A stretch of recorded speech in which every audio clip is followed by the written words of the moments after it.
CASCADIA FALLEN, Spiritus Americae. Written by Austin Chambers. Narrated by Aaron Rahm. Prologue. On a Wing and a Prayer. About 15 years before Tahoma's hammer. "How's Tucker taking it?" 39-year-old John Cronin asked his wife, Maria, from his intensive care hospital bed. The Seattle police officer had just endured an entire night of emergency spinal and pelvic surgery, the result of an off-duty paramotor crash. It had been a cool and breezy September evening, nearing the end of the Pacific Northwest's short parasports season. Like most powered parachute pilots, John had made a beeline straight up to his normal flying spot after his shift was over. For the Army truck driver turned police officer, the freeing feeling of flying in the open wind had become the drug that helped him decompress from his job. Taking up paramotor 6 years earlier had taken a serious investment in both the gear and the training. Strapping a motor on one's back and flying around like a seated Superman wasn't something people should just go and do. The small local Arlington Airport, north of Marysville, Washington, was friendly to the alternative flying sports. John had noticed only one other parapilot that early evening, a guy named Travis that he knew to be a newer but coming-along pilot. They had discussed a plan to film each other from behind to get some footage. Before takeoff, John had made a mental note of the graying system building to the north. "We should be on the ground long before that gets near." The pair were both wearing action cameras on their helmets, but were trying to shoot with handheld higher-resolution cameras for the trailing footage of each other. It all happened in a split second. Turbulence. John re-grabbed his brake handles and applied a slight pressure to the trailing edge of his wing, ensuring the front edge would keep a high angle of attack through the rough patch of wind. He was flying about 50 feet below and behind Travis. "Brakes!" John yelled at the younger pilot as he noticed the telltale signs of a wing collapse forming. Travis's wing started to surge forward from the buffeting winds. His failure to recognize that crucial 1 or 2 seconds of warning sign was the deciding factor in the coming catastrophe. As the wing moved forward in relation to his body position, the wind started hitting the top, closing off the foils. John screamed at the top of his lungs once more as he saw Travis's wing start to collapse. "Brakes!" By the time Travis yanked on the brake cables, the wing had folded over on itself, causing him to drop suddenly and violently, right into John, who was desperately trying to veer to his left. It was too late, as Travis's motor and body, cords, and collapsed airfoil caught the edge of John's wing with enough force to yank him down and follow them in a tangled, straight-down descent. As John was reaching the red pull handle on his reserve chute, a packed black pouch in his lap, he hit the kill switch in the throttle control tethered to his left hand. He was starting to spin upside down and clockwise, part of the mess of paracord and fabric trailing Travis. His flying partner was on his own. Sheer adrenaline was forcing John to worry about himself. They were maybe 600 feet above ground level. Time was critical. John's right hand found the big red loop and yanked. The reserve was now out of its container, retaining the pack shape that it had ever since John did his annual practice throw and repack back in March. He cocked his right arm into his chest until he felt the chute hit him, and then flung it straight out to his right as hard as he could. The reserve chute did its job, mostly. John's next action was to try to pull on his brakes all the way and finish collapsing his own wing. The tangled mess of loose cords and cables, combined with the spinning of being entangled with Travis's kite, made it so that John couldn't find his brakes. It was a bittersweet result. The extra drag was helping catch some speed, but not nearly as well as the reserve would have done on its own. Travis failed to get his chute deployed until they were a mere 80 feet up, which was at least 100 feet too late. The pair landed in a field just off the green belt of trees behind a country home in a sparsely populated area. 14 hours and a helicopter ride later, John was in ICU at Harborview Trauma Center on the hill overlooking Seattle. A few moments earlier, John had learned that Travis had perished. His concern now was for his own 10-year-old son. His other children were in his thoughts too, but they were only 3 and 4 years old. He knew they wouldn't retain the long-term memory of almost losing their father like Tucker would. "He's taking it okay," Maria said. "He can't wait to see you." Maria wore a concerned look on her face, but was hesitant to mention what was on her mind. Like most husbands, John could read his wife's face and knew something was wrong. "What is it?" he asked. "I can tell something's bothering you." Her face cracked a small smile as she tried to hide her emotion. "Don't worry about it, babe," she said. "There's always time to worry about things later." John closed his eyes, less as an escape from the conversation, and more as a way of trying to control pain. The post-surgical meds were obviously good, but being restricted from movement was starting to make his skin itch. He opened his eyes again, looking around the ICU room, taking in the array of instruments and hoses, managing his vital signs for the nurses. "It's the job, isn't it?" he asked his wife. "You're wondering how I'm going to be able to work like this." Maria looked down at her folded hands in her lap, and then slowly looked back up at her husband with a slight tear in her eye. "Yes," she admitted with needless shame. "I'm sorry, honey, but it does worry me now that I know you're going to be okay." John turned his head to look at his wife, eyes flushed with emotion. "I'm so sorry, sweetness," he pleaded with his wife, choking ever so slightly with sorrow. I was in denial that this could ever happen, and now I've jeopardized everything." He was burying the desire to tear up, which caused his face to flush in the losing fight. Maria edged her seat closer to his bed and took his hand into hers. "We will get through this, babe," she said. "We always do." She rose from her chair to grab a tissue so she could wipe his eyes for him. John turned his head once more, letting his gaze drift to the gray clouds over Seattle, staring at the buildings next to the hospital, wondering when his life would be somewhat normal again. "Never again," he mumbled under his breath. "Come again?" Maria queried. The thought had ingrained itself in John's mind in the time since he had come out of surgery. He looked back at his wife. "Never again," he said with newfound resolution, despite the pain medication. "I'm going to fix that thing and sell it. I will never put you through this again." Maria sat silently, wishing there was a way she could tell her husband that he will one day regret not getting back on the horse. "Babe," she finally said, "you can't make a decision like that just for me." "It's not," he reassured her. "I'm done. Done. I will never fly a paramotor again." Chapter 1. The Face of Evil. Tahoma's Hammer, plus 32 days. The cartel motorcade pulled into the parking area of Seattle Volunteer Park Conservatory with a roaring thunder. Not only were they using their technicals, trucks that had machine guns and grenade launchers mounted on them, but they were now using captured police and National Guard vehicles too. In the middle of the motorcade was an armored truck, the type that would have been used to escort cash and other valuables in the days before Tahoma's Hammer. On this great day, it was filled with prisoners, captured police and guard members who were being brought to the park to send a message. Most days, the park was filled with people using the pond in the south end to gather their drinking water. Residents from Capitol Hill, Stevens, and even as far away as Miller Park made the daily trek to get water from the pond. Reynaldo Hernandez knew this would be the perfect place to find an audience for relaying a message to the rest of Seattle and the Pacific Northwest. The motorcade navigated the round circular drive around the park statue of William Henry Seward to turn around and reposition themselves for a quick exit.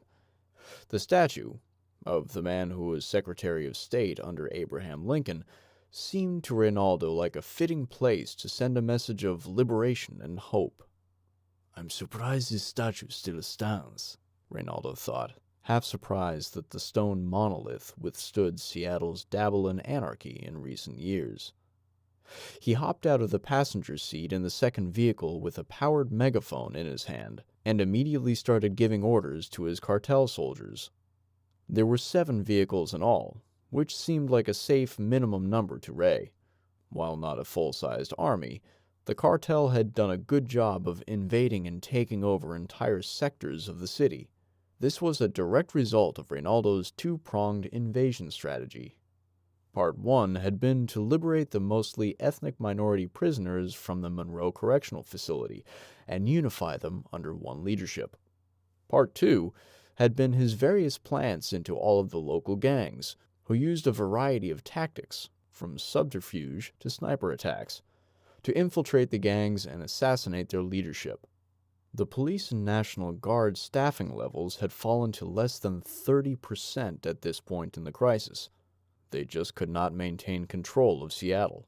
After Ray's hostile takeover of all the rival gangs, taking over an entire neighborhood in Seattle seemed like a walk in the park. Now, quite literally. "Jefe," one foot soldier said as he approached Ray. "Where do you want us to line them up?" "I think Bruce Lee's gravesite might be a good location," Reynaldo decided. He scanned the park to the south. There were just too many pop-up markets being used for trade and barter in the way there. He watched most of his soldiers take quick control of the park. The people would follow them out of curiosity, he realized. "Yes," he decided aloud. "That is where you should take them." The cartel soldier acknowledged the order and retreated to go follow it through. Reynaldo continued to stroll along the vehicles, looking at the crowd before him. Almost everyone was looking at him, not quite understanding if they should be afraid or not. "Don't be afraid," he thought to himself. "I'm here to save you, not to hurt you. But you will see that soon enough.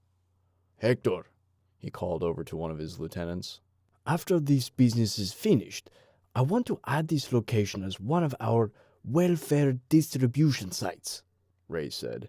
"Get it on the list as soon as we get back. I want these people fed by tonight." "Si, jefe," he caught himself. "Oh, sorry, boss," the man said, reverting to English. "I am trying to remember use English as my first language now." The Spanish pidgin dialect was slowly improving for Hector and most of the men. "It's okay, Hector," Reynaldo said. "Go on, my friend. I know you're trying." Reynaldo turned to the crowd that had slowly returned to their bartering despite the interruption by the cartel convoy.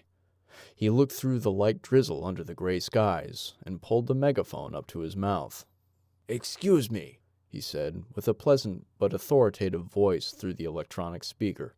A few people turned to look, but business carried on. "Excuse me, please," Ray said again, this time a little louder. More people turned to face him. He used his other arm to start waving them toward himself. "It is okay. I'm not going to bite. We are here to help." Once Ray saw that some of the crowd was starting to wander toward him, he himself started walking through the gap between 2 trucks, northward toward the Bruce Lee Memorial.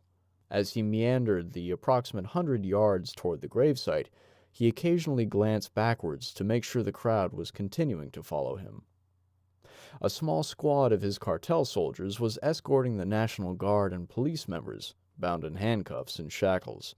This definitely had the crowd's attention. The procession was slowly marching up the road just to the west of Bruce and Brandon Lee's graves. Ray's soldiers started corralling the crowd toward the Lee graves, forcing the guardsmen and police to their knees on the little road. Reynaldo stood on the bench near the graves so he could stand over the crowd and address them. "My friends," he said into the megaphone once again, "your so-called protectors have been a blight on your city for far too long. We are here to bring a new order, to protect you from the protectors, so to speak." He paused to see if he had their attention. He did. "They did nothing but attack you, dividing you by race and social class, demeaning your existence. You tried to defund them, yet the billionaires who live here and call themselves champions of social justice did everything in their power to keep you under this public army's thumb." This began to get a few of the onlookers yelling out slogans like "Fry 'em!" and All cops are bastards. Friends, you have nothing to fear from us, Ray continued. We will be back tonight with food. Go and tell your friends what you see here today. Spread the word. Mar de Paz Surfaces is the peaceful sea that will calm this storm for you. What you're about to see, Ray was really pouring on the daytime soap opera. Will not be pretty. He paused, listening to the agitation of the crowd start to grow. But it will be freeing. With that, Reynaldo nodded his head toward one of the soldiers. Two of the police officers tried to make a break for it, but the guards behind each one were ready to pounce. These cartel soldiers had years of experience sending messages just like this to the families of their rivals. They shoved them back down and cracked them in the back of their heads to stun them. Some of the other police and guard members were crying, and one was begging for his life. A few in the crowd could be heard wailing, their emotion overcoming them as they were about to witness their first murders. The majority were cheering, though, whether from actual hatred for the police or just plain supporting the cartel out of strong survival instincts. The third cop down the line wanted to die on his feet, and in a lack of that, decided on the next best thing. Yes, Jesus loves me! He sang the old Sunday school song learned by hundreds of millions of Americans. Yes, Jesus loves me! Pop! The first officer was shot in the head, causing all of the rest to flinch and try to stand again. More guards moved in to help suppress them and hold them on their knees. Yes! Pop! They weren't waiting for him to finish his song. Down went number 2. Jesus loves... Pop! The rest started screaming, but the guards continued to kill their victims over the next few seconds. Good, Reynaldo thought. It has truly begun now, he said to himself. The winning of hearts and minds is key to our success. Here's to hoping that today's mission is a success. We need to stop the civilian forces from banding together before they figure out how to resist. The smell of salt, engine oil, and old fish was the thing that finally woke Tyler from the trauma-induced slumber. His head pounded as the fog lifted, and he started to realize that what he had experienced was indeed real. His eyes flitted around a little bit as he experienced a mild nausea from letting the light in. He tried to move his hands to his head to assess the damage, but he couldn't. He slowly realized his hands had been bound behind his back. Despite the headache, he started to look around the small hold of the boat, hoping to find something that would provide an answer or at least a glimmer of hope that he could escape. As his eyes adjusted to the darkness, he slowly made out the shape of Jean lying next to him. The pair of Slaughter Peninsula Posse members had been thrown onto a pile of nets and life preservers. Tyler could hear the steady rumble of a marine engine, coupled with the mild rocking of the boat. He assumed they were being taken east to Seattle, or some other location on that side of Puget Sound. He continued to do a slow assessment of his body. He moved his legs and figured out that his feet were not restrained. He could only see one way out of the hold, and he knew there was no escape, that he would have to go past whoever had abducted him. He used his right foot to try nudging Jean, hoping he wasn't dead.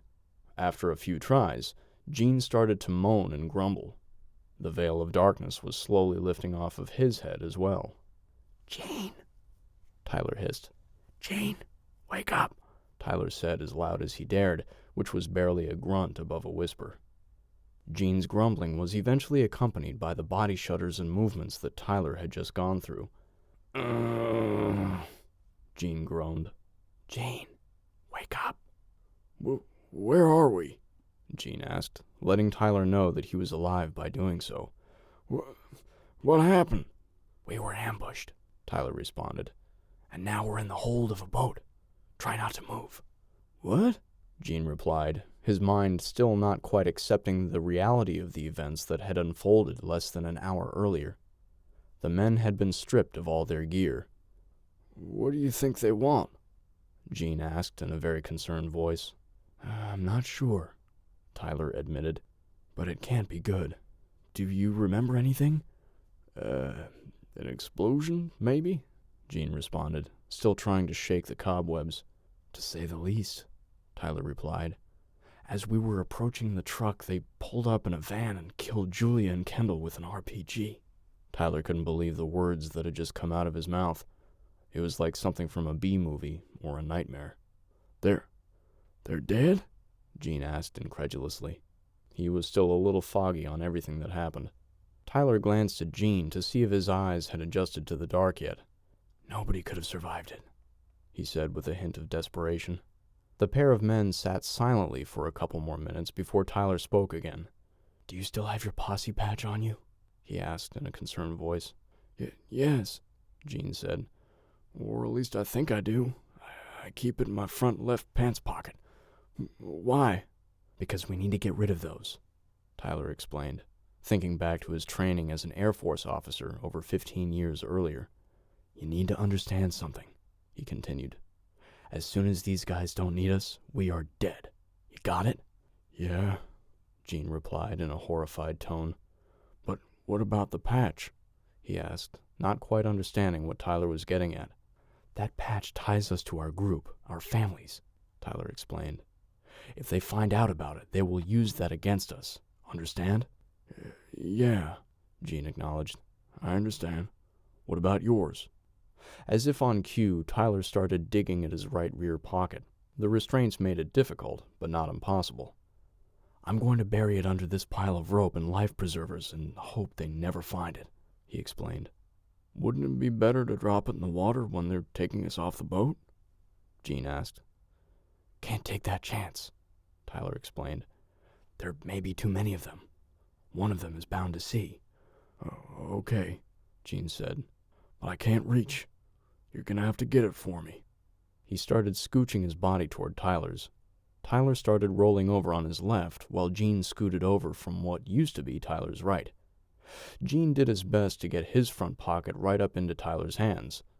In a less dire circumstance, Gene would have never allowed another man to put his hands that close to his crotch. But propriety was the farthest thing from his mind at that moment. It took a few moments of struggling and creative movement before Tyler could finally feel the patch at the tips of his fingers. He pinched with his forefinger and middle finger and said, You're going to have to scoot down and try to wiggle the pocket hem past the patch as I hold it. I can't go any further with my arms being restrained. Gene complied, and eventually Tyler was able to get the patch past the hem of the pocket. Like he did with his own, he shoved that patch as far down the pile of materials as he could. About that time, they could tell the engine was throttling down. I have no idea how long I was knocked out, Tyler said. We could be in Seattle already. The men could hear voices starting to trickle down into the hold now that the engine was quiet. Tyler thought he caught some Spanish words. Both prisoners went instinctively quiet. After listening for about 30 seconds, Tyler finally whispered, I think we pulled up to another boat. His theory was confirmed as a different engine started to throttle back up. The men could tell that a second boat was slowly pulling away. Just then, the entire hold erupted in the noise of gunfire. The sounds of at least 4 rifles echoed throughout the hold, hurting their already damaged and bleeding ears. The pair of posse members scrunched as low as humanly possible, expecting bullets to start riddling through the hull of the boat. But no bullet holes ever arrived. Eventually, the noise died down, and the gunshots ended completely. The arrival of one of the cartel soldiers was preceded by the sounds of his footsteps tromping down the boat's ladderway. There was still smoke seeping out of the rifle slung across his chest. The 2 men looked at the soldier in horror, Gene wondering if they were about to die. Tyler knew better. He understood that they wouldn't have gone through all that effort to capture them just to kill them in this boat. The soldier looked at them, scanned the space to make sure they weren't up to something, and then went back up the ladder. Something tells me that we are in for a lot of pain, Tyler thought. Phil Walker, Lonnie Everly, and Buddy Chadwell had been up in the north end of Slaughter County, beginning to train the new branch of Slaughter Peninsula Posse. They had been joined by Deputy Sergeant Charlie Reeves. Together they had formed a training coalition under Sheriff Raymond's authority, The remaining peace officers in Slaughter County knew it was a matter of time before the vast majority of peacekeeping was performed by community members. Sheriff Raymond knew that the National Guard would soon disband altogether. He also knew that the cartel problems in Seattle would eventually find their way to the Slaughter Peninsula. It was all part of the peacemaking process from the recent standoff between the authorities and the gun club. The sheriff had allowed Phil and Charlie to be the head liaisons for forming new branches of the posse. In the early afternoon, Charlie received radio chatter over the official security nets about a loud explosion in the western part of the county, somewhere southwest of the Bogdan submarine base. With all the earthquake damage, traveling was a long and arduous process that involved zigging and zagging through multiple neighborhoods and roads to find a path north to south. They weren't just dodging down overpasses. There were landslides, sinkholes, toppled billboards, and the like. It was easily a 2-hour venture. The toll stations were continuing to pop up on the routes most heavily traveled, though they usually pulled a Houdini when a police or guard vehicle was approaching. Charlie had updated Phil about what he knew, which wasn't much. Collectively, they made a decision to suspend the training and return together, since they had all traveled in Charlie's patrol rig. On the trip south, Charlie had agreed to drop Phil off first before he headed down to the Emergency Operations Center in Bartlett. When the patrol rig finally showed up at the gun range, they snaked their way through the vehicle trap and into the main parking lot. It became immediately obvious that something was up. "What's going on?" Phil asked Don Kwiatkowski as he got out of the green SUV. The sight of several men and women gearing up in full tactical kit planted the seed of concern in his belly. "Tyler's patrol never returned," Don explained, "and there was a huge explosion somewhere north of here." Don's face showed the same concern as all of the other faces that Phil scanned. He said in his usual groan. "We need to slow down just a bit and think." By then, Charlie and the others had gotten out of the patrol rig and approached Phil and Don. It suddenly occurred to Don that Charlie probably knew something the rest of them didn't. He looked directly at the deputy sergeant and asked, "So, what was it?" "I don't know," Charlie explained. "The EOC sent a guard patrol out to investigate, but they haven't found anything yet." "Where's the gator?" Phil asked, scanning the parking lot for the range's small utility vehicle. "Down by the common," Don replied, referring to the new structure the club had built out of logs. "Why?" Phil ignored the question, looking at Charlie instead. "Let's ride up to our command post and take a look at Tyler's patrol plan. That should give us a good idea of where to start." Phil had really hoped that things would start to smooth out now that the issue with the county had been pacified. "Obviously, I was hoping for too much," he thought cynically to himself. "So much for getting off the prosthetic and onto the crutches." The pair of men wandered down the main stairs from the parking lot to the rifle line on the right and climbed into the gator. Phil fired up the little green machine and took the range's south road up to the south end of the field where the command post had been built. They were there in under 3 minutes.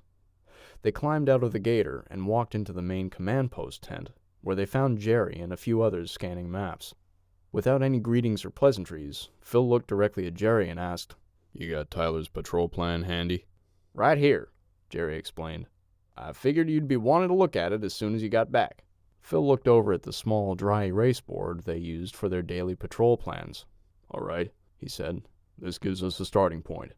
"When was the last time they checked in, and from where?" Phil queried. "About 12:45, Jerry said. "They were working this road here." He pointed to the paper map. Phil's eyes darted across the dry erase board one last time, and then he looked at Charlie and said, "May I suggest that we relay this information to the guard unit and head that way ourselves?" The big Native American deputy concurred. "Yes," he said. "But I think it should just be us and not a whole squad of upset people looking for their loved ones." "I agree," Phil said. "I'll smooth that over." He handed the board back to Jerry, and the two men headed outside. They scrambled into the gator and proceeded back up to the main parking area. He looked at the group of 8 men and women who were geared up and impatiently waiting to leave, figuring that Tim Webster was probably the guy in charge of the pending reaction force. "Tim," he called out, waving him over to talk to him and Charlie privately. "Let me guess," Tim started. You guys think we're overreacting." His face was already showing a bit of irritation at what he figured was coming. "No, not at all," Charlie explained. "But I also have a guard unit out there already. Let us do our investigation. If we need backup, we'll call you guys first. Deal?" Tim knew it really wasn't a question. "Sure, but just remember that these are our family members." He wasn't happy about the polite command. Phil put a hand on Tim's shoulder. "I'll be going. This is my family too, okay?" That seemed to satisfy Tim just a little bit. Without a reply, he wandered back across the dirt parking lot to the small group to update them on the plan. Just a pair of minutes later, Charlie and Phil were driving north along Canal Vista Highway. Charlie called in the updated information to the EOC, who relayed it to the guard unit that was out looking for the source of the explosion. Although trees had been largely cleared from the roadways since the hammer flipped life upside down, mudslides and sinkholes still made travel a tedious process through this rural and less populated area. Over the course of weeks, the mudslides had been slowly shrinking from a combination of wind, rain, and people with tractors. It took Phil and Charlie nearly 20 minutes to arrive at the road where they needed to start looking. The guard unit was already there waiting for Charlie to show up. Charlie got out of the rig and had a quick conference with the sergeant in charge of the unit. He then got back in and told Phil, "They're going to take point." The two rigs started to slowly travel south along the cracked rural road, easing their way under the canopy of fir branches that had managed to resist the massive earthquake. There was an obvious smell and smoke in the air, which could be detected even in the overcast gray sky. After a few minutes, the National Guard Humvee hit the brakes, calling to Charlie on the radio. "Burning tire on the right side, in the brush," Phil and Charlie heard the man say over the air. The men started scanning to see if they could see it. It wasn't until the procession started traveling southerly again that they could. The Humvee was about 50 meters ahead of the deputy's rig. As it rounded another slight curve, it hit the brakes again. "Contact," he heard the excited sergeant say into the radio. Charlie hit the brakes. He and Phil couldn't see what was happening, but they both associated that word with an impending ambush that never happened. They observed the guard unit get out of their vehicle and start hastily establishing a perimeter. The sergeant was walking back to Charlie's rig. Phil and Charlie got out. "What you got?" Charlie asked. "Looks like the remnants of an old white pickup. Like something blew it up." The man wore a concerned look on his face. Phil and Charlie exchanged concerned glances. Phil started craning his neck to look through the brush and fir trees to see if he could see any other wreckage. They joined the sergeant on the walk south and eventually passed the Humvee. Phil knew immediately it was one of the vehicles the range was using to send patrols out. His pulse quickened as he realized that something horrible had happened to his posse members. He felt his intact right leg buckle at the knee just a little bit. "Brother, you all right?" Charlie asked. "I have to be," Phil said, looking at Charlie. "The only other reaction I could have right now would not be good." The three men joined the rest of the guard members on a slow procession south to the burning wreckage. The explosion had flipped the truck over end onto its roof. Most of the bed was gone, as was the axle and drive shaft. The transmission had managed to stay underneath the main body of the vehicle. What was left was blackened with char and still had small spot fires burning on it. The sergeant ordered his team to start canvassing the homes in the area, trying to find out if they knew anything. Phil and Charlie slowly proceeded around the wreckage. Phil caught sight of something that he wasn't ready to see. At first, his mind told him it must be something else. The smell of burning flesh hit his nostrils and caused a wave of vomit to start running up his throat. He had seen and smelled this once before in his life, during the Gulf War in 1991.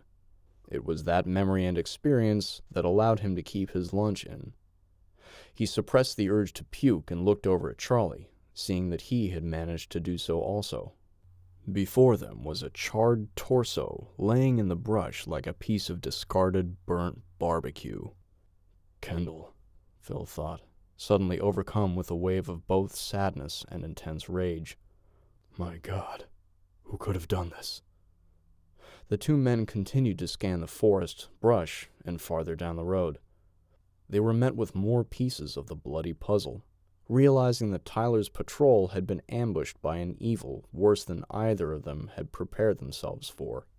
I can't believe what I'm seeing, Phil exclaimed. What animals could do this? What human pieces of shit are we dealing with here, Charlie? Charlie didn't answer. There was no answer for that question.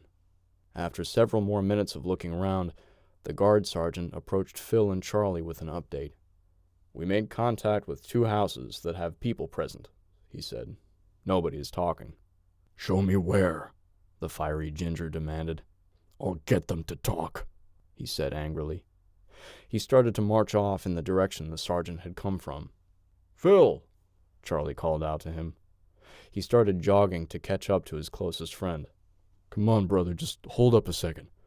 Let me get some more resources out here. It's getting dark, and you have a heavy job to do back at the range. We'll get some lights and more people out here and launch a full investigation." Phil knew Charlie was right. He stopped, looking at the man who once saved his life, not knowing exactly what to say. Neither man did, but the looks on their faces spoke volumes. Chapter 2. On a Mission. Tahoma's Hammer plus 21 days. There was a light drizzle coating Sequim, Washington, as Nick Williams walked into town. He had the rain hood on his bluish-gray Columbia raincoat pulled up and cinched tightly around his jawline. In the pre-dawn hours of non-sleep in his hammock in Sequim Bay State Park, Nick had decided that he would don his one set of civilian clothes for the trip into town. He didn't want to draw any undue attention to himself. "Better to look like Joe Trailmix," he thought to himself, "than to tip off everyone that I'm a professional soldier." His rain pants made a swoosh-swoosh noise as he walked along Highway 101, taking the few miles to think about his course of action. Plan A was to find some phone books to check. He knew that might not be as easy as it sounded. Real phone booths were a thing of the past, and most stores were probably shut down. He decided it would be easy enough to break into one if he had to. He did not have such a great feeling about Plan B. Sequim was a relatively small town, and he had a face nobody would recognize. "Surely by this point these people know better than to trust a stranger," he thought. The only thing he could think of was to try to sweet-talk someone at City Hall, if it was even still up and running. "Slim chance of that. I'm most likely gonna have to go talk to the cops," he thought, "if there are any left." Nick did his best to look like the rest of the travelers as he was walking up the highway.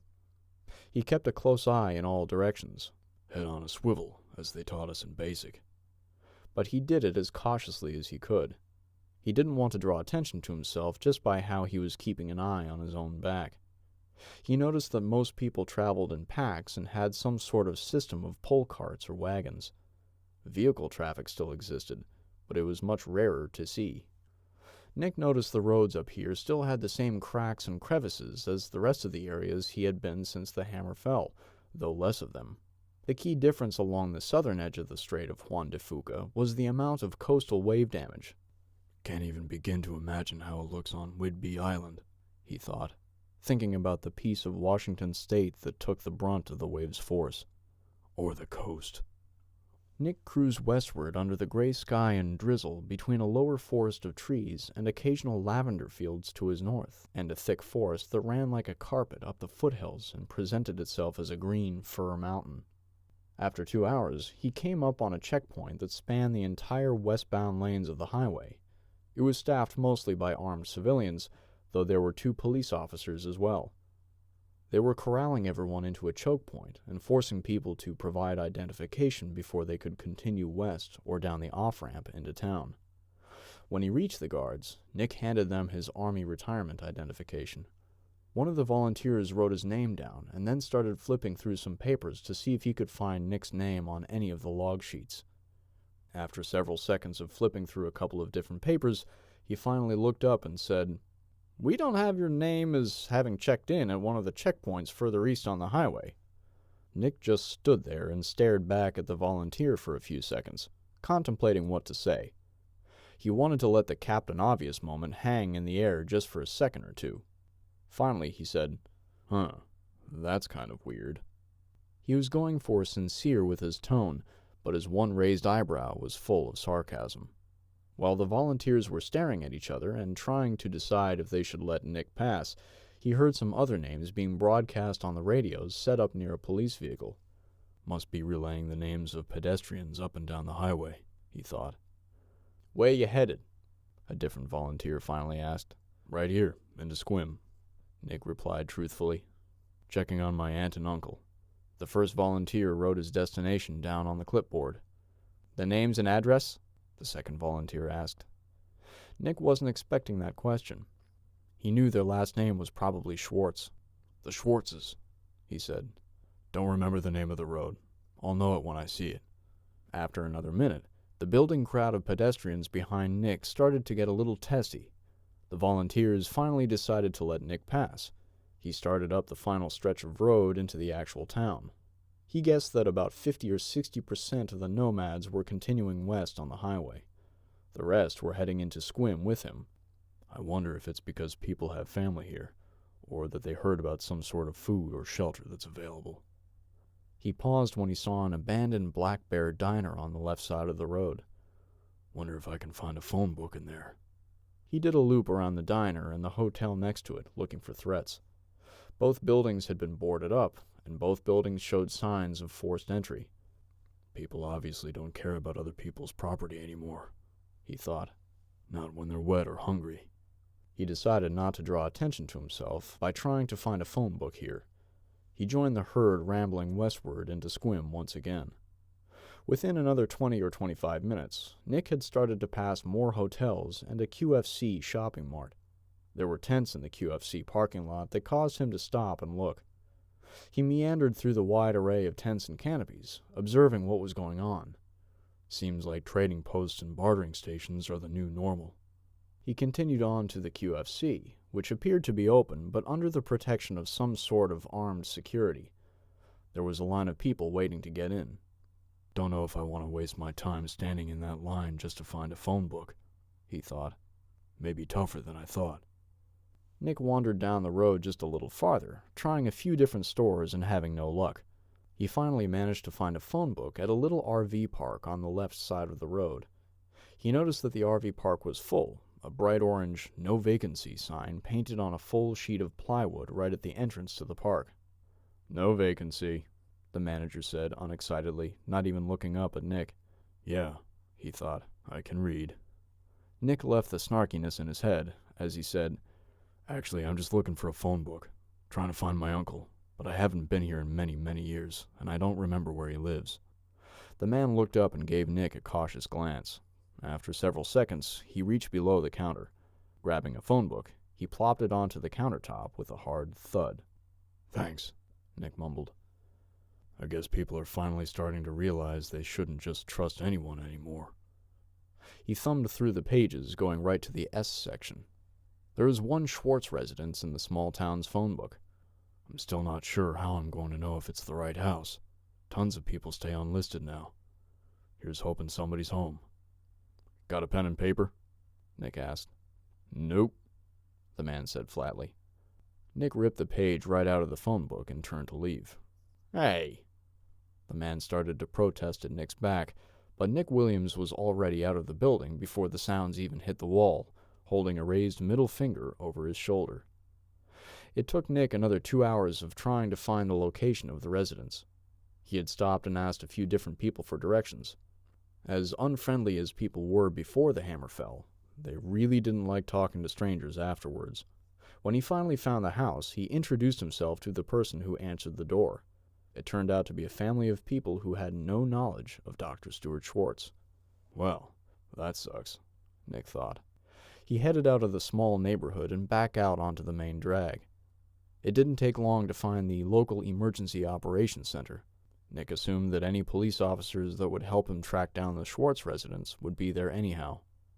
Just like everywhere else, there was a line, and this time Nick had no choice but to stand in it. He noticed that people had to present ID just to be able to talk to the authorities. "Guess I can't pretend to be Stuart," he thought. This felt like an honesty is the best policy situation to Nick, so he decided to pull out his military retirement card once more.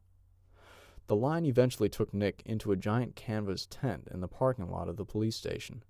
The person staffing the table wasn't a police officer, but a CERT volunteer. As soon as Nick presented his military ID, though, he attracted the attention of the nearest officer. Who are you looking for?" the volunteer asked. "It might be easier if you bear with me for a small story," Nick said. "I've been tracking a sexual predator, and I believe he's on the way to set up an ambush here in this town on a very specific person." The police officer raised one eyebrow with a suspicious look.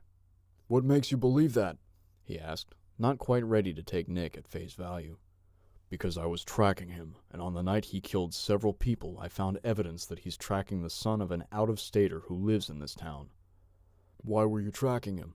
the cop asked, more interested in that than in helping Nick. "Does it matter?" Nick countered. The police officer studied Nick's glare for several seconds and finally decided it might be better if he didn't know the answer. Nick continued. "The last name of the people is Schwartz, but I've already checked the only Schwartz in the phone book, and they claim they're not related to one from out of state." "Well, I guess you're shit out of luck then," the cop said somewhat plainly. "What do you think we can do for you?"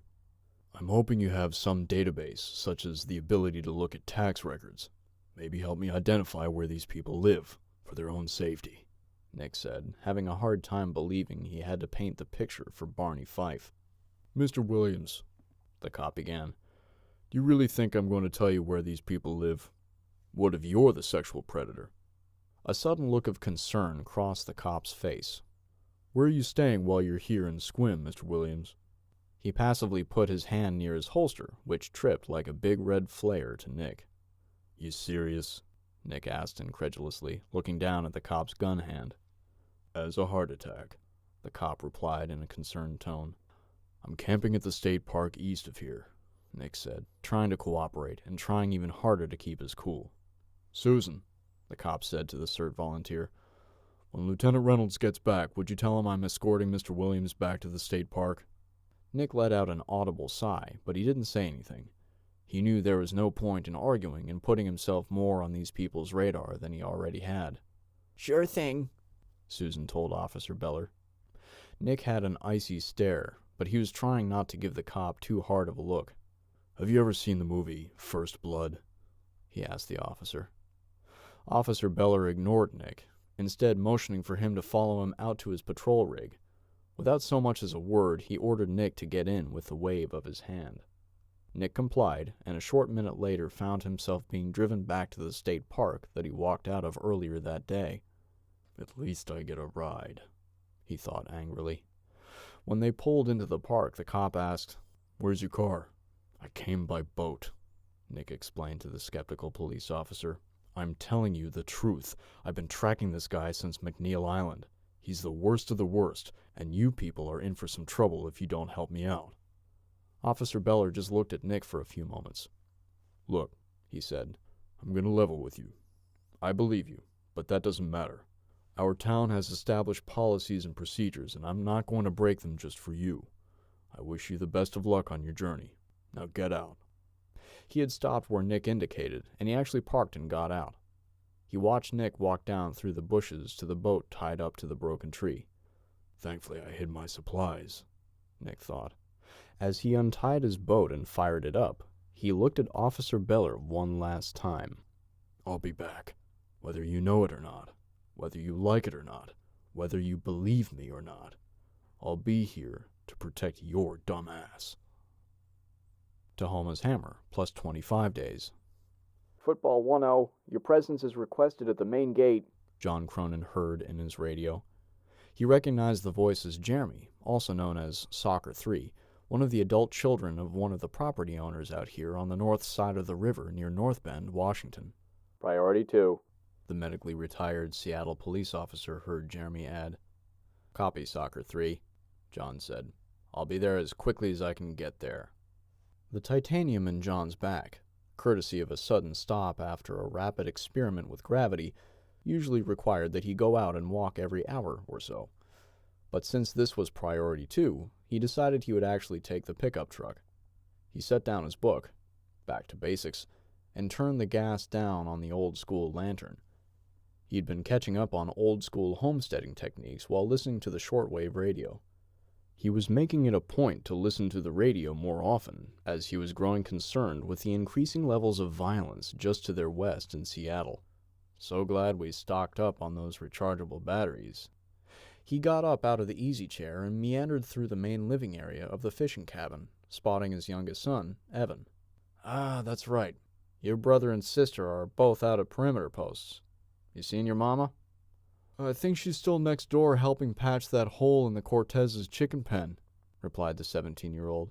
He was in the middle of darning socks, something that his parents insisted he and his siblings learn. John had made it perfectly clear to everyone that they needed to make their clothing last as long as humanly possible. "All right," John said. "I'm heading up to the main gate. Let Mom know if she gets back before I do." He headed out and jumped into the 2007 forest green Ford F-150. 1 minute later, he was slowly pulling up to the gate. He got out of his truck and stretched to make sure his back was limber after sitting and reading for the last hour. Dusk was in the process of turning into night, and the temperature had dropped the normal 15 degrees in the last 2 hours, the standard for western Washington in November. The chill and the light drizzle made his bones ache. John could see a couple of the guys from the south side of the river standing at the gate. Over the prior 2 weeks, they'd developed a working relationship and a stable level of trust. The tight-knit community on this side of the river had formed a well-trained group called phalanx. The other side was well-meaning, but much less capable and prepared. As the hand-picked head of security for phalanx, John was the default guy to call for unplanned events that didn't necessarily warrant a full security alert. Though John hadn't been an active police officer for over 15 years, he still had by far the most experience in handling criminals and other security issues.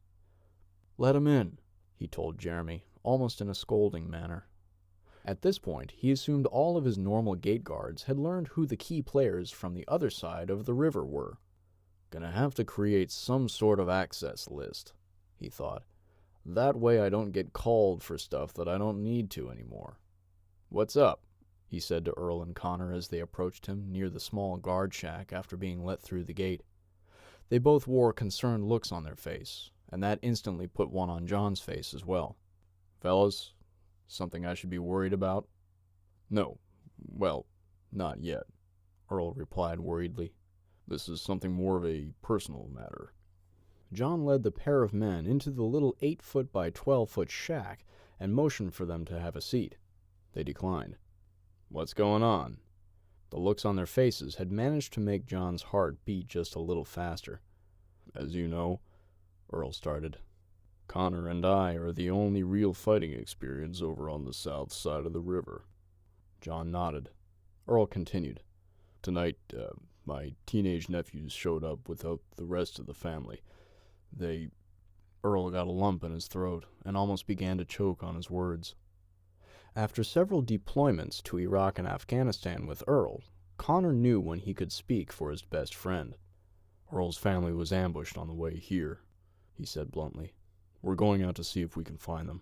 Looks pretty grim, so we're taking 2 others with us, which will leave our side of the river a little thin." He glanced at Earl, who nodded and was ready to resume. "On top of that," Earl continued, "it would be nice if we could extend the training you guys have so graciously given us just a little bit. I'm hoping we can rotate some of our watch standards over here, and you can have some of yours cover our gate. A little cross-training, so to speak." John nodded. "My first hunch is to say no problem," he stated, "but let me run it by a couple others just in case. As far as the family thing goes, you have my sympathy, and of course we'll help however we can." Somehow that just doesn't feel like enough, John thought to himself. "Do you need us to help you on this mission?" "I don't really want to go to the others with this request, but it's the right thing to do. These neighbors are our allies now. Time to put our money where our mouth is." "No," Earl stated. "Not that I don't appreciate it, but I want a small half-squad of 4 people, max. Light and fast. Connor and I were in the Rangers," Earl reminded him. "Too many troops, and we're just trading our surprise advantage." "Gotcha," John said. "When you guys heading out? Tonight?" "Before dawn," Earl said. "They were coming from the I-90 pass. My nephew said there was snow up there.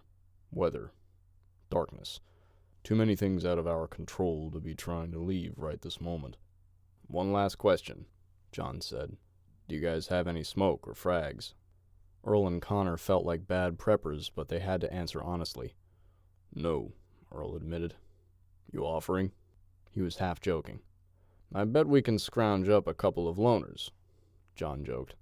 But we'll want 'em back, he said, tongue-in-cheek. All right, he continued. I and a few others will go over at 0800 tomorrow morning and personally handle the details on the cross-training. He thought for another moment before he continued. Might I suggest that you guys leave as many details as you can about what your plans are, just in case we need to come after you next. He realized how that might have sounded. No offense. I just think it would be prudent. None taken, Earl said. Mission planning was kind of my thing in the Army. I'll jot down as much as I can think of. And thanks again, John. I can speak for the whole South Side neighborhood when I say we appreciate all your help. With that, the three men shook hands and headed outside. John offered one more round of best wishes as Earl and Connor made their way back to the gate and across the bridge to the south side of the river. I hope you guys complete your mission and get back soon. His mind drifted back to the radio reports from just a few minutes earlier. I got a feeling in the pit of my stomach that we're all going to be fighting a much bigger battle soon. Tahoma's hammer, plus 27 days. Connor came slogging back down the snowy hillside and walked right past Jack and Larry to where Earl was playing rear guard for their little formation. The former ranger-turned-equipment operator had convinced his former battle buddy to let him take point. He's right, Earl had told himself when Connor had proposed the idea at the beginning of the mission. Jack's a software guy, and Larry, well, hell, I really don't even know what he does. Earl had reluctantly agreed to let Connor take point, under the excuse that he was more expendable than himself, since it was Earl's sister they were going after. Earl hadn't even spoken to Natalie in several months, the way adult siblings tend to drift apart when they get to middle age and start living their own lives. It had been 3 years since they'd seen each other, the last time being when Natalie's family came out to the cabin for a week of fishing, horseshoes, and bad childhood stories. But it was those childhood stories that made her his sister all the more. She was the one bright spot in his memories, and he would rescue her, or die trying. The four men took Earl's pair of quads and made their way east along the I-90 corridor, departing the town of North Bend the morning before. They took trails that Earl knew about because of the trail maps he'd collected over the years. The going was slow because they were being cautious about being ambushed themselves. They would crazy Ivan on an unscheduled basis, shutting down the quads and performing sills. Stop, look, listen, smell. For up to 10 minutes at a time.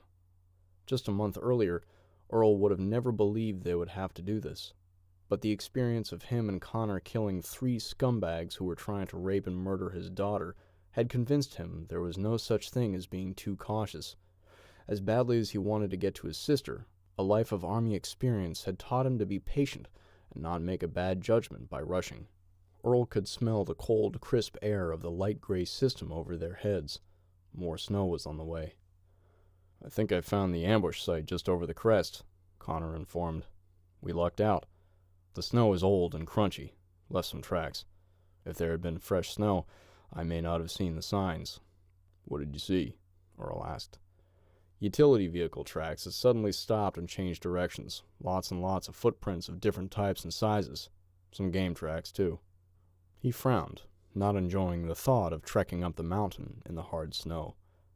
It's been a long time since I studied game tracks, but I think there might be a cougar out there. There was some disruption down in the bushes off the side of the power line run, too. We might find some more clues if we give the whole site a more thorough look. Roger that, Earl said. Do you think we should abandon the quads here? At least until we get up there and figure out where they went, Connor concurred. The vehicle tracks head south, up the slope. We can make the new guys come back and fetch the quads once we've secured the scene. Connor informed Jack and Larry of the plan, and the 4 men began a staggered column patrol formation, heading back up the slope that he'd come down just a few minutes earlier. Connor called for a halt as soon as he got near the crest of the hill. He waved for Earl to come up to the lead of the column. As soon as he heard Earl take a knee next to him, he murmured, "See that?" He was pointing to a bunch of deformations in the snow about 100 meters down the hill. Not only was Earl scanning that, but he saw that Connor's tracks from earlier ended there. He turned around, motioning to Jack and Larry to keep an eye on their flanks.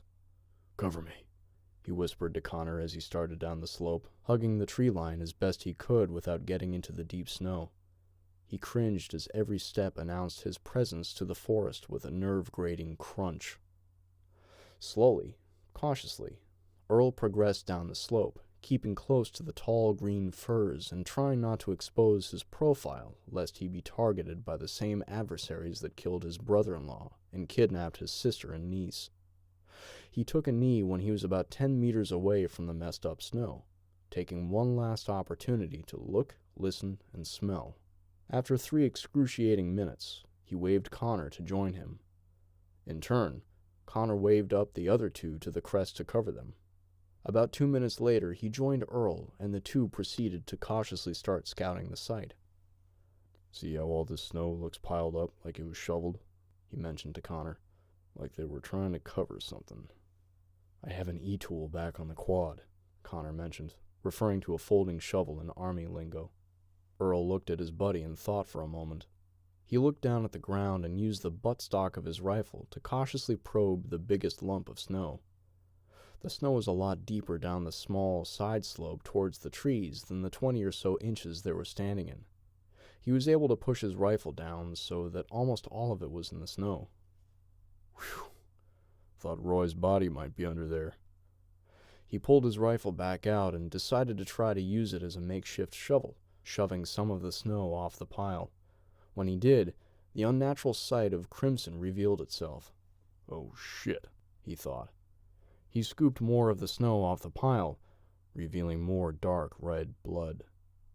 He shot Connor a concerned look, and the 2 began to hurriedly repeat the process.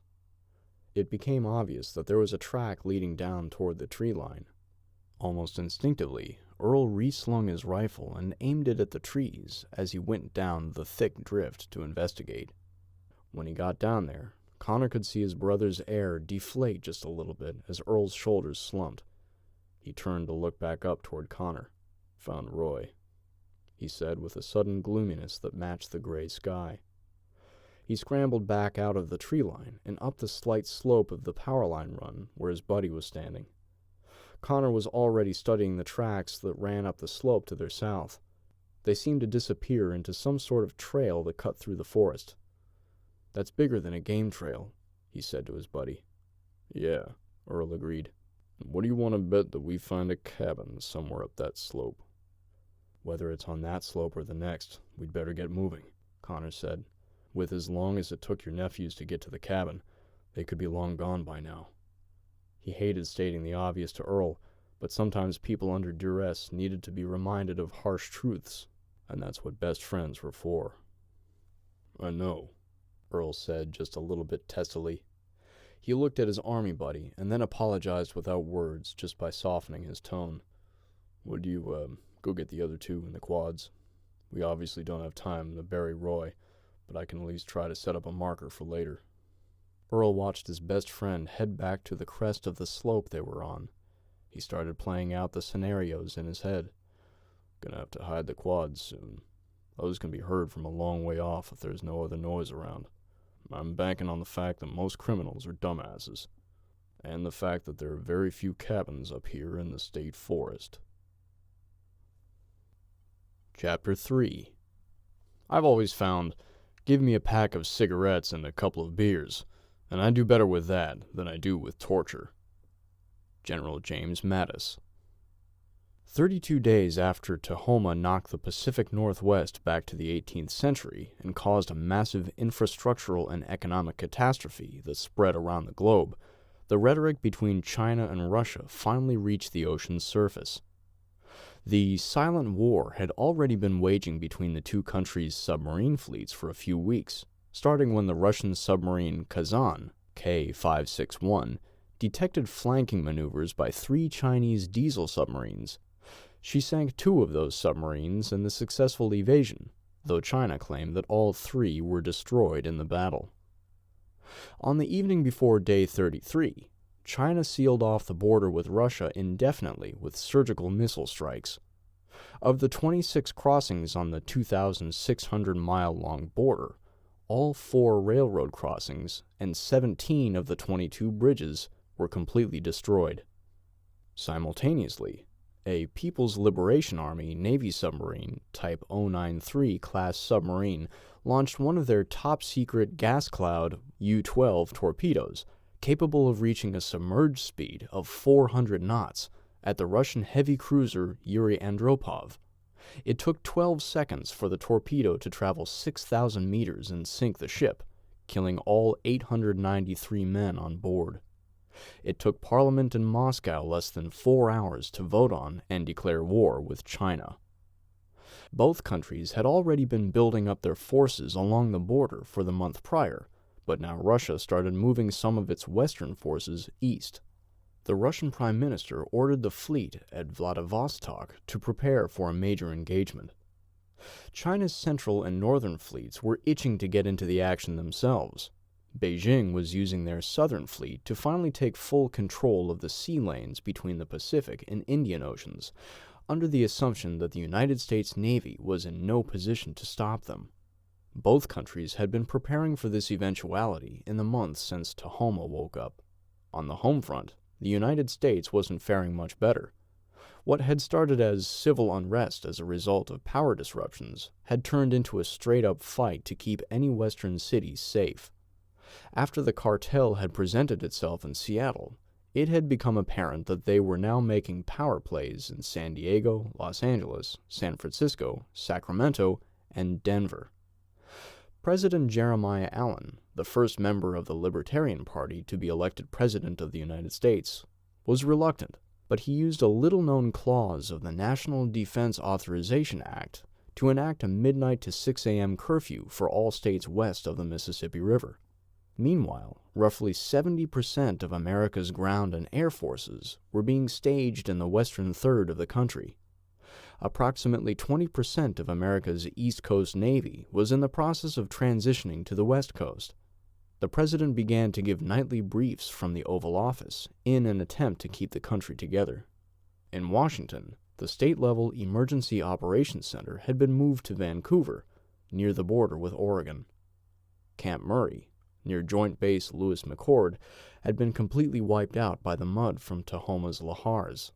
It was from that location that Governor Marcia Saylor, upon learning of just how badly the police and National Guard were being beaten by the cartel in Seattle, declared in her weekly radio address that we might have to find a way to work with them and build some bridges. The collective gasp by radio listeners all across the United States could have collapsed a hot air balloon when they heard that. The future was shaky and uncertain, save for one solid fact.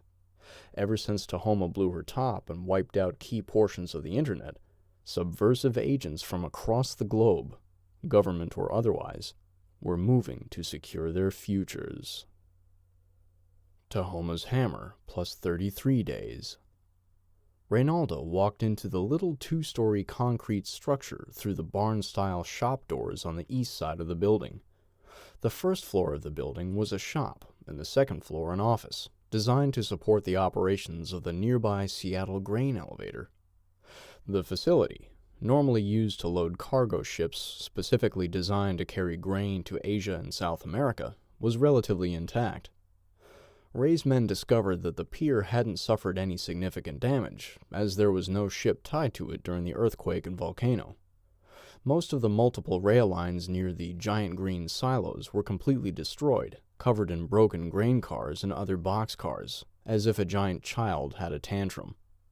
The silos themselves were intact, though they showed serious cracking. The small concrete structure that this crew had commandeered for their boat operations was still standing and somewhat resistant to the cold and rain. One of his special operation teams had just returned from abducting 2 people from the civilian militia over on the west side of Puget Sound. Reynaldo had been monitoring the activities of the police forces and National Guard all over the western portion of the state. He had been disappointedly shocked to learn that a large civilian force stood up to, and then aligned with, their local police and guard units. It took some convincing, but he was able to assure his bosses that they needed to gather some intelligence on what had happened. As a former member of the FES, the Fuerzas Especiales in the Mexican Navy, Reynaldo understood a few things. Winning the hearts and minds of the local populace was one of the most important things they could do in this mission. If certain elements of the local populace started to figure out that they could provide their own food and protection, they wouldn't need him or Mar de Paz services anymore. His team spent one full day and one night observing the activities of that militia, based out of a private shooting club in the western part of Slaughter County. They were well-trained and well-armed. In a stolen van, his team radioed for guidance on what their orders were. Reynaldo wanted to send a message. "How many of them are there?" he asked. 4.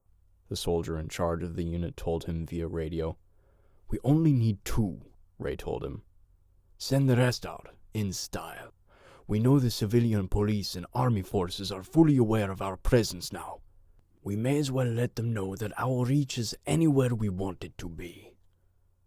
That morning, his special operations team packed up their camp and followed a patrol to an isolated neighborhood, waiting for the right moment to strike.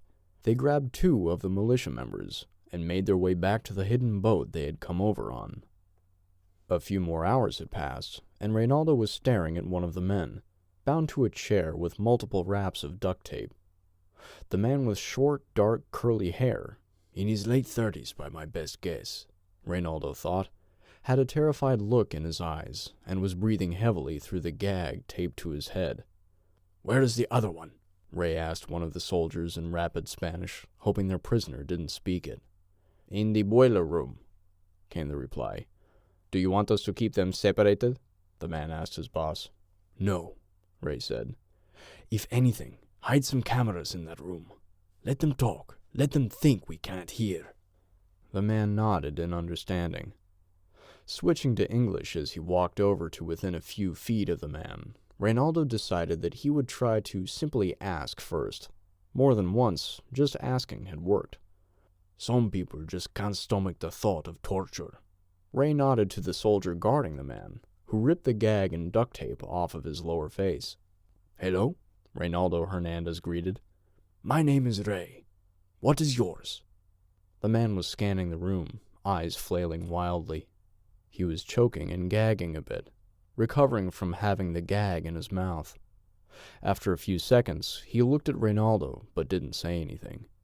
Reynaldo chuckled and walked to his right slowly, retrieving a heavy wrench off a workbench.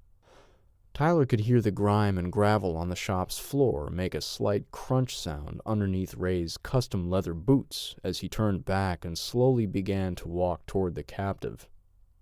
"I don't much care for doing the dirty work myself," Reynaldo explained to Tyler. He chuckled a bit as he said, "Not that I haven't. I just don't prefer it.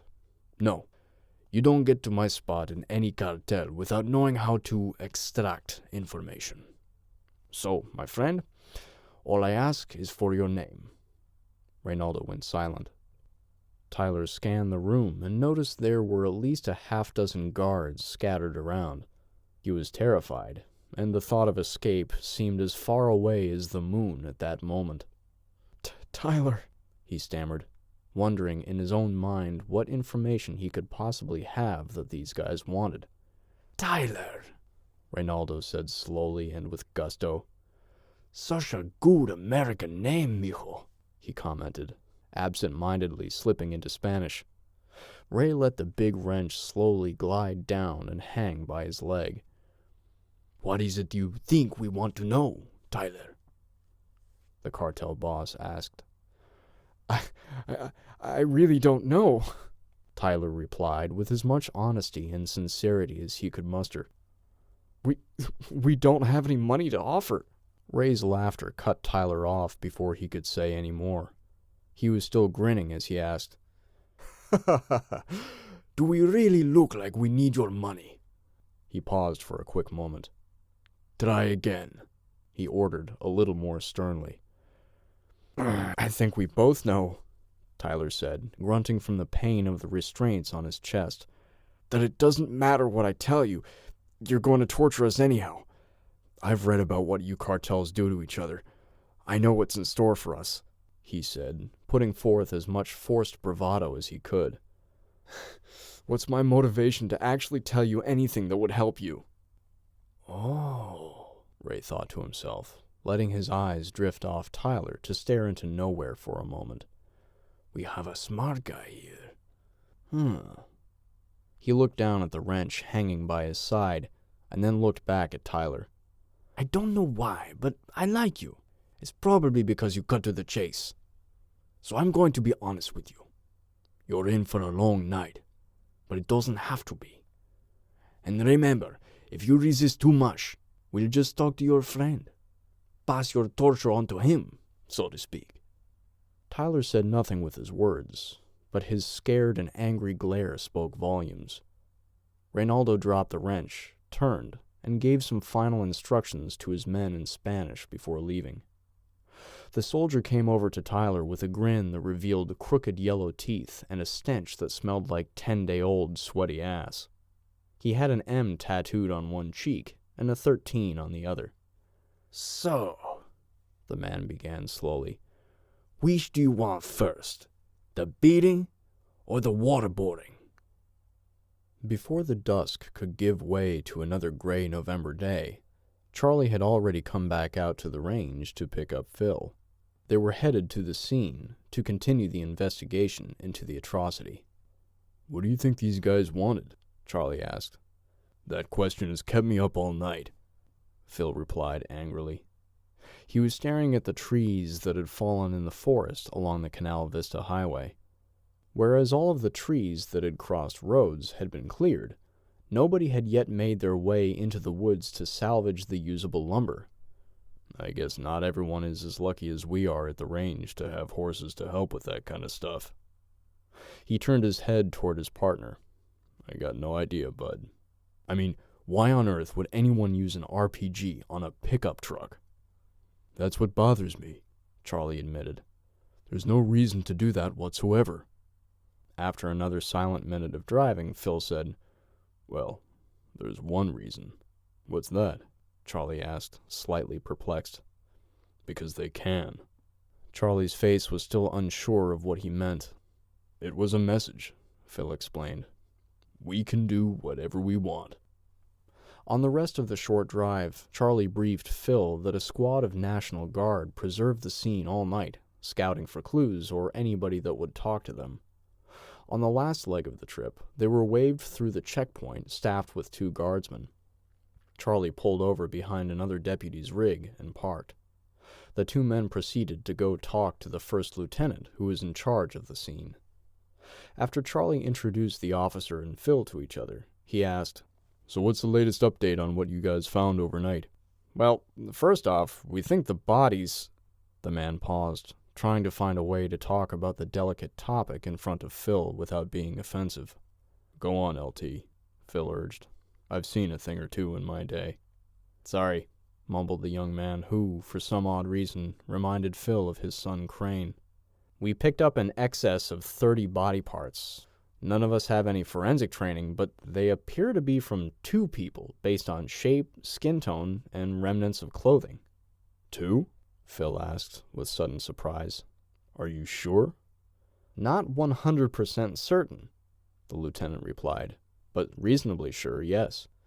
Phil and Charlie exchanged concerned glances. How big of an area did you canvass, Lieutenant? Charlie asked. We're on our 3rd pass, he explained. We pushed the circumference of the blast zone about 50 meters each time, which means we're now searching out up to 150 meters. Have your people found any signs? Phil asked, being somewhat short as he did. Blood trails, tracks? Nothing, Mr. Walker, the young man said. Sorry. That means the others may have been kidnapped, Phil exclaimed in an angry, loud tone to Charlie. After Charlie gave Phil a few minutes to blow off his understandable anger, they spent the better part of the next 90 minutes sifting through the piles of wreckage and discussing another plan to try to get information from anyone left living along the sparsely populated road. The arrival of another military vehicle caught everyone by surprise, even the National Guard members. Phil and Charlie started to walk to the checkpoint, as did the lieutenant in charge. When they arrived, the distinct camouflage pattern of the U.S. Marine Corps MARPAD could be easily distinguished on the uniforms of the men standing in front of them. "What do you got?" Charlie asked the guards at the checkpoint. "They're from the submarine base at Bogdan," the soldier told his lieutenant, ignoring Charlie. Charlie led Phil through the checkpoint so that they could talk to the Marines without disrupting the guard members. It hadn't occurred to Phil until that moment that Charlie retained his lieutenant promotion, despite the best efforts of former Director of Slaughter County Emergency Management, Sandy McAllister. She had attempted to demote him several days earlier. "I'm Lieutenant Reeves of the Slaughter County Sheriff's Office," Charlie told the Marines. "What brings you fine men this way this morning?" "Morning, Lieutenant," the Marine in charge said. Phil recognized the man's rank insignia as being a gunnery sergeant. "I'm Gunny Toogood. We're from the security forces at the submarine base. We heard reports of a rocket-propelled grenade, and in the interest of preserving national security, we decided we'd better come check it out." "Sadly, Gunny," Charlie replied, "you know just about as much as we do at this point." He nodded toward Phil as he continued to speak. "This is one of our community leaders. A team of his people were ambushed by an unknown foe yesterday." "With a rocket-propelled grenade?" the gunny asked incredulously. "Yeah, kind of what we were thinking too," Charlie mumbled. "You're not part of Bogdan's normal security forces, are you?" Phil asked pointedly. He was still trying to cope with what had happened to his people, and was in no mood for games. "Why the hell aren't you Marines out here finding and killing the cartel?" he thought to himself. The corners of the gunnery sergeant's mouth gave an ever so slight hint of a smile. "What makes you say that, sir?" "The Blue Diamond," Phil said flatly. "When I was part of the Marine Corps security forces, we were part of 1st Division. The ever so slight grin on the gunny sergeant's face turned into an obvious smile. He turned and looked at his Marines. "Which one of you dipshits forgot to take his unit patch off?" he said with the stern tone of a dad who just busted his kid stealing cookies before dinner. The sergeant was still looking back and forth at his Marines when Phil nodded toward the unit designator plate mounted to the front bumper of their Humvee. The gunny's face crinkled with frustration, and he decided to change the subject. "When were you at MCSF?" he asked, knowing better than to call Phil sir again. 2 tours, Phil explained. 1 on each side of Desert Storm. He stuck his hand out and introduced himself. The gunny took it and shook it firmly. After a couple more seconds of awkward silence, the gunny said, "All right, I guess I'll level with you guys. The regiment is here to protect certain items until those items no longer need to be protected at this location." Both Phil and Charlie understood what the gunny was hinting at. The Marine NCO continued, "Our orders are very clear.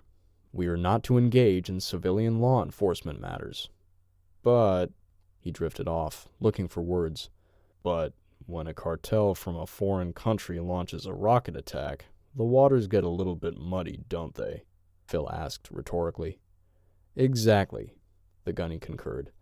"If this," he used a nod to motion toward the destruction before them, "is tied to cartel activity, that's something we want to keep a very close eye on." Charlie took over. "I was under the impression that you all have a liaison down at the Slaughter County Emergency Operations Center." "We do," he agreed. "But sometimes a little human can clear up a fuzzy picture," the Marine said, referring to human intelligence. "Savage, Najira," the gunny called out. 2 Marines quick-timed it up to him. "Yes, gunny," Najira said smartly. "Get regiment up here on the battle net," he ordered. The 2 disappeared for a bit while Charlie, Phil, and the gunny made small talk. Less than 3 minutes later, the 2 Marines were back and holding a battle grid laptop computer up for the gunny. Gunny Sergeant Toogood made a request for whoever he was talking with to go get Sergeant Major Piercy onto the call. While they continued small talk in the wait for the Sergeant Major to appear on the screen, Phil was silently impressed.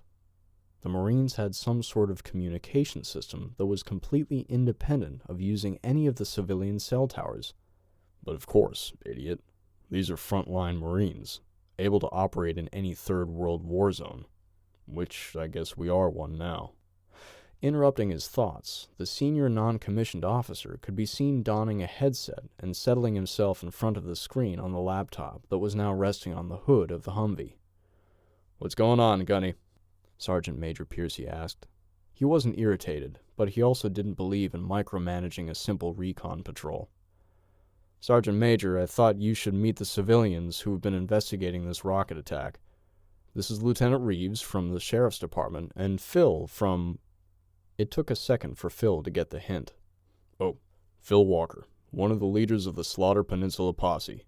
A team of my people were attacked on patrol yesterday, for no known reason."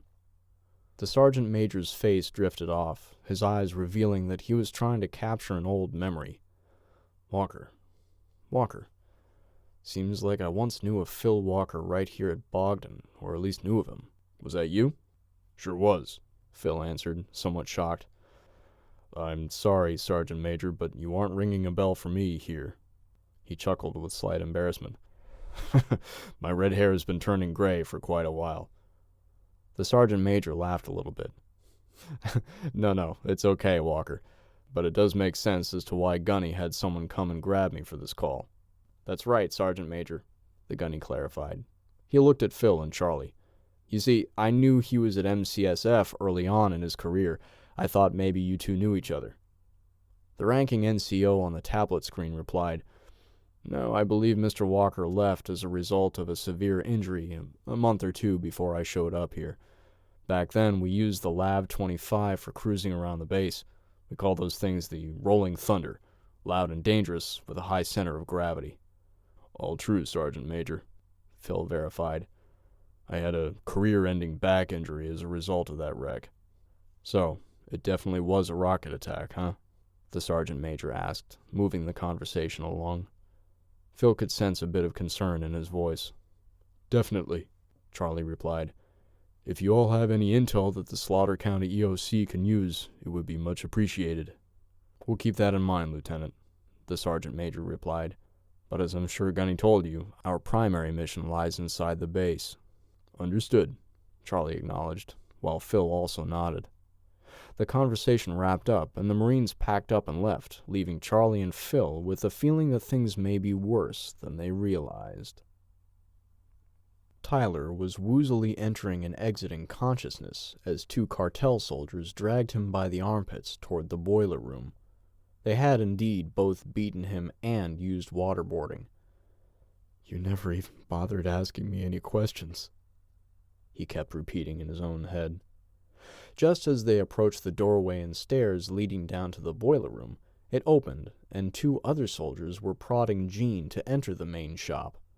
For a split moment, the two posse members locked eyes and exchanged looks of terror, Gene because he had no idea what was about to happen, and Tyler because he did. Tyler's voice was raspy, and his teeth were wobbly and bloody, but he had the presence of mind to try to pick his woozy head up and warn his partner. "Don't say anything," he mumbled through loose teeth. "We're dead as soon as we talk." He screamed the warning as the two men passed each other.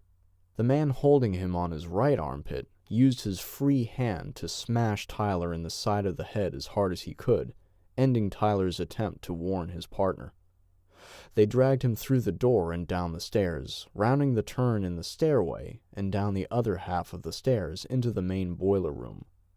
Once they reached a large steam manifold, they bound his hands and installed a set of shackles. They then tethered the shackles to some chain that was wrapped around a manifold, leaving him in a bloody lump and exiting the cold, dark space. "I'm praying for you, Gene. Praying that it ends quickly for you." Chapter 4. Long Shot. Tahoma's Hammer, plus 22 days. The evening before, Nick used the cover of darkness to slowly creep back to the state park he'd been escorted out of just a few hours earlier. He tied up farther down the shoreline, just in case the cop was parked and waiting for him. "Wish I had my night vision with me," he thought. Just like the rest of his supplies and gear, he'd hidden it in the bushes. There was too much wave and mudslide damage for Nick to walk the shoreline back to where he had originally parked his boat and goods. He hiked up into the more open area of the park and took a knee, spending several minutes watching and listening for anything that might be a problem. He finally skirted the tree line and found the spot where he'd originally exited the woods when he went to town the morning before. From there, he backtracked to his cache of supplies. Ever since Officer Fife escorted him politely out of town, he'd been trying to think of what he should do next.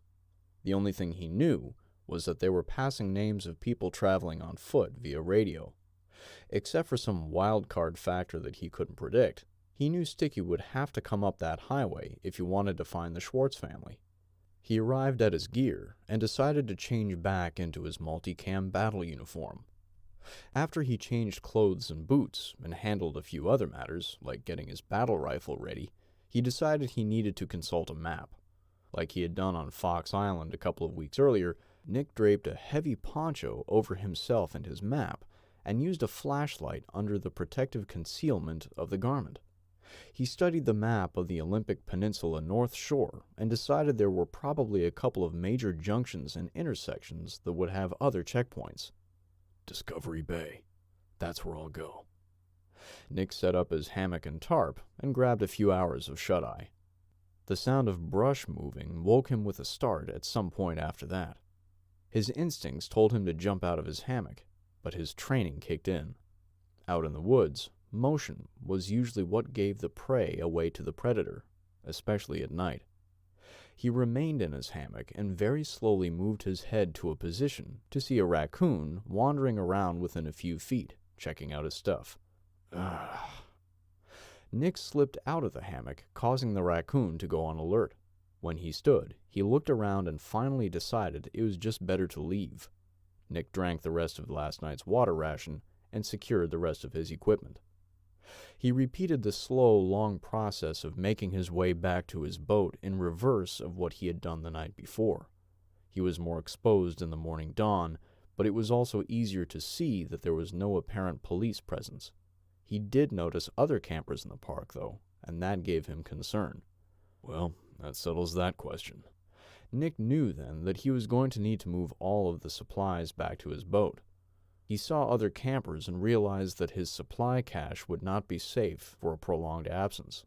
Maybe out in the deep forest, he thought, but definitely not here in a state park. Apparently everyone with no plan just thought they would come live in the park. He fired up his boat and drove it the short way back to the original fallen log he'd tied up to 2 evenings earlier. He went through the process of moving all his equipment back to his boat. Lessons learned, he said to himself. We'll need to hide my stuff in a much denser set of woods, around a lot less people, and not go to the cops for help anymore. After 45 minutes, Nick was finally able to make the slow navigation over to Discovery Inlet and down to Discovery Bay. It took quite a few hours because he was going barely faster than a troll. He stayed close to shore, traveling down the west side of Discovery Bay. He noticed quite a few homes on the water side of Highway 101. A few of the homes had private docks, but very few of those were intact. Even the secondary and tertiary effects of the tsunami wiped out almost everything. One thing that did catch Nick's eye, though, was that most of the homes looked boarded up and vacated. By the time he got close to the south end of the bay, the day was several hours old. He tied up to a piling that used to be part of a private pier. He chose that spot because one home was within sight, and it appeared to be vacant. He cautiously climbed out of the boat and approached the home with his hands high in the air. Don't want to get shot. He stopped and studied the structure and eventually decided to just go knock on the door. When nobody answered, he performed a cursory walk around the entire property, deciding that the place had been abandoned, or the people were dead. Not sure I want to stay here, but this will give me a place to think. Nick went back to his boat, grabbed his rucksack and a few other pieces of gear, and set them on the shore. He retrieved his machete and whacked several branches off the nearest trees to cover his boat. That'll have to do for now. He grabbed his gear and headed back up to the house to settle in for a bit. He He scanned around for a few seconds and then used a rock to smash through a bathroom window on the side of the house. After crawling in, he cautiously took 15 minutes to clear the house before heading back to the back patio. He busted out his camp stove and a little bit of food, using the opportunity to refuel and think. After he ate, he decided to walk down to the shoreline with binoculars and see if he could look at the south end of the bay. Nick could see the checkpoint down at the junction of Highway 20 and Highway 101, but he was much too far away for this to be a useful intelligence gathering spot. He sat down, making himself comfortable, and continued to eyeball the checkpoint as dusk approached. He thought about his encounter at the checkpoint in Squim the day before, looking at his multicam uniform. I just had an idea. Tahoma's hammer plus 27 days. 2 evenings after Sticky Wood first introduced himself to the pirate called Shotgun, he found himself in the town of Squim, Washington. The morning before, he and Shotgun took their time recovering from a hard night of drinking whiskey and smoking bowls of meth. Shotgun and his crew of, sometimes fishermen, were part of the Risen Dead Motorcycle Club's unofficial meth distribution network. They had their fingers in every criminal pie on the north end of the Olympic Peninsula. Shotgun had assured Sticky that he had contacts in Squim that would help him find the house of Stuart Schwartz's family. By the time they were feeling well enough to go do anything, Shotgun convinced Sticky that it would be better to start the next day. Rather than take the road and risk providing names at the checkpoints, Shotgun and a few of his employees gave Sticky a ride down to Squim via boat, where they had contacts waiting to pick them up. So, what's the plan again? One of my long-term customers in this town works for City Hall, Shotgun clarified. We're gonna go pay her a little visit. Shotgun's contact drove the little red and black Chevy Blazer around the outskirts of Squim and across Highway 101 up into the foothills of the Olympic Mountains. They took several small back roads, passing nice homes at first that gave way to older single-wide trailers. The road changed from paved to gravel. Not that it mattered, since everything was cracked and bumpy from the earthquakes, but Sticky realized they had entered the realm of his most common customer. Poor white trash. The Blazer pulled into a driveway and was greeted by several people drinking beer around a fire.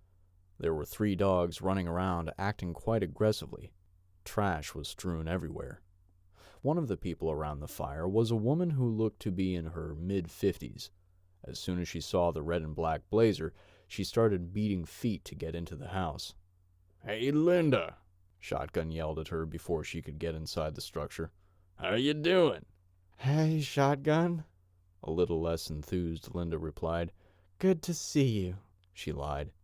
When Shotgun, Sticky, and the driver approached the fire, not one of the men stood up. They knew who they were talking to with Shotgun, and even though they didn't know Sticky, they recognized the look of a senior predator in his eyes. Come on back over by the fire, Linda, Shotgun said. He sounded sociable, but it wasn't a request, and Linda knew it. She slowly crept to the fire, trying to stay on the opposite side from the fisherman meth distributor. Nah, no, Linda. Over here by me, Shotgun ordered, once again sounding much friendlier than he was being. Hey, Shotgun, Linda said once more. Listen, we ain't got no... Whoa, Linda. Slow down. I'm not here to collect. I'm here to give you a chance to get that monkey off your back. Sure, Shotgun, Linda said apprehensively. She knew there was no such thing as a free ride. What do you need? We need an address, Sticky replied for his friend. Linda looked at Sticky and then at Shotgun. I wish I could help you, Shotgun. Really, but the computers are down. A slight look of relief crossed Linda's face, and she thought she had successfully evaded the request. Now, Linda, we both know there are paper records for backup, right? Linda could see she wasn't going to get off quite so easily. Yeah, but, those are in archives. Everyone'll know I'm digging through them. Oh, man, Shotgun grunted. That sucks. He wasn't even trying to hide the sarcasm. Sounds like a problem you need to solve, Linda. Look, Shotgun, they're gonna know something's up. I ain't even been to work in 2 weeks. Yeah, come on, Shotgun, one of the skinny tweakers by the fire said. If she starts trying to dig through the archives after being gone so long, they'll know something's up. Shotgun and Sticky both glared at the man, who wisely decided he'd better shut the hell up. Shotgun returned his gaze to Linda. Make something up, he said forcefully. I don't give a shit what you say, but we want those addresses by this time tomorrow. What's the name? Linda asked in a nervous tone. I want the address of every property in this area owned by someone named Schwartz, Sticky said coldly and directly. Sticky started fingering the large fixed-blade knife hanging on the side of his right hip, stepping a little closer to the fire and eyeballing each and every man there. He was practically daring them to start a fight, but not one of them felt like dying that day. Natalie walked out of the root cellar and through the defunct greenhouse out into the snow. She was getting used to the daily ritual. For the first several days, one of the men would come grab her and drag her to the house. More recently, it had been one of the other women. Natalie had been conditioned at this point to not even try to escape. She knew the elements in the mountains would be against her anyhow. The greenhouse had broken panes of glass and various pieces of discarded furniture and household goods. If it had ever been used to grow vegetables, it showed no signs of it anymore. Natalie trudged through the snow on her usual morning routine, looking to gather a bucket of frozen water from the rain barrel on the corner of the mountain cabin. Not yet, the other woman scolded.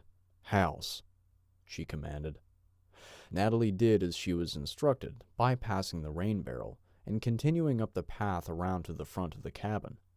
She could smell the smoke of the cabin's lone fireplace, burning wood that was too green to burn cleanly yet. There was a rich, moist smoke that hung in the air. She walked up the 3 creaky steps under the covered porch, opened the door, and entered. When she did, one of the 4 kids, a boy about 5 years old, screamed at her while wiggling his hands at the side of his head. "Bitch!" he yelled at the top of his lungs. "Hey!" they all heard one of the men yell from a different room. "You little son of a bitch! I told you to stop cussing." Natalie had learned to ignore all the kids. None of them had any manners, and she almost felt sorry for them. There wasn't much sympathy left in her heart for anyone else. She just wished she could die. Her husband had been murdered, and she hadn't seen her own children since that day. Just looking at these people caused an intense rage in her to build, but she dared not do anything to upset them because beatings and rapes were much more likely to happen, she'd learned. "Get in here, girl." "My name is Natalie, you piece of shit." They'd never even bothered asking her name. As far as they were concerned, she didn't have one. The word girl had inadvertently become her name. Natalie was nudged into the cabin's kitchen area by the woman who had entered behind her. When she got in there, she saw that all 11 of the adults were waiting for her. "We got a special treat for you," the leader snarled. Natalie had figured out he was probably the father of at least 2 of the other men. She pegged him to be in his mid to late 60s. She wasn't sure what all the family dynamics were, but she knew the 4 women belonged to 4 of the men. That left her to entertain the other 3 men when she wasn't doing chores. "Hey, you," the old man said, viciously laughing. "Today you get to find out who your new husband is." Natalie stared in disbelief, trying not to let her anger come out on her face and cause yet another brutality. She sat there quietly, knowing she was in trouble either way. If she talked out of turn, they beat her for speaking without permission. If she didn't speak when they wanted her to, they beat her for being insubordinate. It was a no-win situation. In the end, the beatings were coming either way, so she decided to just never talk to them again. "Still giving us the silent treatment, huh?" the old man said. "Suit yourself, and don't look so dejected," the meanest of the 3 single men said. You got yourself a chance at real life here, he said, almost disbelieving that she couldn't recognize what an opportunity it was. Natalie just cast her eyes down at her feet, waiting to hear whatever new creative punishment they had come up with. She didn't care what they called it. She was a slave, and she knew it. The younger man continued. You see, Dustin had himself a brainstorm. We're all tired of having sloppy seconds. Decided we should compete to see who gets you as his wife. This got Natalie to look up.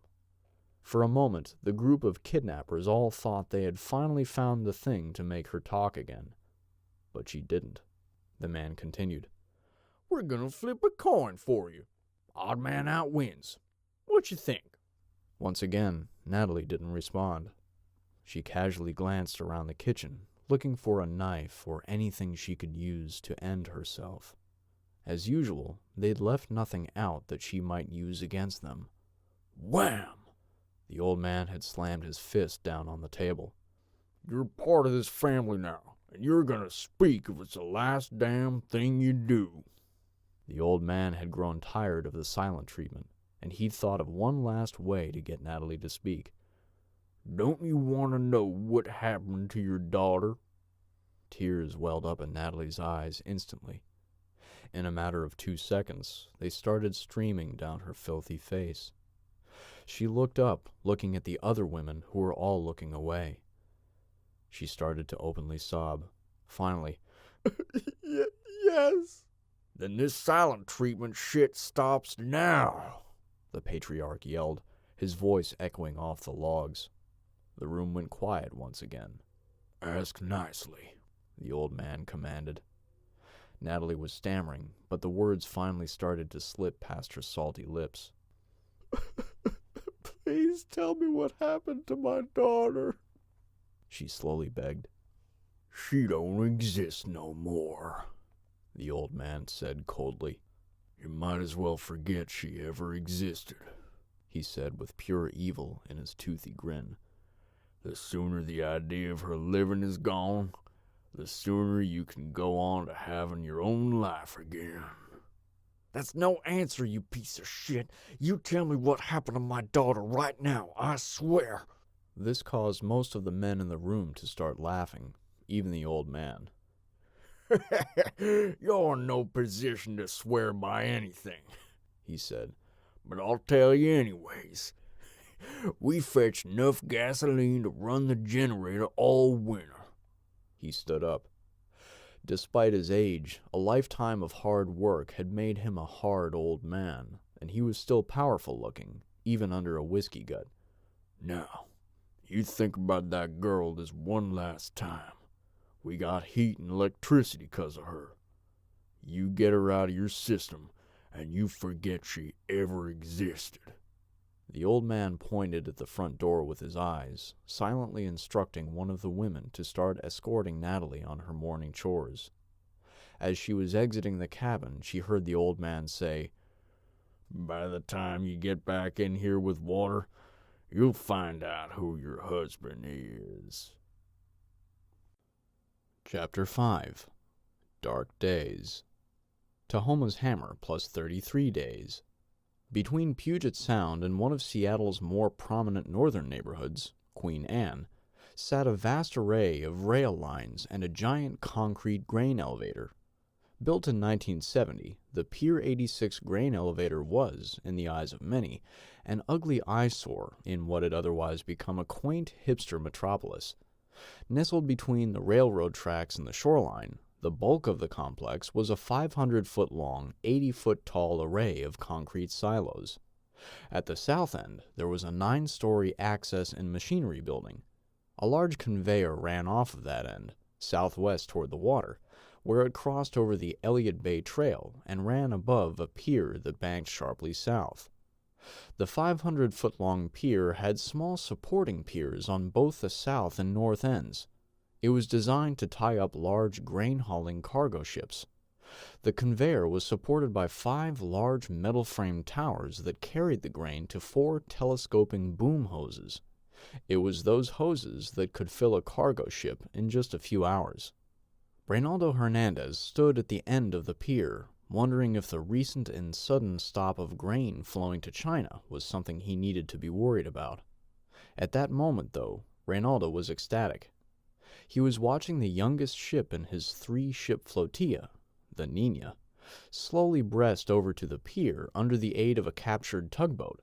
With its bow pointed north, the 40-year-old cruise ship looked more like an old hospital ship than the giant monoliths of entertainment that had taken over the cruise industry in more recent times.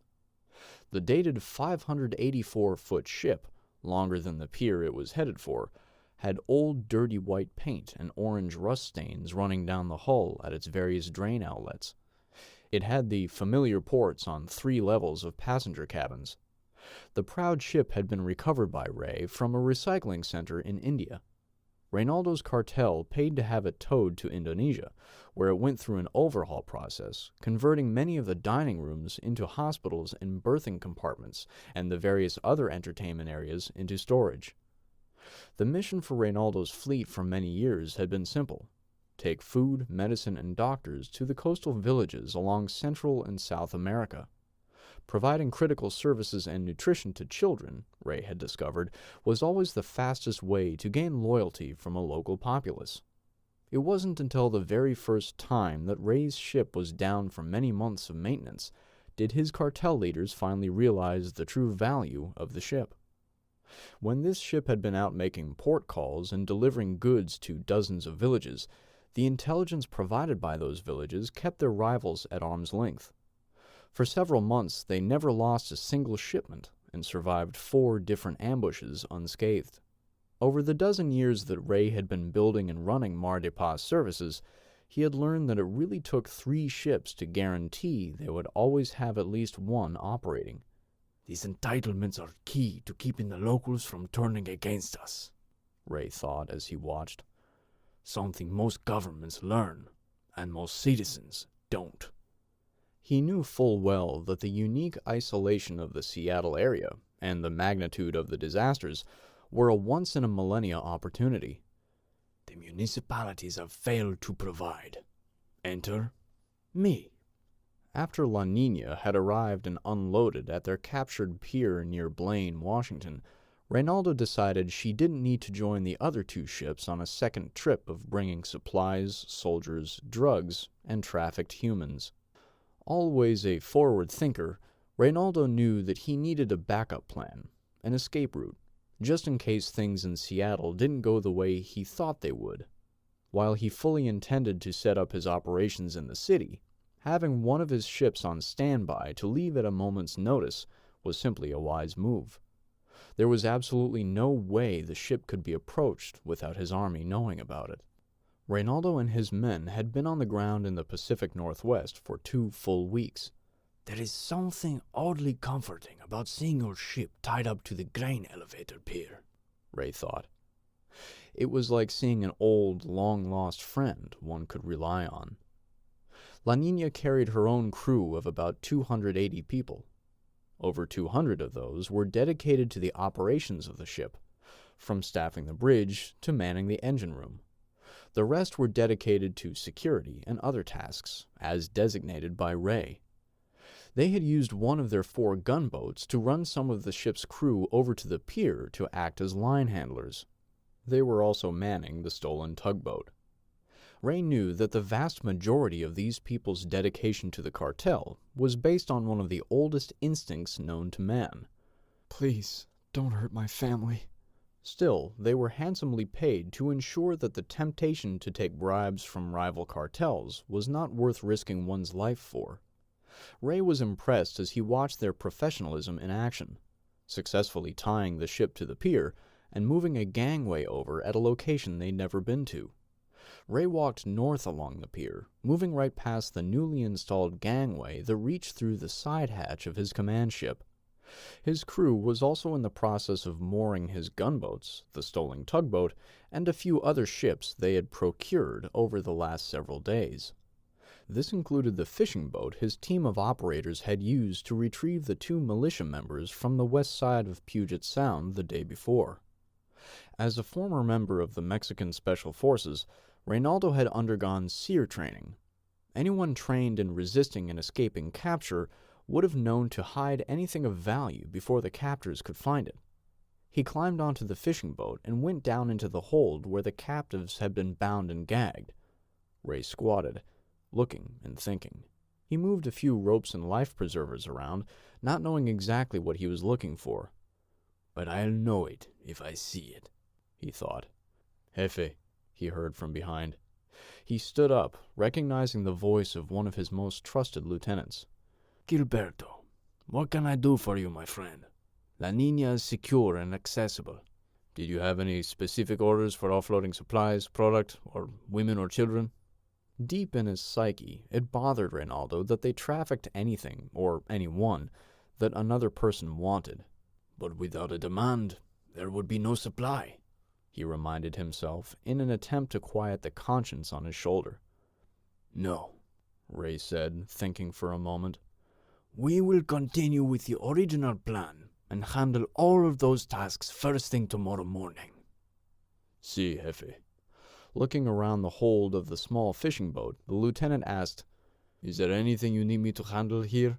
No, Reynaldo said, barely stifling a small chuckle. I don't even know what I was doing in here. It must have been something to do with my next appointment.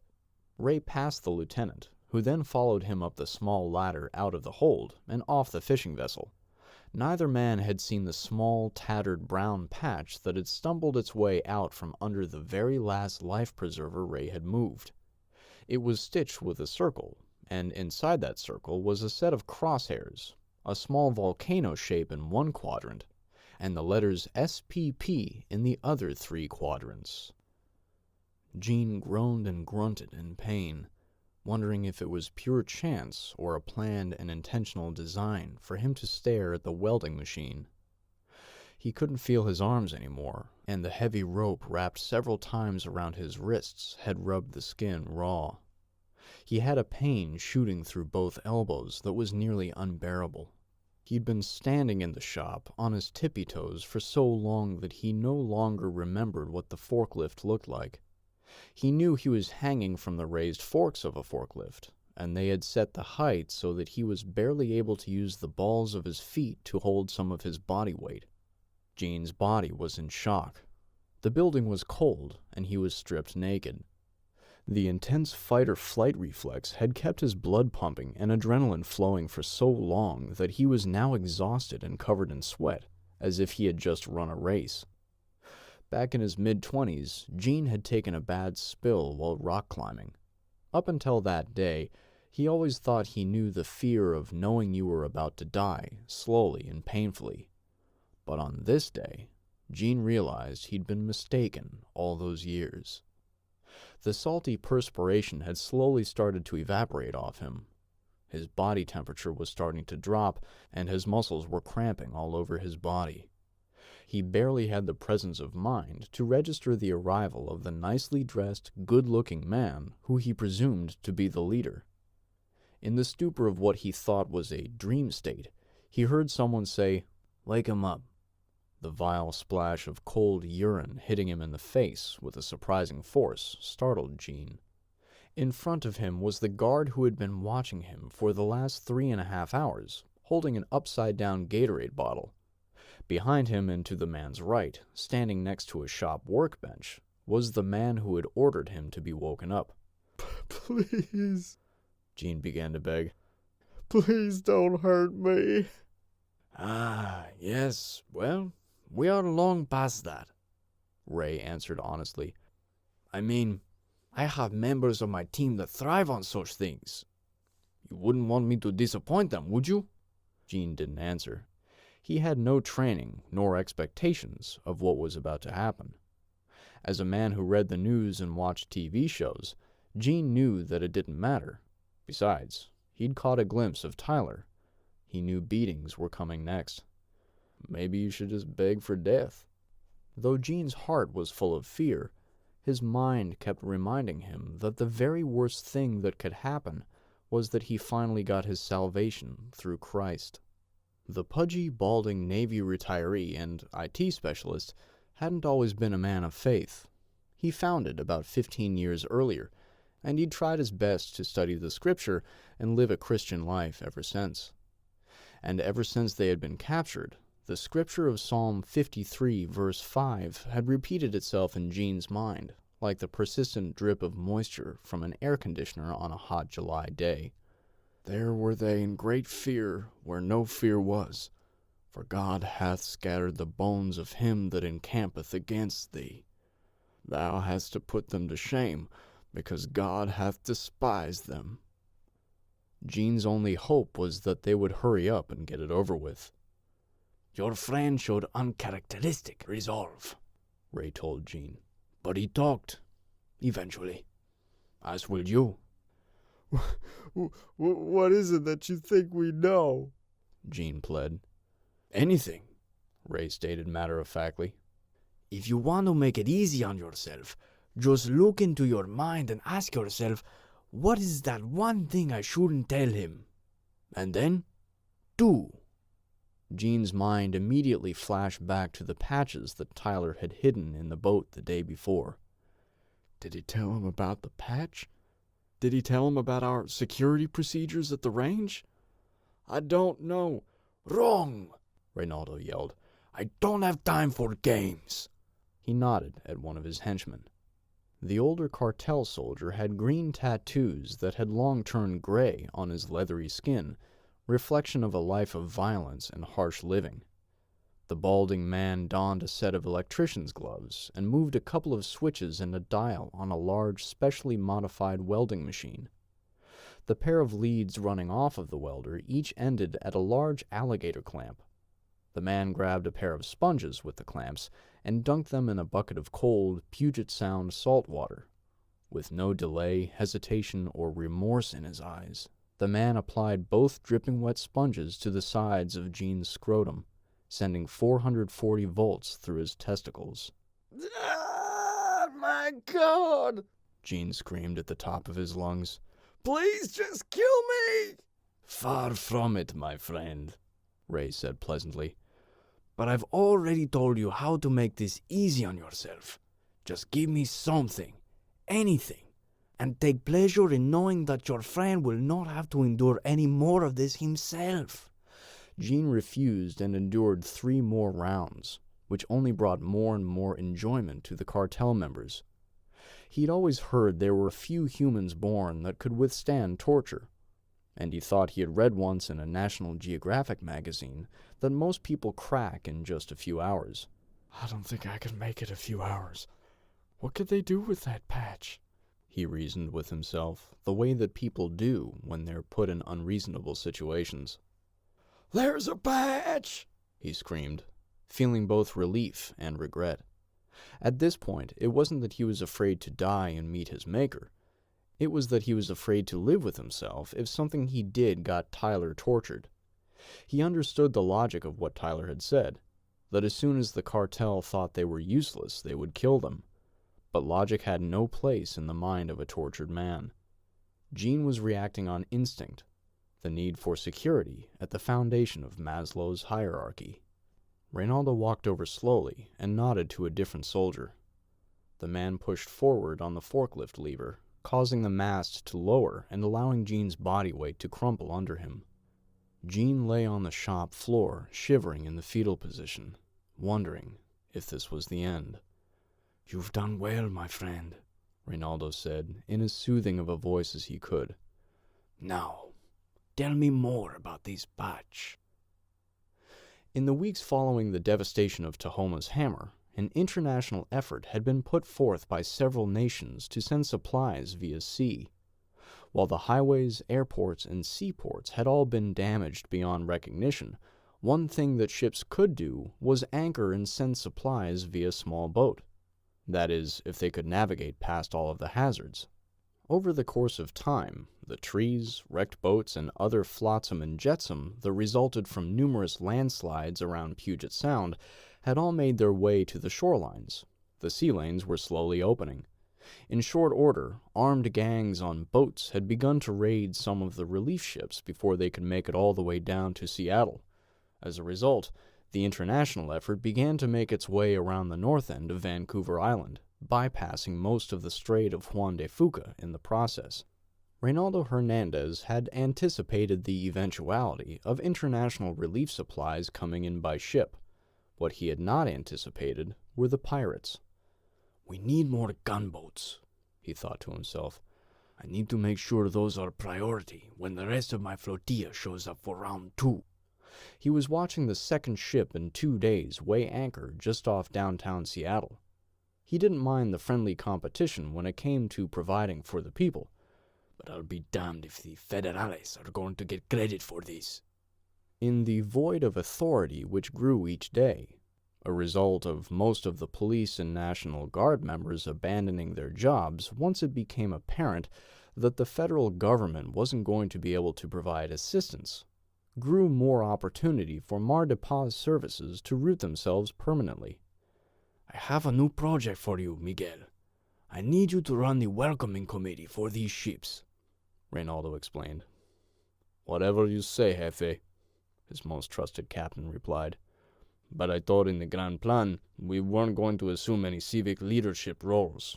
Wouldn't a welcoming committee fall out of line with our objective?" "The situation is flexible," Reynaldo explained. Ray had no problem with Miguel asking for clarification. This deep into the cartel, a leader could only trust a small handful of people. Ironically, those were the people who were around him the least. That level of trust meant being able to rely on that person to do the right thing without an ulterior motive. Miguel was one of only a few people that Reynaldo could set loose on a task and not need to keep a tab on for several days.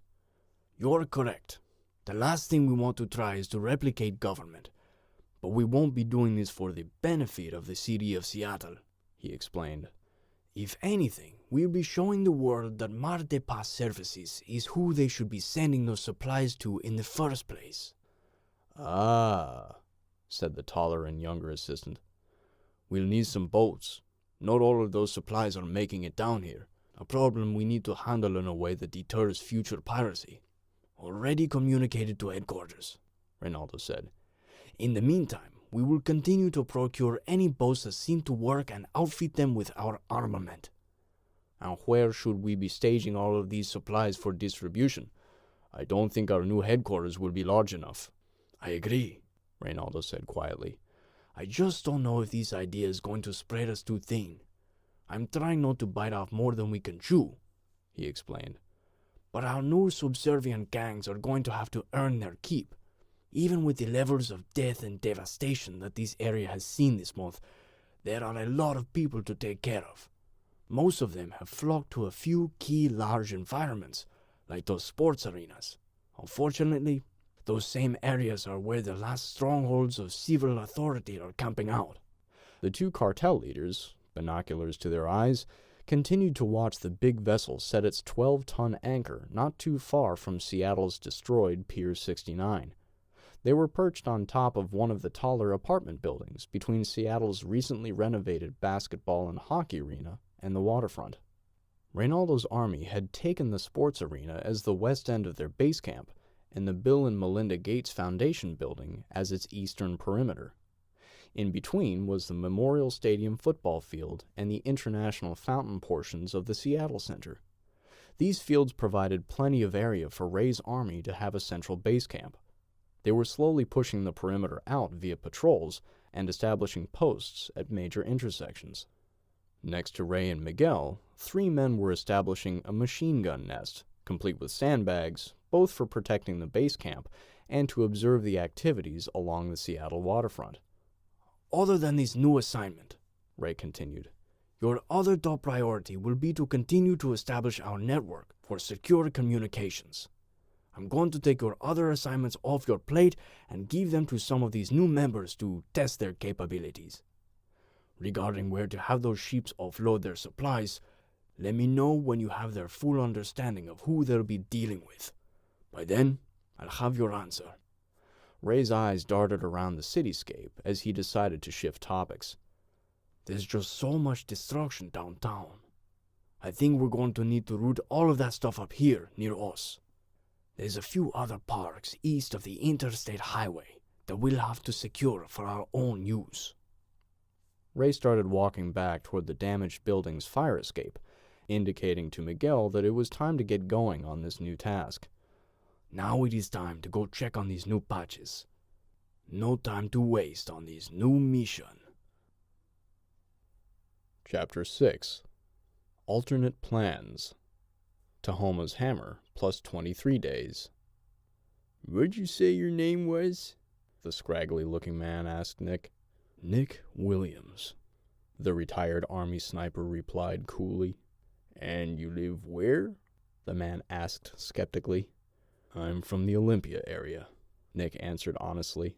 He was at the checkpoint where Highway 101 and Highway 20 intersected at the bottom of Discovery Bay. It was one of two larger checkpoints amongst the series of smaller ones, spanning from the Hood Canal Bridge to the city of Port Angeles. Nick knew that the area was just too dense with brush and undergrowth for people to make any decent time trying to get around checkpoints. But since they were all checking IDs, he figured that probably would be what Sticky does. This was Nick's backup plan, put in motion by the Squim Police Department. If Stuart Schwartz passed through here, this would be the best place to find him.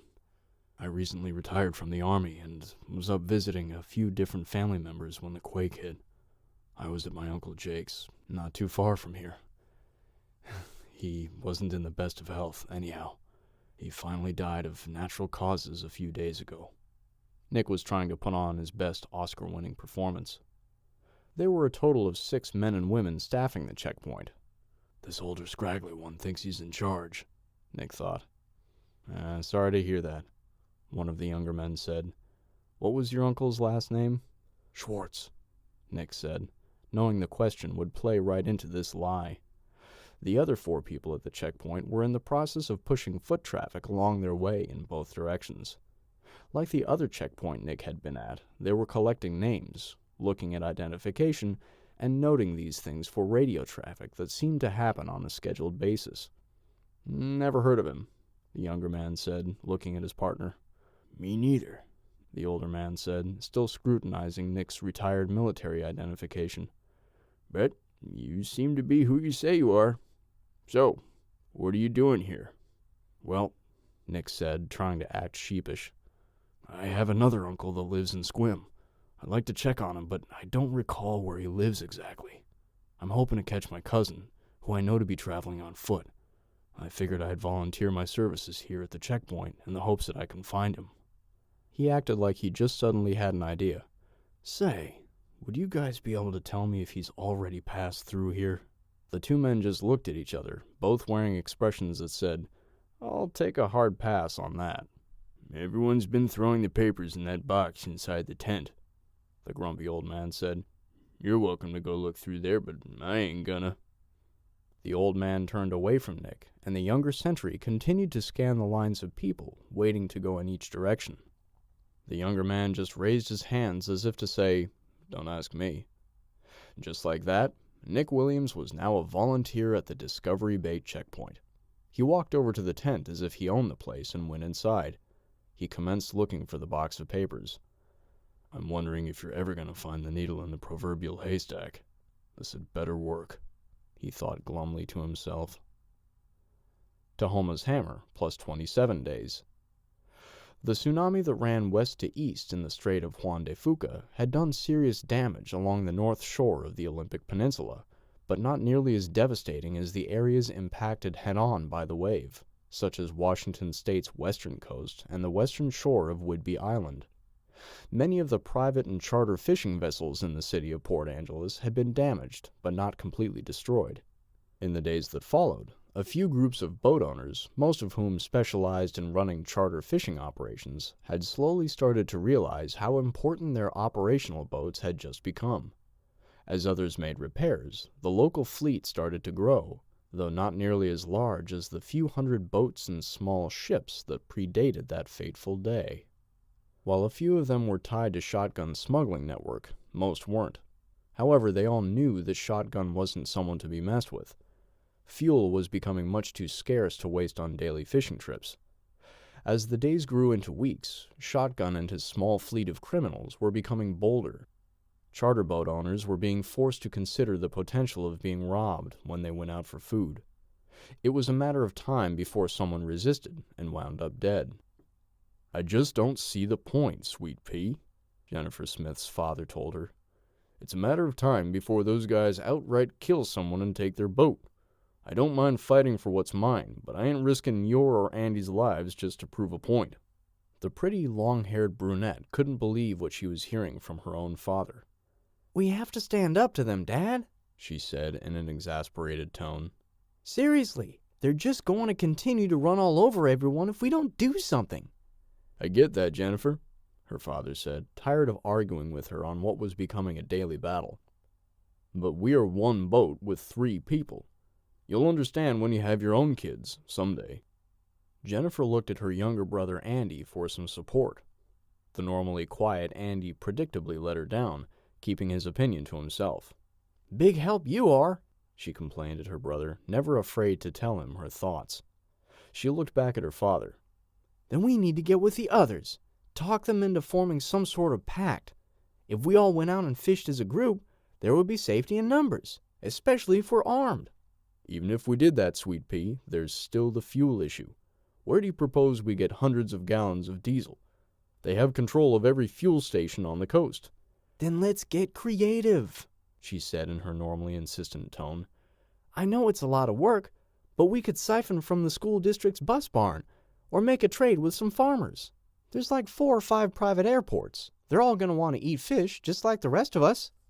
Jennifer's father grew quiet, staring at the fire pit while mulling over the points she was arguing. She got out of her lawn chair and headed back to their house. She and Andy had both grown up in the charter fishing business. Never married, the 33-year-old looker had moved back in with her family a year earlier after the end of her longest relationship. 2 years. Jennifer's mother was hand-washing dishes on the front wraparound porch of the 100-year-old 2-story farmhouse. She let out a deep breath. "Sometimes I don't know how you were able to stick it out, Mom," Jennifer said. "Talking to him is like yelling at a brick wall." "Well, you two are a lot alike," her mother retorted with a small chuckle. "Both of you get stuck on an idea and hate listening to reason." Jennifer knew her mother was right. "That may be true, but since I'm usually right, it seems dumb when he's being hard-headed." She knew that sounded arrogant. "But it's so true." "So, what is it?" her mother asked. "What's the bright idea he's not listening to?" "I'm worried about those assholes at the marina pirating all the relief supplies, and," she put major emphasis on the word and, "keeping the rest of us from fishing at the same time." "Well, honey, those guys are the dirtiest crooks in town, and everyone knows it. People are going to have to get really desperate to want to fight them." "That may be true, Mama, but you don't wait till that moment to learn how to fight." "Thanks for your morning prayer, Aaron, as usual," Vince Cortez said. Every morning, the leaders and family heads of the Phalanx group on the north side of the Snoqualmie River's North Fork gathered for a daily briefing. After the families had settled into their routines after the initial earthquake and eruption, the briefings had started to become more efficient and speedier. That all changed 5 days earlier, when Marshal Oakley, the main ham radio operator for the group, reported that a large gang had attacked the Monroe Correctional Facility. The meetings had suddenly become much more focused on threats in other parts of King and Snohomish counties. The group didn't force any particular religious views on anyone else, but they did open their meetings with a quick invocation, usually led by Air Force veteran Aaron Harmon. "Lord knows our state and country need it right now," was all Aaron replied as gleefully as she could manage. "Marshal, any new intel on this cartel stuff from the various preparedness nets?" Vince asked the group's primary ham radio operator. Though several of the group had lower and mid-level ham licenses and a variety of equipment and experience, Marshall was by far the right man for the job. The borderline genius could make a listener's head explode just with the words of describing signal modulation, power supply, or the virtues of a dipole antenna. "From the sound of things, the National Guard and police in Seattle have taken a defensive posture at the sports arenas. Their manpower is negligible. The people who were sheltered in the arenas have been rioting almost non-stop. I hate to say it, but anarchy is about to reign in King County, and this gang that miracled itself out of nowhere is the only authority poised to do anything about it. The look on John Cronin's face was worried and wrinkled, like an old leather tool pouch. "Have you heard anything actionable?" he asked Marshall. "Locations of troops and movements, numbers, actual activities they're performing?" The former Seattle cop was also a truck driver in the Army many moons earlier. While not infantry, he had the basic knowledge of what he should be asking. "It sounds like they're setting up food and medical centers," came the answer John was dreading. "What?" gasped a few of the others. Vince didn't say anything to quiet them, but as the meeting's chair tasked with keeping it on schedule, he gave them all his hush-up expression. "Locations?" John asked Marshall. "A few parks, mostly inside the city limits, I guess. Why?" Ignoring the question, John said, "I need you to reach out to all of the other groups. We have to figure this out. Use these questions to guide you. Where are all the other gangs? Why aren't they attacking this large army? Where are they providing services? This will help us if we want to sneak in and learn something. It will also tell us where to avoid large crowds of angry, hungry people. And most importantly, where is their CP?" "What are they doing here?"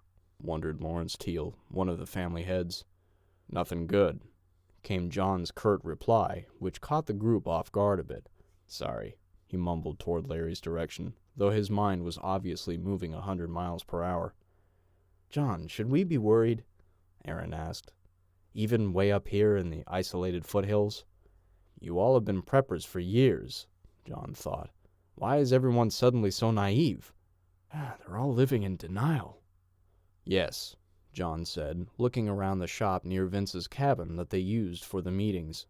"In fact, when the guys across the river get back from their rescue mission, we need to check in with the various militias and groups leaders to discuss a battle plan." The order of the meeting broke down after those words, causing Vince to find a piece of firewood to bang as a gavel. He called the meeting adjourned, to be reconvened that evening, which would give Marshall some time to reach out to the network for more information. As people started to filter out into the cold rain, he called after the head of security. "John, can you hang?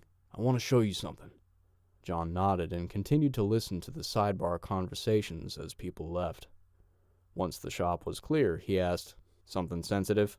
"Maybe," was the mysterious answer. "I want you to talk to my grandson. He's in the cabin." Without even waiting for an answer, the retired helicopter mechanic started leading his neighbor into the mountain homestead.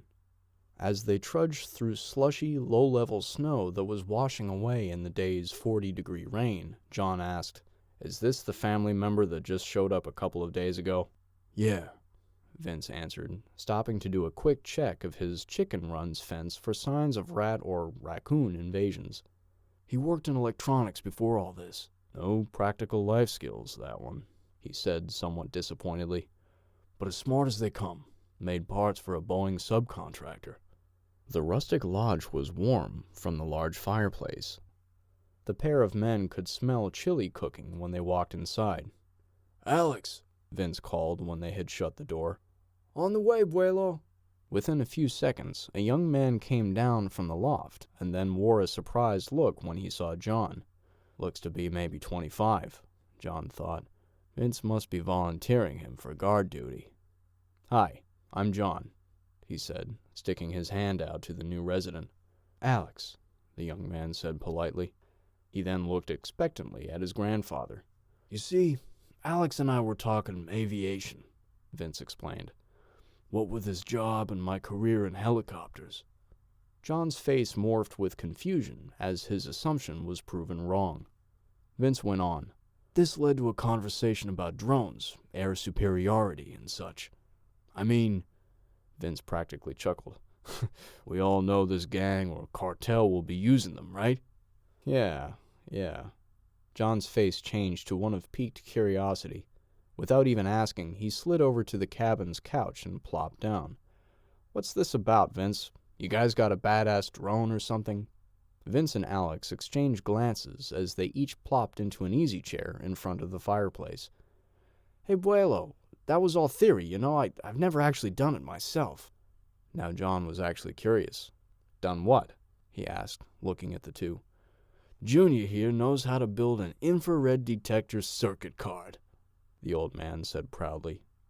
It was lost on the security chief. Okay? Really? Vince asked incredulously. I thought you'd get it immediately. For tracking, Alex explained. I saved a YouTube video on my iPad and showed my grandpa how easy it is to make a homemade IR tracking missile. This totally caught John off guard. A what? He waited to see if he was being punked. No way, he said out loud. Well, not like a real missile, Alex explained hurriedly. It was a compressed water-powered motor on a hobby-sized glider. It flew maybe 50 yards. Maybe. It was a video from some dude in India. But it tracked? John asked. As in course adjustments? Yeah, Alex said, not believing that these old farts couldn't believe it. And you can build one of these circuit card sensor things? John double-checked. Easy. With the right parts, probably less than an hour. John and Vince were finally on the same wavelength. He could see Vince smirking at him. Air superiority, Vince said with a shit-eating grin. We could deliver a guided bomb. If we can figure out how to fly it there, John thought. Tahoma's hammer plus 28 days. The stench almost made the old killer and rapist gag. Oh my God, the ex-con thought ironically. He had just entered the home of Stuart Schwartz's parents on a lightly developed road in the foothills between Sequim, Washington, and the Olympic Mountains. I'll hand it to Shotgun, Sticky thought earlier that morning. He commands the fear of that tweaker chick. In order to get into City Hall, Linda had to eat some crow for abandoning her job.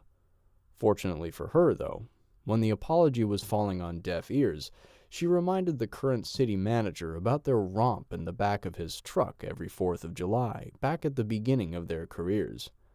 How are you going to explain to your wife how I can describe that tattoo next to your little ding-ding? She threatened. By midday, she was handing off the information to Shotgun and Sticky. Shotgun had provided Sticky an option to outsource this job to his local trustees, but Sticky was having none of it. This one's personal, he explained. Linda had acquired the actual purchase and sale deeds on file with City Hall for every family named Schwartz, 9 in total. It was the name and address of the purchaser of a specific property that had told Sticky which home to go to, the one purchased by Dr. Asher Schwartz of California. Doctor. Why do these Jewish asshole doctors still call themselves doctor after they're retired? Sticky knew instantly that at least one of them had died in the house. A couple of weeks ago, I'm thinking. He pushed the door closed behind him. The homes in this area were situated on parcels that were big enough to be fairly private, but still close enough to be considered a neighborhood. Most of them looked abandoned, but he wasn't going to let fate have some concerned neighbor walk by and see the door open. The home was large and spacious and had a commanding view of both Sequim and the bay a few miles north of it. Some of the windows were broken. Furniture was strewn. Just like almost every house, Sticky thought. He dodged kicking things as he slowly made his way through it. When he got to the kitchen, he could tell that a lack of food and water had quickly become the Schwartz's biggest issue. Why didn't they go to a FEMA camp or something? He wondered for a brief second. He checked the entire house, not finding anyone, but also not finding the source of the stench. Dog died under the porch, maybe? Nah, too strong. Gotta be human. As Sticky opened the door to the attached garage, he was rushed by flies and an odor that would have knocked a buzzard off a medieval plague wagon at 100 paces. Christopher Sticky Wood vomited instinctively and violently, much in the way many of his rape victims probably had in the past. His vomit was light on food and heavy on whiskey, which didn't help matters. He ran outside for some fresh air. No way am I going through that door. He looked around the property, keeping an eye out for other people as he used a small rain puddle to wash out his mouth. He spotted a constructed outbuilding, which he figured to be a gardening shed. Inside there, he found a shovel, which he hauled back around to the closed garage door. Forcing the blade under the door, he pushed down on the shovel, which pushed the door up just a bit. The garage door creaked as opener tracks and locks were fighting each other from the unplanned incursion. Sticky took a couple of cottage stones from the defunct flower bed and stacked them behind the fulcrum of his shovel. This gave him extra leverage, and snap! This time, the fiberglass-handled tool was able to force the garage door open despite its parts fighting him. He grabbed it and pulled it up, so that it was now about half open. The surge of stench and flies wasn't as bad once he was expecting it. He saw a Mercedes with a garden hose stuck in the tailpipe. Well, shit. Now what? Chapter 7. If pleasure was not followed by pain, who would forbear it? Samuel Johnson. The world was practically on fire at 5 weeks into the events. China and Russia had started surgical strikes and limited engagements, both at sea and on their shared border, and those had continued daily with lower intensity conflicts. America's fiscal, power, and internet problems had far-reaching and worldwide impacts. The rerouting of trucks and ships to the West Coast's southern ports had slowed the shipment of grain to China considerably. The dollar had been weakened as the world's reserve and petrocurrency for well over a dozen years prior, but America's shaky e-commerce had been the nail that sealed its coffin. The hammer's trickle-down effects were growing worse by the day, and sometimes by the hour. The power outages and rolling blackouts west of the Mississippi River had started to become a common occurrence, sometimes lasting days, except for Texas, which had its own independent power grid. Riots were not just limited to the major cities any longer. Even smaller towns were starting to see crowds by the hundreds protesting the lack of electricity and internet and the skyrocketing prices of food and goods.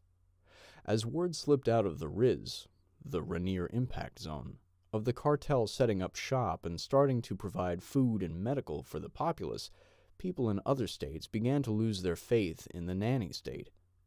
In Los Angeles and Denver, people began incorporating a plea for the cartels to help them with their protests, something the cartels were only too happy to do. The President of the United States and his staff just couldn't keep their eyes on all of the moving parts. While trying to beef up his foreign policy and move the military to the southwestern states to face the pending Euro-Asian aggression, at home, he was dealing with attacks on his lack of response to the disasters more directly. Every day, the press briefing was a virtual bloodbath for his press secretary. Katrina looked like a day at the picnic, and other such comparisons were being made to the president's lack of action for the RIZ. Jeremiah Allen, America's first libertarian president, had made no friends with the media, as it were, but with the power outages, collapsing economy, and cartelification of the western states, he was the laughingstock and target of every media outlet on the planet. Tahoma's hammer plus 34 days. The 4-foot by 4-foot dog cage was bittersweet. The cartel guards had provided one each for Gene and Tyler, not for their comfort, but to eliminate the hassle of messing with chains and bindings. Each of the posse prisoners had his own cage in the cold, semi-dark, and damp boiler room, and they were kept covered with cheap wool moving blankets. For the psychological effect, Tyler knew. Need us to feel isolated. The two men were not gagged, however, and Tyler figured it was probably because the room was bugged. I want to tell Gene that I cracked. We need to find out what the other confessed. Tyler knew from his old Air Force SEER training that they shouldn't talk openly about anything of intel value. I only wish we had made time to train the whole posse on some code phrases for this situation. The thought of being kidnapped seemed too impossible. God, we were fools. Tyler, he heard Gene mumble weakly. Don't worry about it, Tyler cut him off. Gene, do not say anything about whatever you told them. He heard Gene start sobbing, both from pain and guilt. I know, Gene said compliantly through his tears and hiccups. Are you okay? I'll live. Tyler mumbled, wincing through the broken ribs, missing teeth, and probable concussion as he comforted his partner. The two men talked of missing their loved ones and wondered when the torture would start again as a way to pass a few moments. When Gene had calmed down for several minutes, Tyler knew it was time to propose his plan. Listen, I want you to promise me something. Gene was quiet, thinking for a moment. Don't think like that. God has a plan for us, Tyler. Tyler cut him off again. Gene, stop. Listen, if either one of us is let go or escapes, we need to keep going. Huh? Gene asked, not sure if he was understanding. Abandon each other? Gene, promise, Tyler instructed. If you make it out, don't turn back. And neither will I. I can't promise that, Tyler. Look. This time it was Gene's turn to be direct. No, Tyler. We're stronger together. Don't make me promise that. Tyler let the air grow quiet for a bit before pressing his point. I appreciate that, friend. But one of us making it back is more important than both of us dying. I don't like it either, but it's the way it is. Now promise me. After a long, quiet minute, Gene finally agreed. Okay, I promise. Both men sat quietly after that, not wanting to upset the other with their sobbing. Eli found Phil on the rifle line, shoving his plate carrier and patrol pack into a large surplus parachute bag he'd purchased years earlier specifically for his posse kit. Don said you wanted to see me? Oh, hey, yeah. Lonnie and I are taking Fred's truck down to the Bartlett EOC. Just the mention of his recently killed longtime friend made Phil sad again. Fred had been the gun range's very first casualty in this new, harsh world a few weeks earlier. They radioed for a meeting. I have a job I need you to start handling. Find some hard workers, but they need to keep their mouths shut. This little project could cause some squawking and drama. Well, don't stop there, Eli insisted. What's the big secret? Phil spent several minutes quietly going over a project for Eli out on their eastern perimeter. When he was all done, he asked him for any last questions. No, not really. It's just a bit of a mind screw to think that this is where we're at. You're telling me, Phil said, thinking back to the events that had transpired in the recent days. Savannah's abduction, the deaths of several friends, including his own son's heroic death down in the shipyard. Being abducted and almost killed because of his own stupid decision-making. The gun range residents getting into a small-scale shootout with the National Guard. It's enough to make you lose faith in humanity, Phil often thought. While only 5 or so miles down the hill to the Slaughter County EOC in Bartlett, the trip took a near full hour for Phil and Lonnie. Ever since Tyler and Gene's abduction, the exit protocols for leaving the property had grown longer. All 3 manned fighting positions on the club's western border had to report no contact. They were still staffing the hidden observation post in the woods to the west as well. Once everyone was reasonably sure the path was clear, the vehicle snaked its way out of the sandbag trap near the front gate. They traveled much more slowly than they had grown accustomed to over the previous 5 weeks, stopping often to scout slowly around curves and good ambush points. Once in Bartlett, Phil could tell things were at a critical point.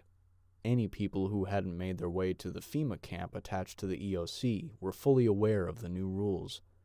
Possession was now 10/10ths of the law, as it were, and whoever possessed guns and friends with guns was probably going to eat and live another night.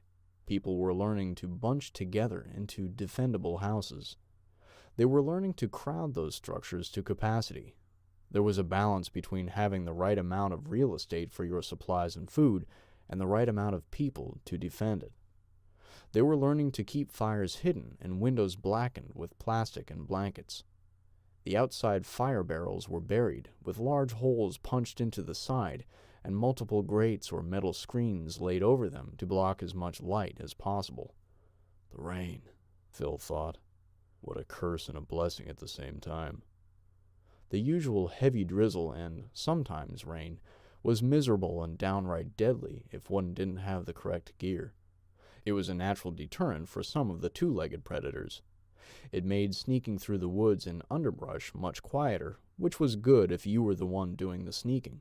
Otherwise, it made it harder to detect intruders on your own perimeter. But at least we'll have plenty of drinking water. Phil once again prayed a small thanks that so many people had purchased water filters back when prepping had been trendy. Lonnie made the last right turn and slowly approached the gate at the National Guard Armory. We're a little early, he told Phil as he looked at his wristwatch. That's all right. The last of these troops all know me as a regular now. While being covered by several others on watch, a lone soldier approached Lonnie's rolled-down window and looked inside. He seemed to recognize Phil. Password? As part of the sheriff's official county posse, Phil had been privy to a constantly changing list of verification words. He had to memorize a new list each week, as the only copy was kept in the EOC. Toledo. Nope. Wait. Hard to tell what day it is anymore. He closed his eyes so he could count the days and events in his head. Cookies, he announced with confidence. It's Toledo, the corporal said, smirking just a bit. Captain Reeves just came by 10 minutes ago, so I know you're not on the naughty list. He turned away from the window and nodded to the others to start the process for manually opening the gate. I could have sworn today was cookies, Phil mused to himself. Whatever today is.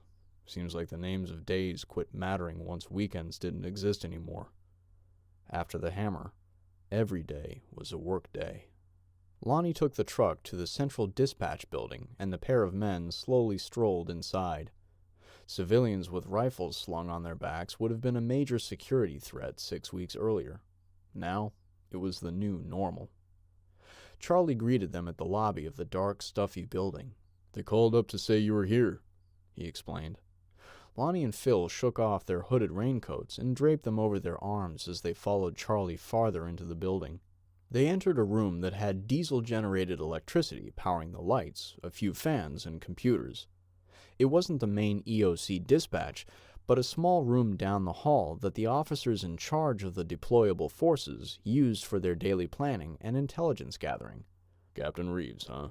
Phil quipped. Brother, you're collecting promotions and demotions faster than I can keep up with. Phil, how are you? Phil heard Sheriff Raymond say from behind him. He turned to see that he'd just entered the room himself. Sheriff, Phil said in a cordial greeting. Right as rain, he said. Rain. The sheriff looked at a guard member to his left, who was sitting at a computer. Corporal, could you get the big screen fired up? He asked, nodding toward the big monitor hanging near a large plastic conference table. Yes, sir, she barely mumbled as she went to power it up. Once she did, she returned to her computer and pulled some stuff in place on the screen. Phil thought. Must be something important if we're getting a briefing. As the monitor and computer finally settled into talking to each other, Phil could see a satellite photo of Seattle on the left side of the screen. The right side was filled with a smaller map of the same area in one corner and a spreadsheet in the other. He took a closer look at the satellite photo and realized it was fresh. He could clearly see several buildings toppled, including the famed Space Needle. That's somewhat sad and scary, was all he could say. Lonnie was moving in for a closer look, too. Have a seat, guys, Charlie said. Once they'd all settled at the conference table, he continued. This cartel thing has our full attention. Phil and Lonnie were still marveling at the photo. Where'd the picture come from? Lonnie finally dared to ask. That's too high up for a drone shot, he said, clearly thinking in terms of civilian drones. Our military liaisons, the sheriff answered plainly. They're trying their level best to stay out of civilian governing affairs. Doesn't mean they don't want to help, though. Yeah, Charlie continued. When it comes right down to it, the cartel will eventually be their problem, too. Right, Phil said, looking at the sheriff and Charlie both. Exactly. They could solve this problem in a day or two. He was a bit confused by their stoic silence. So why aren't they? He asked bluntly. Not their mission, Phil, the sheriff said. They're protecting those things that don't exist. You, of all people, should know that. The sheriff wasn't trying to be snarky, but he was fully aware of Phil's resume. Phil let it slide, recognizing that it wasn't meant to be a slight. So, what's so important about these photos? Charlie and the sheriff glanced at each other, and Charlie caught the slight go-ahead nod from the sheriff. The National Guard and cops in Seattle are getting their asses handed to them, on a platter. As Charlie continued, Phil turned back to the screen. He stood up and slowly walked over to the big picture. If you look in the Seattle Center, you can clearly see trucks, tents, even a couple that look like captured guard vehicles. We think that's where their CP is. What about down here at the arenas? Phil asked, pointing at the south end of the picture. That's the FEMA camps and what remains of the civilian government, Charlie answered. For the whole city? Lonnie asked in disbelief. Charlie just nodded.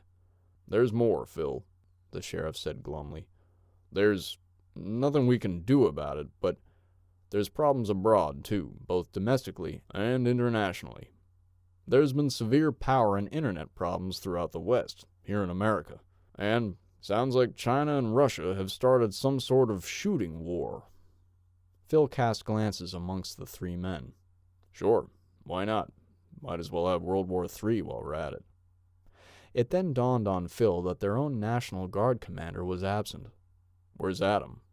Major Matsumoto is at a meeting with the security forces at Bogdan, the sheriff answered, referring to the submarine base. Trying to strike an agreement, if you know what I mean. Phil turned back to the picture. Any idea where my posse members are? He wasn't hopeful. No idea at all, brother, Charlie answered. But you see that ship at the pier, north end of the bay, by Queen Anne Hill? Yeah, Phil said curiously. That wasn't there 2 days ago. Reynaldo Hernandez stood at the picnic table under the tent, fondling the patch once more. Not bad, he thought. After learning of it in the torture session, he sent men over to inspect the small boat a little more closely. They returned with 2 of them. He'd just sent one out with some troops to find a seamstress for hire. Hire, he thought. Ray was a true believer, but he was no fool. He knew that most of the locals would perform work and tasks out of fear. At first, he continued in his own mind. But they'll come to see El Mundo Nuevo soon enough, once people learn that they have nothing to fear in exchange for full compliance. He was watching a few of his troops finish having a bite to eat. Another special operation, he thought. My teams are the best. They took down the local gangs from the inside. They'll take out this posse, too. Those gringos have been unexpectedly weak. Even as fat as they are, I thought they would be more challenging than this. He'd received word from Mexico that other branches of his cartel, as well as other familias, were starting to take the first steps in exerting dominance in other American cities. He looked at the patch rolling around in his fingers, almost letting his daydreams and the rain on the tent lull him to a peaceful sleep where he stood. Posse, he said in his mind once more, this time laughing at how ridiculous the word was. I wonder if these fat militias will be the same everywhere. Chapter 8. Go Time. Tahoma's Hammer plus 28 days. Earl knelt next to Connor, who was staring at a run-down homestead from the tree line. Well, he asked his fellow ranger vet and best friend, who had halted the small patrol as they made their way steadily up a snow-covered game trail. Very dark.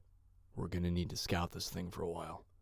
If they have an OP, I haven't found it yet, he said, referring to a possible observation post for the property. With the clouds and little moon, I might have missed this place had it not been for all the shit scattered around the yard. As the point man, Connor was wearing the one pair of night vision possessed by the group. He handed Earl's combat helmet back to him so he could take a look. Roger, Earl acknowledged. Where do you figure the main access is? He asked as he donned the helmet and lowered the optic. On the left, maybe. Kinda looks like we're on the right end of the house. Looks like a shed or greenhouse out back to the west. Uh-huh, Earl agreed. He mulled things over for a quick moment. Copy. I think the snow is too crunchy. This approach is going to suck whether we do it at night or in daylight. He scanned his Luminox watch, which glowed for years on end without needing to be recharged. 0330, he mumbled to himself. Hunker down. he told Connor. I'll move Jack and Larry up and we'll spread out in this tree line. Roger, Connor said nonchalantly, keeping his eyes on the dark field and homestead to his south. After he stood up, Earl took one last look at the property, trying to find his sister's gas-powered Cub utility vehicle. Stables, greenhouse, carport. I guess it could be in there. But how do I check without being seen? Earl's small fire team planted themselves downhill and in a tree line at least 60 meters from the cabin. The drizzly gray November day didn't yield any daylight until well into the 7 o'clock hour. They could hear the occasional chicken, but the light mountain breeze rustling through the tall fir branches made it difficult to hear much else. Each teammate had taken a turn maintaining a watchful eye on the property while the others rested. Earl felt Connor's hand shaking his shoulder. Huh? What? Earl said with a jolt, his mind coming back to the daylight that didn't exist when he'd closed his eyes. A career of army training had taught him to react with as little motion as possible. He shook his head just a bit and blinked his cobweb eyes a few times, finally settling them on Connor, laying in the snow next to him. We have activity, he said. Greenhouse. Earl slowly rolled off the lined poncho he'd been sitting on, getting prone and following Connor on his elbows back up to the edge of the tree line. He took the binoculars from his buddy and scanned the back of the property. After another 30 seconds, he saw 2 figures come out of the rundown greenhouse. Only one went in, Connor said. This made Earl pull his eyes off the binoculars and look at his friend. Did I hear that right? One? He was still groggy. Affirmative. Earl went back to studying the 2 figures, each wrapped up in a hodgepodge collection of blankets. Possible females. Try as he did, Earl just couldn't distinguish if one of them was Natalie. It would seem fitting that 1 going in and 2 coming out indicates a captive. He was trying his best to keep his cool, but the desire to run in guns blazing was strong. Do me a favor, con man. Get good and clear, find some decent branches, and get started making an improvised stretcher. Huh? Came the confused reply. I have an idea to try to get closer, Earl said. Jennifer, her brother hissed as loudly as he dared. Why are you whispering? She shot back from behind the binoculars. It ain't like they can hear us. He's right, sweet pea, her father yelled out from behind the helm in the cabin. Quit staring.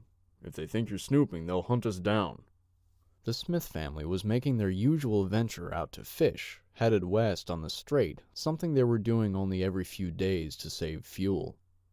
The twin-engine 40-foot Rampage was easily seen, displacing over 12 tons of water, and hosting both an enclosed cabin and a flying bridge on top.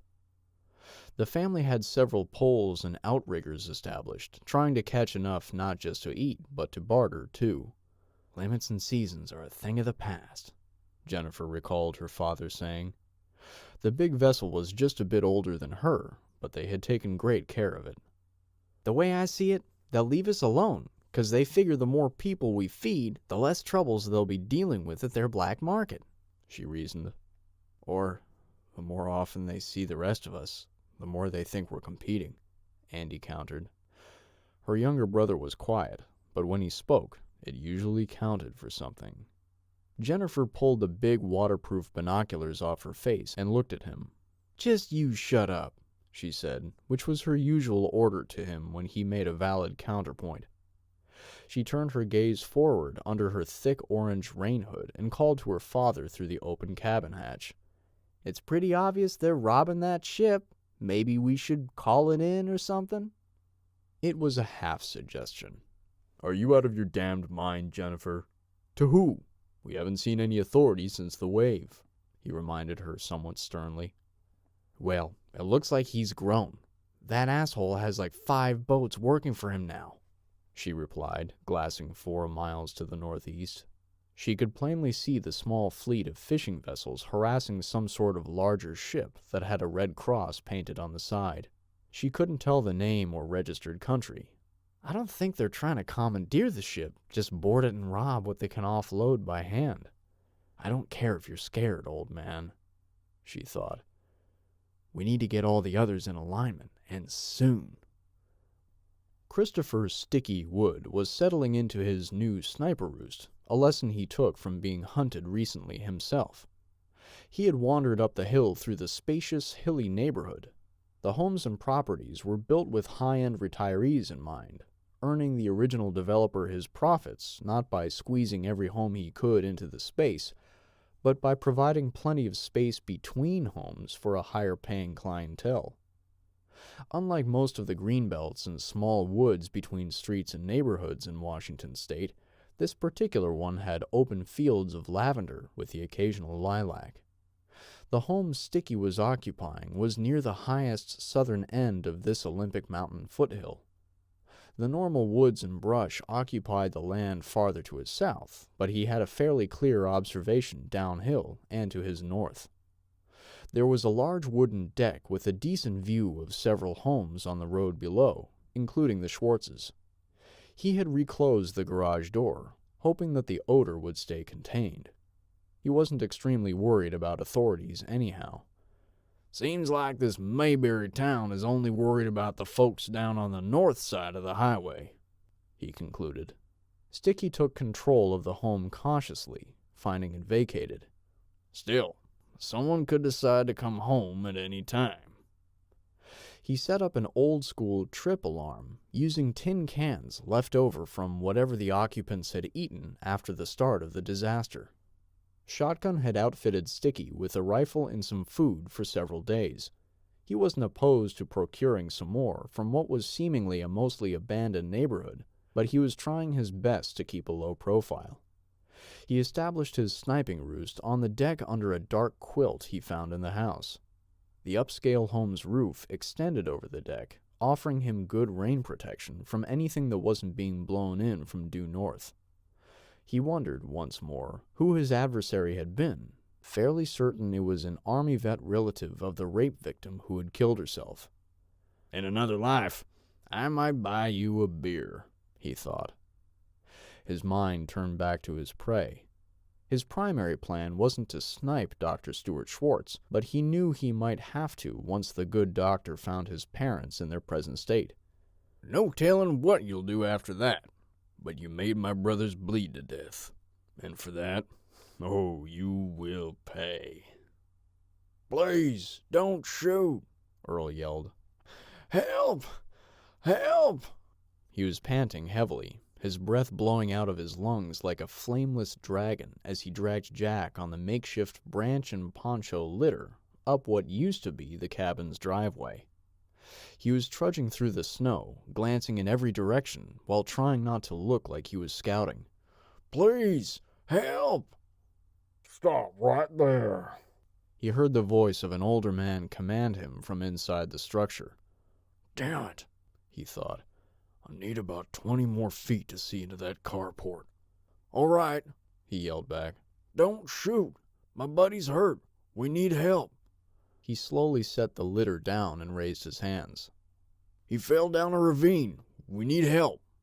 Earl could see a few flashes of movement as blinds and covers over windows moved in 3 different spots on both levels. He had no doubt about barrels pointing at him at that moment. Drag him back to town, the voice commanded from the slightly ajar front door. Mister, we ain't playing. You need to get going. Please, Earl tried one more time. He was stalling, waiting to hear from Connor on the small radio. He had an earbud under his knit beanie, tucked under his collar and plugged into the small radio under his coat.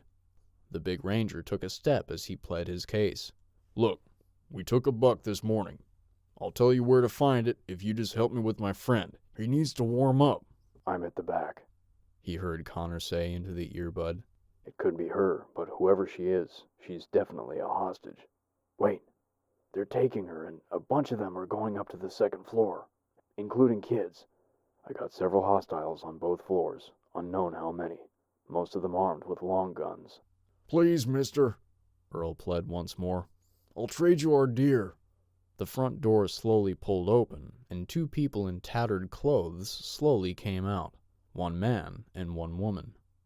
The man had a hunting rifle trained on Earl, and the woman was holding a 12-gauge shotgun. Bring 'em closer, the man commanded from the covered porch. Definitely not the same voice, Earl thought. He reached down for the two branches, feeling the hard old snow crunch under his glove as he scooped and lifted. He began to drag the device once more. As if on cue, Jack started wailing from the new motion. Don't oversell it, Earl thought. As he trudged over the icy snow closer to the cabin, he kept his head low, feigning more exhaustion than he truly had. As he took a quick glance left towards the carport, he could see an old pickup truck. He still needed a few more feet to be able to see past it. He was commanded to halt once more. Shit. Go check it out, the man gruffly told the woman. She walked down the creaky steps, slowly and suspiciously eyeballing Earl as she made a wide arc toward him and the stretcher. Earl set the branches down once more, using his feigned exhaustion to stumble the last 2 or 3 steps with raised hands. He stumbled and glanced past the truck, seeing the bright yellow utility quad in the wide open, next to an old rusty engine still hanging from an engine hoist. Bingo, he thought coldly. You're all dead men. He picked himself back up off the ice and snow and heavily trod the 4 feet back to the stretcher, fully aware the nervous lady was bound to fill him with buckshot. Jack was laying there, bundled up in a mylar blanket so well that his face couldn't really be seen. I think his ribs are broken, Earl said, giving Jack the correct phrase for shit's about to go down. Let me see, the rough-looking woman said from under winter wrappings. She had wandered to within 4 feet of the homemade stretcher.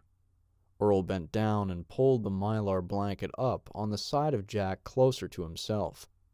He purposefully held it high so that the lady lost sight of all but his head. Oh, shit, Earl yelled. He's bleeding. He picked his AR-15 up off Jack's chest, dragging the mylar off toward himself to keep it covered. As the lady bent to get a better look, she saw the muzzle of Jack's shotgun raise up from his chest, his hands on the weapon's stock down near his crotch. Frozen in a slow-motion fear, as if watching a cartoon coyote walk in the air before he realizes he has run off the cliff, the lady said nothing.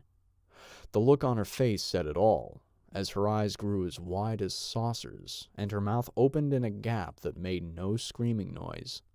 Earl was already leveling his rifle up to the top of his shoulder, flipping the safety off like he'd done 10,000 times before.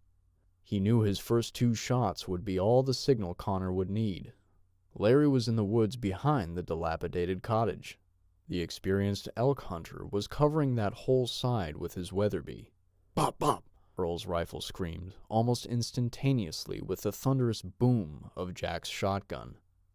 As the man on the porch developed 2 sudden leaks in his forehead and throat, the woman experienced the wrath of a slug perforating her cervical spine. Jack's shotgun muzzle was a mere 3 feet from her. Between the slug and the blast, it almost appeared as if her head had come off, though it didn't. Move! Earl yelled at Jack, who was already scrambling off the fake gurney. The pair started running for the front of the cabin as blankets and shades were being ripped off the windows. As they got onto the porch, they could hear glass being broken from the front windows. The men slammed themselves up against the logs on each side of the front door. At the back of the cabin, the door flew open and an armed man started to run out, not anticipating that the enemy would be standing right there. Connor pulled his trigger, and from the distance of 5 inches, the 62-grain steel core bullet ripped through the man's sinus cavity and brain pan at 3,000 feet per second. He was dead before he could feel the burn of the muzzle flash on his face. His body fell in a slump, and Connor had to backpedal a couple of steps to make sure he didn't get knocked over. The old wood deck croaked as he leapt over the pile of meat and began to sweep the death funnel he was about to enter.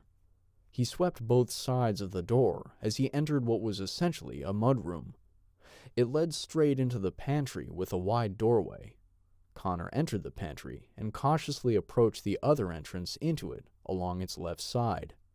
Back at the front door, the cabin's residents started to realize that their foes were at the front door. As two men pulled their rifles from the upstairs windows and started to cover the stairway, the two at the windows on either side of the front door pulled into the room and started shooting at the doorway. Earl had taken a kneeling position and was eyeballing the wide-open door, which was hinged on Jack's side. As soon as he saw a muzzle start to sweep around the door, he began to fire, connecting with the middle-aged redneck several times. He saw wood fragments splintering off the logs near Jack, who was anxiously scooting himself down the wall, trying his level best to become one with the floor. The incoming rounds were mostly being stopped by the open grain of the big fir logs that created the opening for the door. Earl stayed against the wall as best as he could as he stepped out and turned his body left, making his way for the window that the adversary had abandoned. He did an effortless shoulder change with his AR, switching his hands in their positions on the rifle seamlessly. He was able to slice the pie on the edge of the broken window frame. Switching to his left shoulder had allowed him to keep his body behind the logs and let his rifle be the first thing into the window frame. Earl pivoted his barrel on the frame, his eye looking through the electronic sight. He made visual contact with a man 5 feet away, who was oblivious to his presence and still pumping rounds into the door frame. Earl shot him twice in the head, once again yelling for Jack to move. "Take that other window," he commanded. In the pantry, Connor exercised discipline with his trigger when the doorway he was approaching suddenly started filling with bodies trying to flee the carnage. His main focus wasn't on the size or gender of the bodies, but on the hands. The first 2 pair he saw were empty, but the third person in was sporting a pistol. Connor dropped the person as soon as he saw a head and a torso. The pistol clattered to the floor as the man's body filled the pantry doorway. The other 2 people, 1 man and 1 woman, were taken aback by Connor's presence and the sudden gunshots. They fell to the floor and began to beg. Please, the man yelled. don't! Connor unslung his rifle and butt-stroked the man square in the chin, hitting the button and knocking him out cold. The woman was screaming hysterically. After reslinging his rifle, he grabbed her with both hands and shoved her back into the kitchen. He couldn't afford to stop, and he sure wasn't about to take the time to frisk and tie her up properly. He swept in all directions as best that he could as he entered the kitchen. He put his foot right in the middle of the woman's back, planting himself in a semi-crouch as he tried to assess what was happening. Compared to the dawn daylight outside, the cabin was dark, and all he could see were shadows and shapes. Back up front, Earl hissed at Jack. "Cover those stairs." After switching shoulders on his rifle again, he made his way to the front door and began to slice off his small chunks of the pie as he cleared to enter. He paused for a second, reaching up to his radio toggle that was just a few inches downstream from his earbud. "Entering the front," he said to Connor. Move. He heard his friend reply. He came into the room, stepping over one of the bodies and scanning for threats. He could hear foot traffic on the creaking and rickety floor that separated the main cabin room from the upstairs area. He contemplated calling out for a surrender. He had no idea how many more enemy they had to fight. He had no idea if there were non-combatants. Foobar, he thought. He was in the middle of the main room, staring at an open cottage stairway on the right side, a back room with what appeared to be some form of kitchen in between, and a small hall to the left. Keeping his rifle shouldered with just his shooting hand, he reached up and toggled the earbud once more. "Where you at?" he asked Connor. In the back door to the kitchen. "Clear the back," Earl ordered. "We're covering the front." Without speaking, Connor gave the silent and trembling woman under his foot a shush sign with his finger to his lips. There was a countertop between the kitchen and the back room that he knew someone could be hiding behind. He slowly walked to the end of the counter, but before he broached the end of it, he just knocked an empty fruit basket off the counter and onto anyone hiding there. He heard it hit the floor and nothing else. He immediately covered the corner and rounded it, finding nobody. He swung his rifle back around and cleared the rest of the space. "Clear," he said loudly enough that he didn't bother with the radio. "Moving," Move. Earl replied. Connor came out of the space next to the kitchen's other counter. Earl headed for the small hallway while Connor covered his back. He cleared a small bathroom and closet and returned to the main room. How many more shooters you got up there? He yelled at the stairs. Enough that you're all dead when you try to come up. What I wouldn't give for a flashbang right now, Earl thought. Bubby, is that you? Am I delirious? Natalie wasn't quite sure what was real anymore. The patriarch held the captured .357 revolver squarely at the top of the stairs, careful not to get too close to them. The old man's survival instincts were strong. He was avoiding broadcasting himself near any of the upper story's windows, too. You all might as well just accept it, he yelled with the rage of knowing he'd lost members of his clan. You're all dead. Get it? D-E-D, dead. You can't come up, and as soon as you try and leave, we're gonna kill your asses. I got 2 of you still alive down here, Earl yelled. Bubby! Natalie screamed in her head, not quite comprehending that the moment was real.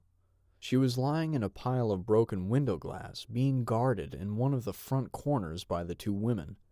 The children were all hunkered down, whimpering and scared to death. 2 of them were actually holding on to Natalie.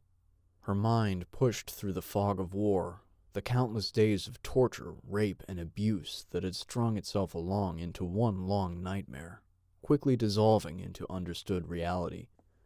Bubby! She screamed as loud as her terrified and hoarse voice would allow her. The 3 remaining men weren't expecting that. One of the women started to slide on her knees along the floor, about to pound Natalie in the head with the butt of a Ruger 1022. Within 2 seconds, the patriarch started to scream an order to kill her when one of the rear windows of the house exploded in fury with the sound of glass turning into 1,000 shards and the roaring boom of Larry's hunting rifle echoing outside the cabin. The log cabin's open floor plan was simple. A set of stairs entered a hole in the floor on the north end of the structure, several feet off the wall. That end of the upper floor was wide open, with lumber and plywood constructing a pair of bedrooms out of the south end. The patriarch had kept everyone in the main room so that he knew exactly where every moving piece was on the life and death chessboard.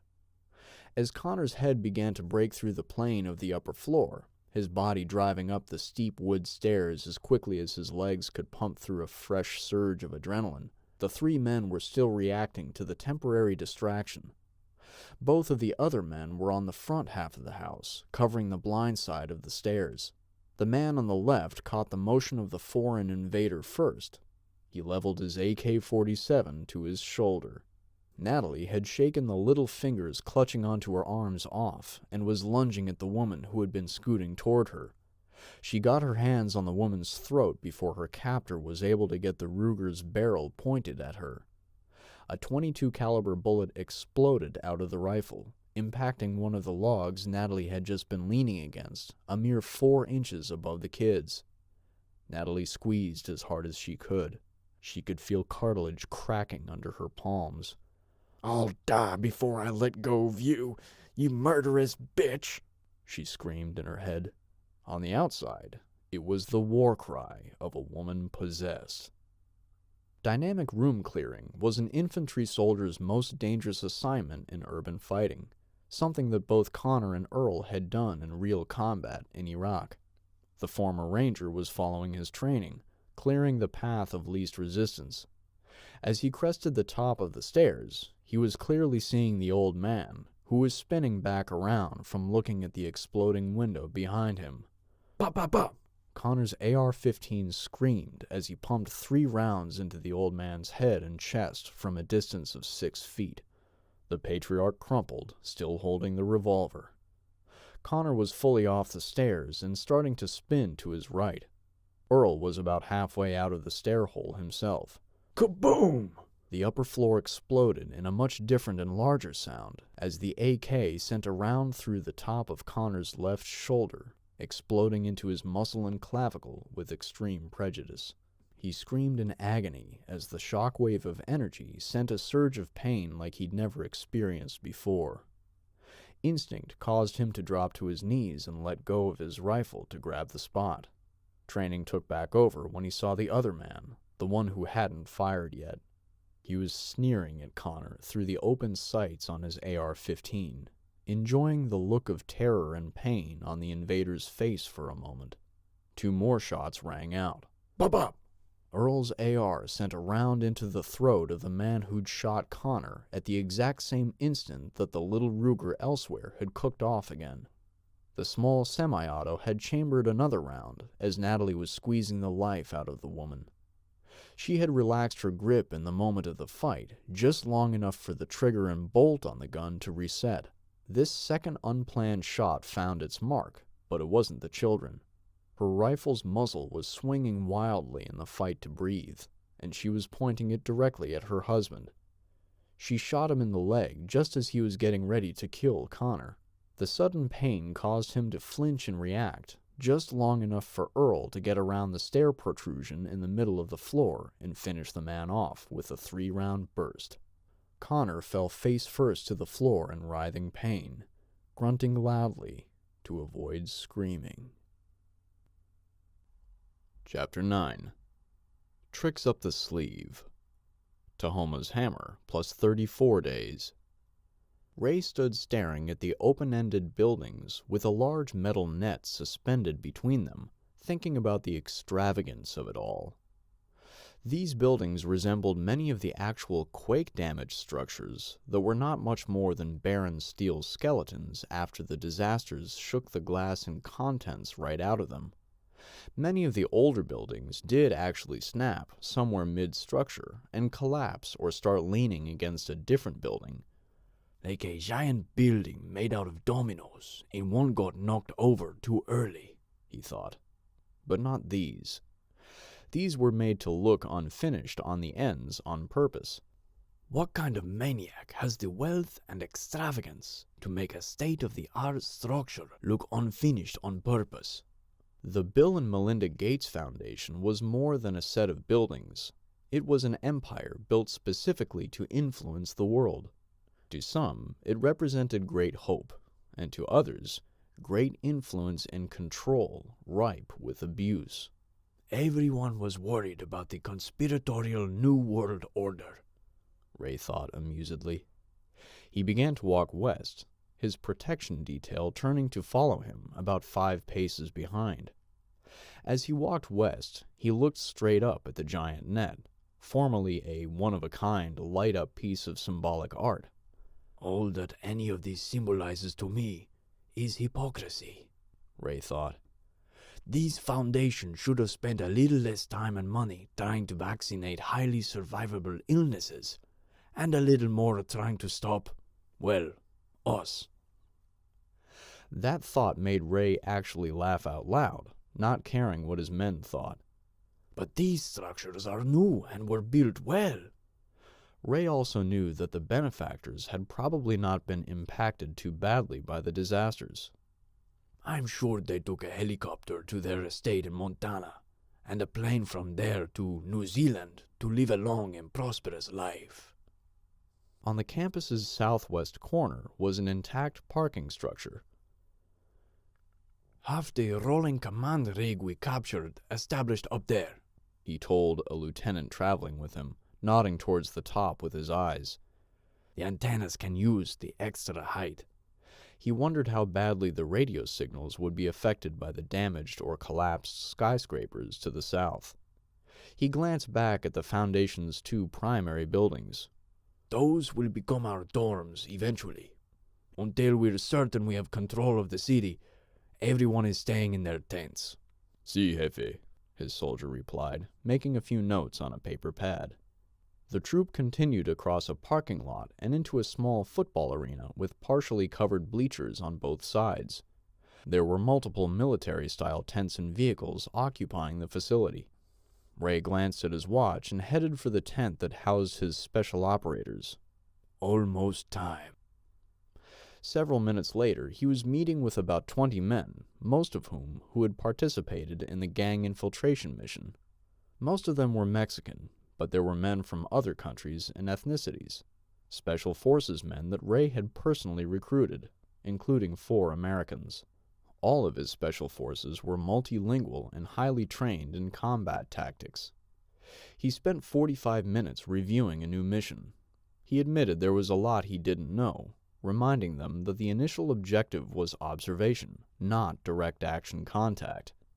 A messenger came in with a bag, and Ray broke into a big smile when he saw him. Ah, yes! These are the patches we modeled off of what you men helped uncover by bringing the 2 prisoners back. He pulled a handful of them out of the pouch and passed them around. Some of the men chuckled when they saw them, wondering what good they were. Ray appreciated the skepticism. It meant his men trusted him when they felt they could question something openly. They had a code word that went with it. I'm sure at this point the patch and the code word have been declared compromised. It matters not. This is the lead we have, and if you absolutely have to use it as part of your cover, then do so. There's a reason you get paid well and your families live comfortably. Don't forget that. Mama, when's dinner gonna be ready? Phil heard his granddaughter ask with a fairly whiny tone as he walked into the large log structure they had recently built, smack dab in the middle of the rifle line. They'd installed a river rock fireplace at each end. On the eastern end, they also installed an industrial wood stove with an oven box, large cooking stove, and even a coiled pipe that ran through the firebox to heat water that was plumbed through it. The well house for the property wasn't too far away. The well head had a backup hand pump on it, but one of the range members had recently wired up a battery bank, inverter, and solar panel to the pump and pressure tank. There was a 1 1/4 inch hose that ran around a berm and connected the well to the deep sink that was in the log structure's kitchen end. Phil was very proud of the common. The club members had worked hard to build it out of fallen trees. He was even more proud of his daughter, who came up with the idea. She and Big Tony, the gun club's former bottled water delivery driver, were the key custodians of the common. It provided a much more viable option for the roughly 200 people to prepare shared meals much more efficiently than people cooking on small propane stoves in their tents and trailers. The food went much farther, too. Lack of food is still poised to be our biggest enemy, Phil thought, aside from dying horrible deaths at the hands of a drug cartel. Tahoma had enacted her wrath during the second week of October.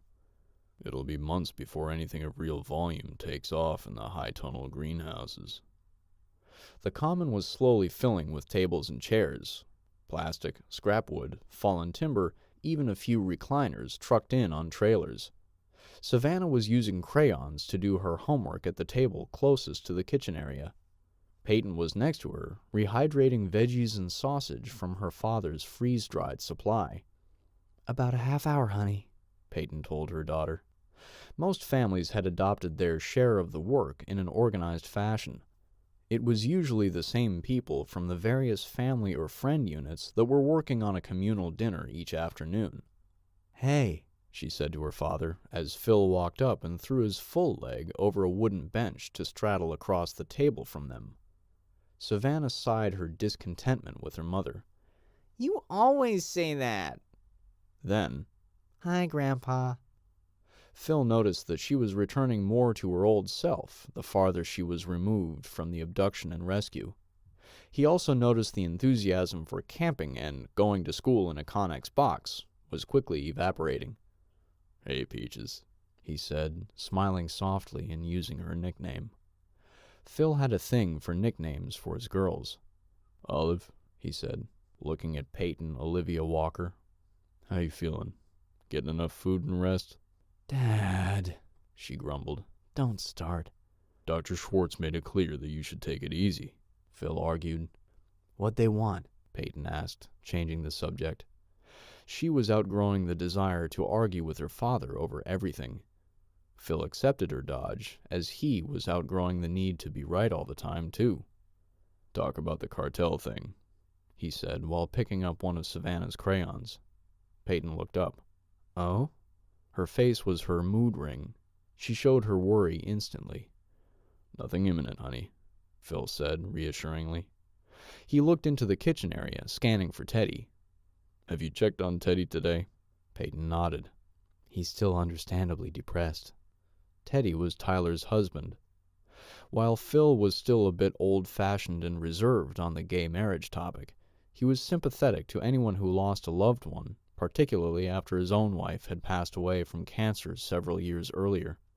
"You should check on him," she suggested. He picked up her meaning. "If I had something to say besides I'm sorry, I would. I'm pretty sure he blames me for the whole thing. And let's not forget that they're most likely abducted, not dead." Phil reached over the table and started coloring on Savannah's geography project, which his granddaughter completely ignored. "It would mean more than you realize if you just go talk to him," Peyton said as she pulled the crayon from Phil's hand and shoved his hand back onto his side of the table. It was all done on autopilot, with neither of them acknowledging it had even happened. Phil looked down at the wood bench between his straddled legs. "In a bit, honey. I want to get off the leg for a while." He switched to crutches whenever he could to keep the skin conditions on his amputation at bay. Peyton stood up to take the mixing bowl of hydrated items over to the big pot sitting on the wood stove. "Oh, I forgot to tell you," she said. "The older Horn kid came by looking for you. Something about some scrap metal."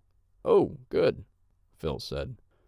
"Working on something to replace the SPP patches." Peyton said as she walked away. Phil leaned over the table and picked a different crayon up. "Do you think your mama is mocking me when she says, like that, Peaches?" He started rubbing the black crayon over the dark orange he'd colored earlier. Nah, she always says that, Grandpa. Just like you. She squealed when she realized it. Phil said, purposefully choosing a different sound effect. "Watch this, Peaches," he said with mock enthusiasm. He pulled his pocket knife out of his pants pocket and started scraping on the black crayon he had drawn, revealing the orange underneath it. "That's kinda neato," she said, impressed, but not really. "It is kinda neato, isn't it?" Phil said, more to himself than his granddaughter. An idea had just been born. "I'll be back by dinner," he said as he walked east and then north to go find the Horn family's camping spot.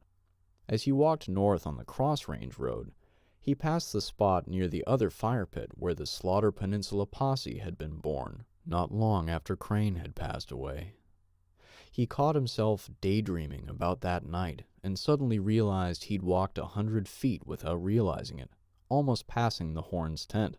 He stopped by the small group of tents pitched in the northernmost action bay and learned from Thad Werner, the Horn's neighbor and the club's dedicated chiropractor, that John Horn and his sons were up at the field helping Josh with a project. "Perfect," Phil thought. "I can get updated on 2 projects at the same time." He was far enough along to just continue the whole trek on foot, despite wanting to use the gator. 10 minutes later, Phil was crossing the field where the command post and largest gardens and greenhouses were. He was nearly there when he found the Horns, Eli, and a few others walking out of the trail that Josh and his team had cut east off the range's property before the big fight with the National Guard. They were all carrying a variety of tools and looking dirty and tired.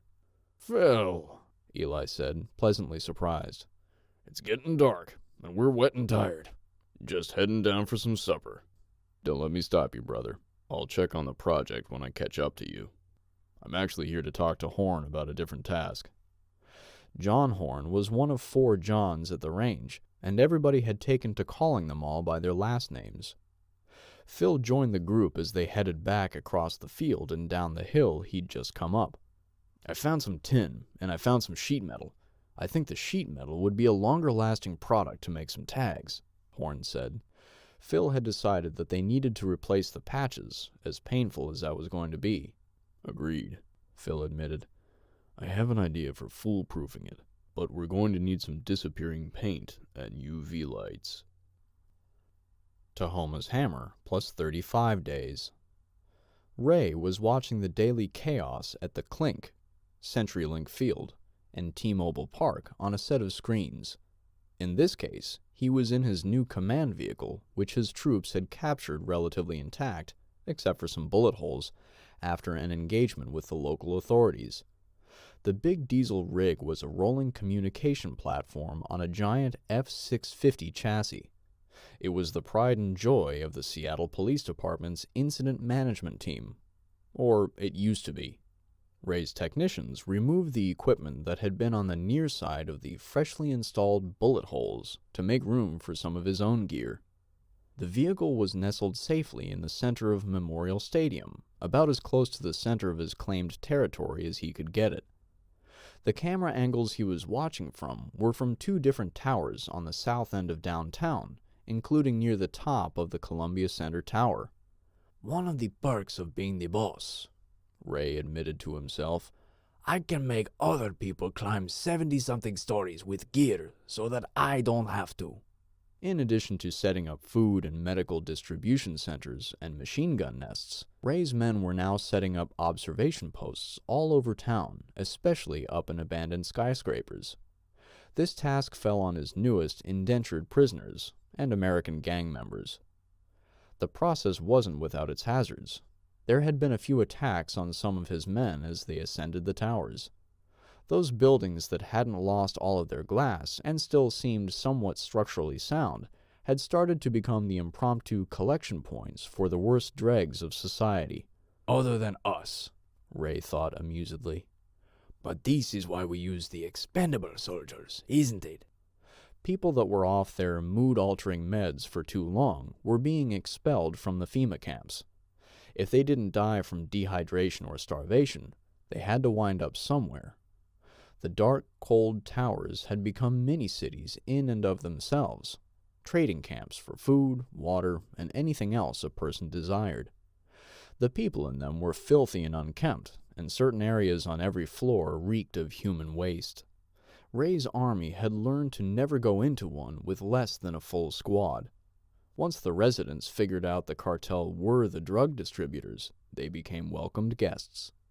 The exception to that was the Wells Fargo building, which, for some reason, was where everyone who had just vanished seemed to wind up. Rumor was that the people who had taken up that facility were prone to cannibalism. On this day, Reynaldo Hernandez's observation teams had been built with several extra people to carry out an operation. Ray's men had carried with them up the 2 towers a total of 10 6-bladed drones, each capable of carrying a payload of up to 8 pounds. They were able to add a little additional weight by removing the drone's skin, lights, and cameras. As entertaining as Ray would have found it to watch the action from the delivery vehicle, they didn't actually need the cameras. These drones had been programmed just a few hours earlier in the same command vehicle Ray was sitting in. They had been given an independent GPS point to fly to and ignite an electric squib when they were about 20 feet off the ground. "The view from the tower cameras will have to suffice," he told his command team.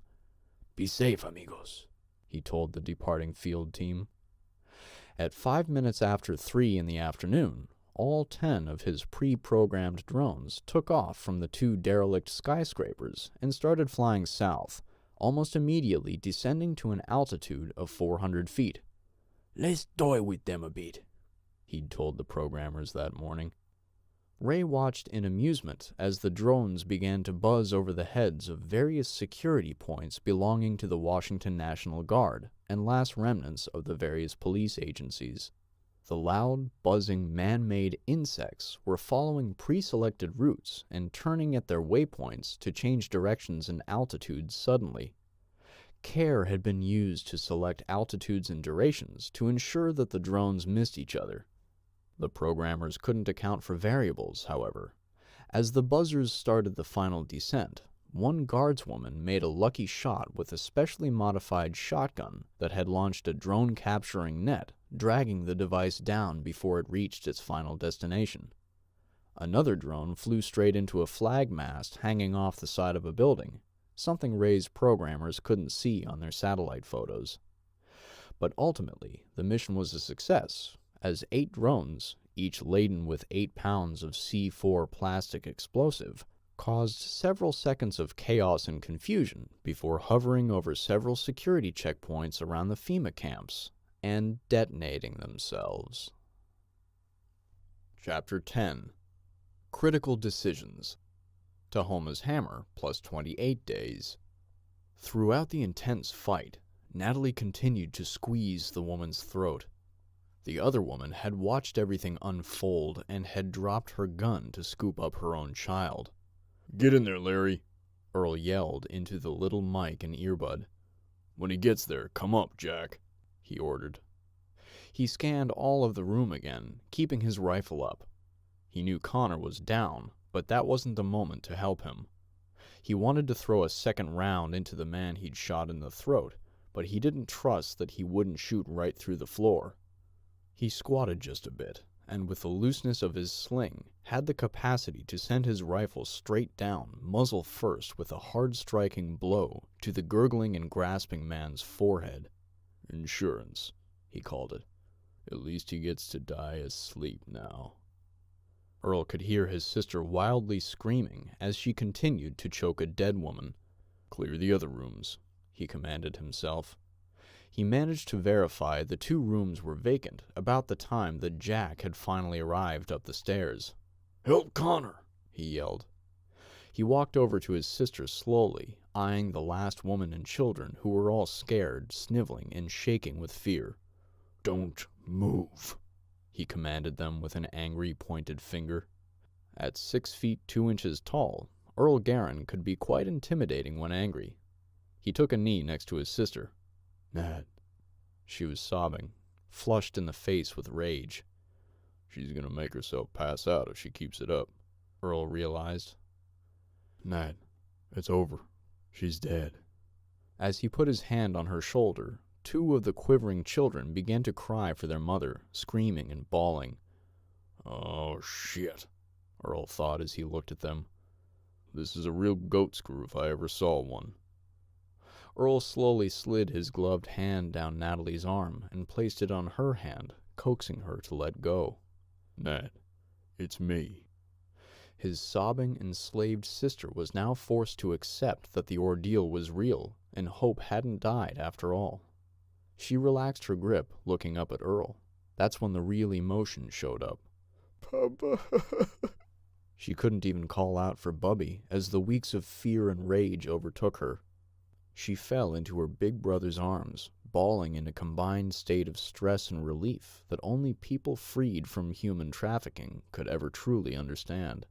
Earl held his sister while glancing over at Jack and Connor.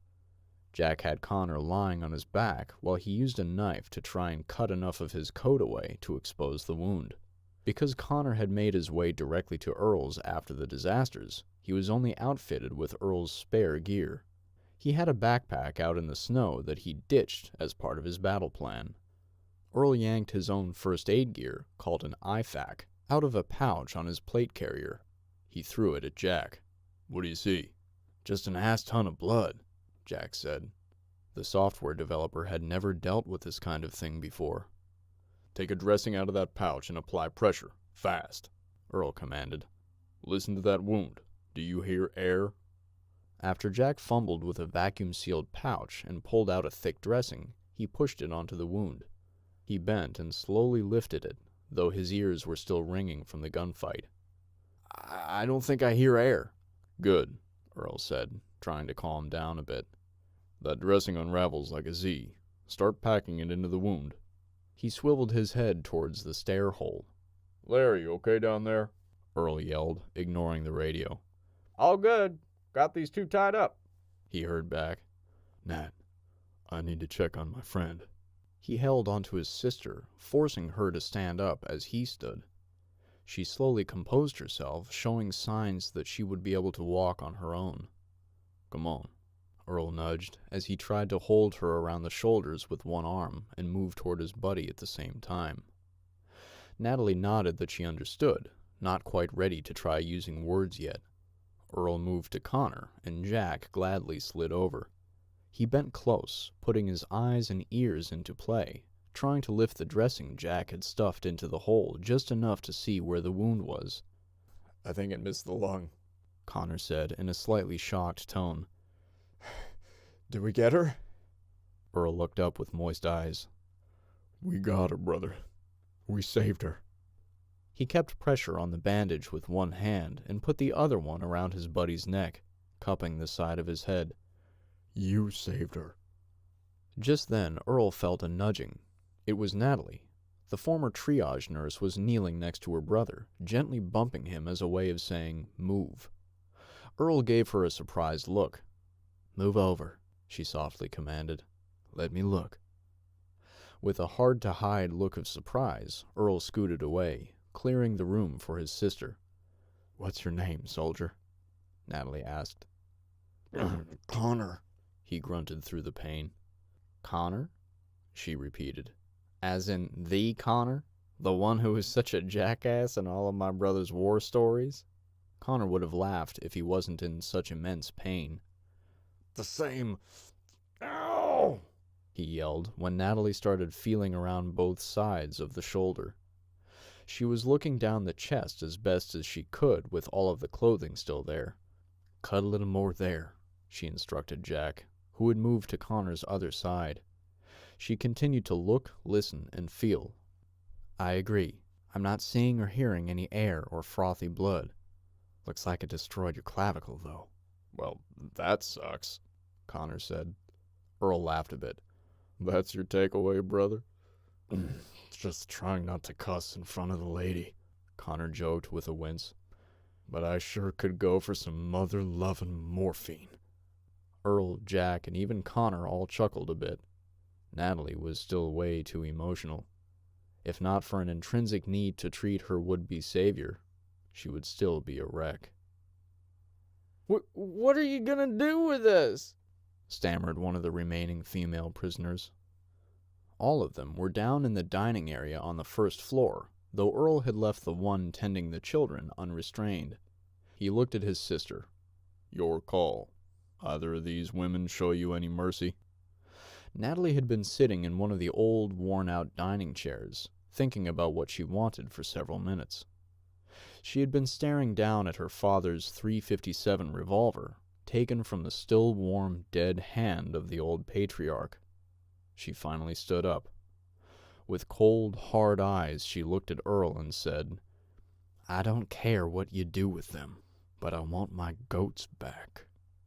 Earl wasn't worried about that. He'd ensure that all of Natalie's stuff was reclaimed before they left.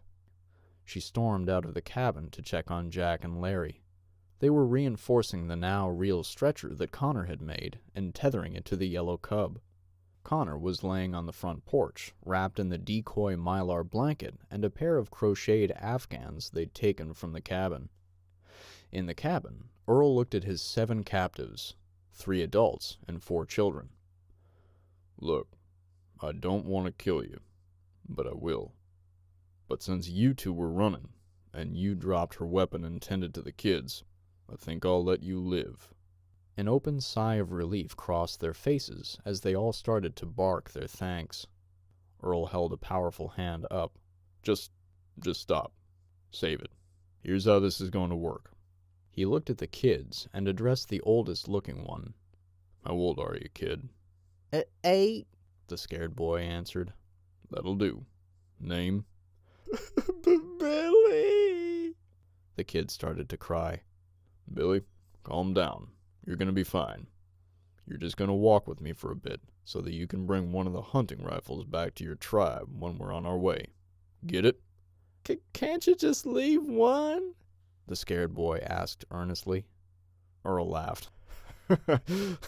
No, that's not how it works, Billy." The woman from the pantry chimed in. "Billy, sweetie, if he wanted to hurt us, he'd already gone and done it. Just do what he says and come back," she ordered. Earl's reasoning had been to let the kid bring back one hunting rifle for the starving family. He would set the scope's sights off as far as he could, just in case the lone male got a wild hare to come after them. His real reasoning, though, was a bit more nefarious. He knew they'd all be freed within a couple of minutes of leaving. He wanted one kid with him as leverage. "You follow us, the kid gets it." His face made that perfectly clear to the adults.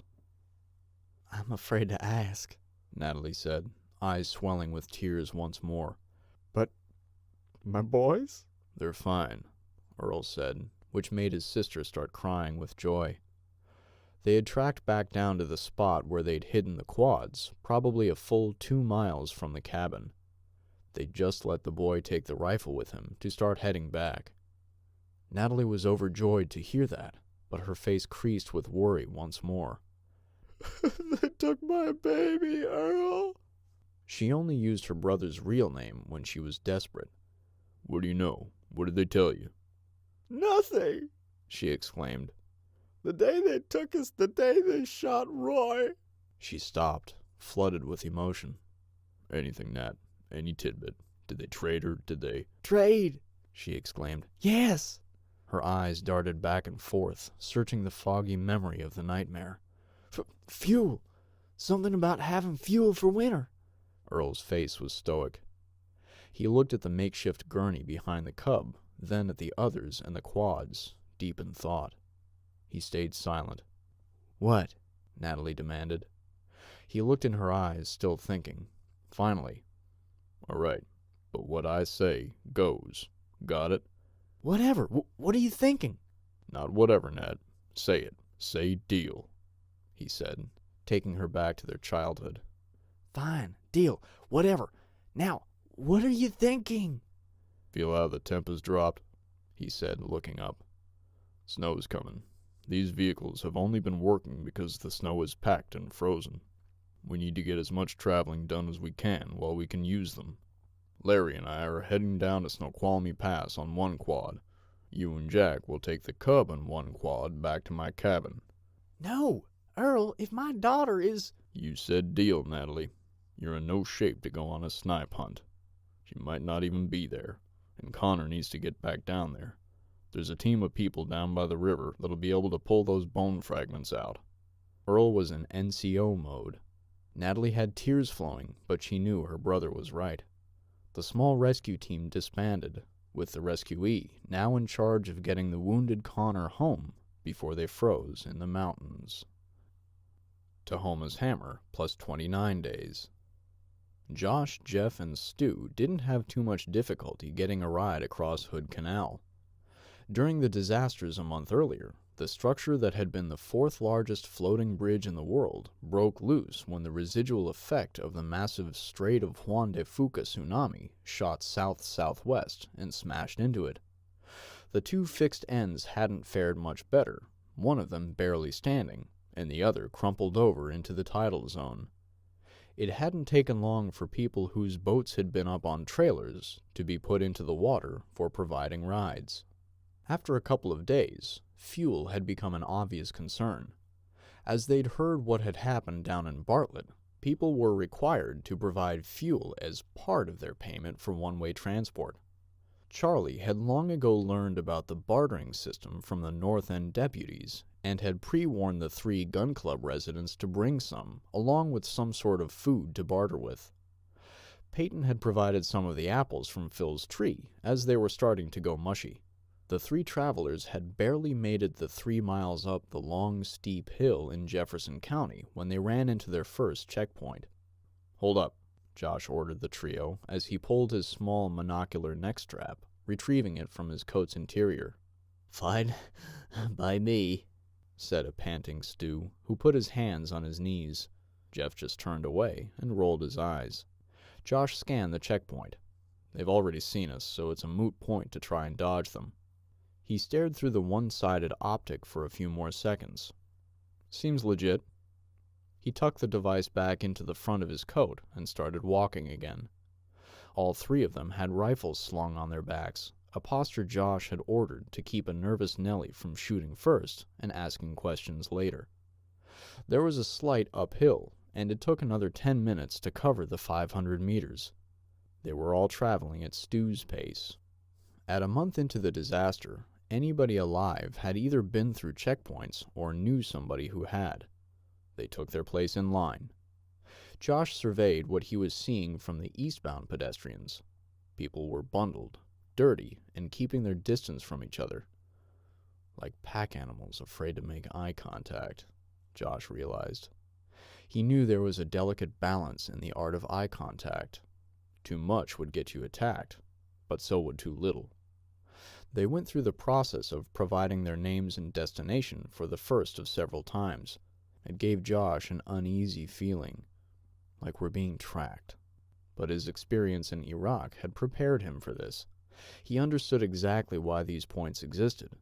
He guided his nephew and precious cargo in the form of a doctor through their first checkpoint experience.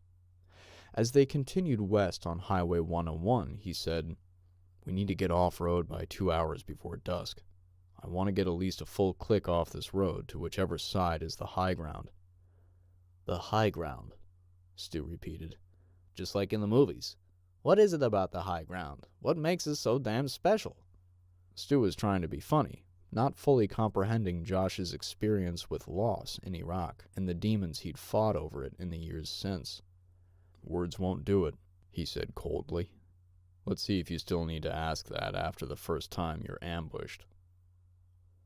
John Cronin was at the main gate, taking his turn on watch and deep in thought. Something had been nagging in the back of his mind for the entire 2 days since his conversation with Vince and Alex. The idea had warranted enough merit that John solicited some volunteers to escort the pair of men on a mission for parts. The team, 4 men and 2 women, had gone with Vince and his grandson back into Redmond, risking exposure to the threats to fulfill 2 equally important shopping lists. Every mission carried risks at a minimum, and travel tolls were guaranteed. One half of the mission had been to take Alex to the site of his former employer, which was a multifaceted electronics firm. Alex's department modified circuit cards for aircraft communication and navigation systems for Boeing. They had a large warehouse of the parts and tools needed for a variety of tasks. Getting in had been a challenge, though it was one that the team had been ready for. Vince had grilled his grandson about the facility, and the team brought a variety of abnormal tools with them for forced entry. They wound up using a sledgehammer, a Halligan pry bar, and a pneumatic driver operated by a scuba tank to blow through heavy locks and doors. The vacant building's shipping roll-up doors had been forced open by starving people, but the heavier and more secure personnel doors leading into the test bench area had required the specialty tools. Once inside, Alex had procured several electronic parts, servos, batteries, wire, solder, tools, and the most important pieces, IR sensors. He filled his grandfather's old duffel bag so they would have more than they could ever think they would need. The other half of the mission had been to a black market that had been set up in Kent, near the largest Amazon warehouse in the region. At almost 1 million square feet, it had been ransacked less than 2 weeks after the disasters, as people were quickly overtaken by a desire to get theirs before everyone else had stolen the good stuff. By this point in the disaster, the place had been stripped clean, and a series of markets had sprung up all over the city. They were looking for infrared markers, battery-operated beacons that were invisible to the human eye, but would scream like a spotlight to anyone wearing night vision devices. Fortunately, they would seem broken to the vast majority of people who possessed them. On the flip side, who would want a broken flashlight? That would let the savvy know that they're worth something. To barter for them, they had pre-packaged several Ziploc bags with the apocalypse's favorite currency, 22 long rifle ammo. John had advised them to use that as their fallback plan, first offering a handful of other items they considered spare. Most of the members of Phalanx had been preparing for years. They found spare water filters, stainless water bottles, and expired MREs that people in the group had been holding onto for years for just such a bartering emergency. Disposable lighters were now worth their weight in silver, literally. Preppers who didn't have several dozen packs of dollar store lighters stored just for bartering were kicking themselves. They also explained the mission to the residents on the south side of the river, who had responded with more bartering donations. "You've been awfully quiet tonight, boss," said Renee Sherman, one of the 2 people on front gate duty with him. They were parked in the little wood yard shed while Aaron's daughter Lacey took her turn out near the gate, scanning for potential threats with the night vision binoculars. "Oh, sorry," John said, knowing he really wasn't. thinking about the haul the team came back with today. So, what was that all about? Renee asked. Everyone seems pretty hush-hush about it. John turned to look at the young woman. Well, we have a chance to try and make let's just call it a special tool. There's some trouble brewing with the gangs. We may need all the special tools we can get. Okay, Renee replied, somewhat disheartened she couldn't be trusted with the plan. I get it. Look, kid, don't take it personally. We just need to compartmentalize everything. The more one person knows, the more they can spill if one of the bangers gets them. Well, did you all get everything you need? Hopefully. Apparently, we need to go raid a hobby store or two next. One thing at a time, I guess. Renee could tell John was just appeasing her, so she quieted. John went back to thinking about payload delivery. This whole idea had too much complexity, which made the chances of failure high in John's mind. The former cop was a firm believer in the KISS method. Keep it simple, stupid. When it came to warding off Murphy. He knew at least 4 of the Phalanx team members that had managed to procure everything from grenades to construction-grade plastic explosives over the years. Making their airborne weapon go boom wasn't his concern. Getting it over the cartel intact, that was what worried him. They had learned on the radio that not only did they shoot down the National Guard helicopters early on in the engagement, they had actually captured one. The cartel owned the skies. Nobody in their right mind would try to fly a small plane near downtown Seattle. Not that we have an aircraft or pilot anyhow, John thought. At least, not a fixed-wing pilot. Chapter 11. Mind over Matter. About 5 weeks after the disasters, a dynamic in the paradigm shifted in the western cities in America. The years earlier had been strife with polarizing politics, giving rise to organizations on both ends of the political spectrum that had been preparing for all-out conflict. But something unheard of had happened just one federal election cycle prior, when a third-party candidate had taken the presidency by taking the majority of the electoral votes. Things had remained tense, but the rhetoric had ratcheted down just a bit, as had the violence that had been plaguing the cities. But as the ongoing economic, electric, and internet crises continued to take their toll, a power vacuum developed in cities like Denver, San Diego, Sacramento, and Portland. The gangs had already established a firm foothold in Los Angeles and San Francisco many years earlier, but now they were actually impacting almost every city in the West. Taking a cue from the success of the Mendoza cartel's power play, all of the sub-branches that collectively were called MS-13 by the American media had begun to take a more direct control over their cities, one neighborhood at a time.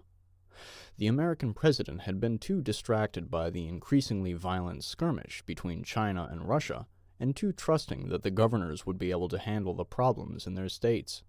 Some of the governors and mayors had been trying to stay ahead of the gang's influence by calling National Guard units and placing their police on overtime. All that did was reactivate the Marx-based organizations that had fought so hard to enact socialist ideologies disguised as a fight for rights and liberty. The protests started and evolved into riots as the police state grew. All the gangs really had to do was sit back and watch, ready to pick up the pieces when the vacuum had taken full hold. Tahoma's hammer, plus 36 days. Gene, you doing okay? Tyler asked his partner, unsure how many hours had passed since the last time they'd spoken. He was guessing it had been 2 days since they'd even been out in the main shop getting tortured. He was in immense pain, both from physical damage and from a splitting headache. Sleeping, or more likely just laying still, was the only way to find relief. There was only so long one could lay in the fetal position before even that started to hurt, though. The guards brought them water and dog food twice per day, allowing them out to use a bucket. Must be that sadistic leader's way of feeling humanitarian, Tyler thought. Or he just doesn't want to step in our shit next time he tortures us. They'd even been given some rags from the shop. Tyler instructed Gene in stuffing those into his armpits and crotch. Keep the skin warm in places where the blood is close to the surface, he explained. Jean began to rustle a bit. Yeah, but I think my balls may be... The Navy veteran was a computer jockey. He'd never been trained in how to handle this. He started to weep because he couldn't openly admit he thought his testicles would be damaged beyond repair if he survived this. After he got his tears under control, he decided to check on his comrade. What about you? Stiff, sore, cold. Even if they open the cage door, I don't think I can move. I just can't seem to warm up. He gave that a moment to sit there, and then asked Jean, How long you figure we've been holed up down here? Feels like a few days, but I have no way of knowing for certain. My injuries are making it difficult to think about anything else. He thought for a moment longer. And like you, I don't think I'll be able to run. The pair went quiet for a good 10 minutes, but Tyler wanted to keep Jean talking to keep his mind off his electrocuted nuts. Gotta ask you a serious question, Jean. Okay, he said weakly. Why do born-again Christians target gays so much? Jean had been expecting the conversation before they were tortured, but at this point, it caught him completely off guard. I don't understand. That caught Tyler off guard. What do you mean you don't understand? How can he not understand the Christian history of forcing their belief systems on anyone who believes in gay rights, abortion? I mean, how can you not see how you changed when you found out Teddy and I are married? Jean shuffled around a bit. Tyler could hear him groaning in pain. What are you doing? I'm sitting up. You and I are about to have a serious conversation. I don't care how much pain I'm in. I want to be lucid and understand everything clearly. I'm not trying to start a debate, Jean, Tyler said. I was just hoping that we could be honest with each other after all of this. There is no debate, Tyler. You and I are just two people with our beliefs. He gave a strategic pause. But the truth doesn't care what you or I believe. It's just the truth. Well, that didn't take long, Tyler said in a frustrated tone. That's exactly my point. You guys always think you're right. So do you, Jean countered. The pair were quiet while they each thought about their next points. Tyler finally said, Look, I'm not going to argue. We need each other, and I think you and I can at least agree on that. But I do want you to know that it became glaringly obvious by how you treated us that you weren't pleased to find out we're gay. Just then, the door from the shop flew open, and a cartel soldier holding a lantern came pounding down the concrete steps with 2 dog food bowls and a jug of water. I'm truly sorry if I treated you and Teddy badly, Jean said. Truly, and I want to pick this back up when we can. Hey, Phil, he heard Horn say as he stepped off the office's front patio. There was a hard November rain pounding from the southwest. He had pulled up the rain hood on his camo coat and was about to climb into the gator. I don't know how you managed to do it, but thanks for procuring that special paint. I gave a sample tag a good coat and tested it inside one of the Connex boxes with a UV light. Glows like a champ. Once it hardens, I'll see if some clear coat will protect it. Good. Finally, something's going right. And good thinking on the clear coat. Phil wanted to know if this idea would work, but he was in a hurry to get in the gator and go check on 2 of his other pet projects.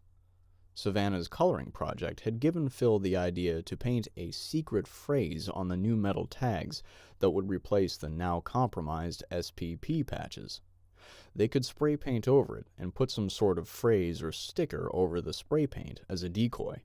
If a patrol ever doubted the validity of the tag some other posse group presented, they could scrape the paint off and check with a UV flashlight. Several years earlier, at the annual banquet, Phil had given all 30 range officers a little flashlight with a UV bulb and a glow-in-the-dark body as a thank you gift for their hard work that year. While not all of them had made it out to the club after the disaster, he had the surplus. The club had purchased a bulk of 50. As Phil turned to climb into the gator, Horn continued. Say, what did you want the control word to say? Phil finished climbing behind the small scooter's wheel and just stared at Horn. I hadn't even thought about that.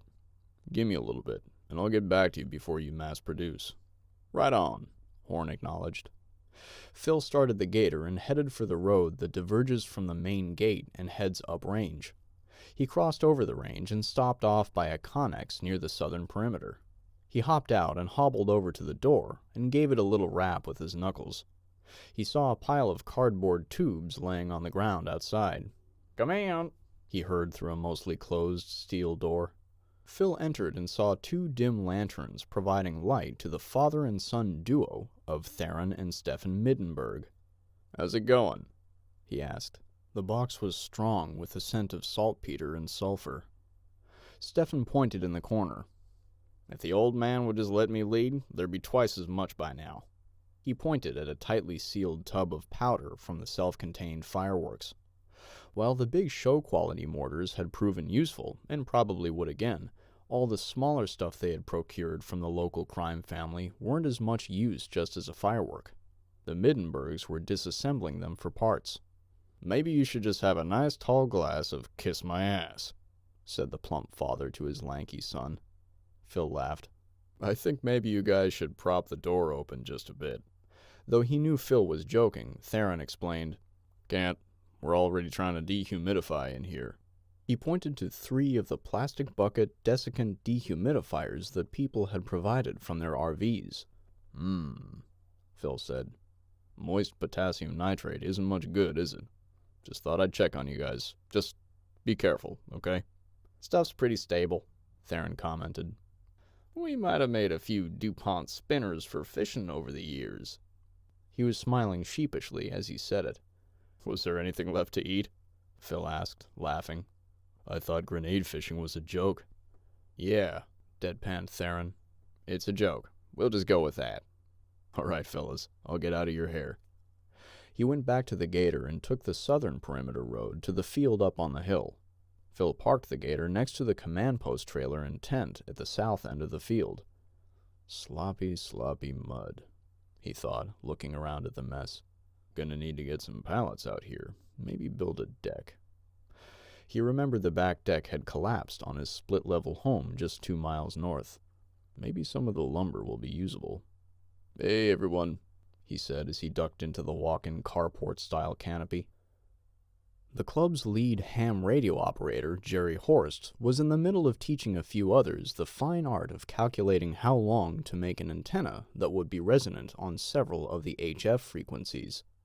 They had been using a long pair of wires called a dipole, but now he wanted to use a loop hanging from the trees. Howdy, Phil. Everything all right? Phil only showed up to the CP when there was something specific to discuss. How's your local Amron net been holding up? You all still passing local intel up and down the peninsula? 3 to 4 times per day, like clockwork. Plus, there's still some traffic on the local emergency management nets to monitor. Why? As much as I don't want to, I think we need to get our scouting and salvage patrols going again. Just wanted to get a bead on any security issues you might be hearing about. Oh, Jerry said. Just the usual stuff. Murders, more and more people being found dead from starvation or just plain old suicide. There was a big fight at the FEMA camp in Bartlett this morning. That's what I was afraid you'd say, Phil said with a dark tone. I need to tell Charlie to get his family back out here, he thought. Enough's enough. So, what's the issue? Jerry asked. Food, Phil mumbled as he opened the zipper flap and exited. Always food. He found himself wondering if the rain had driven the team who was working on his special project to the east side of the range to seek shelter. I should go check on Eli and the guys. He passed the 2 large poor man's greenhouses made out of PVC pipe and plastic, realizing they were going to need to do something better if they wanted those things to last through winter. Of course, they'll be working still. That's what these people do. Just keep plugging. I can't recall a time I've seen a better example of the American spirit, he thought. It will help us get through winter and just maybe save our Washington. As he got to the midfield trail that led east to their eastern perimeter, his eyes caught a motion in the exposed garden to the north. There was a small doe about 80 meters away, grazing on grass. Phil took his slung rifle off his back. He flipped his magnifier in front of his red dot sight to expand the view several times. Scrawny. The temptation to shoot was strong. Damn, she wouldn't even dress out to be 60 pounds, I bet. Phil didn't want to hunt a deer with a caliber like 5.56 millimeter anyhow, but when people weren't getting enough food, some things became ethically fuzzy. The doe looked up at Phil, and her nose twitched in the air just a bit. He reslung the battle rifle onto his back and started limping east again, wondering what the next big crisis would wind up being. Chapter 12. Tough Choices. Tahoma's hammer plus 29 days.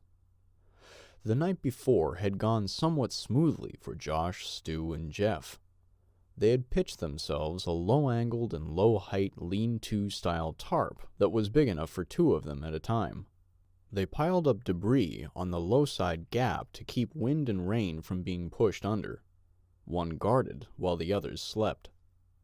If someone had told Josh a month earlier that he would be camping with his nephew and a Jewish plastic surgeon, he'd have slapped them. As it were, the training that he and Phil had rushed Stu through was evident. He had been keenly aware of his muzzle and finger any time he was handling the rifle that Phil had lent him.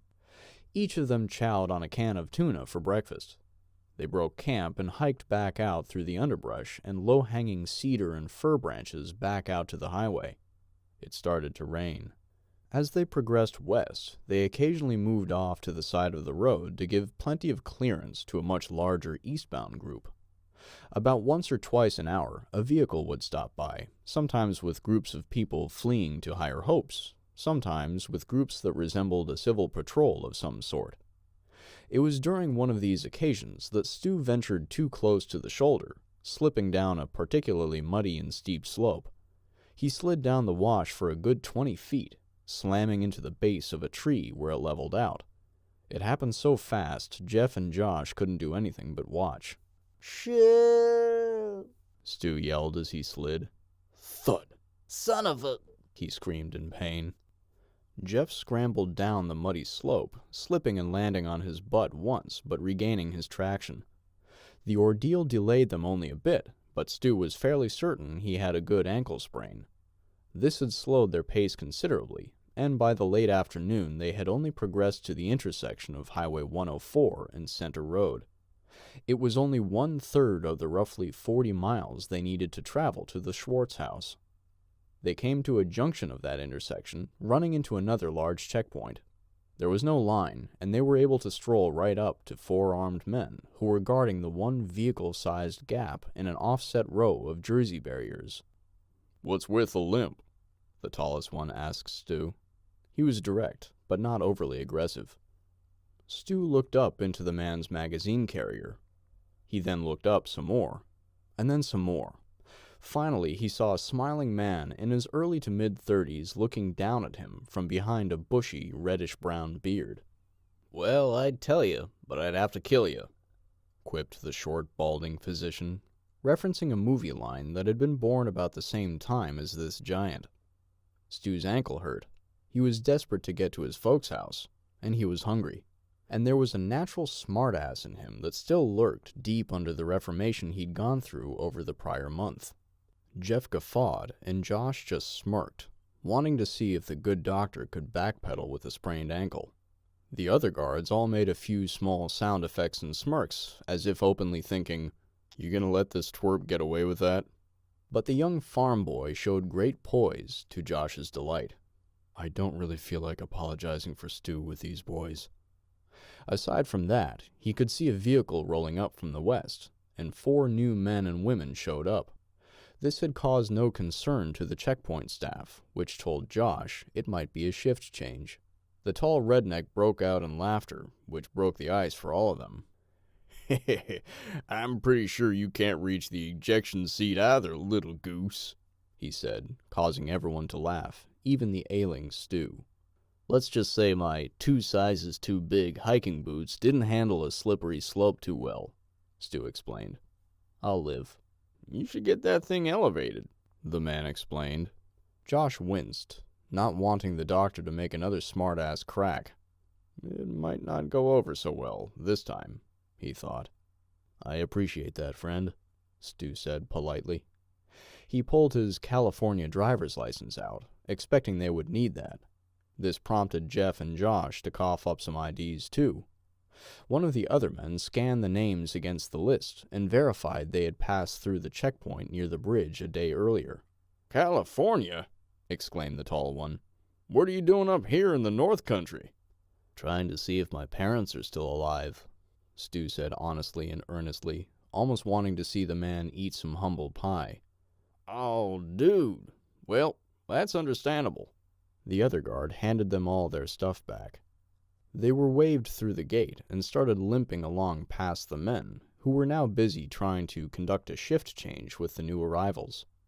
The trio continued down along the hilly highway and decided to abandon the day's trek in search of a camping spot so Stu could get his foot up.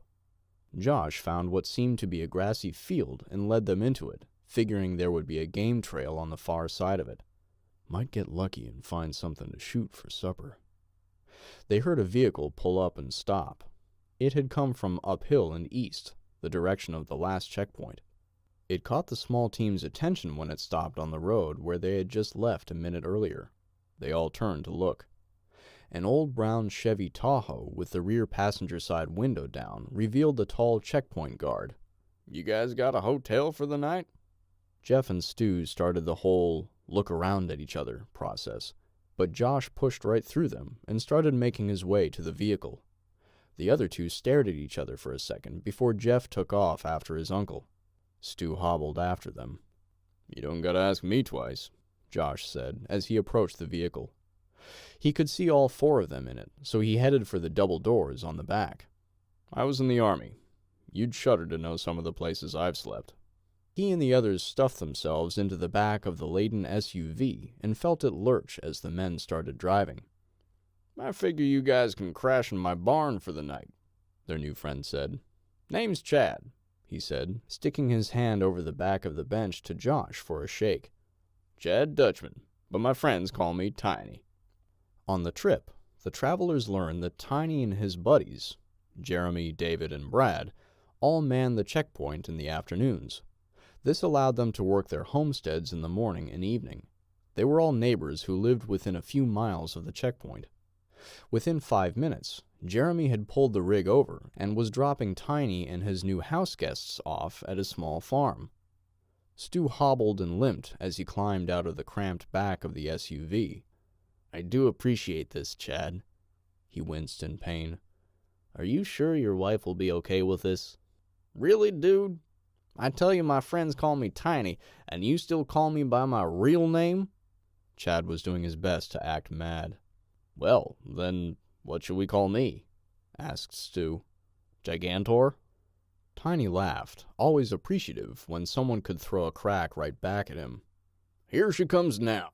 Why don't you ask her yourself? A petite, pretty brunette about Chad's age walked out of a chicken house and introduced herself as Shelby. She was holding a toddler and a basket of eggs. I hope you boys aren't expecting supper. No, her husband said. They weren't promised no supper. He winked at Stu. Just a bed in the barn. Who'd have thought, Josh mused to himself as the bantering continued. They were making their way to the barn to ditch their gear. That we'd find such compassionate folks this far into the disaster. He could tell that the Dutchmans weren't fools, just good judges of character. Maybe there's hope for humanity yet. Jennifer had spent the day driving around the outskirts of Port Angeles while her brother and dad scanned for threats. Between the three of them, they had a 1911 pistol, a hunting rifle, and 2 shotguns choked for bird hunting. Under her father's instruction from the rear seat in the quad cab pickup, she had traveled around to as many of the Fishers' houses that her father could think of. They'd started with the ones he knew and liked the best, but by the end of the afternoon, they'd killed the remainder of the old Ford's gas tank, visiting several others. Along the way, they'd received a few you-know-who-you-should-invites from some of them. Most of the people invited had agreed that this was needed and overdue. Go ahead, sweet pea, her father nudged. This whole thing was your idea. Sitting under a collection of canopies and tarps around the smith's fire pit was close to 60 folks. Some of the boat owners' crafts had not survived the wave, but there were a total of 14 operating vessels of various sizes being represented by the crowd. Most people had come with their fishing crew, who was normally a family member or two. As the day had progressed, the invitees began to include various members of the community who were known for their love of guns and country, as well as known military experience. The evening rain had tapered to just an annoying drizzle that drummed lightly on the coverings. So, I don't really know how to start, y'all, Jennifer yelled so all could hear. Least, not with anything different than what we said earlier today. Oh! A sudden and vicious thought had just occurred to her. Shit. I think I need to say right up front, if this discussion gets out, my family and I could be in real, actual danger. Please, please, please don't blab about this with people. She could see heads nodding. The pirates are real. You all know that. Everyone knows who they are and what they're capable of. So cut to the chase, Jen, yelled Darby Dodds. Do you expect us to go in, guns blazing, to fight these guys? This brought with it some murmuring and head nodding. Grr, my name's Jennifer, jackass. I hope not, 'cause look around. We'd look like McHale's Navy. Darby was screwing with her, and the older men in the crowd were eating it up. Several people started to openly laugh. Is this because I dated your worthless son, Darby? Jennifer asked herself. We have things we can... And just how do you... Darby Dodds! Jennifer screamed, taking back control of her meeting. Are you and that lazy-ass son of yours going to help? If not, just get the hell out right now. This caused several of the women and a few men to cheer, while the men who'd been laughing with Darby all started catcalling, making "she told you" remarks and other demeaning comments. Darby busted up laughing. I'm just yanking your chain, honey. While the crowd was still recoiling a bit, one of the other women stood up.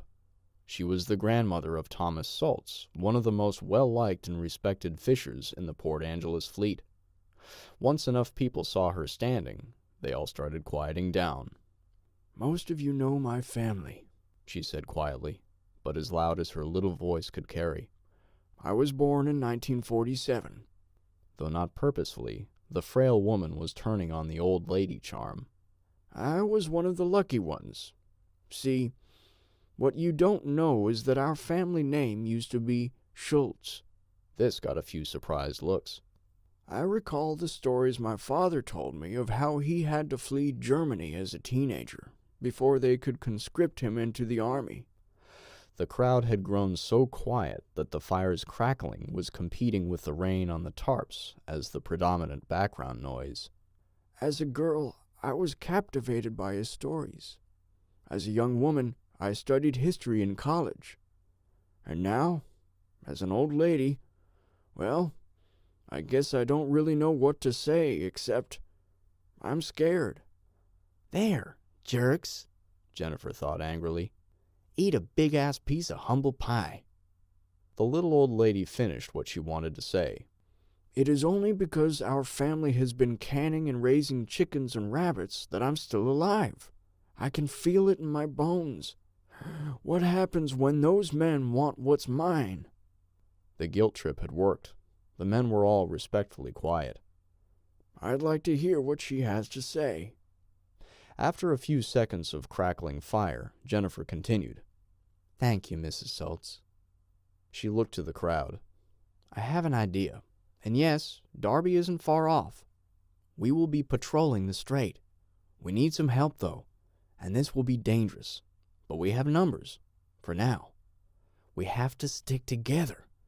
Now, who owns the cool guns? The small town of Snoqualmie Pass wasn't really a town per se. It was a village of small rental homes that served to house employees at the ski lodges and resorts.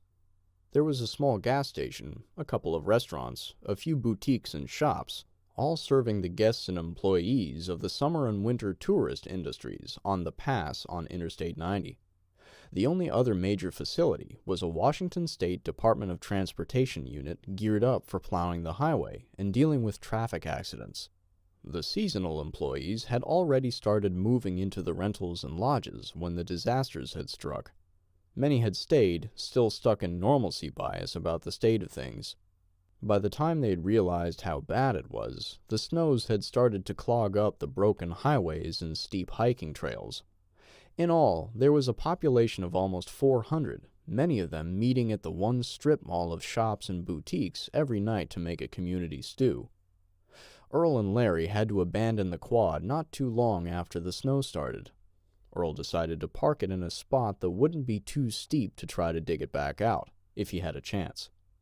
They hiked the same power line trail into the small town that Natalie and her unfortunate family had used a few weeks earlier.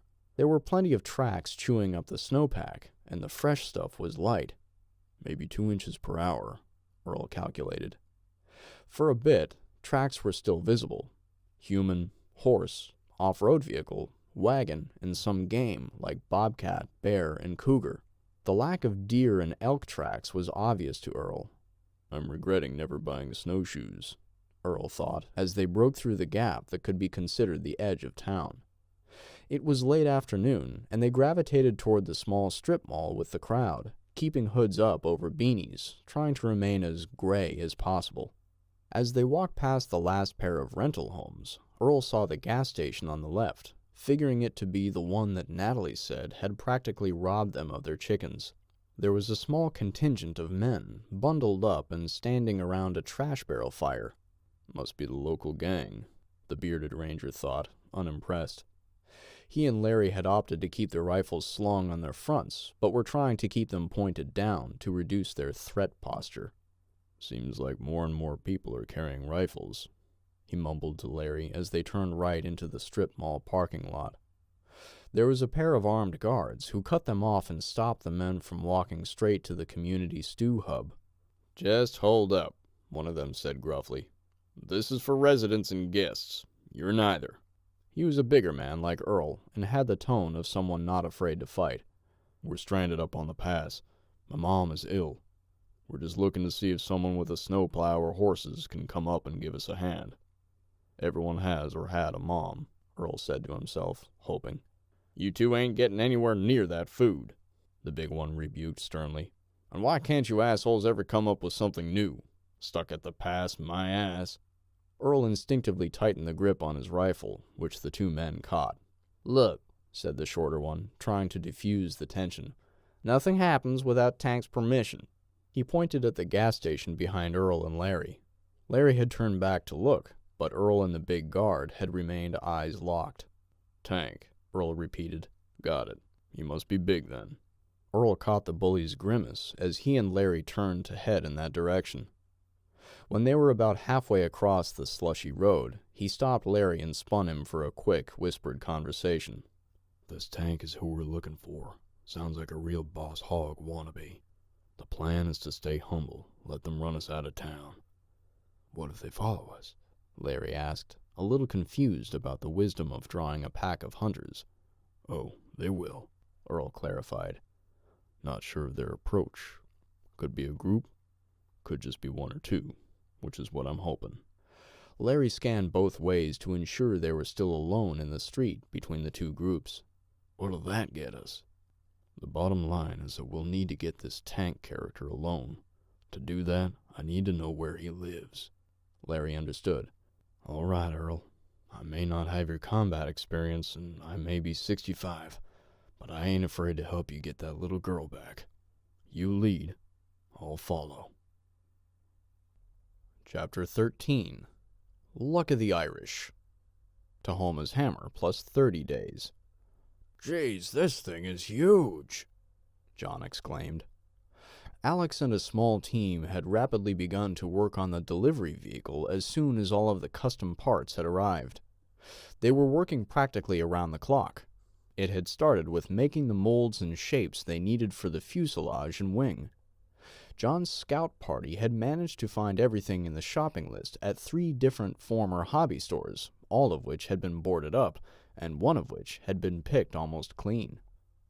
They had brought back a variety of rigid cardboard, styrofoam, carbon fiber, epoxy, and a few other pieces. You guys surprised me, said Dexter Armstrong, one of the others working on the model. They brought back some good stuff. If the payload isn't too big, we may be able to slap together 2 models. Good to know, John said, eyeballing the custom-shaped styrofoam wing. This thing is a good 5 feet long. Are you sure it's big enough? He and Vince had stopped into the garage at one of the other Phalanx homes to check on the project. Oh, that's only half of it, Alex explained. There'll be 2 of those we bond together and lay into a custom notch on the fuselage. He and the lead ham operator, Marshall, were busy soldering electronics and trying to figure out how they were going to mount the IR sensors in the nose of the forming craft. So, help an old cop out, John inquired. Why can't we just fly this thing? Bomb them like on 9/11? Couple of reasons, really, Dexter started. Vince jumped in. Radio control range, right? That's part of it, Dexter said as he took the wing out of John's hands and laid it on the left half of the notch on the fuselage. See it now? He asked John. Certainly. And I'm sure this thing doesn't get a lot of range. I watched a few model airplanes on YouTube. Seemed like a money-sucking hobby. It is, Dexter agreed. Or was. His mood turned serious. I'm not sure what you know about aviation, he continued. This made John almost laugh out loud. He didn't talk about the paramotor accident that almost ended his life and gave him a permanent back injury.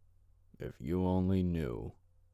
And what really bothered him most was how his own son Tucker had taken up the sport when he turned 18. After several years he'd gotten used to it, but the fear of losing his son in the same type of accident that had killed his acquaintance was almost too much to bear. The fact that Tucker had become so good at it that he was a full-time instructor before the disasters had made John secretly proud. He was just constantly disappointed in himself that he'd never gone back and mastered his fear of something that at one time had offered him so much enjoyment. Like my son does now, I used to paramotor. I understand the thrust to weight and gravity issue just a bit. Oh, so you get it then, Dexter said, completely missing any small cue John may have left there. If you want to add any real volume of explosives to this thing, we have to limit it to just the electronics, servos, and a battery. No fuel or motors, no receiver for taking in control signals. We might be able to get 20 ounces per square foot of wing. That's why it is also thick, not just long.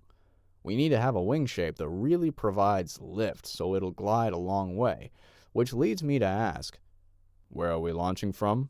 John guessed. That's the million-dollar question. Vince sighed. Exactly, said Dexter. If you try to smuggle this thing down to a skyscraper, it's gonna be difficult to hide, even if you leave it in pieces, which I don't recommend. We're going to need to augment these securing straps with some dowels and glue. Just knew you were going to say that, John thought pessimistically. I'm working on a plan, he said as politely as he could muster. Could this thing be towed? Dexter looked at the others. Towing? A tow point would have to go right into the nose. That ain't gonna work, Marshall said. We need all 4 of these IR sensors up there. Well, hold on, Alex put in. The dude in the video from India made a smaller model with all 4 sensors built right into the circuit card. That doesn't mean we have to do it exactly the same. Josh could see the young man's eyes getting a glaze as he was thinking in his head. They all need to be up front, but putting them in a grid design is really just easier on our minds to comprehend. As long as they're all up front getting signal, the way we have them send data to the control surfaces is all in the programming, right? Marshall looked at the plane, but he was seeing math and a computer in his mind's eye. Yeah, I suppose. It would take a little work to calibrate, Alex continued to Marshall, still talking him into it. But I think it would be doable. He looked at Dexter. Yeah, I think we could mount these sensors around a tow point and make it work. But you're still faced with the same questions with your tow vehicle. John gave Vince a nod, telling him it was time to go discuss stuff. Not really, he thought somewhat tensely. There's only one right answer to that question. He brought Vince up to speed on his idea as they headed to one of the fighting positions along the river. He knew Tucker was on watch. Hey, his son said when his dad and Vince showed up unexpectedly. The two men slid down into the timber-reinforced foxhole to get under the limb roof with his son. "What's up?" He could tell by his dad's face it was important, but not life-threatening. "Man, it gets kind of snug in here when two old geezers squeeze themselves in," Vince joked. "Yeah," said Tucker, who still had 2 more cold hours to sit there. "It does. So, what's up?" His dad paused for a minute, hesitating and searching for the right words. Finally, John just blurted it out. "Where's your paramotor?" "Locked up in the canopy of my truck," his son said. "That thing is my bread and butter." As his love and expertise in the sport grew, so did his cost for having the best gear he could afford. The wing, motor, blade, reserve chute, flotation device, protective gear, and other odds and ends represented close to $15,000 in goods. "Why?" he asked suspiciously, eyeballing the 2 cats that were about to eat the canary. "Holy shit, I think that's him." Nick Williams was trying to pull the little photo that the man on Fox Island had printed for him that night. "I can't believe this worked." He was looking at Stuart Schwartz in the flesh. Or at least he thought he was. He was digging through his right cargo pocket, feeling for the small sandwich baggie. "I'll give it to that little Fox Island group. They were blindly naive about how close to death they were, but they were organized doing it."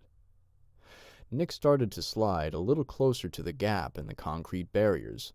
At that moment, he'd been taking a turn scanning the overall crowd, trying to teach this little security checkpoint about monitoring body language and other unspoken cues. He began to eavesdrop on the checkpoint as they processed the doctor. "Now, how do I tell this guy I know what he did without scaring him off?" But Nick quickly realized that wasn't his only problem. It became obvious as the doctor passed through the process that he was with one other, "Nope, looks like 2 men. And even though the one looks like a fresh boot, they don't look weak." Nick realized that was a good sign after thinking about it. The doctor's will to live is strong. I'll give him that. Nick still recalled the blood spray the doctor and his scalpel and bear trap had drawn out of the 2 bikers. The trio started to move up the hill on their next leg, and Nick followed. They'd made it about 100 meters when Nick heard, "Williams! Don't look back," Nick commanded himself. "You have half an MRE back there. Just leave it." "Williams!" Nick heard again. This time it was so loud that he saw the head of the tall guy next to Schwartz cock just a little bit. He saw the man's lower arms disappear into his front. "Yo, Nick, where you headed?" Nick just kept walking. Another 90 seconds passed. Suddenly, Josh turned around, startling Stuart and Jeff. He had his AR-15 at a low ready position, ready to flip the safety if he thought he needed to shoulder the rifle. "You got a problem, dude?" he asked with a serious tone. Nick's hands shot up to near his shoulders. His rifle was on his back. Even though he had a pistol on him, he had no intention of making the men he'd been waiting for nervous. "No. Actually, I'm here to help you solve a problem. Are you Schwartz?" he asked, looking directly at Stu as he slowly kept walking to the stopped group. "Dr. Stuart Schwartz, from Los Angeles?" Josh drew on Nick, flipping the safety off as he shouldered the weapon. "Stop!" he yelled. Nick stopped immediately. "Whoa, easy. Interlock those cookie grabbers, asshole. Put them on the back of your head." Josh was all business. He scanned past his quarry and saw that the checkpoint had gone back to business and was completely ignorant of what was happening 200 meters uphill. "You guys scan around to make sure we're not being ambushed," he commanded Jeff and Stu. "You're not being ambushed," Nick said as calmly as he could. "Do me a solid and lower that." He could see the wheels spinning behind Josh's eyes. "Please. One Joe to another." Josh flipped the safety and very slowly lowered his rifle to a medium-ready position. "That obvious?" he asked, unamusedly. "You got 11 Bravo written all over you," Nick replied with the kind of respect that only vets understood when one met another. Josh sighed a bit and then looked behind him and around, scanning. "Old habits," he said. He had lowered the rifle back to full rest, but kept his hands in their positions on it. Stu had decided he'd watched the macho guys long enough. "Mind explaining how you know me?" he asked. And keep in mind that I realize you could have gotten what you told us off that clipboard over there. Trust me, Nick said calmly as he lowered his hands. I've been gambling a lot to find you, and your life depends on hearing what I have to say. It's getting too deep, Jack yelled back to Natalie from about 80 feet ahead. His quad was spinning tires and digging itself down. They had tried laying branches in front of it, hoping that momentum would keep the vehicle on top of the packed ice. The fresh stuff was just falling too fast. Natalie's heavier six-wheeled utility rig was sinking too much, too. I think we need to find somewhere to camp, she yelled up to him. Until this blows over. Jack waved to signal he heard her. He hopped off the quad and hoisted the big backpack off the back rack, donning it. He grabbed his shotgun and walked eastward up the trail towards the others. I don't really feel like going backwards, he told them. I'm going west to find a good spot to try and throw up some tarps. It was his hope that as they decreased elevation, the snow would be more manageable or even non-existent. The heavy plastic leaf bag hanging off the back of Natalie's vehicle flipped open on its right side. Grimacing from his homemade limb and poncho gurney, Connor told him, Nothing extravagant. The snow will be falling off branches in volumes that can hurt. Throw something up between some heavy bushes that aren't directly under branches if you can find it. Makes sense, said the software engineer. I'll keep my travel down to 10 minutes. Figure I'll be back within 40? He quizzed Natalie. Sounds good. Not that I have a watch, she thought as she watched Jack disappear around a small curve in the trail. She looked toward Connor, who was trying to reconfigure the leaf bag as a snow cover with his good hand. I bet that shattered bone hurts like a SOB, she thought. Stop fussing, she scolded as she tried to do it. Connor was in too much pain to argue. Thank you.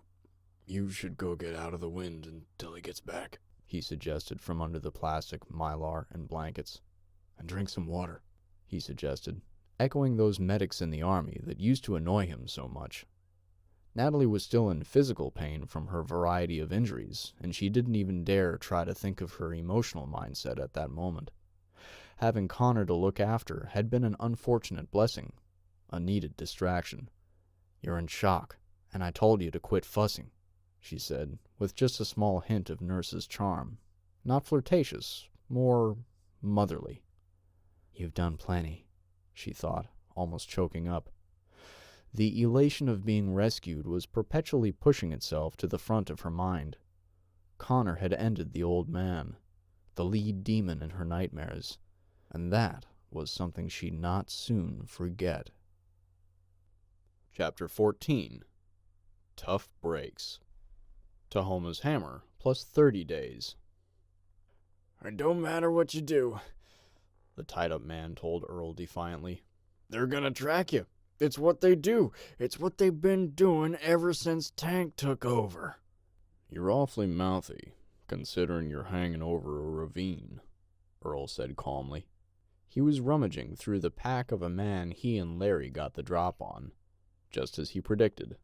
Man, these Third World warlords all think the same, don't they? Even the American ones. Someone had followed them out of the small town. It's hard to fathom that within a week of the fall of law and order, Connor and I had to kill 3 shitbags, and within a month, a tourist town now has a warlord. Only Earl and Larry weren't a caravanning family. They had set up a simple ambush. Earl had been pleasantly surprised to find it was just one man. Why'd they send just you?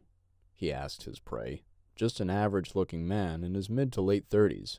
Not gonna tell you anything else? Just gonna wait till they show up. Ha! Earl said, raising his eyebrows. They won't get the chance. He looked at his partner. You may not want to watch. Why don't you go downhill a bit and keep an eye out? Larry nodded without a word and disappeared. At first, they'd just tied the man's hands up and made him sit in the snow. As Earl snooped through the tracker's gear, he found a piece of rope and had an idea. After a few minutes, the two had managed to suspend their foe from a fir branch. He was over a small ravine, just a couple of feet out from Earl, where the ground sloped off steeply. Earl looked down. Won't kill you, what with the snow and brush, but damn. He looked up and smiled at the man. It sure is gonna hurt like a bitch when you break both your legs. Earl looked again. On second thought, maybe it will kill you. You sick son of a bitch, the man said. Let me go, he howled. You're pretty thin, Earl said. I bet you could stand to be hanging from your arms like that for several minutes. He was being calm and nonchalant about the whole thing. Where's that fatty down there guarding the food? Let me down, the man commanded. I need to know where to find this tank, Earl said. After that, maybe. Tank would kill me. No way. Earl pulled a knife out of its scabbard on his hip. He looked over the edge as he spoke. You see, that rope you brought isn't true Kern mantle. If it were, I could cut through like half of it, and it would still hold you. He looked up at the man. They design it to keep climbers alive, even if it gets worn out on a rock, you see. He was calmly instructing the man as if it were a ropes and knots course. But that cheap shit you got there? Earl chuckled. Let me guess. Lowe's? Home Depot? That's just a 3/8 utility rope. He put the blade to the rope where it angled down to the bottom of the tree. Wait! The man yelled. Earl stopped. Go on, he calmly commanded. Please! The man was starting the bartering process all over again. Earl put the edge back on the rope and pulled it toward him, nicking the outer fabric. All right, stop! The man screamed. The ski lodge! Not the little one, the fancy one. Who all's out there? Earl demanded. He'd grown tired and had shifted his tone to all serious. He put the edge back on the rope. The man was huffing and puffing, eyes wide as he watched Earl's knife. All his gang, like 30 of us. Damn, Earl thought. But he stays in the private residence behind the lodge. The man screamed in a panic. Just him and whatever floozy he takes home that night. Just him? Earl demanded. No guards? Just a small nick with the blade. One. We take turns. Everyone just sleeps on the porch when we're on watch. One last question, and you're free, Earl promised. Who's buying the kids? I don't know, man. I swear. Yeah, I seen the moving kids, but I got no knowledge of the business, man. I just work to eat and stay alive. Earl had no intention of letting this snake go warn anyone. Thanks, he said calmly, as he made good on his promise. He freed the man with the assistance of gravity, giving the rope the final cut it needed to release tension. The man let out a scream as he fell, momentarily disappearing into a steep snowdrift, then reappearing as he smashed into the rocks 30 feet below and rolled downhill. Earl watched him bounce off a tree before stopping against another one below that. He wasn't moving. I'd rather starve than help traffic kids, you piece of shit. I think we should trust him, Jeff said. He probably could have picked us off while we were over here gabbing. Not likely, Josh thought. He'd kept a close eye on their new friend, even though they all had let their guard down a bit and followed him to his hideout near the water. The would-be high school senior had already proven himself to be quite capable in a fight, having been involved in everything thrown at the gun range members thus far, including the early rescue of Savannah. But Josh had always had a fondness for his favorite nephew. He'd not grown nearly as close to Eli's other two kids, 20-year-old Shay and 13-year-old James. All right, Josh conceded a bit. If Stu wants to, we'll at least hear him out. My curiosity is definitely piqued. I'm strongly considering that he may be telling the truth. I mean, your life depends on it has a somewhat ominous tone, he said, actually chuckling just a bit. I guess that's it then. Josh led his group back up the lawn. Nick had advised that they follow him to the house he was holed up at. There was a fairly well-concealed fire pit, he explained, and he had rice and beans to share. They kept quiet on the walk up the hill, which pleased everyone just fine.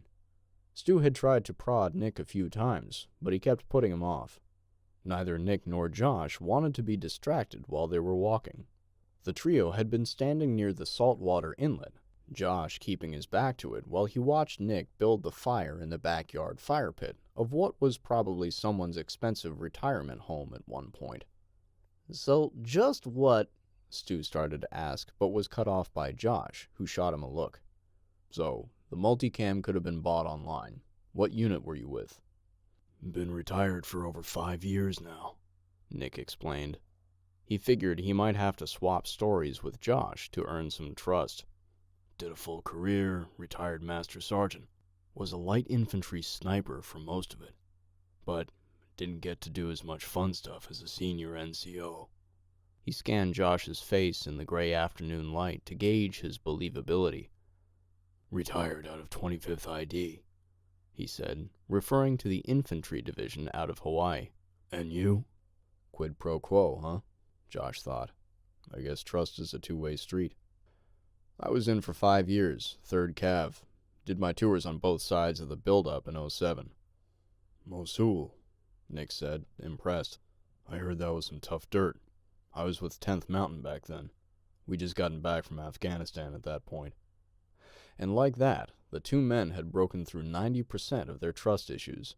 Josh looked at Stu as if to say, "Go ahead, what are you waiting for?" Stu brushed it off. "Nary a soul in this state, except for my parents and one sailor in Bartlett, would know to be looking for me. This ought to be a good story. Why don't you just tell it, and I'll interject if I have a question." Stu settled into a lawn chair and propped his swollen foot up on the stone fire pit. I'm hunting a man. No, a predator, really. Nick was watching Stu's reactions closely. He escaped from a facility for his kind on McNeil Island. This had meant nothing to Stu. And landed on Fox Island. Stu shot up, pulling the swollen ankle and foot back to the ground as he leaned forward. "You have my full attention." He discovered his motorcycle club brethren had been killed in a particularly gruesome fashion. Nick looked around. Jeff was thoroughly confused, and Josh's light bulb was just starting to come on. His head snapped in Stu's direction. "Go on," Stu tried to say, but his throat had dried up suddenly, and the words barely escaped. Nick was secretly pleased that Dr. Schwartz was rapidly becoming scared shitless. He found a business card and, let's call it a signed confession, left by you, and he's been coming after you ever since. Mic drop. The fire popped as a small moisture pocket in a piece of firewood exploded.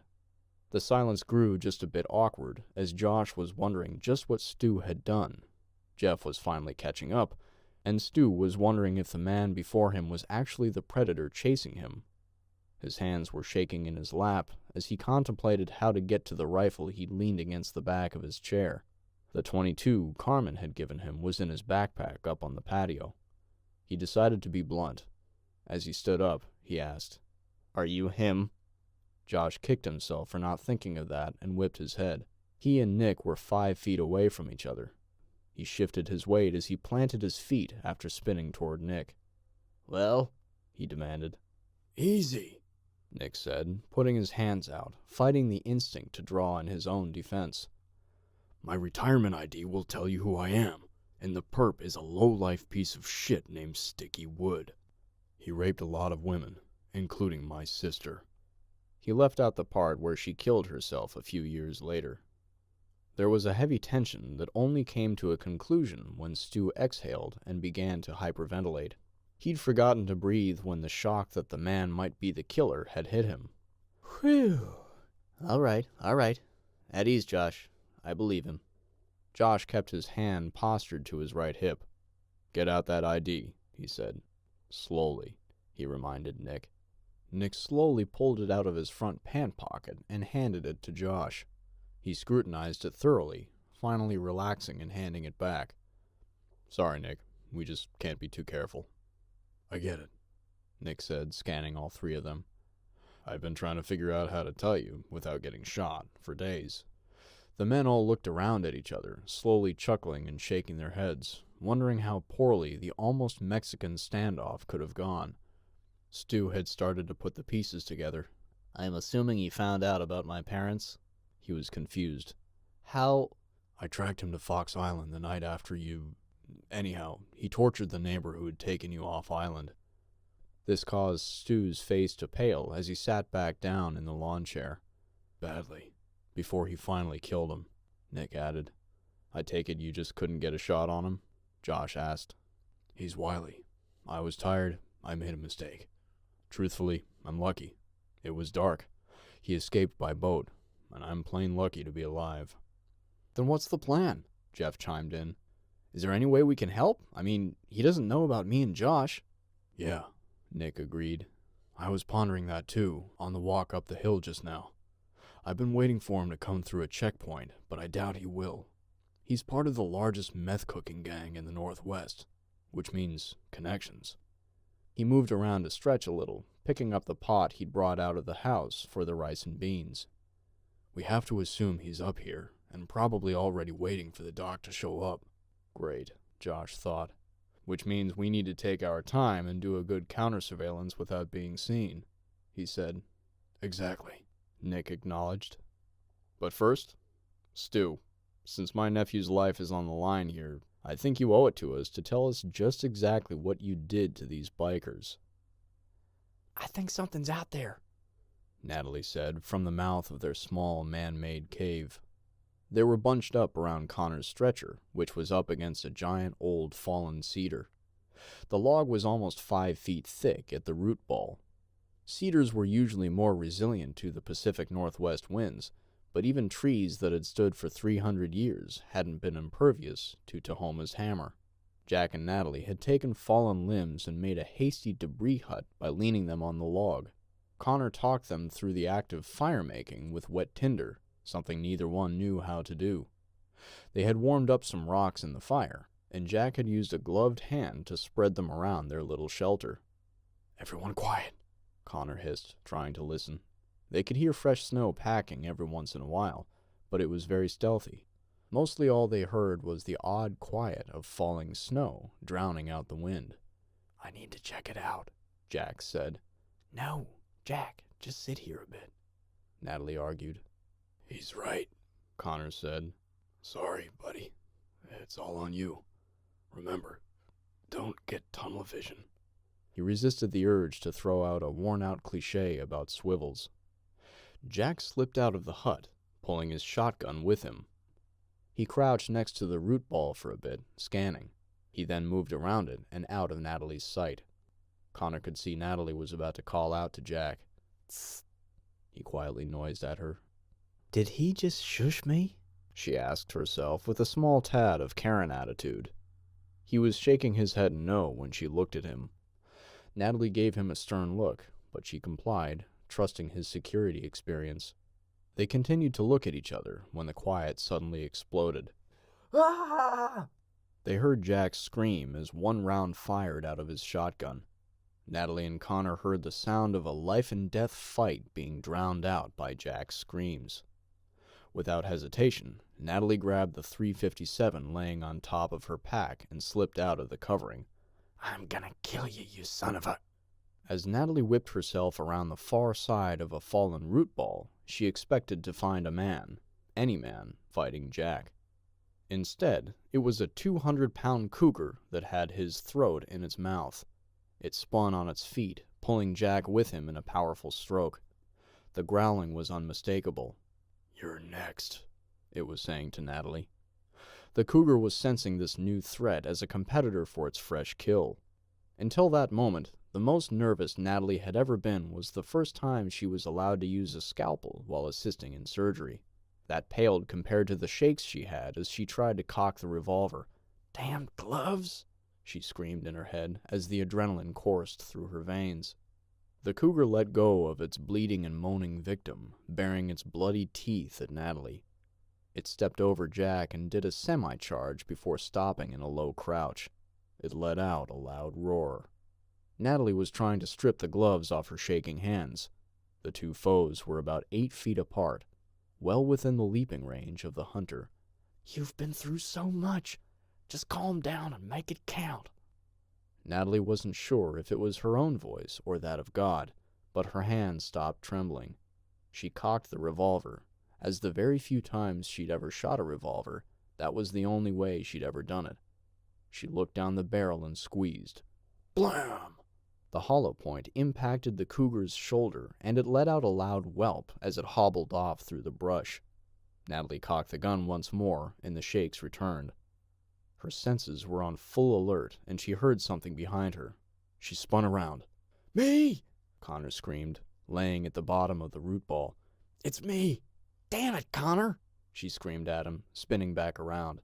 She held the revolver up as she trudged through the bloody snow and brush to try to get to Jack. Jack! She screamed as she knelt next to him. His eyes were twitching, but they weren't looking at her. Over half of his throat was gone, the shotgun lying next to him. The cougar had gotten his carotid arteries, both of them. He had but a few moments left before the lights would go out completely. Chapter 15. Crucial Conversations. Tahoma's hammer plus 36 days. Tyler, Jean whispered after the guard had left. can we continue our discussion? I suppose, Jean, Tyler said, but I'm not debating, and I'm not letting you tell me what a sinner I am. I'm in too much pain to deal with it. Nothing like that, Jean promised. We have two different beliefs, and I don't see that being an issue in our predicament. And I'd like to think it wouldn't have to be an issue in the unlikely future if we survived all of this. Let me ask you a point-blank question, then, Tyler said. What gives straights the right to get married, but not me? I am who I am, Jean, despite what a man-tainted Bible says. Fair enough, Jean mumbled. Not that it'll help, but I don't think the government should be telling anyone who can or can't get married, straight or otherwise. So you're for gay marriage? Tyler asked point blank, knowing the answer was no. I'm for letting people live their lives and then deal with the repercussions they've created, Jean said. That's dodging the question, Tyler said straightforward. Answer it, Jean. Try being honest. Honesty gets people with my beliefs verbally attacked, Jean countered. But the answer is no. No, I'm not. But my dodgy answer merely meant that I feel that marriage should be between a straight couple and God, and the ordained minister. But your question perfectly exemplifies a point I wanted to make in bringing this conversation back up. What's that? Tyler said, a little testily. I understand completely that there are hypocritical Christians. To me, the question should be about sin, not specifically homosexuality. But every Christian, not just the hypocrites, constantly has to defend his or her beliefs on the gay topic. The media, social media, even you guys. Everyone assumes they know me and my thoughts without even asking. I told you the conversation was done when you called me a sinner, Tyler said. Typical, Jean countered. Why is it your side of the debate always gets to accuse my side of hate, but never lets us finish speaking? Tyler huffed in exasperation. Just make your point and be done already. He was tired of hearing it and shifted his injured body around in the cramped cage. He had bumped the door with his foot and thought he heard a clunk. I'll cut to the chase on all points then, Jean said. I think if God loves us and created everything, then he was able to inspire men to write his instruction manual, the Bible, and protect his intent when future men screwed with it. I believe in its definitions of sin, all sin, but I also see so many supposed Christians violating the definition of sin themselves, whether in premarital sex or lying or what have you. I see and acknowledge the hypocrisy, and I can't tell you how to feel or what to believe, but like all humans, I have some sinful temptations that are hard to resist, beyond hard even. No matter how much I try, I will always fail at controlling them. All I wanted you to know is that I understand and acknowledge all of that. And if I've treated you differently, I am sorry. This has been a learning experience for me. You may not believe it, but I care for you, particularly after all we've gone through. While Jean had been trying to summarize his thoughts, Tyler had started feeling the cage door, investigating the source of the noise. Jean. Anyhow, Jean continued, I'm hoping you'll, Jean, shush, consider my points and trust that I want to be friends. Jean, quiet, Tyler finally blurted out as loud as he dared. I'm trying to tell you that my cage's lock is open. Cartel leader Reynaldo Hernandez stood at the table at the end of the tent, looking over his teams of operators. He had briefed them on their game plan. They would spend the rest of the evening prepping their equipment, stocking supplies, and loading the 2 boats. There were 16 of them going on this assignment, 4 teams of 4 men. In the wee hours of the next day, the boats would take 2 teams each and drop them off at various parts of the Slaughter Peninsula. It was on those teams to procure a vehicle and make their way to the west part of the county. Ray had printed a large satellite photo, complete with an outline of the gun club's property lines. He had reached back to Mexico, where his parent organization had a team of hackers who were able to do a few tasks. They reached into the cloud and pulled up the West Sound Sportsman's Club parcel information from county accounts. They retrieved every bit of data on its members that they could, discovering that the leader, one Philip Edward Walker, had killed 3 members of a local drug ring while trying to save a policeman, and lost part of his leg in the process. They had a real-time satellite photo of the large wood structure smack dab in the middle of the club's rifle line. They could tell where the gardens were and where all the trailers were. They even had the probable fighting positions marked. The cartel had sent all of this to Ray via digital ham radio. Reynaldo and his teams worked through a plan, picking primary and backup positions to rendezvous once on the other side of the water.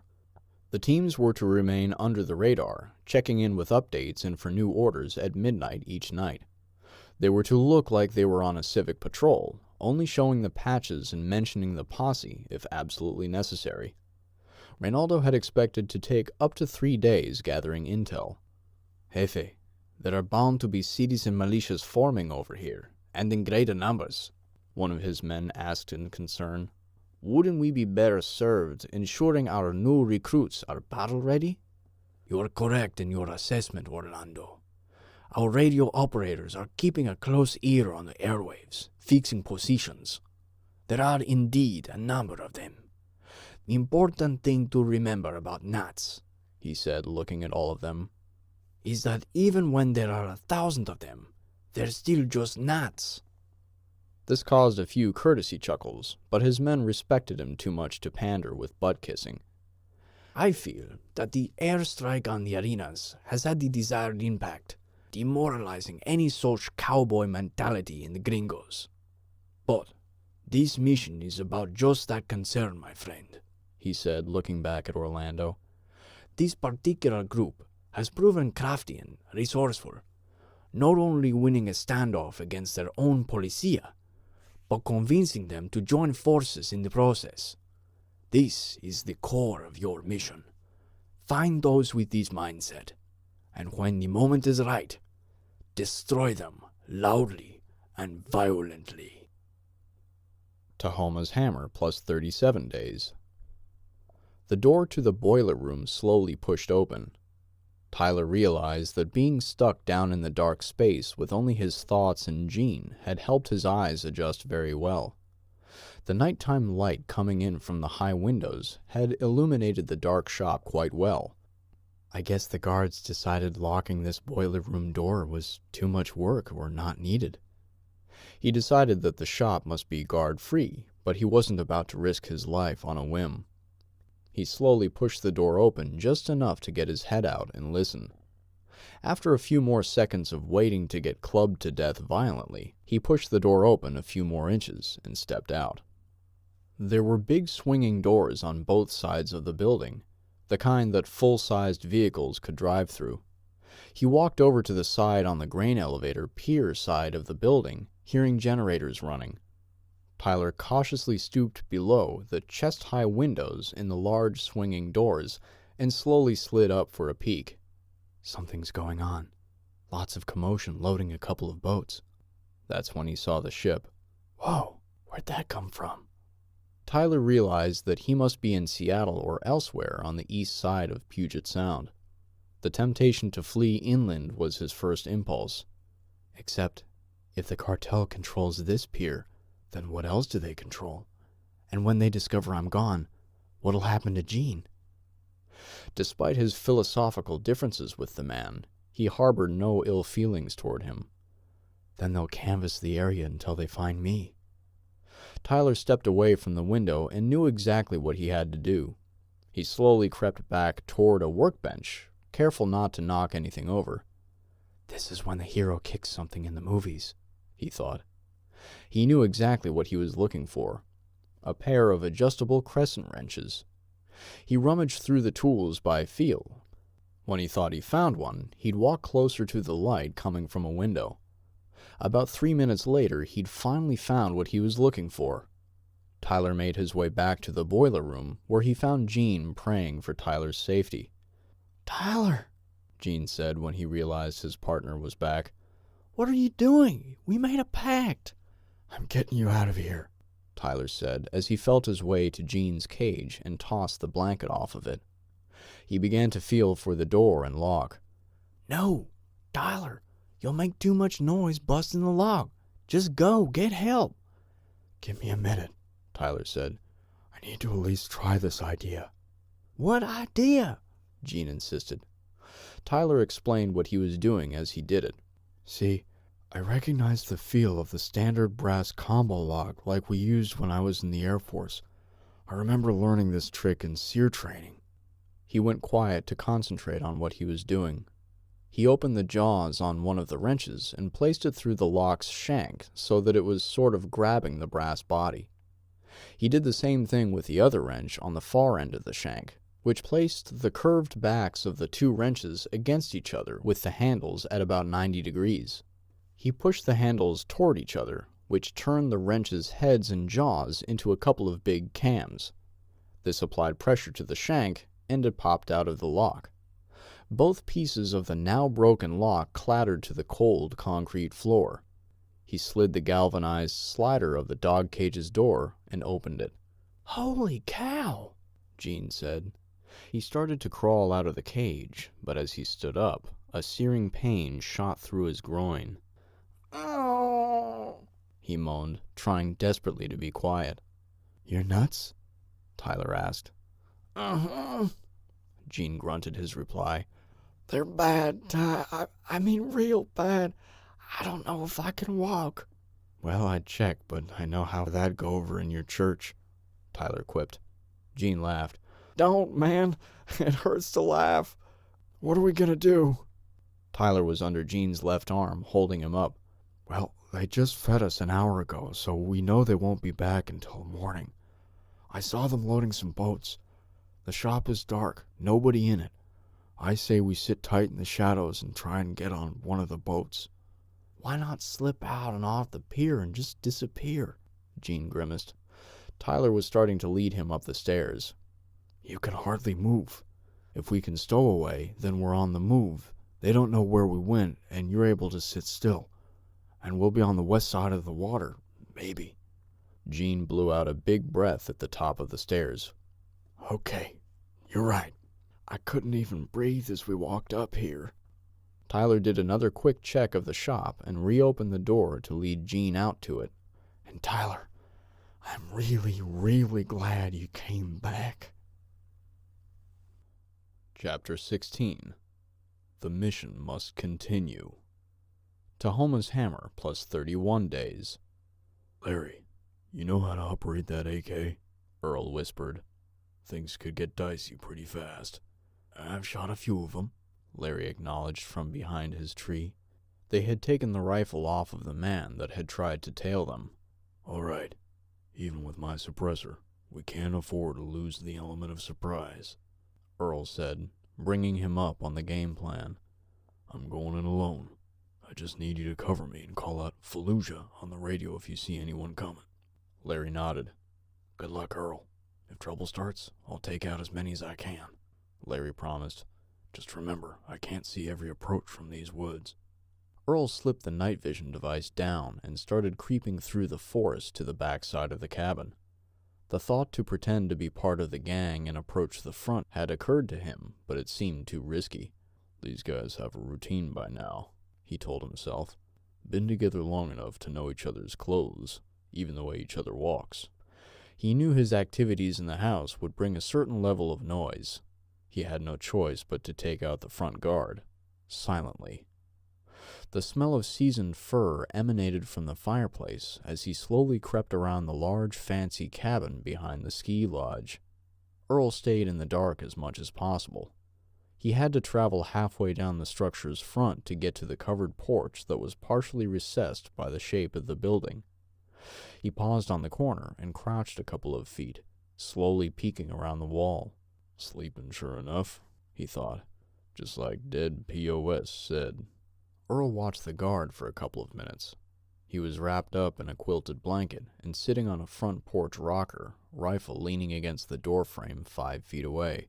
Time to commit. He slipped around the corner and onto a shoveled sidewalk. He could feel and hear the sand crunching under his feet. Damn. He opted to speed his walk up, pulling his rifle and sling up momentarily.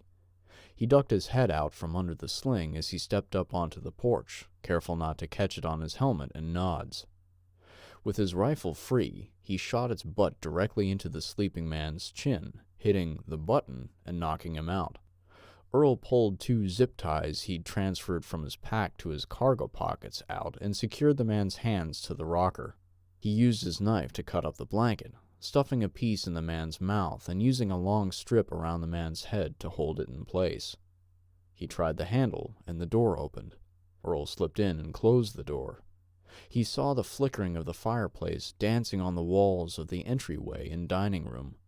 The cozy cabin had been set in a mountain decor with no expense spared. The handrails on the stairs were a highly varnished oak, and there was a chandelier made out of antlers over the dining table. Earl cautiously walked, placing heels down first to keep his rifle's muzzle from bouncing. As he made his way past the dining and kitchen area, he walked under a 6-foot-wide archway into the main living area. He raised his nods. The fireplace was emitting plenty of light. He could see the back of a man sleeping in a large, high-back reading chair, 2 mostly empty rum bottles on the floor next to him. Earl kept his rifle on the man as he slowly approached from behind and to the man's right.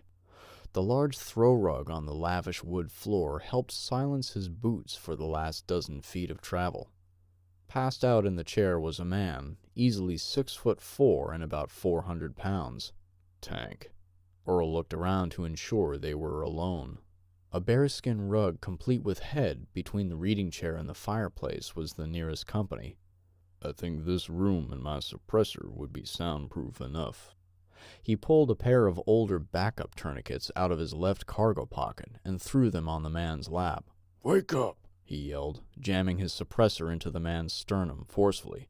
Hey, the big man yelled, not fully awake and definitely not sober. He shoved at whatever was touching him, but Earl yanked the muzzle up as he took a pace back. The man started to open his eyes. What the? Wake up, Dick Lips, Earl said calmly. Tank started to get up, despite clearly recognizing the receiving end of a bullet dispenser. You're gonna... Wham! Earl center punched him with his barrel right in the solar plexus. The man's inebriation had made it all too easy, though he was quickly gaining his wits. You're a dead man, he yelled. Dead. So I've heard, said Earl. Put those on, he ordered, casting a quick glance at the tourniquets Tank hadn't even seen yet. Tank glanced down at his lap and shot his look back up. What? No. Pop! His resistance was futile, as Earl provided the proper reason for Tank to put on a tourniquet by shooting him in his left knee. Tank screamed in agony. His eyes widened, and the face behind the dirty blonde and graying beard started to lose color. He started to hyperventilate. I ain't doing it for you, Earl explained.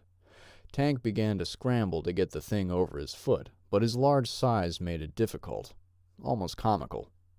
He finally figured out to take the strap completely out of its buckle and shove it under the wounded limb. Yep, Earl instructed. Now cinch it. That's right. There. Now start turning that windlass until that strap hurts worse than your knee. Tank was still grunting loudly as he was finishing the process. Just who the other one? Earl yelled over him. This time, Tank didn't hesitate. He started putting the tourniquet on his uninjured right leg. I don't know you, mister, but you're a damn fool. You don't save the life of a man who will kill you for shooting him. Ha! Earl laughed. I'm not saving your life, you idiot. I'm just making the pain last longer. Pop! Tank's right knee exploded in fury, and the screaming and writhing in agony process started all over. Once he'd secured the second tourniquet, Earl could see the man's will to resist had been badly damaged. He was sweating profusely and looked like a ghost. His fat legs made it hard for him to get good constriction with the tourniquets. What do you want, mister? He asked between pants of breath. Blonde girl. Sold to you by some scum up from Wolf Mountain almost 2 weeks ago. She'd be 4. Her name's Catherine. Say it! Catherine. Tank was becoming submissive in a hurry. Look, man. Spit it out, Tank. This shit can go on all night. That's what I'm trying to say. She's not here. Bullshit. Earl yelled as he bashed one of the wounded knees with the business end of the rifle, causing another yell in pain. No, serious, man. There's a huge market for kids, but not here in Snoqualmie Pass. He said it as if he couldn't believe he had to explain it. Earl thought for a moment, because the low, tourist-related population probably wouldn't actually have a high demand for trafficked children. His expression revealed his rage as he yelled at the top of his lungs. Where? Who? It was the cartel, man. I'm sure of it, Tank pleaded. He knew he was in over his head with Earl. Seattle? Earl demanded. What? No, man. They were Russian or Ukrainian or something. They went east. East? You'd better not be lying to me, Tank, Earl said as he shoved the barrel within 6 inches of the man's face. He knew better, but he could also tell Tank was bleeding out and in no shape to fight. I swear, his name was... Tank was trying to jar through the pain. Max something. Liar, Earl yelled, resisting the urge to end it. He had the man talking. What was a Russian trafficker doing here? Traveling east, man. Stuck in Seattle after the quake, just like everyone else. He had guns, we had girls. It was an even trade. Dude's name was Volkov or something. Goes by Pozar. He's missing his right ear. It was all sounding true to Earl. Tortured amateurs didn't make up stories about Russian mafia and think of names on the fly. How many kids? Where was he taking them? 3 men, taking 6 kids. Please, mister. Where? Earl yelled as he pressed the muzzle closer. New York! Earl screamed in his head, afraid to believe what he was being told, yet somehow it all made sense. He pressed the suppressor into Tank's mouth and squeezed the trigger. He pulled the rifle out of the corpse's face and marched to the front door, not realizing just how much time had gone by. He opened the door, stepped onto the porch, and saw an empty rocking chair. Fallujah! He heard Larry scream into his earbud. So, what are you thinking? Josh asked Nick as he stretched. Nick was stretching and yawning, too. Probably let my guard down a bit too much, but that sleep felt good, he thought. And it is nice having someone watch my back for a spell. For the next few moments, some instant coffee, he said as he got up and knocked on the glass door to call Jeff in from his small watch station in the woods next to the house. He started looking for his boots. Nature was calling. Let's round up the dock. Everyone grab a bite and a sip, and then we'll figure it out. While the small team took a few minutes to get the sleep out of their system, Nick took care of coffee and making room for it, then pulled out one of his squim maps. About 15 minutes later, all 4 of them were sitting in the commandeered living room, staring at it.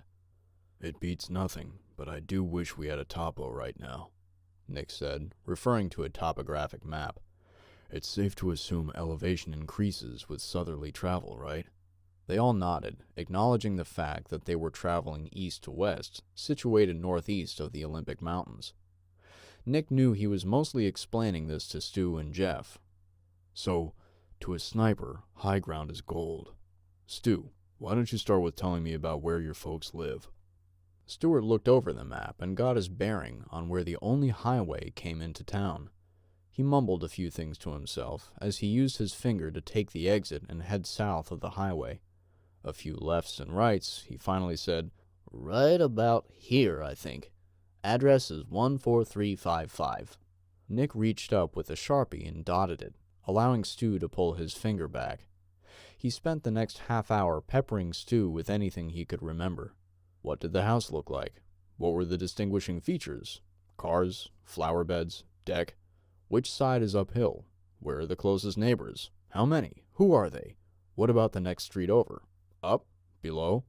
Stu was apologetic and frustrated because he knew so little. Nick pulled back and looked at the map as a whole. He noticed a forestry service road that headed south about a mile east of Stu's parents' neighborhood. There.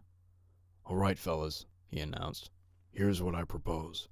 Stu, you and Jeff stay here and keep a low profile. Josh and I will take my boat a little closer to town and then hike this forestry road. We'll find a trail somewhere to cut west and try to get some eyes on this neighborhood. What will that do? Jeff asked. Maybe not much, but if we can get a clear look, I'll be able to see where I would set up an ambush. And more importantly, a counter-ambush. It was growing dark with evening as Natalie tightened the improvised sling and swath holding Connor's arm to his chest.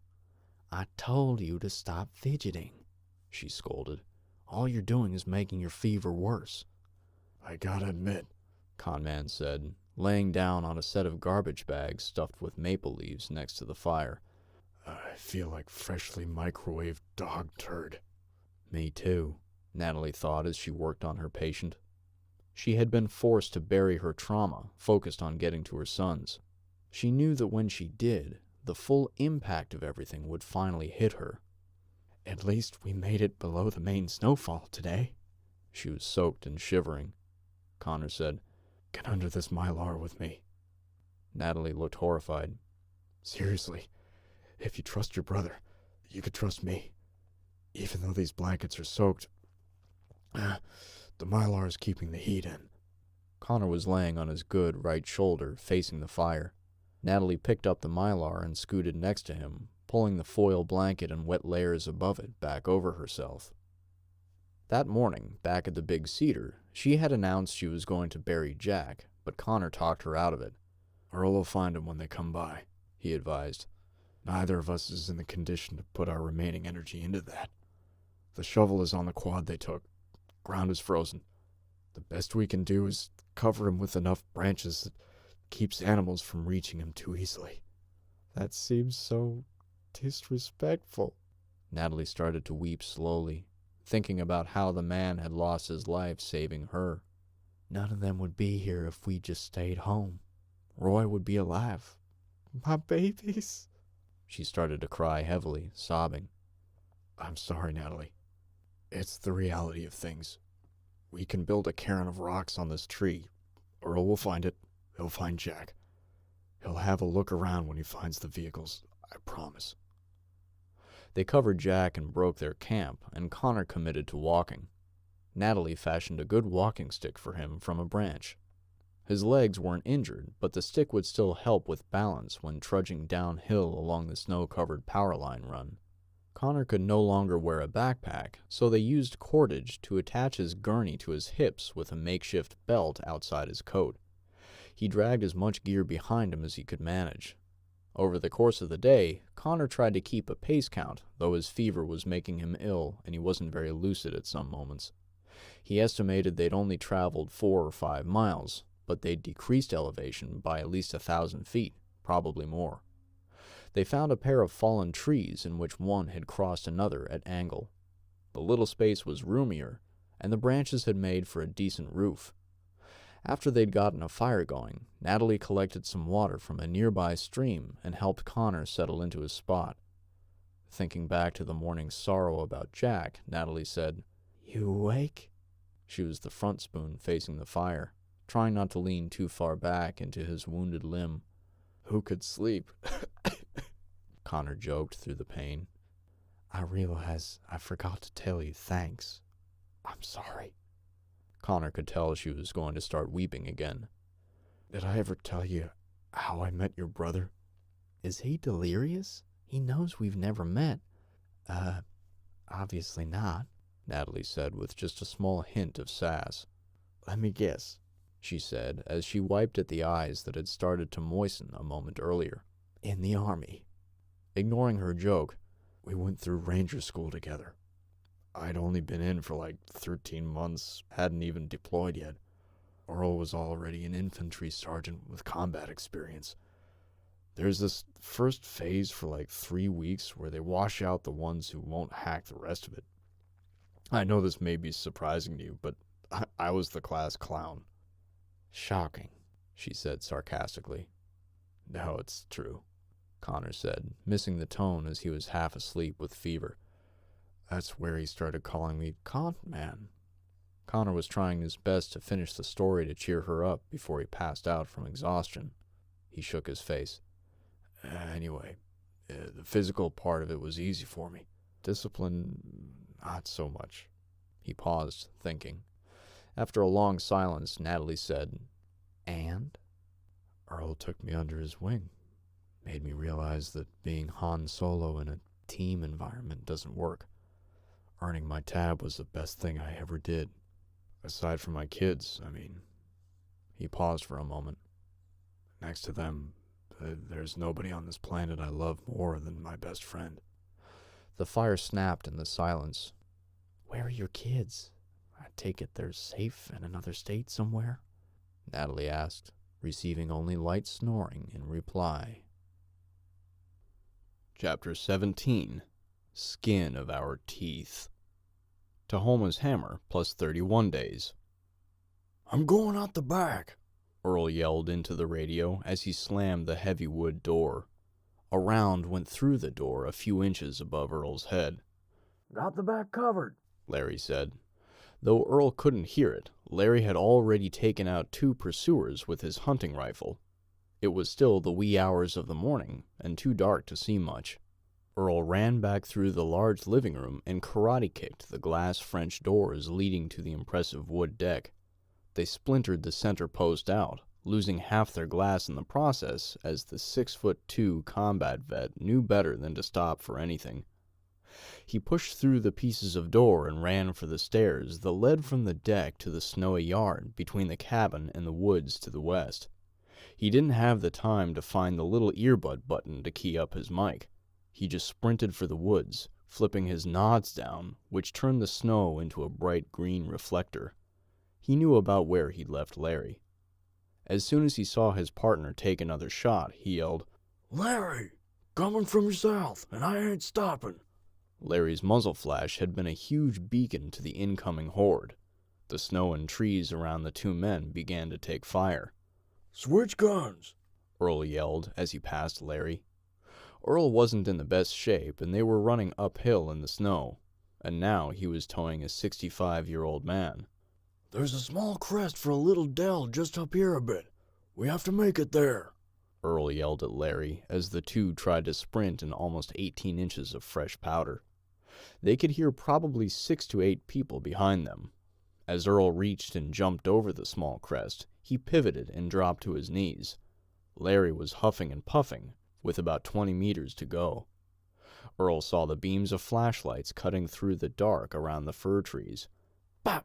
A shot flew over both their heads as Larry finally crested and plopped down low next to Earl. "Yeah, you ever see Butch and Sundance?" Larry cracked. Earl ignored the old man. "Reach into the rear, lowest pocket on the back of my pack," he ordered. Larry did as ordered and shoved his hand into the pouch. "Is that?" "Yes, the round ones, not the cylinders. Grab them." He was starting to throw bullets down at the group. "They're gonna know where we are," Larry protested. "Correction!" Earl yelled as he passed the man, grabbing the 2 fragmentation grenades from his hands. He started running south below the crest in the dell, where they couldn't be seen. "Where we were!" Larry dragged himself back up to a low squat and tried to keep up. They ran another 100 meters. Earl was looking up. They were in a large grove of trees with heavily laden branches of snow. "Hand me that AK," he ordered. "Keep running south. Count 200 paces and find a good hiding spot. Go!" The old man took off, and Earl let the AK fall in the middle of their tracks, as if someone had dropped it. He then got to one knee and laid the round fragment grenade under the rifle. This is some real Red Dawn shit here. Well, let's hope this works. He set the handle directly under the rifle and slowly pulled the pin, carefully making sure the handle stayed squeezed. Once the grenade started cooking, there was nothing to do but pray. Earl was too old and tired to run at least 5 meters in the snow in 5 seconds. He carefully backed away. He could see the lights approaching the crest, so he took off for the south in a sprint to catch Larry. A few minutes later, he was behind another snowbank with Larry, waiting, hoping to hear an explosion that never came. The pack of men caught up and were slowly spread out along the trail. The snow was too fresh and deep to run in, and it gave them away any time they stopped and made a plan. The snow, Larry, Earl whispered. They know we're here. Larry squeezed his hunting rifle, kissing it on the stock. I'm ready, young fella. Earl popped the pins on the 2 smoke grenades Larry had dug out on their small respite, throwing one to the east and one to the west. The men could hear them, but the woods, pre-dusk light, and snow made them hard to see. Earl could tell there was a commotion 10 to 15 meters north of his snowbank as he heard men arguing about what to do. He yanked the pin out of the second frag grenade and gave it a good toss over the bank. 5 seconds later, kaboom! He heard at least 3 sets of screams. He and Larry sat up and looked to acquire targets. He was able to pick out at least 2, which he dispatched with several shots. Cover me, he hissed to Larry. He got out and could see bodies through some of the smoke. The screaming helped him home in on the carnage. He shoots, he scores, he said to himself, realizing he'd gotten at least 4 of them with the grenade toss. He heard the report of another, dispatched by Larry's hunting rifle. Earl started to walk north again, seeing a wounded man running away. He began to sprint after the man. Need to make sure none of these guys makes it back to town. He started following a blood trail. Earl was most of the way back to the booby trap that had never sprung when he saw the escapee crawling in the snow. You'll never reach it in time, Earl said. You! The man said as he turned and looked at Earl. It was the big one with the attitude who had tried to keep Earl from reaching the stew pot about 12 hours earlier. Oh, what the hell. Go ahead, Earl egged the man on. He sped up his pace, thinking that he and Earl were in some sort of quick-draw competition. All's fair in love and war, Earl thought. Although I always heard that if you fight fair, then your tactics suck. Just then, the bully reached the AK he thought was his reprieve of safety and spent the last 5 seconds of his life wondering just who the hell Earl Guerin was. Tahoma's hammer plus 32 days. The Forest Service Road had shown signs of people using it, with trash strewn everywhere. Nick and Josh had passed more than one burn mark indicating places where people had lit small fires. They were keeping a 5-meter distance between themselves, Nick leading and on the left side of the road, Josh on the right. The men were carrying their rifles up front, not sure exactly who they would run into. The road crossed over into the next valley after they crested. I sure wish we had the right kind of map, Nick said. He had even used the little GPS device on his boat to take a look for some better guidance, but to no avail. I have a gazetteer back home in Shelton that would have all this on it, Josh said regrettably. Nick looked back in surprise. You're from Shelton? How'd you wind up in Slaughter County? Tagged along with my brother's family to his in-laws. He thought about the accuracy of that. Well, to his in-laws' bug-out location. And that's where you came to guard Stu? Pretty much. Stu's a doctor in a world that suddenly found itself 200 years back in time, and this place we're staying is about 60% geriatric. He left off the part about his biggest concern, that Peyton was entering month 7 of pregnancy. Knowing his folks are probably... He stopped scanning long enough to look at Nick, who was looking back at him. You know, we figured he'd need a place to stay when he figured it out, so Jeff and I are here to bring him back safe and sound. Interesting, Nick thought as he turned his head back to scanning. He stopped and stared west at a small path. Let's try this game trail. Hand me that machete, will you? Josh took the blade off the side of the man's pack and handed it to him. The pair started west on a game trail. There were still occasional pieces of trash. Everyone has hunted this land to extinction, Nick thought. Jackasses can't even pack their trash out. They ducked under branches and stepped over logs, only using the machete where the trail grew over with huckleberry and salal. So, this location, Nick said about 15 minutes later. Josh looked puzzled. Where you're staying. Oh, it's a gun club. The main guy is an ex-Marine. Don't let him hear you say it like that, Nick kidded. Yeah, I wouldn't much care except... Josh stopped short. Nick stopped and turned out of curiosity. What? Josh started smirking sheepishly. Nah, never mind. He looked forward, trying to get Nick moving again. What? Is the dude your daddy or something? He studied Josh's smirk. Would you get moving already? A girl, Nick concluded. He turned and started hiking. There's a girl. Let me guess. He's her daddy. Dude, shut up, Josh said as they continued to hike west. How the hell could you tell that by looking at my face? Nick started laughing more than he wanted to on a patrol, but he did miss the camaraderie of giving another soldier a hard time. Easily, he said. Getting laid is about the only reason an 11 Bravo would care what a Marine thinks. They both had a good laugh. It's not just the girl, he admitted. This place has become family. We've already gone through some shit. I feel fortunate to have met these people, and we're starting to protect the community, patrols and such. Formed up a posse endorsed by the sheriff. Josh didn't feel like telling the whole story. What about you?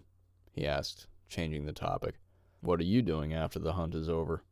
Well, Nick said as they were about to crest the hill. Turns out I have a lady friend too. Not too far from here, actually. It had just dawned on him that he'd done nearly a full circle since the beginning. He held up an upright hand, telling Josh that party time was over. They slowly crested the trail at the top of the hill and stopped. Nothing but a valley and another hill. Nick pulled the map out as Josh caught up to him. See that creek on the map? Josh knew that creeks on maps were always in the valleys. Probably just past that next hilltop then. Counting a small break, the pair spent 3 more hours crossing over the next peak and finding a clearing below the crest. Nick doffed his pack and opened it, pulling out a hard plastic watertight case. He retrieved a mil-spec M151 spotting scope. It would provide 40 times magnification. Josh gave a low whistle. Man, I bet that cost a pretty penny. Nick just looked with a slight grin, but didn't say anything. He left it in the case while he took an all-black tripod off the side of his pack. He set his poncho on the ground and started adjusting the tripod, which would enable him to stay seated. After he'd assembled the whole unit, he started scanning the roads below him. He pulled the map out of his coat pocket and referenced it a few times. He finally looked at Josh. You might as well get comfortable. Just keep an ear out for trouble. I think I know which one is Stu's house. And I see exactly where I would be surveilling it from. Chapter 18. New Alliances. There was only so much President Jeremiah Allen could do. The United States military was making every possible move it could to the American West Coast. Not only was part of the Atlantic Fleet being pushed through the Panama Canal to change home ports to San Diego and Pearl Harbor, the American president had worked out an emergency revision to the protection agreement with Japan.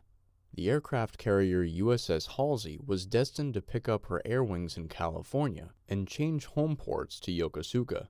The Washington State Naval Shipyard was trying desperately to have her seaworthy after narrowly getting the vessel out of a destroyed dry dock without flooding the ship. The president had been promised that the ship would be on the way to San Diego within a week. Across train tracks and highways in the southern half of the U.S., Army and Marine units were in transit, leaving a bare-bones force on the East Coast. The president had been forced to activate the Eastern States National Guard and Reserve units, as the Western States units were tied up with riot control. In the Gulf city of Pascagoula, Mississippi, Decommissioned naval ships, particularly those meant to haul aircraft, tanks, and troops, were being put through emergency overhauls. The Navy had been trying for many years to correct an error of too much force reduction from the 1990s, but there just hadn't been time. The ships were being made habitable and provided with new electronics for their combat information centers.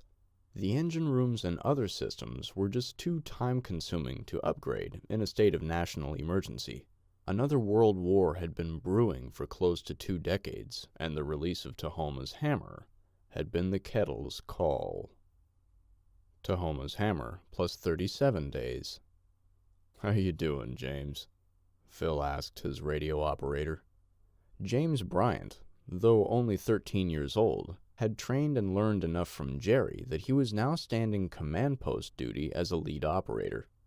Jerry had personally grilled the young man enough to know that, had they still been in a time of law, young James would be able to pass the technician's test and operate without walking on other people's signals. That was good enough for him. After watching Jerry for a few weeks, he was finally able to give Jerry a chance to go move around a bit. He'd been mentored in all facets of running the command post, keeping the log, marking activities on the map, and taking reports from the salvage and intel patrols. "Pretty good, Mr. Walker." This made Phil grin. "James, I've told you to call me Phil." "I know, but my dad says to call you Mr. Walker. I don't want to get in trouble." Ah, Phil understood. Jerry must have a lot of faith in you to lead the CP. "I guess. This stuff is fun, at least when I actually understand what they're saying. The hams use a lot of letters and numbers as code to keep things short. That's why we have these posters," he said, pointing around. "Gotcha. Well, good job, young man. I never had the interest to learn all this. Kind of wish I had now." "It's not too late, Mr. W." If only that were true, Phil thought. Just too damn busy all the time. I suppose not. Now, did Jerry remind you to text me on the mesh network if anything urgent comes up? "Yes, sir. Say, I've been meaning to ask you, any idea when my brother and uncle will be back?" The teen showed a bit of concern on his face. "Sorry, bud. No. But they know how to take care of themselves. I wouldn't sweat it until there's a reason to." Phil put on a confident face, but inside, he was growing a bit concerned too. "You have anything to report?" "There's traffic from the north end that I put on this message form here. I was going to let Jerry look at all of this when he got back." No. It's all right, James. I don't need to be called for every detail. There's an art to sensing when something is unique or urgent. It's the kind of sense you get when you turn into an old fart like me or Jerry. Phil scanned the traffic log while James laughed. Interesting. A civil navy of sorts up in the strait, keeping the piracy at bay. Unknown number of boats. Estimates as high as 20, maybe more. James, is there a way to get a hold of these boats if we need to? "I'm not sure. Sorry." Relax, my friend. Just do me a favor and ask Jerry when he gets back on duty, okay? Now, the real reason I'm here is to have you make a contact for me. You up to that? Yes, sir." At the next scheduled time, I need you to arrange a meetup of posse leaders. Tell them... Phil picked up the current roster of code words that had been pre-arranged to give location, time, and priority. Sandpiper. Tell them Sandpiper. You got that? James was jotting it in the logbook. "Yes, sir." "Thank you, son. Keep up the good work," he said as he exited the canopy. Son. And like that, Phil once again thought of Crane, though each time he was just a tad less sad. I miss you, boy." He walked back down the hill. The rain wasn't horrible, though he did miss the days of pulling up a weather radar on his phone. He stopped in his tent to get off the prosthetic when his phone buzzed. He checked the mesh text and saw that he had an unexpected but welcome guest up at the office. Phil kept on the fake leg for a bit longer and wandered up the path to find Charlie and his family in the small trailer. "Hey," he said as he gave Mel a hug and high-fived Charlie's kids. "We'll work for lodging," Melinda Reeves said a little nervously. Though initially resistant to move out to the gun range earlier, Once at the range, she didn't want to leave. It was only after her husband and Phil had a temporary falling out that she and the kids had braved the FEMA camp in Bartlett. "You know, you don't have to beg, Melinda," Phil said, as endearingly as possible. He could see her eyes tearing up, though she was trying not to cry in front of her kids. "Why don't you all go set up your gear? I think your old camping spot is still open," Phil told her and the kids. "Deputy Dog will be along in a couple of minutes." They watched Melinda drag her kids out to Charlie's patrol rig to grab their stuff. Charlie went first. I guess, save it, brother. Buried hatchets, as your heritage goes, and all that. Is it getting bad down there?" "I don't know what we're gonna do, man." Charlie was in a place where he could vent and speak freely. "The sheriff and Adam mean well, but there's just too many people." "The good news is that any guard and police left are staying for good. The bad news is that it's like watching a reality show. People always sneaking off for sidebar conversations, backstabbing. The way everything is crumbling is like watching a grape turn into a raisin at 100 miles per hour. "Yeah, I even get a sense of that out here," Phil admitted quietly. "There's always going to be people who push their own agenda, no matter how upright they seem on the surface." Charlie decided to change the subject. "Got anything else brewing? Anything to report, I mean?" "Nothing you guys don't already know." Phil led Charlie back out of the office. He watched his friend help his family start retrieving their stuff and headed back for his tent. When he got there, he ditched his pants and prosthetic to try and grab a nap before manning a fighting position for watch that night. "This cartel thing. I don't know if I'll ever actually sleep until we figure this crap out once and for all." Tahoma's hammer, plus 38 days. Late the evening before, Tyler and Jean watched the cartel finish loading their stuff onto the two boats. Several trucks of men disappeared through the rubble of train cars and broken pieces of road, made drivable by American construction workers and heavy equipment operators who didn't feel like watching their families die painful and slow deaths. There were but 2 cartel soldiers guarding the pier. "We're going to have to find a moment of opportunity," Tyler said. "Surely those 2 won't stay planted in one spot all night. What if they come in here?" Jean asked, concerned. "That's what this is for." Tyler was holding a 4-foot-long piece of pipe he'd found in the shop. "The other thing we need to remember is that there's probably crew on that ship. Anyone could come out for a cigarette at the exact wrong moment." Their opportunity finally came when one guard went onto the ship, probably to poop, Jean thought, and the other roved slowly down to the end of the pier. They snuck out as quickly as Jean could travel, and under the cover of night, snuck right back onto the boat that had brought them there. All of the miscellaneous life preservers had been shoved into the front of the hold to make room for boxes and bags of equipment and supplies. "This is comms gear, I'm sure of it," Jean said, as the 2 painfully pushed their way past it to bury themselves in stinky old Mae West-style flotation devices and fishing buoys. "Maybe some of it," Tyler said. "How can you be so sure? Those NSN numbers, it's military, American. I was in information security when I was in the Navy. Learned a few things about the gear." "Huh," Tyler grunted. "From the looks of things, these guys are operators," he said as he peeked into a zippered gear bag. He looked at Jean. "We need to be as quiet as church mice when they get to wherever they're going."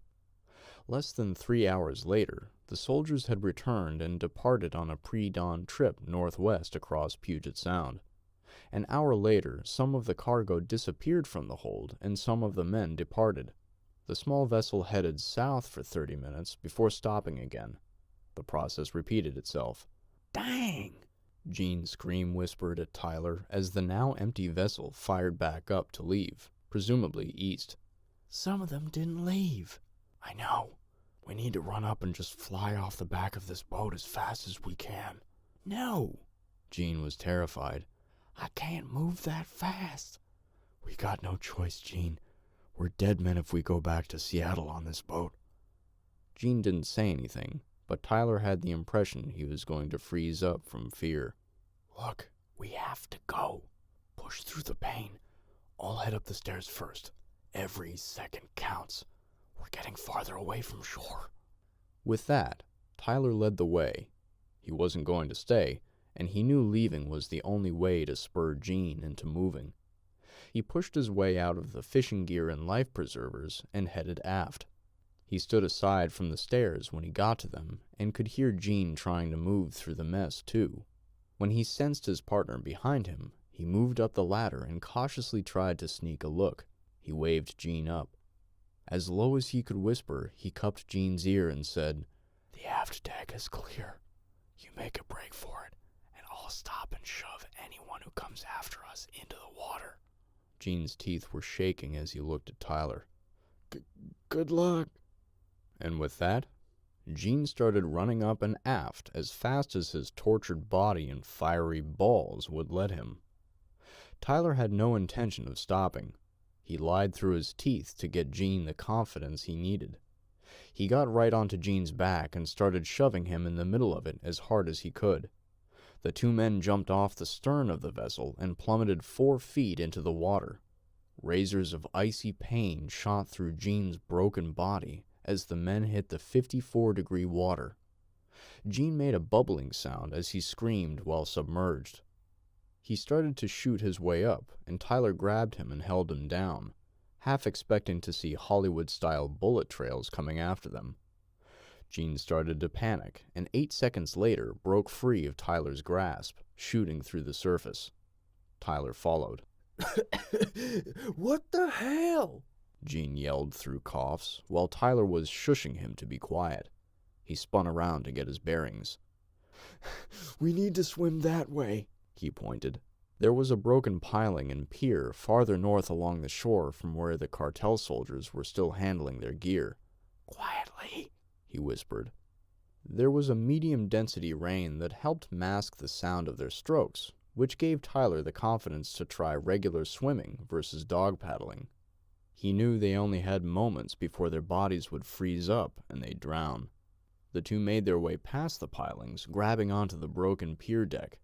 They were surrounded by sunken boats, and the shore less than 200 feet away was littered with trash and pieces of boat above the tide line. "Come on, Gene. We can rest when we get there," Tyler urged. The two battered, frozen men slowly made it to land and pulled themselves up onto the gravelly bank. "Thank you, Lord," Gene thought. He was so cold, even his mind was shivering. Tyler came to in the back of a truck bed. An old canopy was keeping the rain off him and Gene. It smelled of fish and bait, though there wasn't any in there at the moment. Gene was curled up next to him, covered in what looked like a horse blanket. He looked at his own naked lap and realized he had one too. He scanned around and could see the back of a man's legs. Odd. This truck is surging and driving slower than my grandma. He decided it must be a weird dream. There was an old milk jug sitting between them, about half full of sloshing water. He took a long pull on the jug and laid back down, falling back asleep instantly. A while later, he woke with a start as he heard voices. "The cartel!" He shot up and hit his head on the truck canopy, instantly crashing back down next to Gene. "Ow!" Don't do that, he heard a grandfatherly voice calmly say. Tyler repeated the cry, as it were just one more in a long list of pains he had accumulated. He looked down to see 2 men of Native American heritage staring at him. "What you got there, Floyd?" he heard the taller one say. He couldn't see his face. a couple of naked white boys. "Yeah, I can see that. I mean, what are 2 naked white boys doing in your trailer?" Yeah, but that's not what you asked, the older one said, as he and the other walked out of sight around toward the front. Hey! Tyler's voice cracked as he tried to call out. He slowly sat up and stooped his head. After taking another drink of the lukewarm water, he called out, Hello? He could hear multiple muffled voices approaching, getting louder as they spoke. "Sounds like one of your white boys is up." Just then the men returned with 2 more. Hey there, the oldest one said. Hey, Tyler said. I guess I'm not dreaming then. No, let me help, the old man said, reaching in. Tyler leaned forward and took the old leathery hand, trying to keep the horse blanket in front of him. It was still wet and cold outside. As he slid out onto the open tailgate, one of the younger ones, probably an older teen, was there to offer a full blanket, which he did without saying anything. Tyler took it as he was reaching for the gravelly ground with his feet. "Thank you," he said to the young man, who was already walking back around the truck bed. Where am I?" he asked the old man, who was looking at him inquisitively. The middle-aged taller one said, "Where do you want to be?" in as mysterious of a voice as he could. He started laughing loudly, drawing a rebuking look from the other. "Must you always do that?" the shorter, older one scolded. You act like we get naked white boys here all the time. Can a guy have a little fun? The older one looked at Tyler. "I'm Floyd," he said, sticking his hand out to shake Tyler's. "You're at my place. I found you washed up on the shore." Tyler looked around and saw split wood fencing all over. "Must be a small horse ranch. Please tell me this is Slaughter County," he said hopefully. "It is," Floyd said. "You're on the Suquamish Reservation. Got any idea how you wound up on our shore?" He watched as the two younger males and a newly arrived female showed up to pull Jean from the bed. Tyler stepped out of the way. "Oh, hey, please be careful. He's hurt. We both are." "Looks like you boys been beat up pretty good," the taller one said. Tyler finally took Floyd's hand. "Sorry, I'm Tyler." He then addressed the other. "We were captured by the drug cartel and taken to Seattle." "The cartel," he suddenly realized. "They're here. I need to get word to Phil." His face showed the sudden surge of urgency. "What is it?" Floyd asked. "The cartel," Tyler explained. "They're here."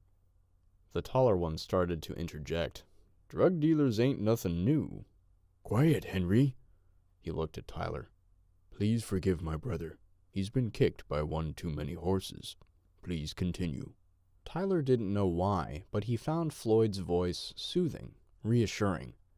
"These aren't the local dealers. The Mexican cartel has taken over Seattle." He expected to see shocked looks, but both men just patiently waited for him to finish, their only emotion being one of calmness. Tyler continued. "We were tortured." He watched Floyd's family put Jean on a backboard and carry him off. "We were lucky and escaped, but they're here. They're planning some sort of attack. I need to get to Bartlett and report what I know." "Easy does it, Tyler," Floyd said. "You should probably warm up and get some rest first." The old man turned and started to lead Tyler up a path toward a double-wide manufactured home. It was older but in decent shape. It looked as if it had some repairs made to it as a result of earthquake damage. As they passed the trailer, Tyler could see the truck bed was actually not attached to a truck at all.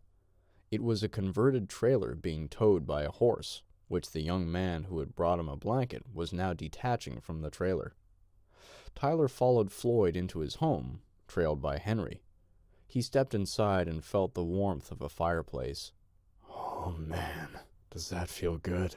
"Have a seat, Tyler," Henry said as Floyd turned up a hallway. "Keep that blanket tight. I don't want your ass on my couch." Henry started laughing loudly again.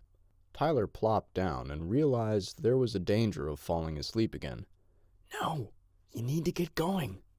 Floyd returned with a child of maybe 10 years old holding a bowl of soup. She gave it to Tyler. "Oh, wow. Thank you so much," Tyler said graciously. The girl left, and Floyd and Henry sat down in easy chairs. "I think we can scrounge up some clothes for you. I'm sending my grandson to go fetch one of our tribal medics. Your friend's grapefruits aren't looking too ripe," Floyd said matter-of-factly. "They used a welding machine to do that," Tyler explained. "And I know I'm selfish, but I'm so glad it wasn't me," he said to himself. "And I'm betting you had all your teeth before this started," Henry said, this time not making any jokes. Tyler nodded and looked quickly down at his soup, stirring it. "You're correct. I should stay and heal, but I can't. I would be in your debt for some clothes and a ride to Bartlett, and if you can look after Jean until I get back. As you know, there is no hospital. Your friend will be my honored guest as he heals, unless we can get him some better care somehow," Floyd explained. "And we will help you get to the far side of the res on the way to Peterson. I'm sorry, but that's the best I can do." "Yeah," Henry said with a smirk. "We don't go off the reservation anymore." Chapter 19. Not all news is good.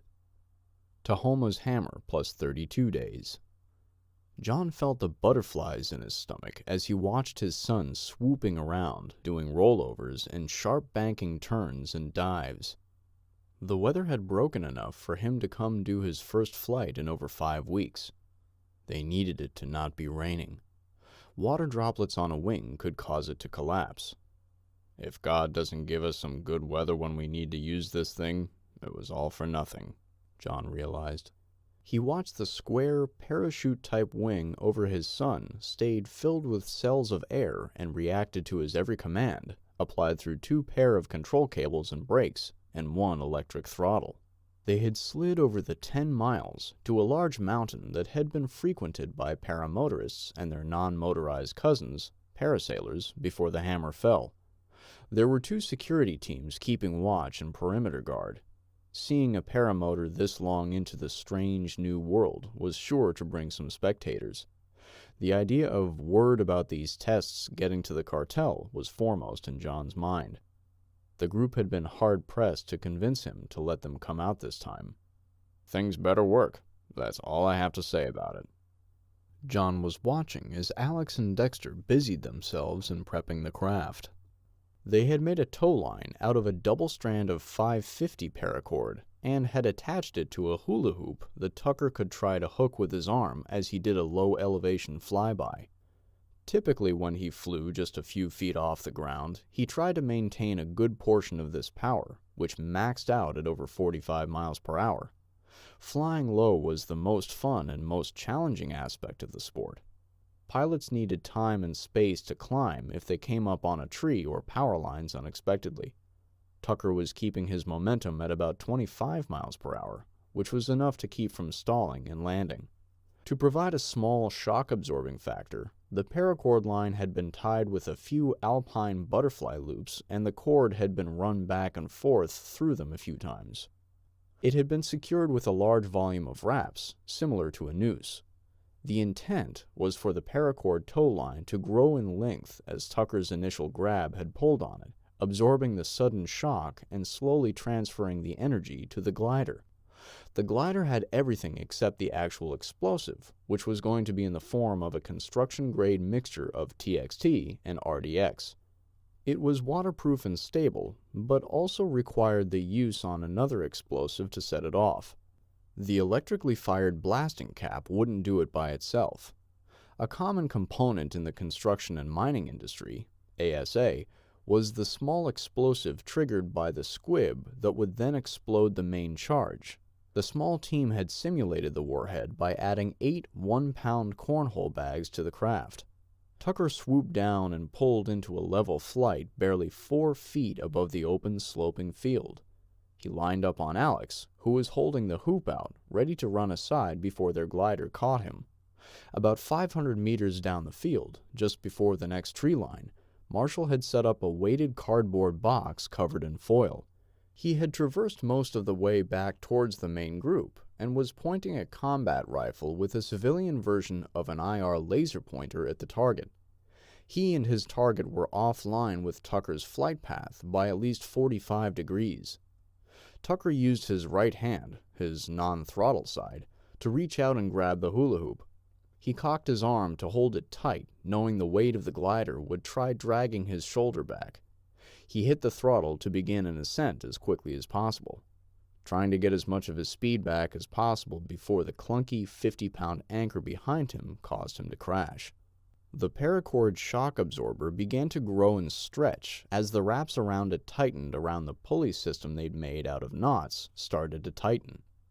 The lumbering craft rolled on its 2 wheels, slowly at first, and gaining speed quickly. The extra wide and thick wing had such good loft that the craft picked up speed quickly and began to float just 10 feet down the field. It quickly gained altitude, following Tucker like an eagle chasing a baby seagull. Tucker could see the long paracord tow line was at least 3 times longer than the 40 or so feet in altitude he and the glider had, so he banked slowly left and kept climbing to loop back around. "T-Bird," John said into the radio, knowing Tucker would be able to hear him in his headset and helmet. "That wasn't the plan." "The glider needs more altitude," John heard back. "I also think I need to cut this hula hoop from the line and hold on to it. This whole cord thing is going to fall like a rock before the glider can get to where it's going." John knew there was nothing he could do. It was all in Tucker's control. He scanned the perimeter, once again checking for threats. Tucker finished his loop. He and the glider trailing him were at least 200 feet above ground level. As he said he would, about the time he passed the group, he cut the hula hoop free and let it fall. The glider, which had been seeking the IR beam from Marshall's rifle the whole time, was now free to do what it wanted, no longer under the command of Tucker's powered wing. It made a couple of small adjustments as the 4 sensors did exactly as predicted, turning the craft towards Marshall.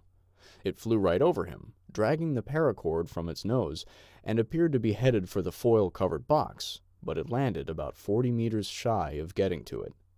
John waited for the glider team to go check their craft and watched his son swoop low once more, pulling on his brakes as he came in for a smooth landing. He stopped his short landing trot and turned to grab his lines so he could control the descent of his wing. "Looked like it was guiding itself that way," John said as he walked up to his son. "It's the paracord. I'm certain of it," Tucker responded. "That whole shock absorber idea worked, but it uses way too much cord, and it made it hard to pull that thing. I was fighting drag because it was trying to turn the whole time. And since we're discussing holes in the plan," he said as most of the rest of the team was pulling in closer, "who's going to sneak in there and use the laser pointer?" John had been dreading this question. "Man up. This is your son you're talking about." "I am." "Dad, no. You can't sneak in anywhere. Your back hurts just walking around the neighborhood." "I won't be walking, son. You're not the only paramotor pilot here." Tahoma's hammer plus 33 days. "How can you be sure this plan will work?" Stu asked Nick, his nervousness oozing out of his words. "I can't, Doc. Nothing's guaranteed," Nick admitted, "except that this guy won't stop until you're dead. And this is the one time we'll know exactly where he is." 10 hours earlier, Nick had positively identified a sniper's roost on the back deck of a house above the Schwartzes. While attempting to take the 923-meter shot, the winds were too unpredictable. "I will not waste this opportunity on an ego booster," he thought. He studied the propped-up cover on the deck for quite some time, finally seeing a set of legs scoot backwards through the sliding glass door and disappear into the house. "Gotcha." Having already scanned and mapped every visible inch of the neighborhood, he and Josh packed up and beat feet back to his boat. They'd finally made it back to their hideout. It was pre-dawn, and they were briefing Stu and Jeff on their findings. "But how can you be sure he'll squirt up that trail?" Stu protested. They were all staring at Josh's hand-drawn map of the kill zone, complete with yardages between structures. "And how do you even know how long these distances are?" "The spotting scope has a rangefinder and can mark off degrees of movement in the level plane," he explained. "After that, it's just a matter of doing some circular trigonometry with a calculator using the point we were planted as the center. Most people never truly know just how much training we get," Nick reminded himself. "All right, Professor," Stu said with a tinge of sarcasm. "I'm still the worm on the hook here." He got up from around the coffee table and started pacing. "Hopefully you can understand that." "Got it," Nick said seriously. "Would you rather die later, slowly and painfully? 'Cause I can stop helping." Stu stopped in front of the picture window and looked east at Discovery Bay. He let out a big sigh. "Sorry, I've already learned, once, the hard way, to trust my partners." He turned back around and tried to muster a little humility. So, how does this play out? Nick looked at Josh. You're the back seat. What? No. You're the sniper. Why wouldn't you? The angle. Nick cut him off. We'll be shooting up through the deck. It'll be a lucky shot at best that gets him from there. Make that first one count, but after that, pour on the fire. Make him run for dear life. How are you so sure he'll run? Jeff asked earnestly. He's an opportunist. I've studied this guy for years. He grew up rough. Running when you're outnumbered is lesson 101 in the school of street survival. I'd be surprised if it takes him longer than a minute to squirt out of that house, which leads to the next point. He looked back at Josh. The second you need to change mags, both cars need to burn rubber up to the next street. That's how we'll push him up the hill. What if he doesn't go? Josh asked, concerned about the possibility that they'd lose him. If he bolts down the hill or the street, I'll just take his head off his shoulders. What about vehicles? Stu asked. In that big fancy garage right through that door over there. He looked at Stu. Ever spun the tires on a Charger before? Natalie! Earl yelled from a few hundred meters back on the trail. He and Larry had taken flight for the rest of the night and well into the next day, only stopping to rest when they were sure they weren't being hounded by any stragglers from the ski lodge. They had made good time, but lost some of it when they investigated the incident near the stuck vehicles. Earl had considered getting a good fire going to thaw the ground enough for a burial. Nope, Earl concluded.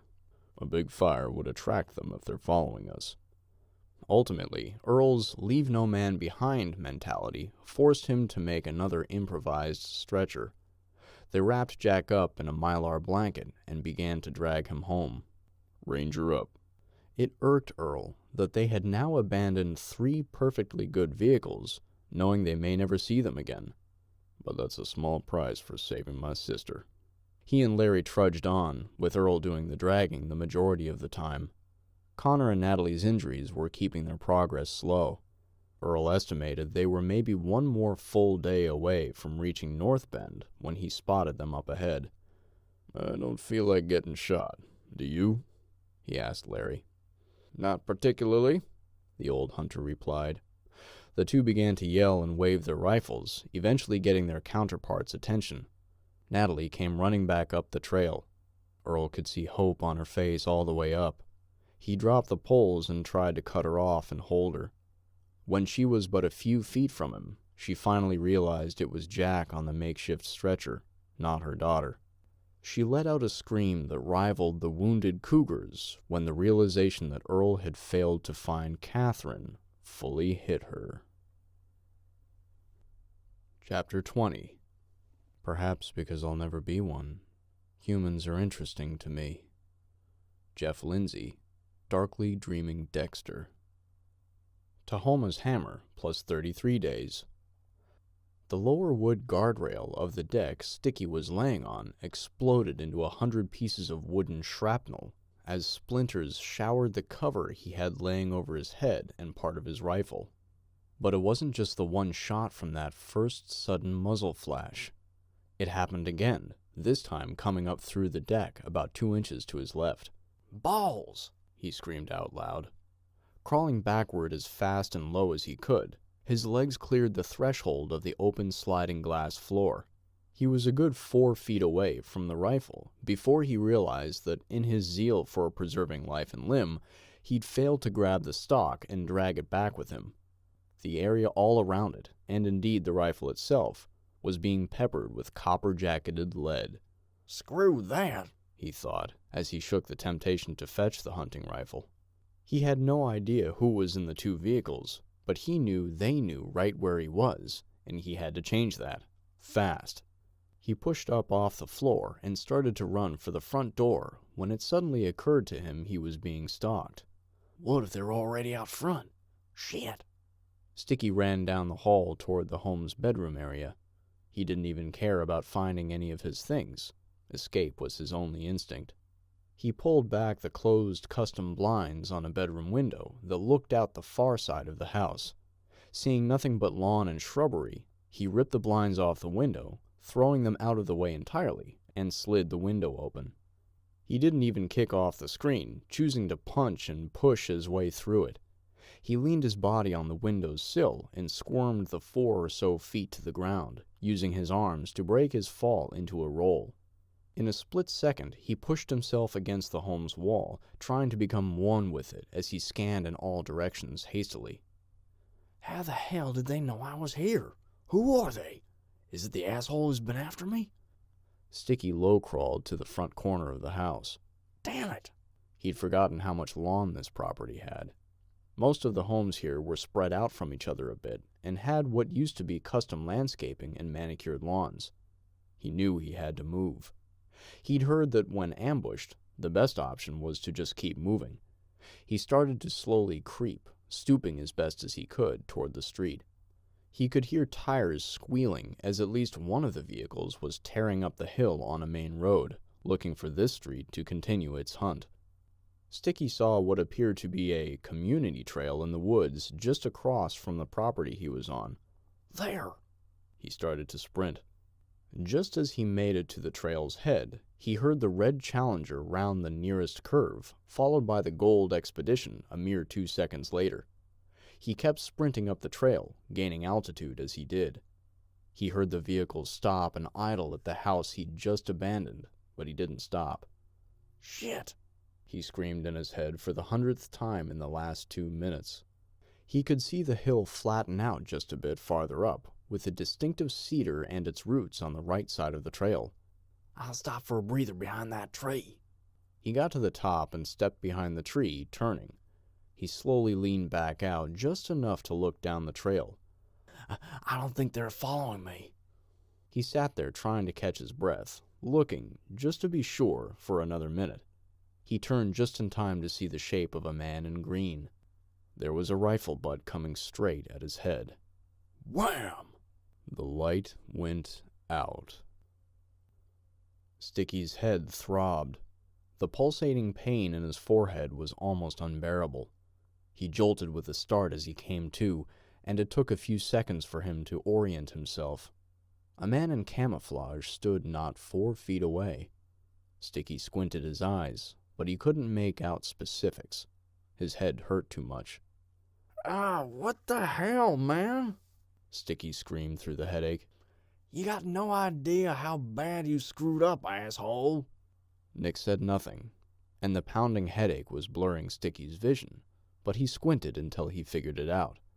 It is you. You son of a bitch. I knew it.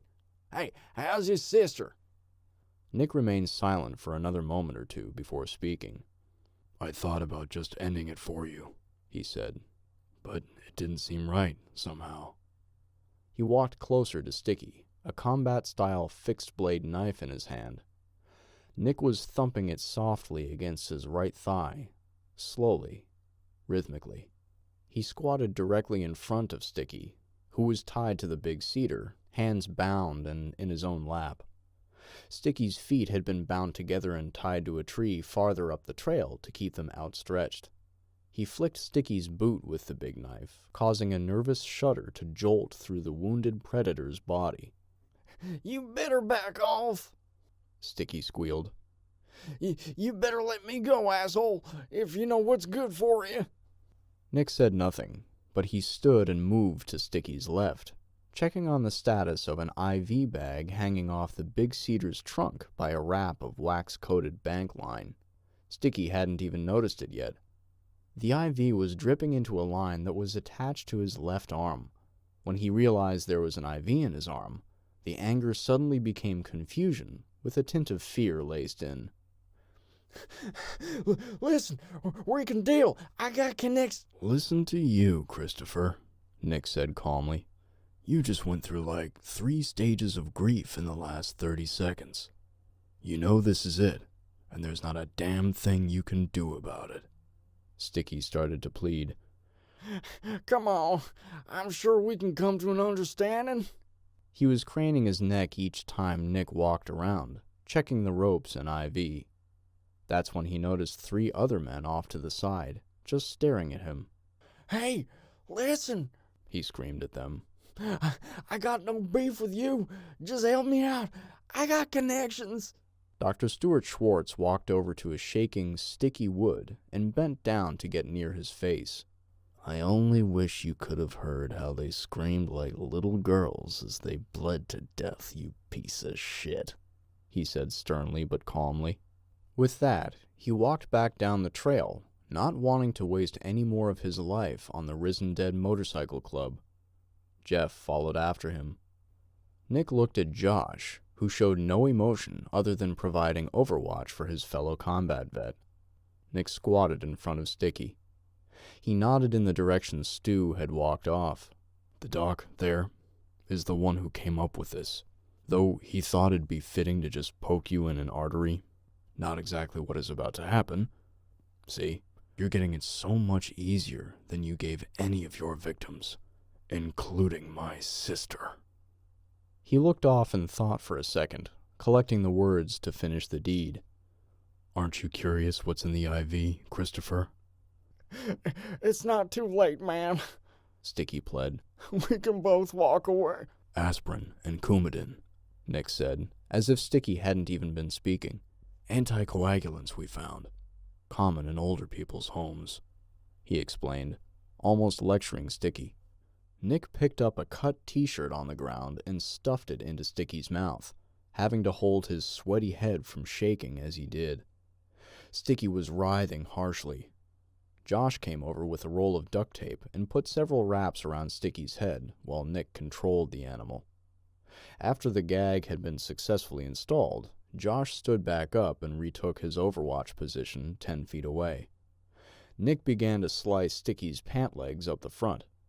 Sticky was still writhing as best as his bindings would allow, terror in his eyes as Nick cut the man's shirt off. Ever hear of death by 1,000 cuts, Christopher? Nick asked as he used the big, sharp knife to create a hard, deep incision up Sticky's left thigh. Sticky screamed through the rag with intense fear. Sorry, Chris, Nick said as he added several crosscuts to the same thigh with lighter pressure. Blood was quickly covering the man's leg. Couldn't quite make that out. Nick continued the process on Sticky's legs, stomach, chest, and arms. Sticky's screams started to die down behind the gag. Nick thought he could see the skin getting pale behind all the blood. Sticky's breathing became more labored as his body began to ramp up the other vital signs in an attempt to make up for the dropping blood pressure. The human body could only leak so much and for so long before it had no choice but to shunt blood from limbs to vital organs. But the blood thinners were winning, keeping the vital clotting function from happening in the several dozen cuts and slices. Nick had wanted to leave nothing to chance, slicing heavily into fat and muscle layers. Once Sticky's eyes closed and head drooped for what appeared to be the final time, Nick cut the bindings on his wrist, allowing him easier access to the man's arteries near the inside of his biceps. He gave both of those a good puncture with his knife, just to eliminate the chance of some sort of miracle healing. Nick and Josh headed back down the trail, listening to the sickening gurgle of a wounded, dying monster. Nick wasn't sure that ending this psychopath would bring him peace, but it did bring him closure. And on that day, it was enough. Tahoma's hammer plus 36 days. Natalie was sitting next to the sleeping Connor, looking him over. His fever and infection had finally broken, thanks to the antibiotics Earl had vacuum-sealed a few years earlier. He had purchased some pet medications without a prescription, taking care to purchase them from a reputable dealer, as he knew the filler materials would be much riskier from some of the cheaper foreign websites. There was a retired doctor who lived in North Bend. He had come down and performed an emergency surgery on Connor's shoulder. He removed pieces of clavicle that were never going to heal in place and excised some dead tissue. The wound had been open a long time, so he installed a drain that Natalie kept clean. He mentioned that Connor's shoulder would probably form in what was known as malunion. Not life-threatening, but his shoulder would droop for the rest of his life. She dabbed the sweat from his forehead with a damp washcloth. Connor had been staying in a cot in the same room as all 4 teenagers. In the 2 days since they'd been home and resting, Earl had noticed his sister had understandably been hawking over her sons. She had been prone to bouts of crying, nearly approaching hysteria when she tried to sleep. The rare times she would actually fall asleep, she would wake up screaming Catherine's name. Earl waited quietly for her to finish what she was doing. He could tell she was stalling. Nat, He finally said. there's something I have to ask you. She looked up, knowing full well what he wanted. She placed the washcloth back in its bowl and approached Earl with moist eyes. Let's go outside, she suggested. As they walked through the cabin, she found her sons pressure canning apples with their Aunt Tori and cousins. They passed through, grabbing their raincoats and walking out onto the covered porch to watch the river. I do love the sound of that roaring water, Earl thought, dreading the question he had to ask. Peaceful. Look, I know you're under a lot of stress, He started. Mom and Dad, Natalie said, cutting him off with a statement more than a question. She started to cry, which was very easy to do. Earl just nodded, already knowing. He looked out at the roaring river, running hard with rain and snowfall. He pulled his rain hood down as he'd just gotten very warm. How? He asked, looking back at her. Natalie broke down, and her big brother came over and held her. She started bawling in the big man's chest. She finally composed herself a little. Mom died on the day. A big pileup out on the highway. She... It's all right, Earl said. whatever it is. It's all right, Nat. The hardened man had tears welling up, despite finally confirming his suspicion that his mother was dead. When the boys showed up, they couldn't talk about it. I guess I knew already. He let the river's noise take over for a couple of short minutes. And Dad? He wasn't doing good, Bubby. Natalie started crying again, though with a little less sorrow. He wanted to stay. I tried to. Earl pulled on her shoulders softly, so they were looking at each other again. Let me guess. He was being hard-headed.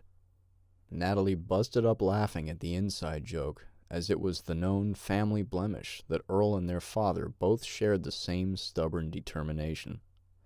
He pulled his sister back in for a hug.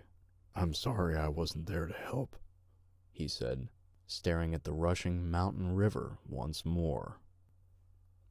Hey, Earl, John Cronin said from Earl's front door. Glad to see you guys made it back. How's Connor doing? Let me grab my coat, Earl said. I need to go move a bit anyhow. Within a couple of minutes, the two men were strolling west along Earl's side of the North Fork. Connor will heal, but he's going to be laid up a while. He took an AK round through the shoulder. Damn lucky, really. Man, John said slowly. I heard you got your sister back. I hope she finds some healing. We'll see, Earl admitted. I went to go find her daughter, but... He clammed up, not really wanting to get angry again. I was a cop, Earl, John said. You don't have to tell me what kind of sick people roam the world. There's only one reason someone would have taken your niece. I wish you could have found him, John thought. Even cops knew there was a time justice just needed to be served. Earl scanned the low mountain to his south, thinking once again about security. Yeah, I sure could have used some snowshoes. But hey, he suddenly remembered, if you hadn't given me those firecrackers, Larry and I wouldn't have made it back. No shit, John said. No shit, Earl said flatly. Word to the wise. If any of you need to head east, be ready for warlords. I took out a couple, but, well, nature hates a vacuum, as they say. Yeah, that's kind of what I needed to talk to you about. John was trying to play it cool. And we could really use Connor, too, damn it. Earl stopped, forcing John to stop and face him. What's going on, John? Something you're much better trained to handle than I am. One of the other highly organized groups is trying to gather anyone with training for a big meeting tomorrow. It's about this cartel thing. Earl nodded and started walking again. He was trying to make it back to John's side of the bridge. He knew there would be coffee in that little guard shack. Kind of what I figured it was about. We heard on the radio that they had a fancy drone attack. Pretty much wiped out what was left of law and order in Seattle. Place is turning into a real zoo. More than it already was, Earl quipped. Didn't think that was possible. The two leaders passed the south side gate and made their way north along the bridge. John stopped so as to not make Earl walk even farther back to his own cabin. Don't stop now, Earl ordered. We're almost to the coffee. John busted up laughing. A few minutes later, they were in the north side guard's break shack, staring at some papers. Here's the nitty-gritty. Phalanx is but one part of a network. We've been building ourselves for years. There are groups like ours all over the Tri-County area. My only regret is that we never networked with the militias in West Sound or the southwest corner of the state. Neither man brought up that the coastal region had been completely wiped out by the tsunami. How are you all laying out the battle plans without the cartel learning about it? Earl asked. Digital HF, John said. Or more specifically, a completely random set of digital HF frequencies that we picked years ago using a random number generator app. Earl made a snoring sound effect, which caused John to chuckle. To put it simply, John continued, we plugged in several types of digital equipment and multiple bands to use them on, along with a number of times per day. 4 years ago, someone built a program to pick primary through tertiary modes and frequencies for every day at randomly assigned times, 4 times per day, for the next 20 years. To put it simply, Earl mocked, what's wrong with plain old encryption? He wondered aloud. John chuckled. You career Army guys have the funniest senses of humor, as if we can get that. Oh, all right. So, years ago, you guys made a brainy commo plan. Now what? There's a big meet tomorrow. I want you to be over here at 0745. We and a few others will be listening in at our ham shack. If there's a plan to go fight these guys, my feeling is that we'll be linking up with the South End units somewhere near Renton. Earl let out a big, exasperated sigh.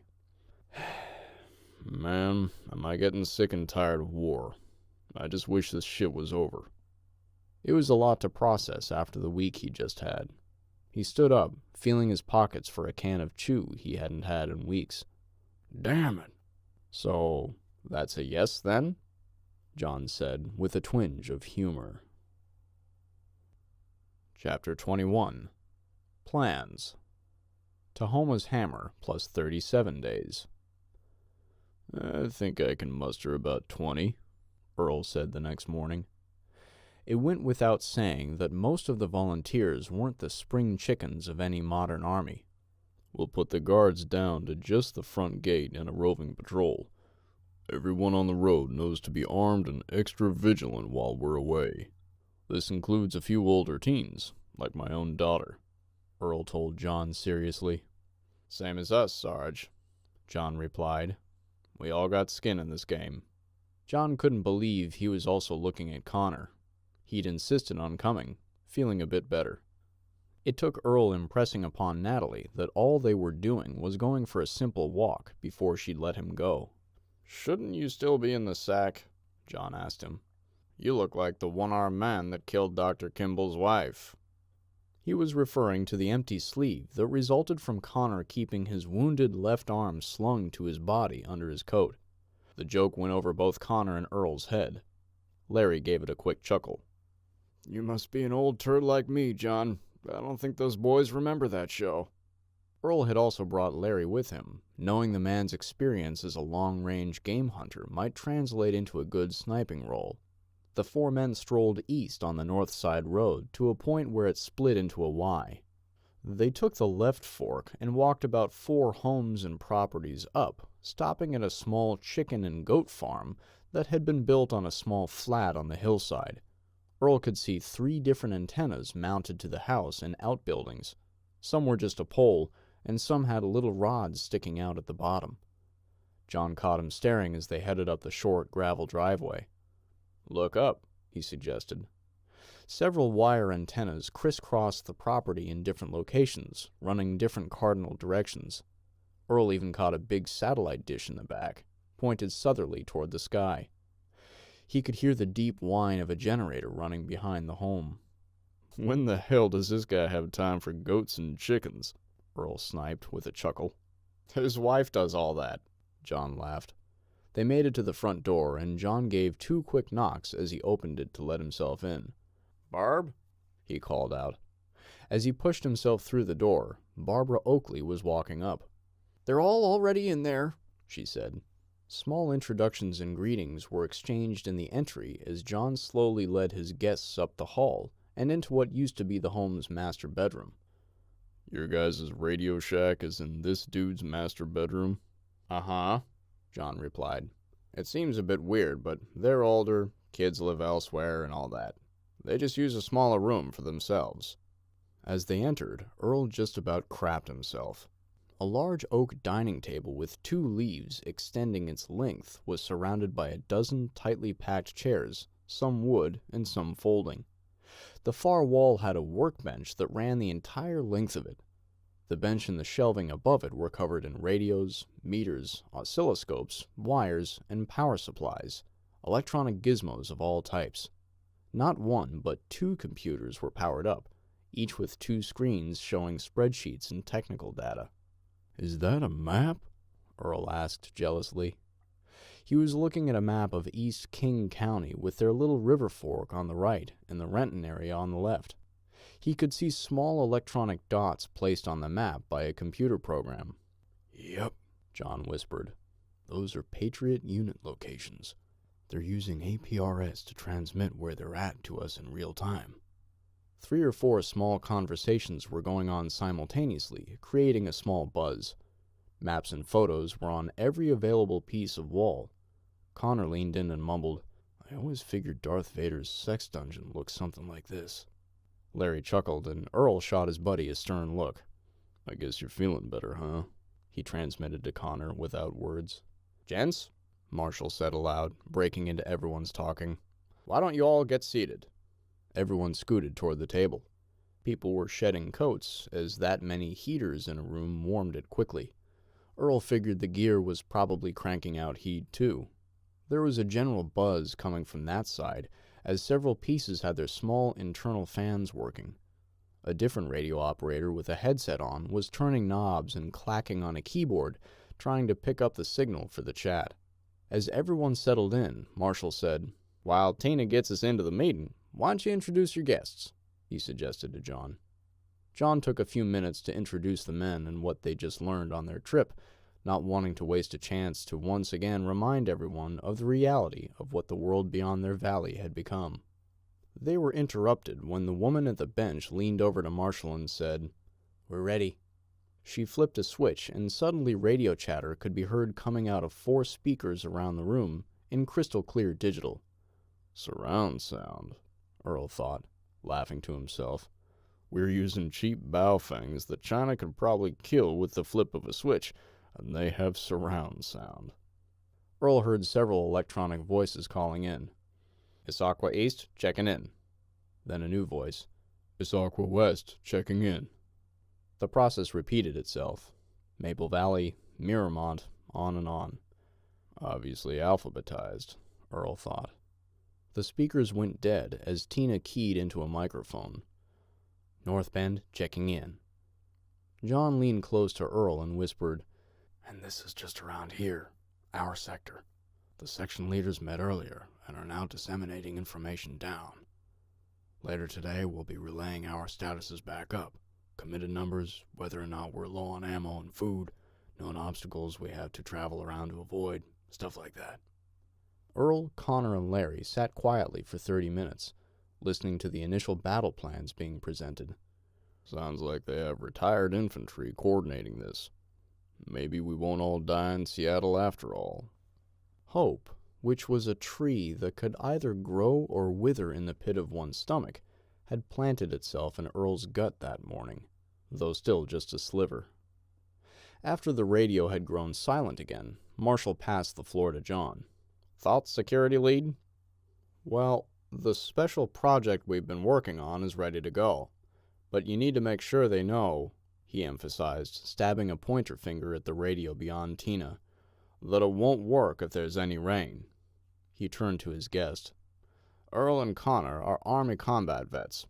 I think they'd be able to provide some thoughts on what we heard." Though not prepared to speak, the experienced NCO and Earl had been cast into this role many times. He stood up.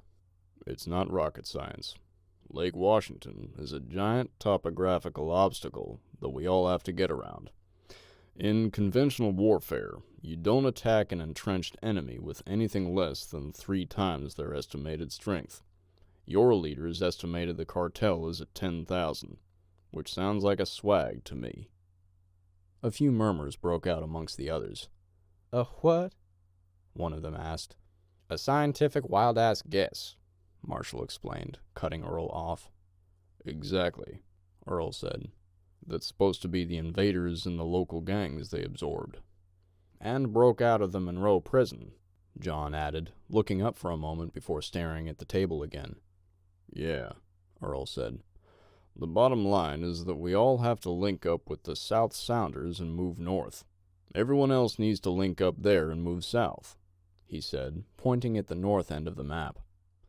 "While it's good to hit them from 2 sides, it's also going to make commanding and controlling our operations more difficult. How will we resupply? How will we treat our wounded? Have our planners been working on all that?" He looked at John next to him. "They have, though admittedly without actual hospital care. We know we're going to have some Civil War-type casualty rates." More murmurs. "We can always use more volunteers with medical training." "Natalie," Earl thought sadly. "Hasn't my poor sister been through enough?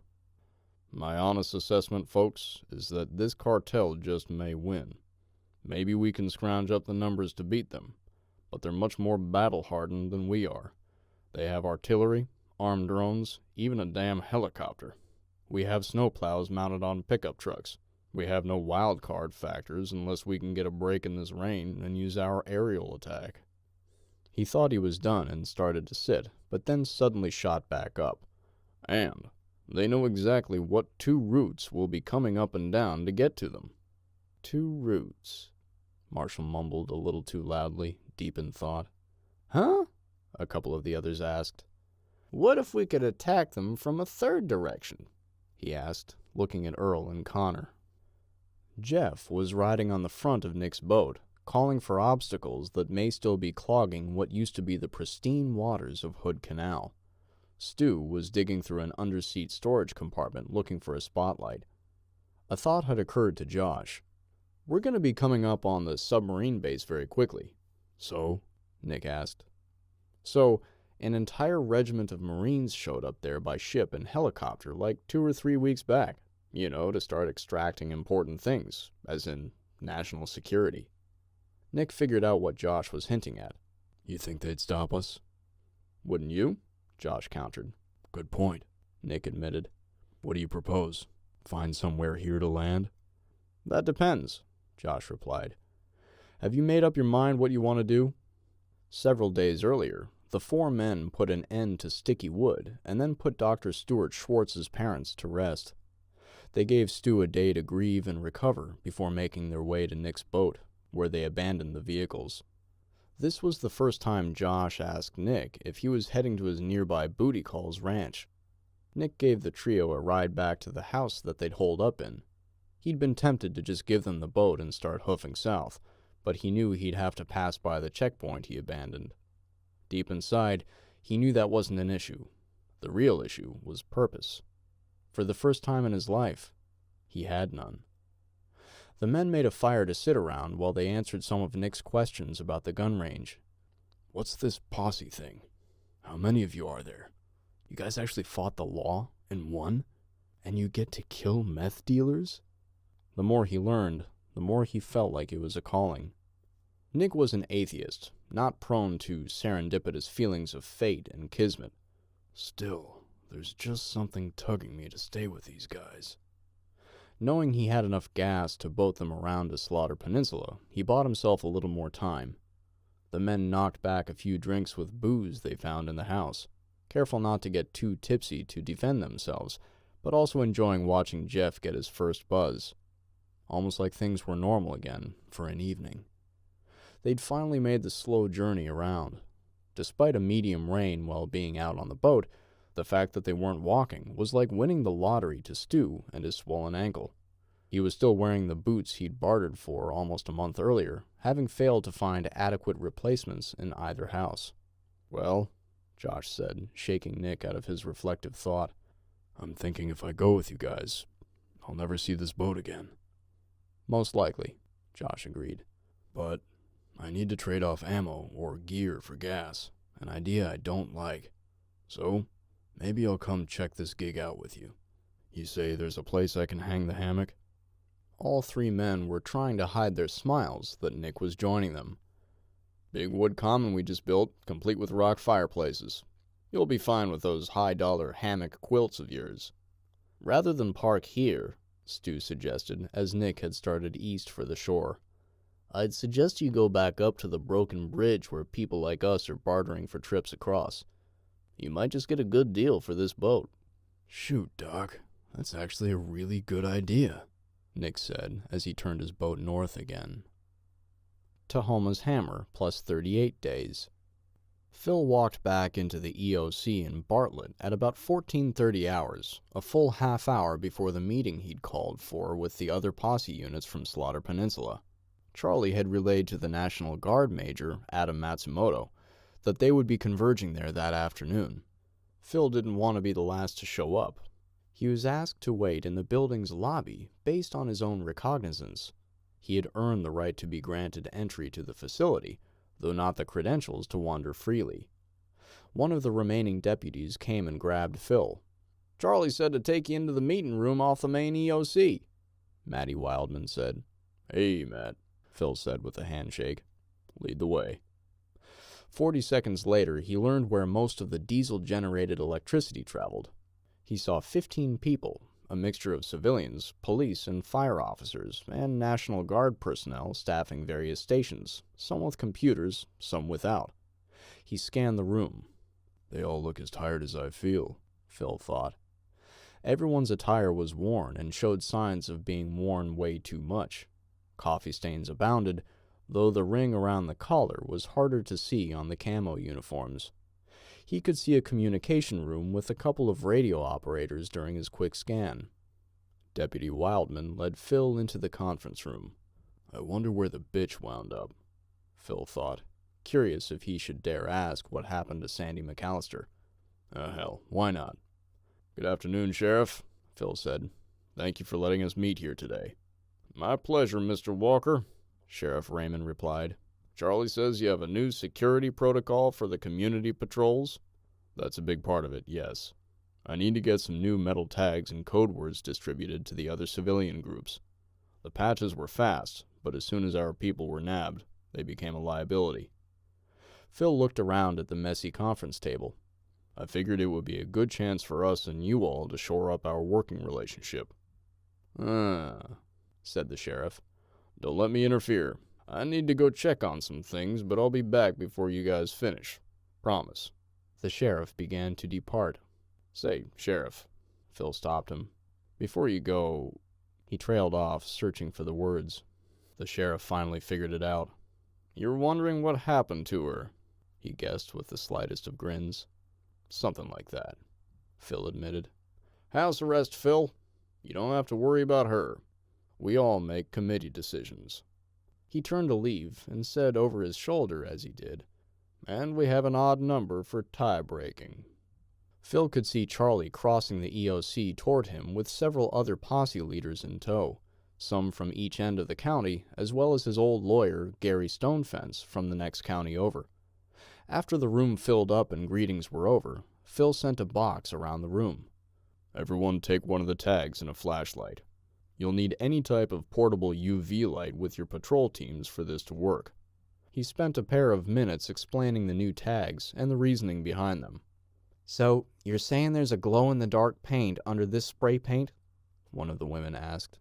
Yes, that's a key part of this. As long as the tags don't get compromised like the patches did, it'll be the fail-safe way to know if the tag is legit. There's a clear coat between the two layers. You can scratch the spray paint off and the code word will stay intact. Of course, If the team you're questioning for authenticity is indeed nefarious, you'd better be ready to fight when they figure out what you're checking for. What's it say? Gary the lawyer asked. Huh? Phil said. The secret word. Oh, Spiritus Americae, he answered. Gary chuckled, the lawyer knowing immediately it was Latin for American spirit. All right. Why Latin? He inquired, still laughing. Easy enough to know what it means, but if it's in English, then it's forged, right? A few heads nodded. The meeting continued with updates for several more minutes when a messenger came in and fetched Charlie. Phil could see through the conference room's window as Charlie went to the radio room. The newer North End and South End units were explaining their recruitment and training issues when Charlie returned. I've sent a runner to go find the sheriff, he said. There's something brewing that everyone needs to know about.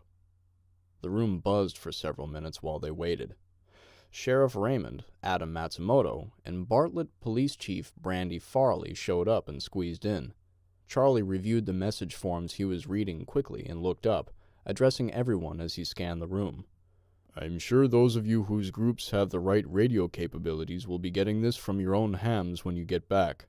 Charlie looks concerned, Phil thought, gravely worried. There's an American militia network on the east side of the Sound amassing in multiple locations. They plan on attacking the cartel tonight. The room stayed deadly quiet for 2 seconds and then exploded in noise. What? Several people all asked excitedly. Commentary started up and opinions started to fly. The one thing that didn't die in the volcano was people's ability to spew their opinion, Phil thought, somewhat perturbed. Charlie was using his hands to try and get everyone quiet, which they eventually did. Listen, he said respectfully but sternly. This is happening. What it means for us is unclear. Understand? These are our countrymen, standing up to back the police and guardsmen who have been slaughtered like cattle over there. Not so different than what you all are doing. The room grew quiet when Charlie mentioned that. Listen, folks, the sheriff chimed in.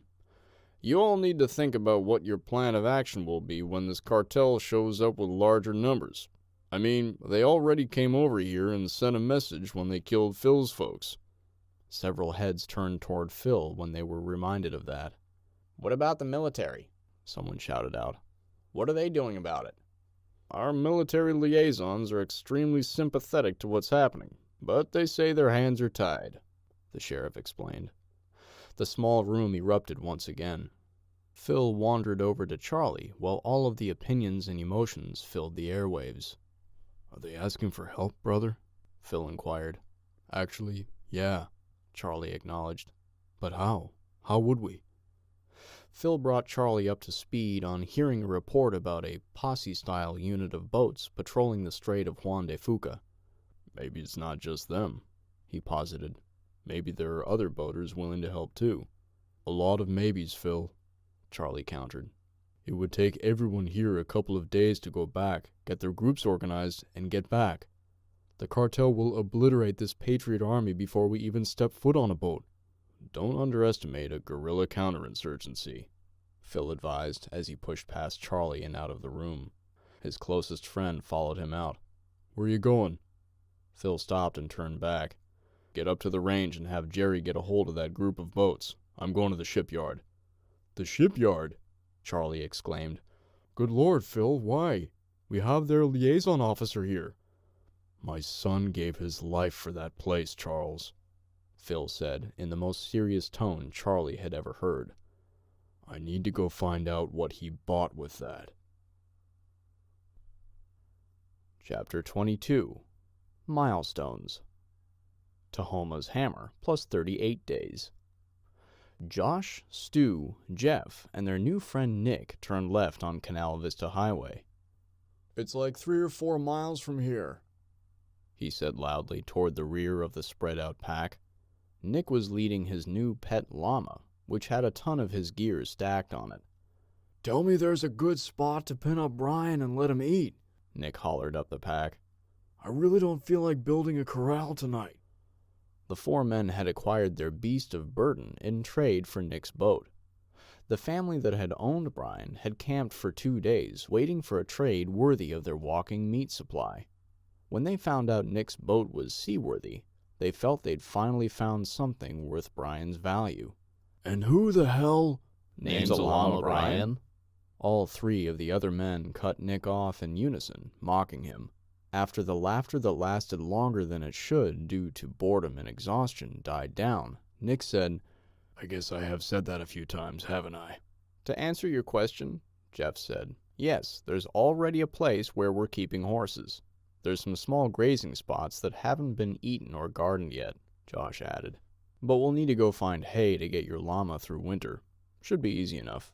We've been logging that kind of info as part of our neighborhood patrols.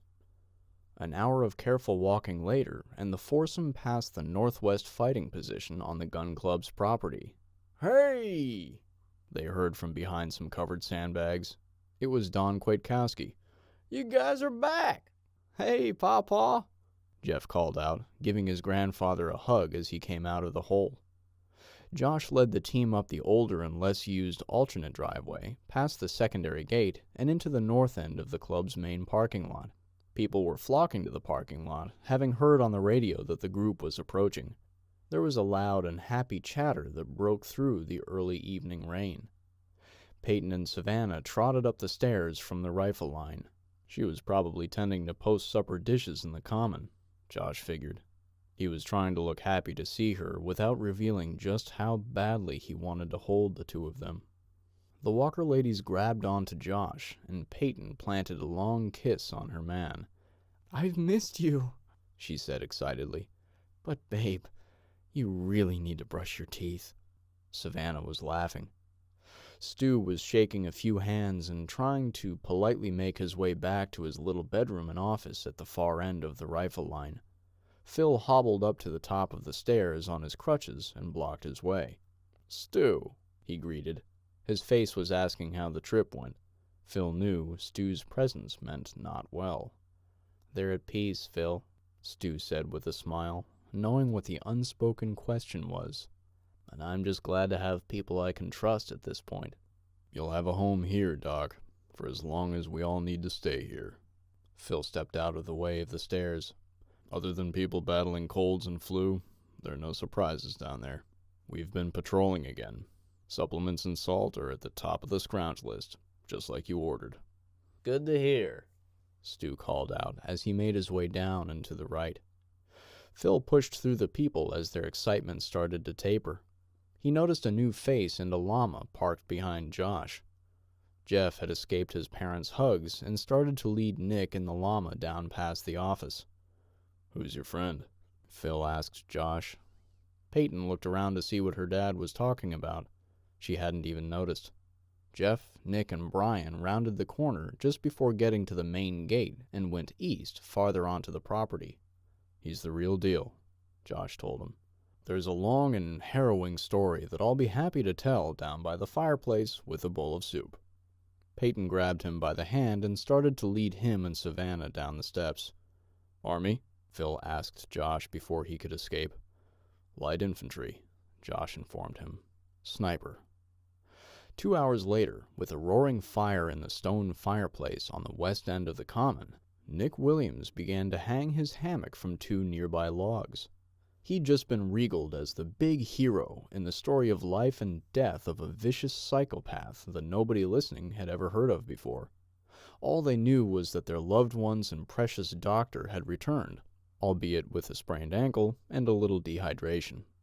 "I'm sure we can find a trailer with an unused bunk, Nick," Phil said as the crowd was breaking up. "It's kind of what we do." "I'm good, Phil, but thanks." Josh had just broken free from Peyton and Savannah's grasp as they headed off to get ready for bed. "What's wrong?" he asked Phil. "You haven't said 20 words in the last 2 hours." "I was waiting for you guys to get some rest, but..." Phil trailed off. "What?" Nick asked. "The last time I saw that look, I found out some buddies had died. There's something brewing in Seattle. A big fight." Phil looked at his Luminox watch. "Any minute now." Tahoma's hammer plus 39 days. "What do you mean they can't find them?" Reynaldo screamed into his headset. They know they're out there, Jefe, Ramon said. The gang leaders we absorbed for the Renton area saw at least 2,000 mustering at the municipal airport last night. By the time our southern unit got down there and set up for an attack, they were gone. They didn't just disappear, Reynaldo scolded. There must be tracks or something. Find them! He ripped the headset off and scanned to the person he was looking for at the far end of the big command vehicle. What about the north front, Lupe? Did our inept inductees lose them too? No, Jefe. They're coming down the same highway we did. At least most of them. Number 522. What do you mean, most of them? Ray screamed. There's so many of them that they're taking up every north-south arterial between the lake and the highway number 5. The man said, referring to the I-5 corridor. They're avoiding anything with collapsed overpasses, just like we did. Ray tried to compose himself a bit. Get the reaction force moving that way, he said to a different man, who fled the rig to relay the order. Ray looked at his watch. 0330. Damn! Can you get the Alpha team on the radio? He asked hopefully. I can try, Jefe, but the protocol is for them to check in at midnight. I'm sure their radios are off to keep the batteries charged. You're sure? He screamed. Why don't you get off your ass and try? Si, Jefe, the man said, and began trying to raise the operators over on Slaughter Peninsula. Jefe, another operator called for Ray in the chaotic rig. South Sector has some information for you. Ray snapped the headset out of the man's hands and put it on. Reynaldo! He barked to make sure whoever it was knew exactly who they were speaking with. We found them, but we can't keep up with them. What the hell does that mean? Screamed Ray. Kill those bastards! We're stuck to the streets, Jefe. The poor soul tried to explain. They're using bulldozers and big off-road trucks to travel up the high-voltage line. Big American-style obnoxious trucks. The man repeated. Wait a minute. Ray looked at one of his equipment operators. Zoom in on the map, he ordered, pointing at the big screen monitor on the side of the vehicle's wall. Down in Renton area. He moved over and leaned close to the screen, studying it. There. Zoom back out just a bit. Travel north and zoom out just a bit more. It hit Ray like a ton of bricks once he'd zoomed back out and looked at the map as a whole. Like a giant green highway, there was a 200-meter-wide level road that was kept drivable by the utility companies for the annual windstorms that knocked power out in the Seattle area. It headed northwest for miles, mostly paralleling the unusable I-5 corridor. There was light brush and the occasional tree that kept it from being drivable by normal cars. In a panic, he screamed, "Move north! Find out where those power lines cross the highway!" Ray was starting to get hoarse. Here, Jefe, the man said, pointing at his screen. Ray was looking at a point in Seattle's southern industrial section, a scant 2 miles from downtown. He took a deep breath. Eduardo, he calmly ordered one of the men over. Start programming some drones. Tyler and his hand-me-down clothing hobbled several miles from the Suquamish tribal reservation through the nearest town into the broken highway, the only major one in Slaughter County. Most of the overpasses on it had collapsed, though over the weeks, various private citizens had driven their tractors out and carved passable roads through or around the debris. There was a decent amount of foot traffic heading both directions, with too much county and National Guard-related vehicle traffic for any people of lower moral character to try setting up a toll. Those had mainly been limited to the confines of neighborhoods and smaller thoroughfares due to one fact. The vast majority of people traveling 39 days after the hammer fell were armed and traveling in packs. Survival instincts had gone through a rapid dusting off in recent weeks. Tyler was keeping a close eye on any vehicle, both for avoiding trouble and to find possible help. Seems like I haven't seen one cop or guard vehicle yet. Are they even still a thing? In the early afternoon, he'd progressed to a point between Peterson and Sylvan to the south. He clued in on a very large mob of people moving north on the highway. There was a group of 4 traveling about a half mile ahead of him. he saw no less than 20 people peel off the northbound mob and start crossing the large grass median that splits the two directions. They were running at a high rate. Tyler heard gunfire. "Oh, hell no," he screamed in his head. He backpedaled 300 meters to the one road that cut west in this section of highway. He knew he could take it over to a parallel road dotted with farms and ranches. That road ran along the perimeter of the submarine base. 40 minutes later, he was standing on that road heading south when he heard a rumble. It got louder by the minute, and he saw a United States Marine Corps vehicle rise over a small peak in the road. What the? The thing showed no signs of stopping, so he stepped into the tall grass on the east side of the road. He had a better vantage of what was happening and saw one vehicle after another crest the little peak. By the time the first had passed him, he could see 10 with no sign of it slowing down. A Marine was sitting behind a machine gun, sticking out of the roof on that very first vehicle.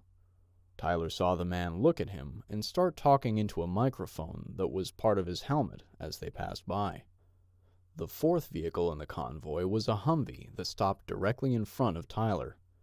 The diesel engines and giant tires rumbling by were so loud that Tyler could hear nothing else, and he didn't need to. Halt was an easy word to read lips with. Like the larger trucks, the Humvees were carrying a mounted machine gun on top. Instinctively, Tyler put his hands above his shoulders. After 30 seconds, the junior officer riding shotgun in the rig stepped out and approached Tyler. "Sorry, sir," the polite Marine said. "I need you to stay here until we've cleared this road," he yelled over the noise. Tyler finally saw a big semi crest the small rise, pulling a giant lowboy flat trailer. On that trailer were wood crates of varying sizes covered by tarps and secured with many straps. The sole marking, and only on a few, was a single propeller shape. Tyler had no misunderstandings. The former Air Force officer knew only too well what that meant and what the Marines would do to keep it secure. He just nodded, still too hoarse to try and yell. The officer stood there with a polite but defensive posture for the 4 minutes it took the convoy, complete with military mobile crane trucks, to pass by. "Very well, sir," the young officer said as he turned to head back to his vehicle. "Wait!" Tyler hollered after him. He was ignored as he saw the man open his Humvee's door. Tyler started to move toward the officer and yelled, "Wait!" The top gunner swung his barrel toward Tyler and kept it pointed just above his head as he yelled, "Hold!" Tyler heard it loudly and clearly that time. The officer reached into the cab and brought an MRE out. He closed the door and started walking to Tyler. "This is all I can give you," he said. "No, I mean, thanks, but that's not what I need. I have an urgent message to get to the county EOC. "Not our mission, sir," the officer said. "Have a good day." He started heading back to the vehicle. I know the cartel is here on the peninsula, Tyler yelled in desperation. I know how many and how they're outfitted. The officer turned around. Tyler could see him squinting under his battle helmet, not wanting to have to deal with this headache. It's a matter of national security, Tyler finally said. The officer deflated just a bit, and the top gunner actually rolled his eyes and dropped his head. Look, Tyler yelled.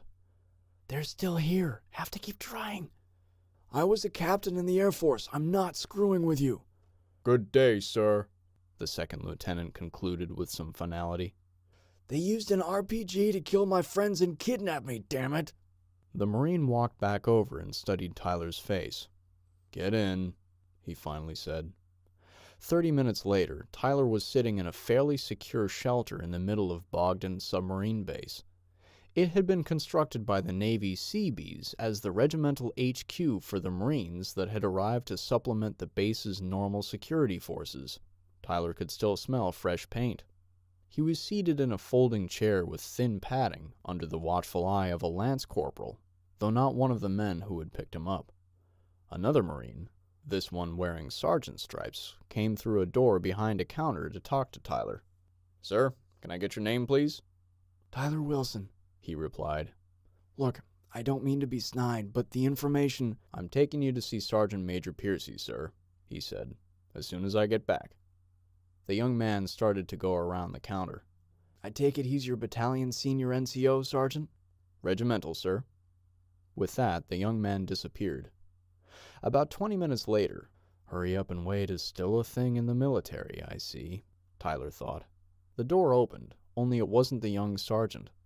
An older, distinguished Marine stepped out and closed the door behind him. Great temples, and this man looks like he could fight the cartel himself. Mr. Wilson, I'm sorry to keep you waiting.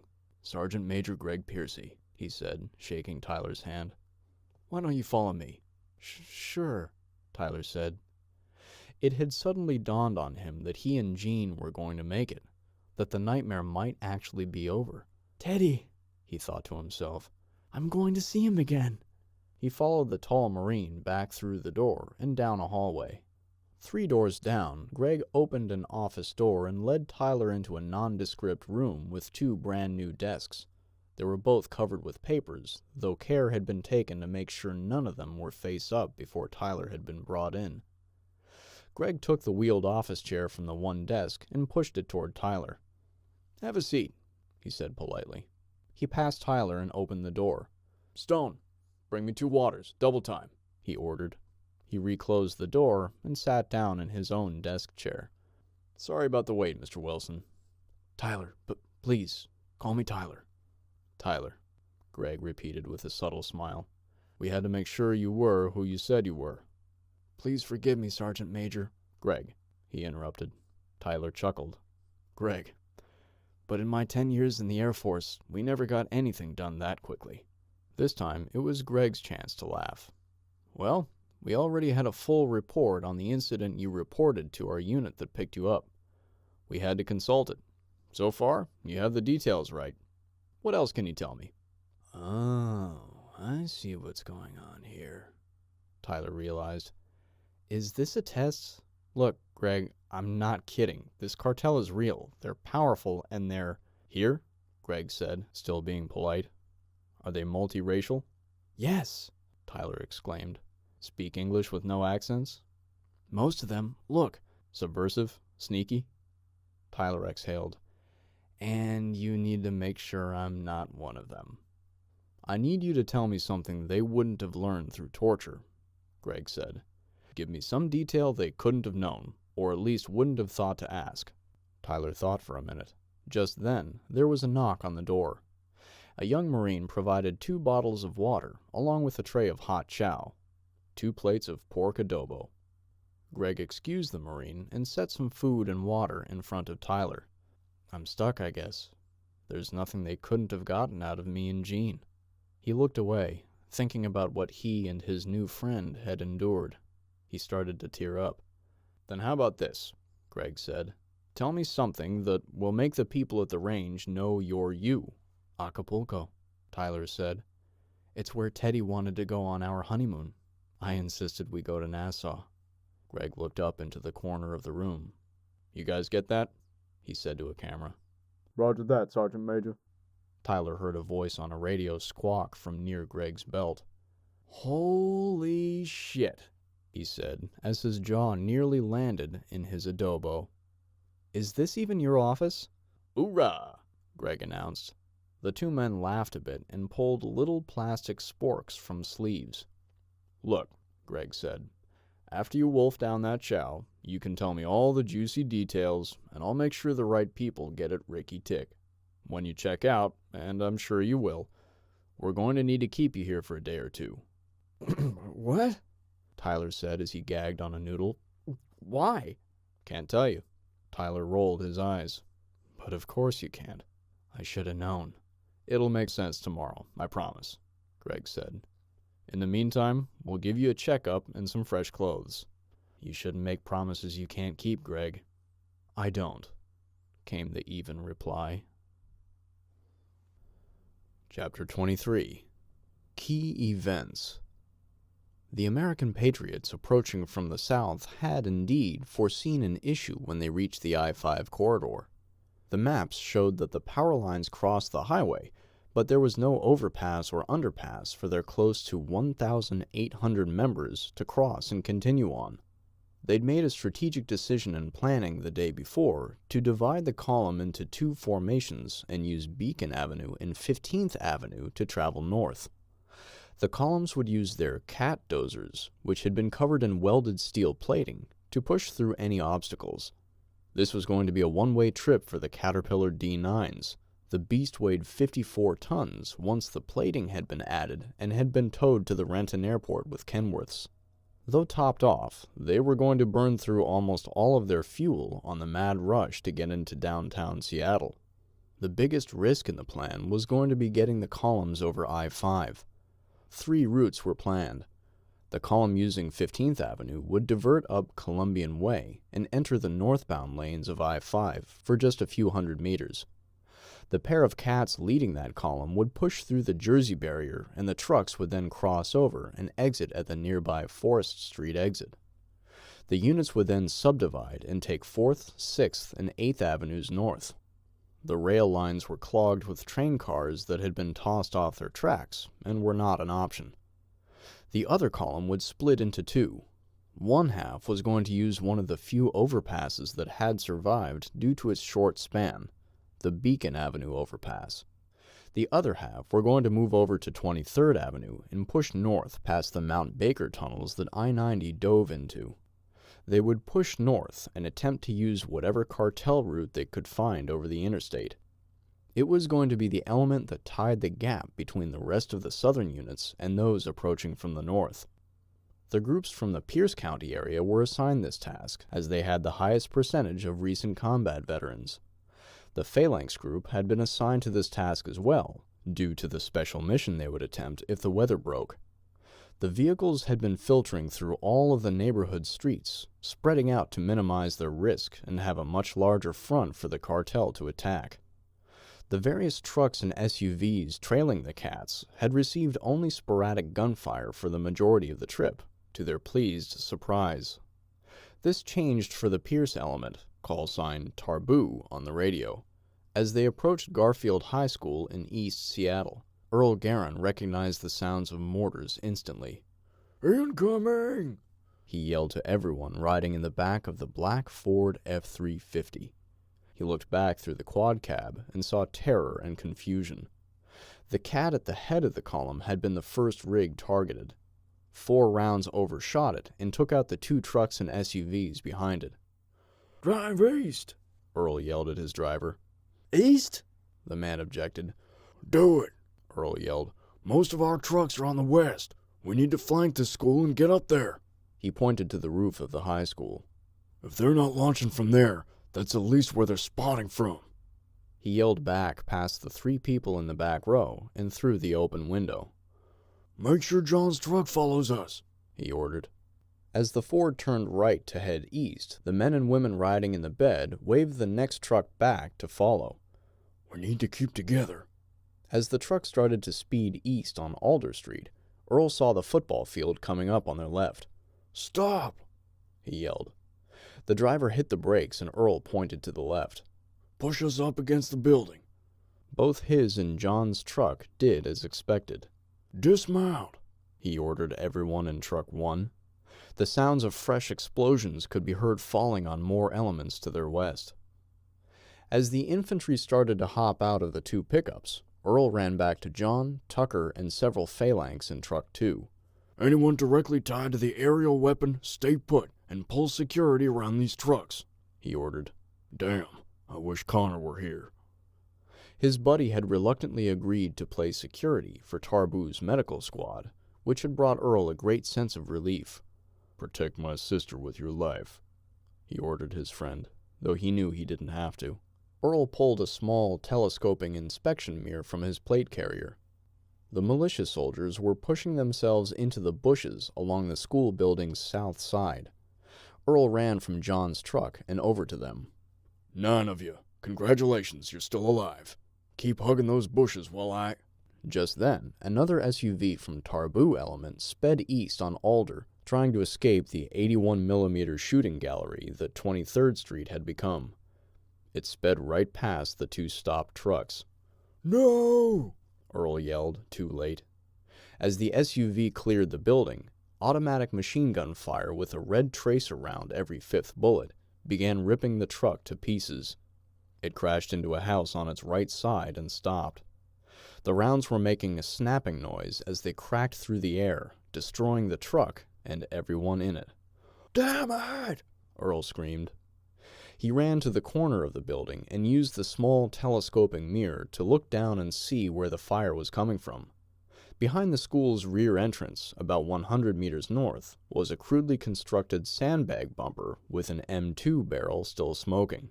He ran back to the scared team. "Lesson 2 in combat. Do not go past blind corners. Ever." What's lesson 1? A young lady from Spanaway asked.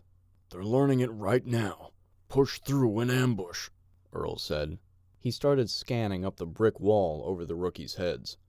"Make a pyramid," he ordered.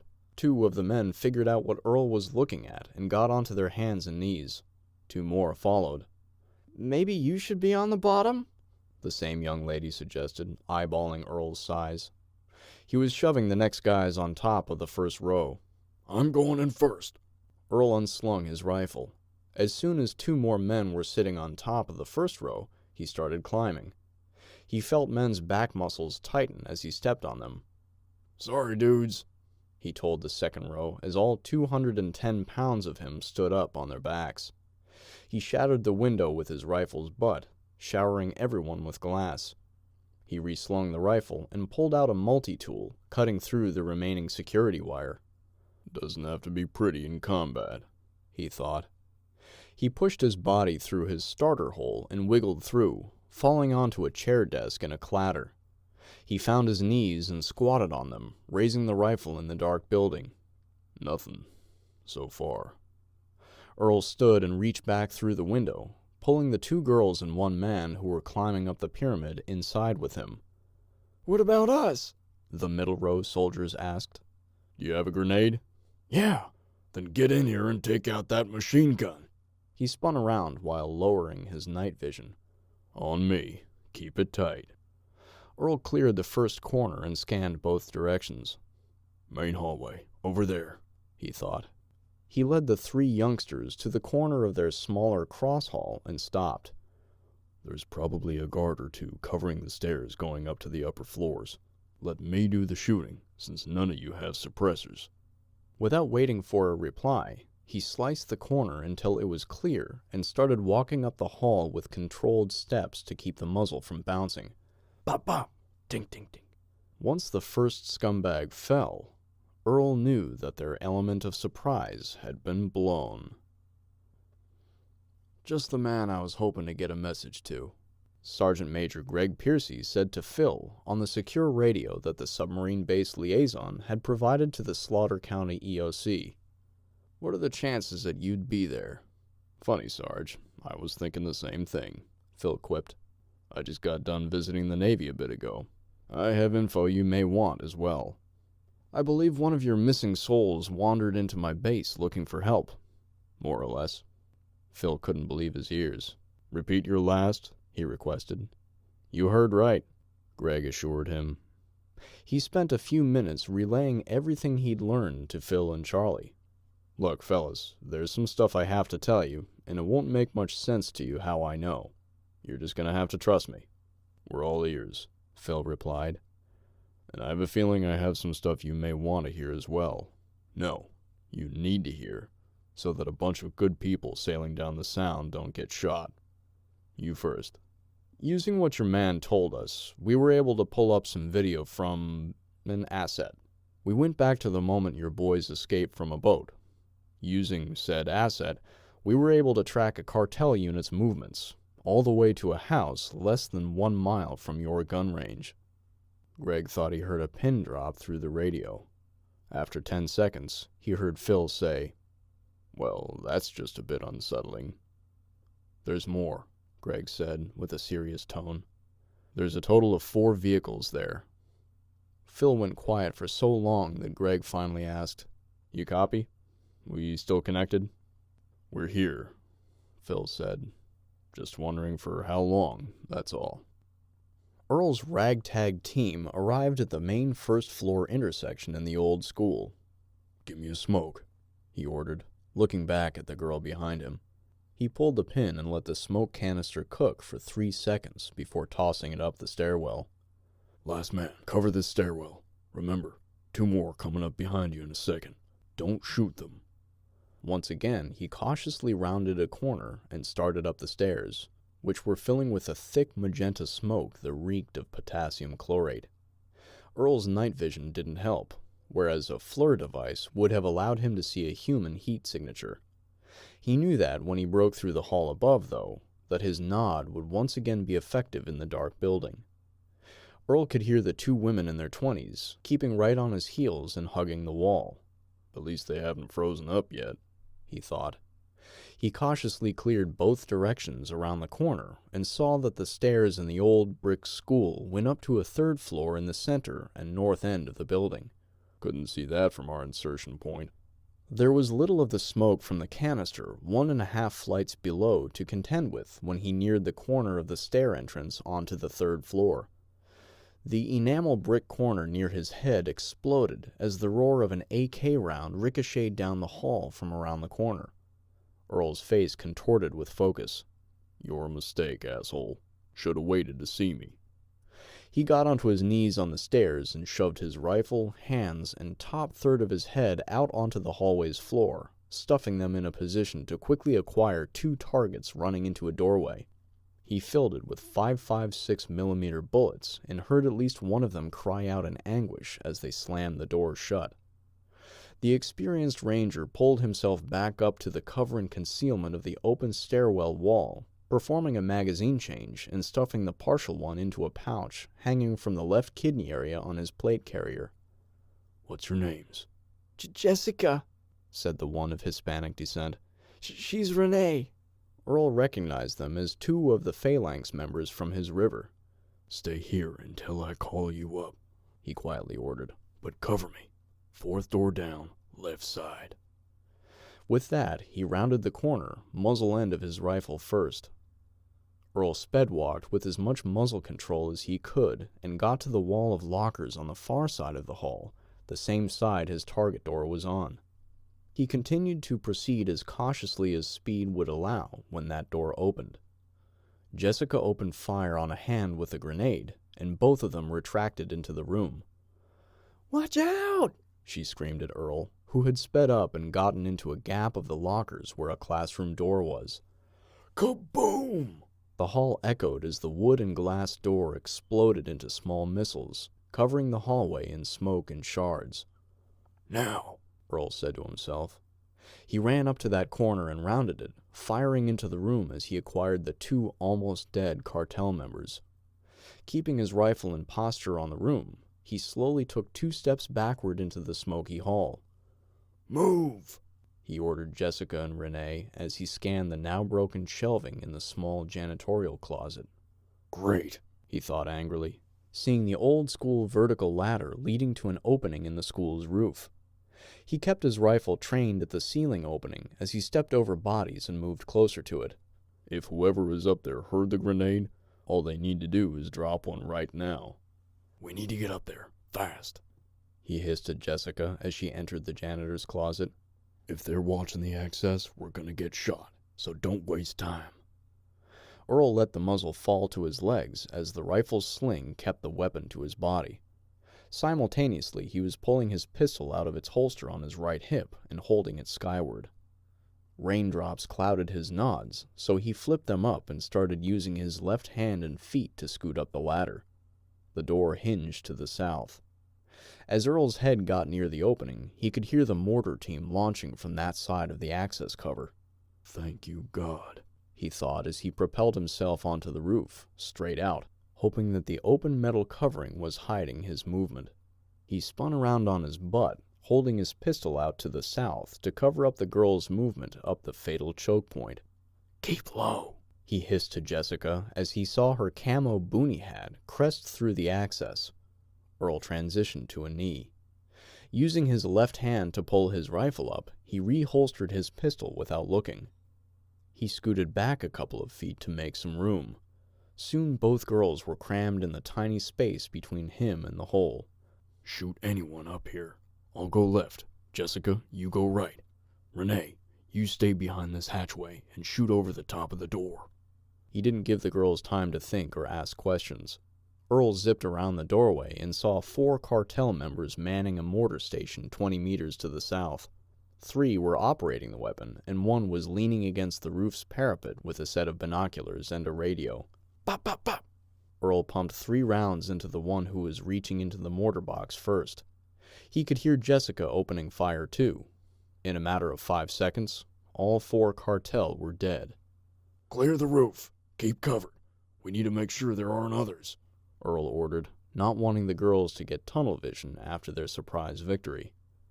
As they proceeded, the old veteran's mindset on women in combat had shifted.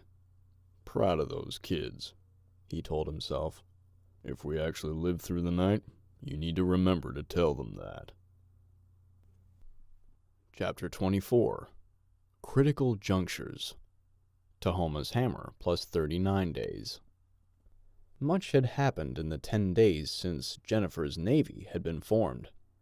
The alliance of boat operators, with the help of a locally based gun store and holster manufacturer, had defended international shipping efforts from Shotgun's pirates 1 week earlier. That first victory hadn't been pretty, costing 1 boat and 3 lives, but the pirates had been successfully repelled for the first time. In the days since, her navy had grown by 11 more boats. Word of the new defensive force was spread by that first relief ship, a Japanese-flagged cargo carrier.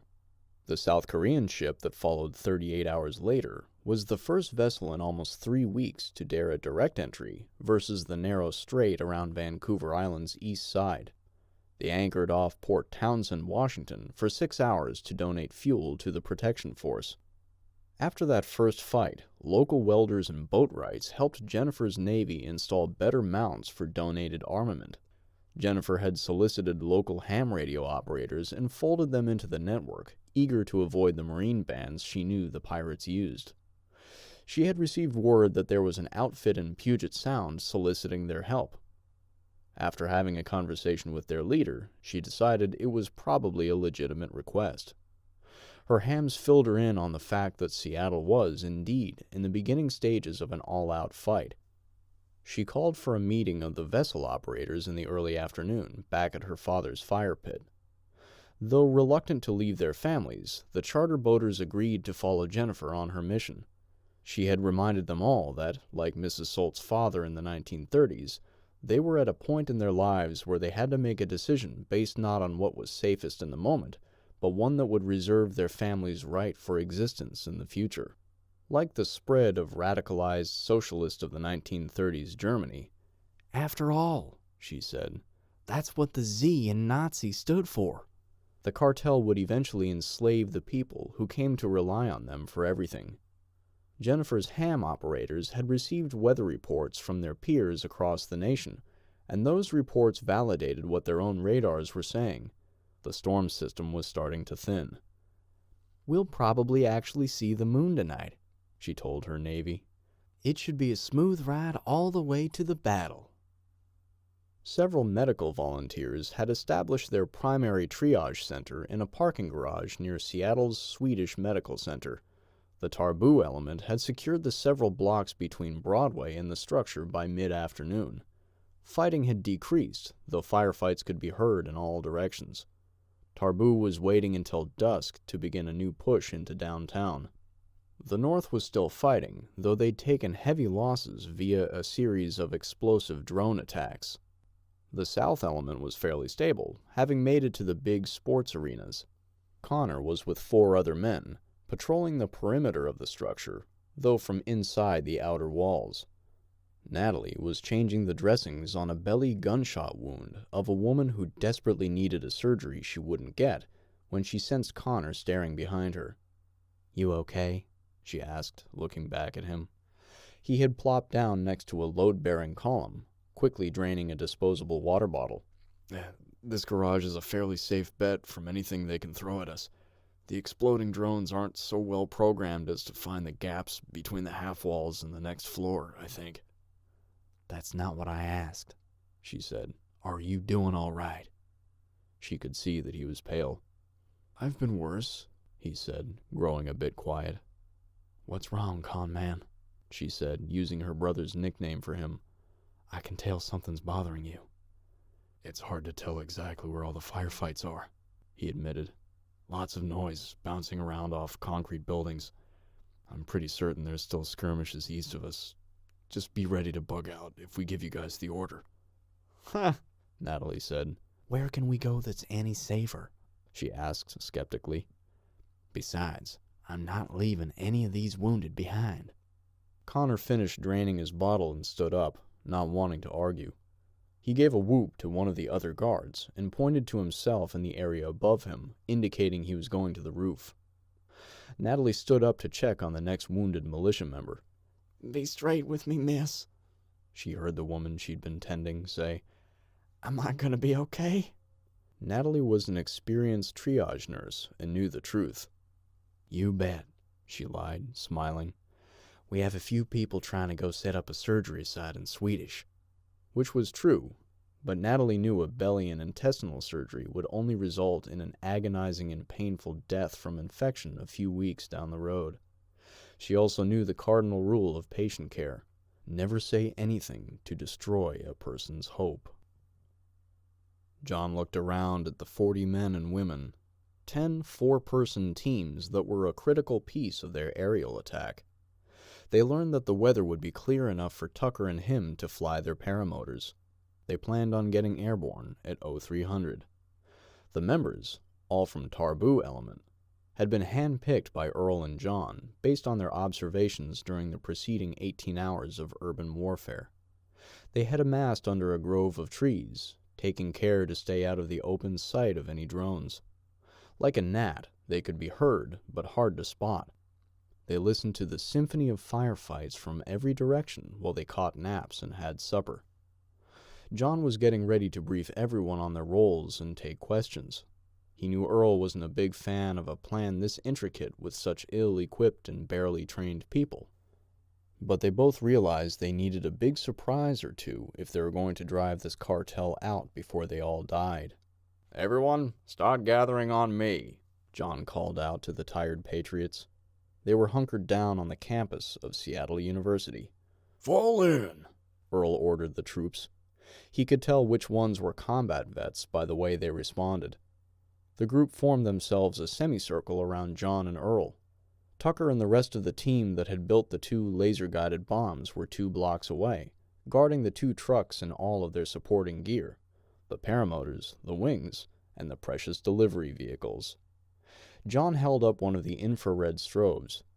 "These are the most important things in our lives tonight. They represent your mission, and they're literally a life and death matter to me and my son." He wanted to gauge everyone's seriousness. "I'm going to let SFC Garin brief you on your mission. We can't tell you the why. If one of you gets nabbed by the cartel, they'll torture you to spill the beans. We're going to operate as 10 four-person teams. Each team has to deliver 2 of these strobes onto 8th Avenue, or within 1 block of it in either direction." Hands started to shoot up. "Let me finish. Each team will be assigned 2 blocks. We'll show you which one's on the map. Know your target buildings as well as those of the other teams. These IR beacons represent that you have cleared that block of all enemy. Got it?" He and John heard, "Yeah, we got it," and a few other mumbled replies. "What?" Yes, several yelled. got it, came from a few others. "Good," Earl said a little more calmly. "This will make or break our initial strike effort at the cartel's command and control infrastructure," he explained. "It is imperative," he said, emphasizing the word, "that everyone get their strobes up and running." John took over. "We're outnumbered, especially when you factor in the American gangs that are the bulk of the cartel's numbers. But if we can get in and cut the snake's head off, they'll start to fall apart. My guess is that we can help end this thing just by making them disappear into the woodwork when they see us attack their core." After fielding a few more questions, the men broke out a map and showed the teams their sectors. Earl's team consisted of Larry, Jessica, and Renee, who refused to operate with anyone else. Do we really have to go all the way to the north end with this thing? Renee asked. If you want to run with me, you do, Earl said with a small grin. You're tougher than you realize, young lady. Won't they just see us all marching up 8th Avenue and figure out what we're up to? Jessica asked. Which is why we broke into small elements, Earl explained. Staggered departures, everyone taking a different route to get to their designated blocks. When we leaving? Larry asked. This old man don't run for nothing, he joked. Earl looked at his watch. Gets dark around 1700, he thought to himself. Half hour, he answered. Everyone fill up your water bladders and bottles. Grab extra mags, extra smoke canisters, some snack bars. He started to walk over to talk to John and turn back to his team. Oh, and extra batteries for the strobes. We can't give Murphy anything to grab onto for this Charlie Foxtrot. Chapter 25. Rope-a-dope. Tahoma's hammer plus 39 days. It was long past dusk and evening soup for the range residents. The look on Phil's face was as concerned and serious as he could make it. We need to bug out. We need to do it as quietly in the dark as we can, and we need to go now. What? Alice Huddleston, the club's president, exclaimed, drawing a chorus of swooshes from everyone else in the office that wasn't much quieter. It's my firm belief that we're being surveilled by the cartel, and I have a serious hunch that they're preparing to attack. Phil went on, and there's a fight in Seattle that finally kicked off in the wee hours this morning. This announcement made Josh shift his weight and look around the room a little bit. What's that got to do with us? Don asked. And just where the hell are we supposed to bug out to? This is the bug out location. Phil looked around to make sure all club officers were listening. This is exactly why Eli and his crew have been extending the Eastern Trail, for just such an emergency. He was tired and losing patience, but he also remembered that impatience had led him to make a humiliating set of decisions when he almost lost his life to the local gang. Listen, everyone. We have a plan, he said, casting a glance towards Josh, Eli, and Lonnie. We can't afford to debate this. I need you to trust me. I can't say how in a way that will make sense to you, but we have actionable intel that the cartel is here. If we bug out now, quietly, down the Eastern Trail into the Blackberry Hills neighborhood a couple of miles east of here, we'll be all right. Like it or not, this is a trust Phil decision that I'm asking you to make. I'm grabbing Peyton and Savannah and leaving in 20 minutes, whether you all do or not. Don looked at Eli and then Josh, studying their faces. They were his daughter's family, and he knew he could trust their judgment. Okay, Phil, he said slowly. I trust you. With that, the old man stood up. Thanks, Don. When we're down the trail, a lot more will make sense. Joe stood up, then Alice. Soon, everyone was standing. How do we do this? Joe asked. Quietly, Phil emphasized. Start with your own families and tent mates. Then, as quickly as you can, tell the next tent or camper over. Grab and go. You need to emphasize the danger. Grab and go. We assemble and leave from the field in a half hour. Got it? With that, the remaining officers, trustees, and security experts at the West Sound Sportsman's Club began to activate a hasty bug-out. Even after being attacked, first by the local meth heads and then by the National Guard, the thought of bugging out had always seemed impossible to them. They had not planned for or practiced it. Phil, Josh hissed before he got too far away once outside the office. Phil turned to listen. Josh spent a minute explaining an idea he had, to which Phil agreed. Josh hopped in the gator and took off for some materials he would need to enact the idea of planting stuffed clothes in all 3 West Side fighting positions to make them look like they had people in them. Most everyone busied themselves with spreading the word and stuffing their backpacks with as much food as they could carry. Some of the more devout preppers still had their assembled bug-out bags. They were going around and reminding people to keep their lanterns and flashlights turned off. Phil passed Big Tony, who said, Just heard, brother. Let me know what you need. Phil stopped, and his face showed he was lost in thought. You up to a trip? Whatever you need. I can't guarantee your safety, Tony. Only your family's. Tony slowed down his words for emphasis. Whatever you need, Phil. Phil patted the big man on the shoulder. Then make sure you grab your rifle and pack. He thought about the irony of that. Phil had given his big friend Crane's rifle after he'd saved his own life with it in East Bartlett just a couple of weeks earlier. Moments later, Phil reached the trailer he'd converted into a living space for his girls. While Peyton had resisted the urge to argue when she sensed the urgency in her father's voice, Savannah wasn't quite so ready to participate. "Grandpa!" she cried with a tired whininess. She'd already fallen asleep for the night. Phil was patiently trying to stand her up from the cot. I'm sorry, Peaches. This is an emergency. We've got to go. He looked at Peyton. It's okay, Dad. I got her, Peyton told him calmly. Half hour, Olive, Phil reminded. I got it, Dad. We'll be up there. Go bother someone else, she said, shooing him back out of the converted cargo trailer. It wound up being closer to 45 minutes, but Phil could live with that. Not bad, all things considered, he thought. God bless these people. Lord knows we've been through enough. He noticed that people were amassing at the eastern edge of the field, but nobody was leading the way. Where's Josh?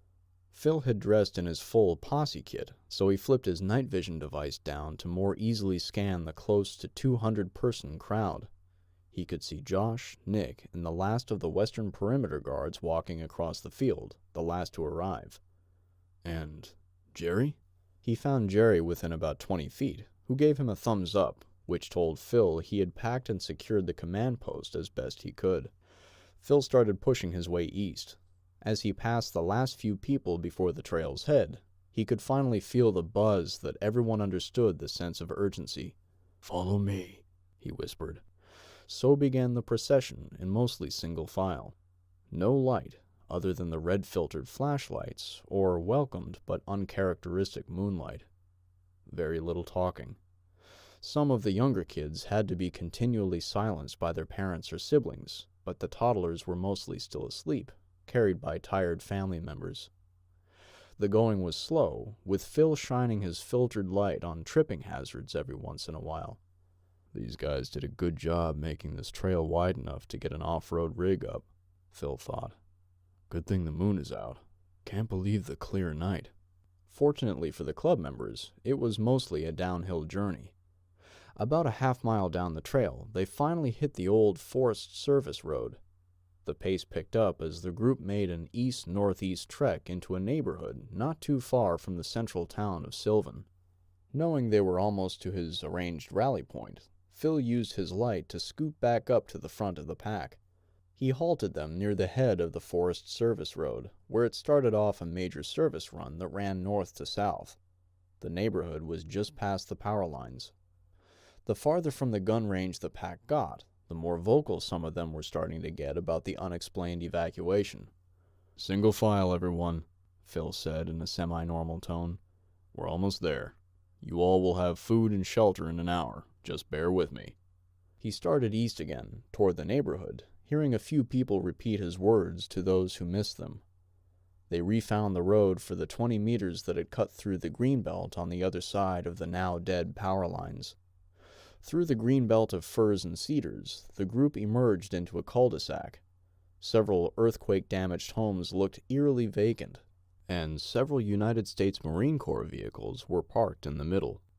The pack of gun club residents had been allowed to pass right through a perimeter of Marines back at the power lines, never seeing them.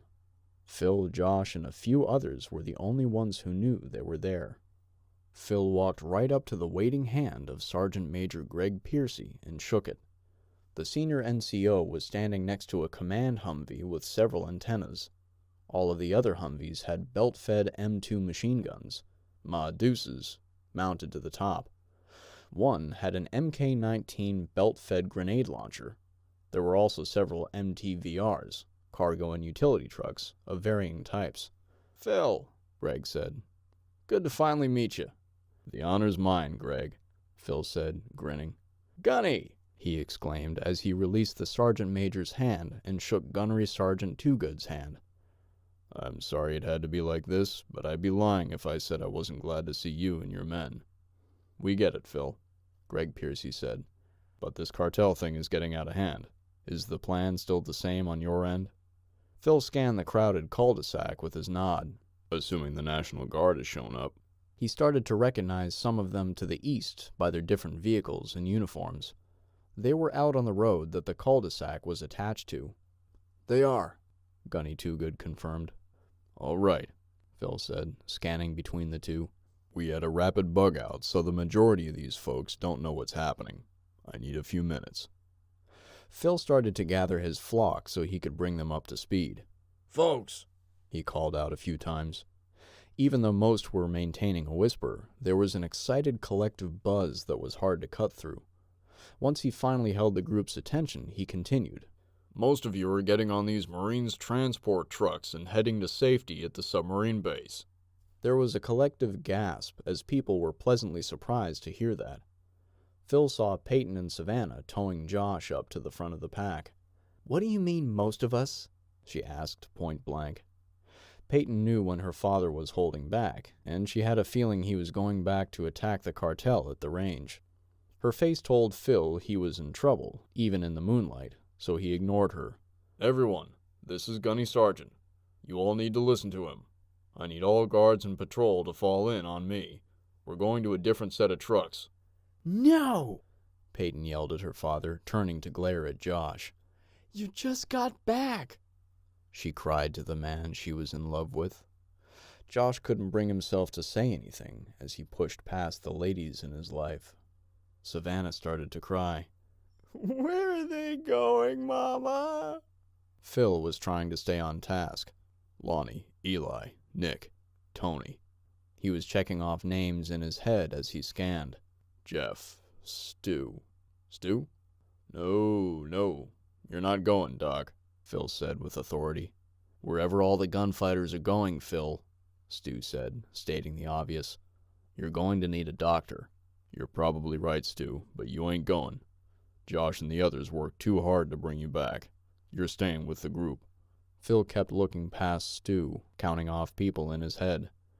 It's not up to you, Phil, Stu argued. If there's bad people that need fighting... He was at a loss for how to finish. After 10 more seconds of silence from Phil, Stu finally resolved. I have a duty to be there, just like the rest of you.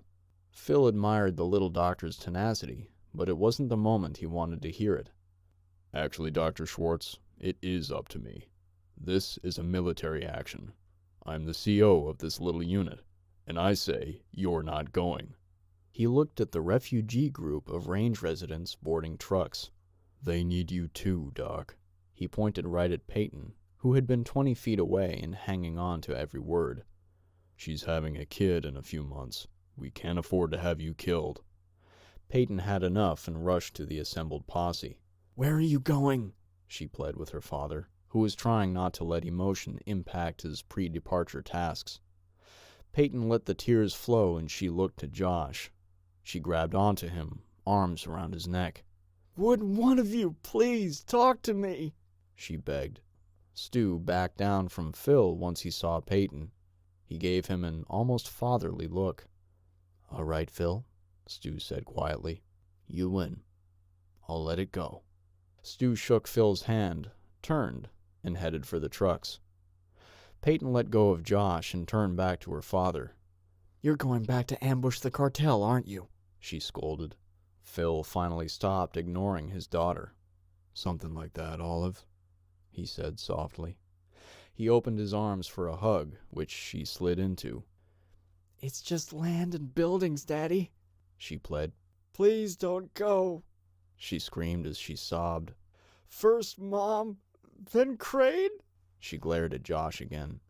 Now you too? It's more than that, honey, he consoled as he pulled back to look her in the eye. And you know it. Things will only get worse if we don't stop it now. She grabbed onto her father again. Promise me you'll come back. Phil stayed quiet, but he seized the moment, slipping a sealed envelope he'd been holding into the water bottle pouch on her backpack. "Promise me!" she demanded.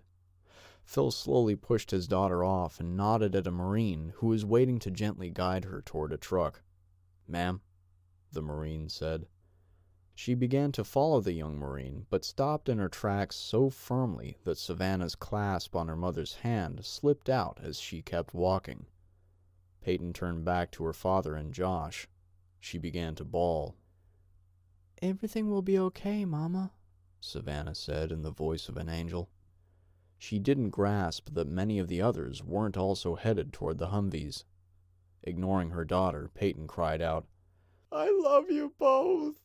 She then turned, sobbing loudly as she hurried to the waiting Marine and vehicle, with Savannah tagging along. Phil watched his daughter and granddaughter turn to look back through the thinning cul-de-sac as they walked to a filling truck. Gunny Sergeant Toogood had just finished giving his Marines their orders. They were busy mounting up into their Humvees, ready to head in the direction that the bug-out had just come from. "About 3.5 clicks up the service road, you'll find our trail, Gunny. Another 700 meters to the property. Good luck." The Gunny silently nodded to Phil to acknowledge the information. Phil and the posse left the cul-de-sac and boarded the National Guard's trucks. He could sense the sadness and foreboding as everyone stared at the Marine vehicles, which were whisking their families and loved ones north and out of the abandoned neighborhood. Phil finally knew what it meant to feel the full weight of command, wondering as he looked at the 40 or so men and women, which ones would be living their last night. Tahoma's hammer plus 40 days. The moonlit night's cold November air was quiet, save for the small DC motors that pushed 4 propellers at a high rate of speed. The red and green lights on the device had black electrician's tape over them. There was no camera. The drone flew at 400 feet above ground level to a very specific spot and lowered itself. It set down between the corner of the log structure and the rifle line's awning.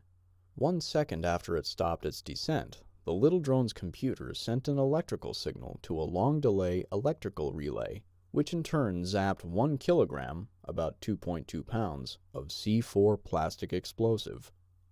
The explosion sent logs flying well over 100 feet in the air, propelled by a fireball and shockwave that broke the glass out of every small building and trailer on the property, and the homes to the properties south of the West Sound Sportsman's Club. The cartel soldiers' timing was nearly perfect, as the vehicles that had been traveling south on the Canal Vista Highway rolled right over the center of the roundabout with Salal Road. Vehicles 2 through 4 came to a screeching halt 15 seconds after the fireball had turned the common into a million toothpicks and sent stones from the 2 rock fireplaces flying hundreds of feet away. Men got out of the 4 vehicles and used rocket-propelled grenades to send high-explosive shells into the club's northwest and front gate fighting positions. The lead vehicle had traveled down and sent an RPG round into the southwestern fighting position. The 4 fire teams then entered the gun club's property from the 3 insertion points. One of the teams then sent 2 more RPG rounds into the office, turning it into shrapnel. The 3 gun safes, which weighed over 1,000 pounds when factoring in the contents, went flying onto where the rifle line roof had existed only a minute earlier, crashing onto the concrete pad below.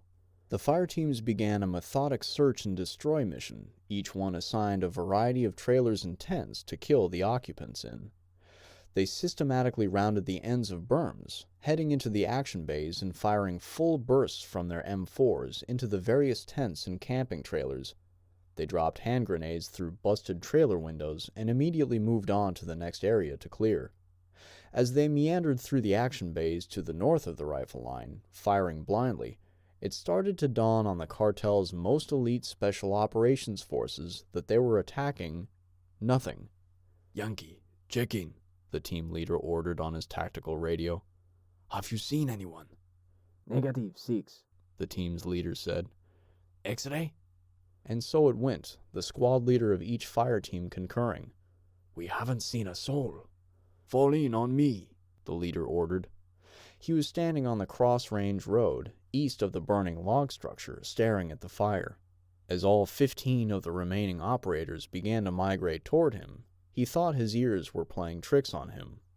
Woof, woof. Then a slight pause. Then another pair of the ominous noise. Woof, woof. At the top of his lungs, the leader of the group, a Nicaraguan who had over 30 years of true combat experience, yelled, "Income!" Kaboom, boom, boom. 4 mortars landed within 15 meters of the clustering group, sending almost half of them to hell before their body parts rained down on the burning logs. 4 M2 belt-fed 50 caliber machine guns opened up on the pile of men.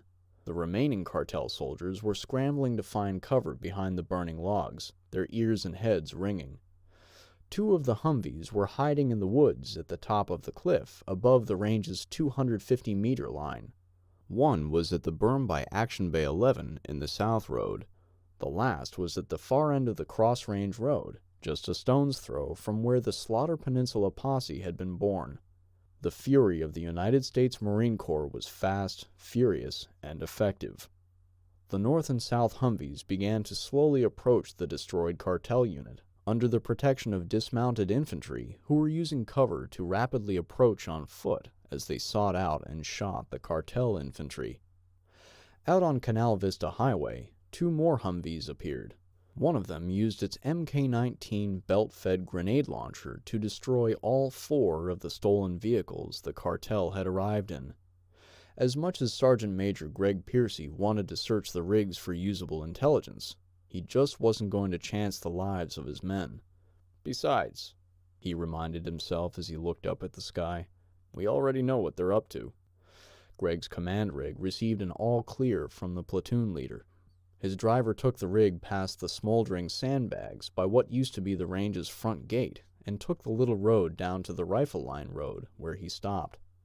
Greg's Marines were already well into performing their secondary search of the property. "Any problems, Lieutenant?" he asked First Louis Jamal Johnson. "No, Sergeant Major," Jamal said as he approached the regiment's top NCO.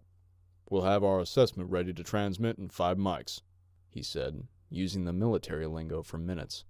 "Very good, sir," Greg said. Gunny Toogood walked up as Greg was getting ready to start a secure comm with his bosses via a battle tablet. "Feel good to get out of the office for a change, old-timer?" "Hoorah," the older leader said. "The old man wants to know ASAP that we had no casualties. Estimated enemy KIA?" 16, Dale Toogood said. "Roger," Greg said. After a couple more minutes, he was face to face with none other than Colonel Isaiah Franklin. "Morning, sir." "Sergeant Major," Colonel Franklin replied. "Give me some good news so I can hit the rack." "Excellent news, sir," Greg informed him. "This threat to our base's southern flank has been dealt with. 0 casualties. 16 estimated enemy KIA. You'll have our full report in the system before you've had your morning joe, sir." Chapter 26. Be content with what you are, and wish not change, nor dread your last day, nor long for it. Marcus Aurelius. Tahoma's Hammer, plus 40 days. The monolithic ship sat like a giant gray ghost. Any tidal movement in her mooring on the east side of her home port pier just outside the shipyard was barely discernible. It was surprisingly clear for a Pacific Northwest November. Phil noticed that when their trucks were far enough in between the generators and tall floodlights, casting long shadows on the Navy base, he could just start to make out the stars. The base and the accompanying shipyard were mostly very dark, at night only using the fuel needed to provide security lighting and time-sensitive work. The criticality of resources had forced the nuclear-powered Titan to use her reactors in Homeport. She, too, was keeping her profile as low as possible for security reasons, though Phil could easily see red light emanating from the sole hangar bay door on the vessel's port side rear corner. The road along the quay wall ended at the head of the aircraft carrier's pier. There was one last gate to pass through, staffed by camouflaged sailors with rifles. Phil kept his eyes on the 70,000 tons of freedom as he felt his truck and the convoy turn right and continue toward the far end of the pier. The USS Halsey, Phil thought solemnly, once more thinking of his beloved son, Crane. Please be worth my son's life, whatever your mission is.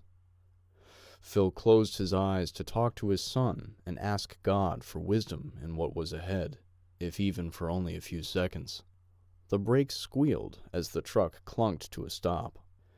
Phil reset his below-knee prosthetic back into a hard suction onto his stump and climbed out of the cab, allowing the guard soldier to go to the back and start guiding posse members out of the enclosed bed.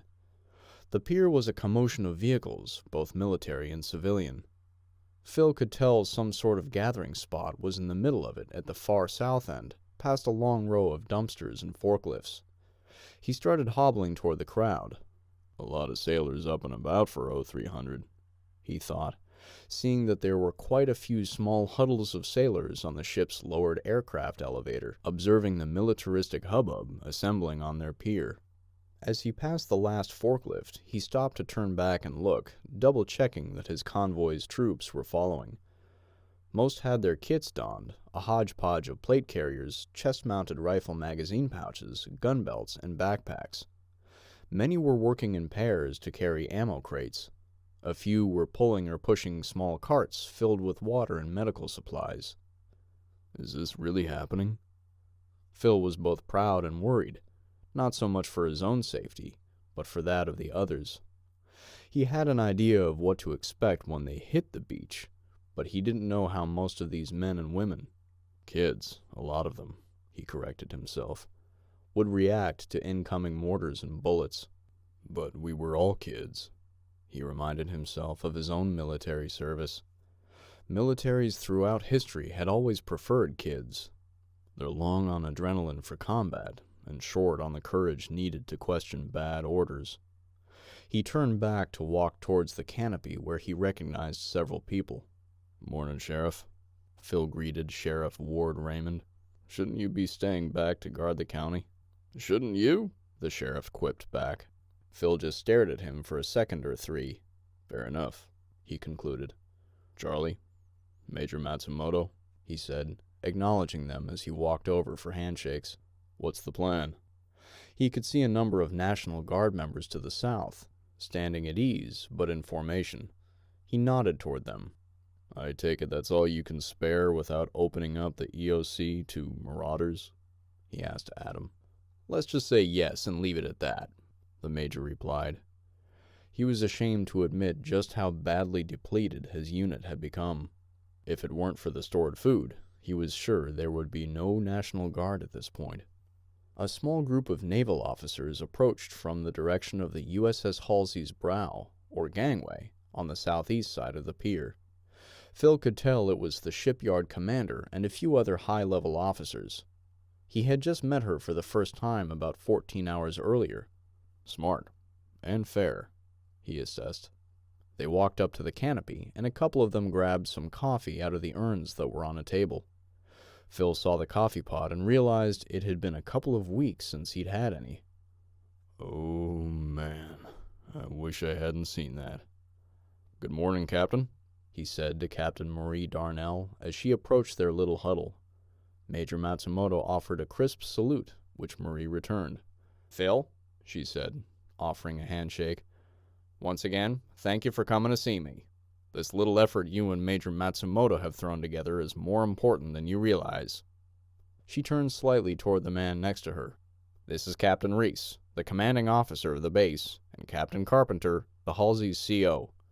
Technically, we're on Captain Reese's pier." "Captain," Phil said to Captain Reese, acknowledging him, "we appreciate the support. Have you heard from our little Patriot Navy?" "Yes, Mr. Walker. They're all bobbing out there past the security fence. It's hard to see that until you get closer to the pier's end. When you're ready, port operations will open a section and they can start tying up to the 3 barges over on the west side of the pier. We've set some fuel tanks that have hand pumps to top off boats that need it." "Much appreciated, sir," Phil told him. He looked at the other unified posse leaders and received a set of facial expressions and head nods that said, "Let's get going." We're ready, Captain. Based on radio chatter, they needed us yesterday. Captain Reese and the lieutenant commander following him used a set of handheld radios as they stepped away from the group. The sheriff, Major Matsumoto, Charlie, and Phil headed out to go start briefing the militia leaders, including Gary, Skinny Kenny, and some from the two ends of Slaughter Peninsula. Phil, Marie said quickly. Just a quick word. He stopped as the others kept going, looking back and forth at Marie and Captain Carpenter, the aircraft carrier's CO. Captain Carpenter here wanted to meet you. Oh, sorry, sir, just a bit preoccupied, Phil said, sticking his hand out. The captain took it, but he didn't let Phil's hand go. Richard, Phil, the accomplished man said. I prefer Rich when formality isn't necessary. Listen, I'm not in a position to say too much, but I just felt you should know that your son's sacrifice was not in vain. Boom. Instant tears filled Phil's eyes. He looked down and away as he didn't want to seem like a crybaby. Well, Rich, he said, trying to choke the words out. I appreciate that. He really didn't at that moment, but he knew he probably would appreciate it one day. I mean it, Phil. We have orders. Things are happening to the world dynamic as we speak. If this community didn't rally after the volcano to get my ship out of dry dock... He paused, looking behind Phil at the several hundred community members, soldiers, and police officers who were mobilizing. Or tonight, to ensure we can even sail up Puget Sound safely, sooner than you think. We wouldn't be able to go do our jobs. You'll find that Team Halsey found some spare munitions to donate to the effort. They're on the barge already. The old man smiled as he said, Ah, the barge without the fuel bladder, that is. His smile turned down to a fond smirk once more. Thank you for your sacrifice, Phil. He finally released the grip on Phil's hand. Phil was at a loss for words. He just looked at the two captains for a moment, giving ever so slight of a smile, nodded, and walked off to his posse. Jennifer looked around as her family's vessel slipped through a breach in the big floating security fence under the watchful eyes of the two federal police officers in a patrol boat. One of them was standing behind a mounted M60, ready to install holes into anything that suddenly started acting like a threat. Though Jennifer never saw them, her craft was also being covered by machine gun nests on the pier and carrier's flight deck, too.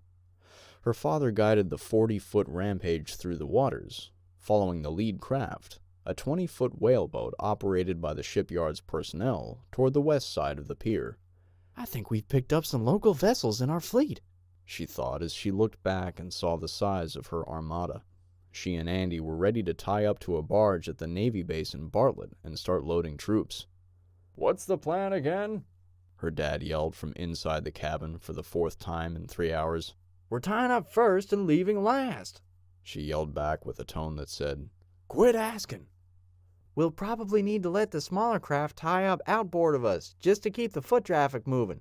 She had been told there would be 2 or 3 large barges which were light enough that they were drafting about 5 or 6 feet from the waterline to their decks. Too tall for some of these craft to let the militia members jump down from, especially with gear, loading ammo. Her plan had been to tie up the larger fishing vessels to those, and then all smaller vessels would in turn tie up to their craft. For over an hour, the plan slowly became reality, as vessels in the Patriot Navy began to fill with armed women and men and supplies.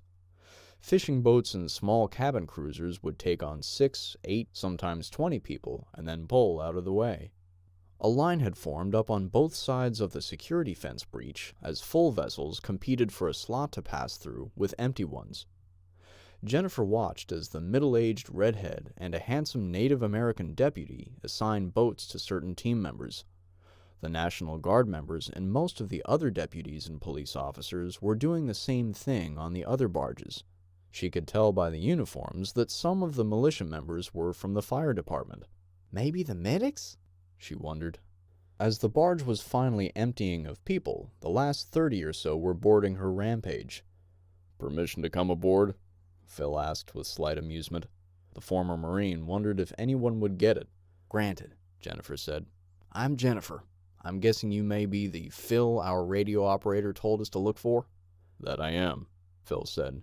These are Charlie, Nick, and Josh, he said, pointing to his 3 comrades in arms. We're some of the leadership for the posse. Bear in mind, there are posses and militias from at least 2 other counties here tonight, along with the soldiers. It can get a bit confusing. I get it, Phil, Jennifer said. This redneck flotilla isn't exactly an organized unit itself, she joked. She turned to Andy and ordered a cast-off from the barge. As her father guided one of the last craft back out of the Navy base's security perimeter, she finally took a moment to gaze at the giant aircraft carrier.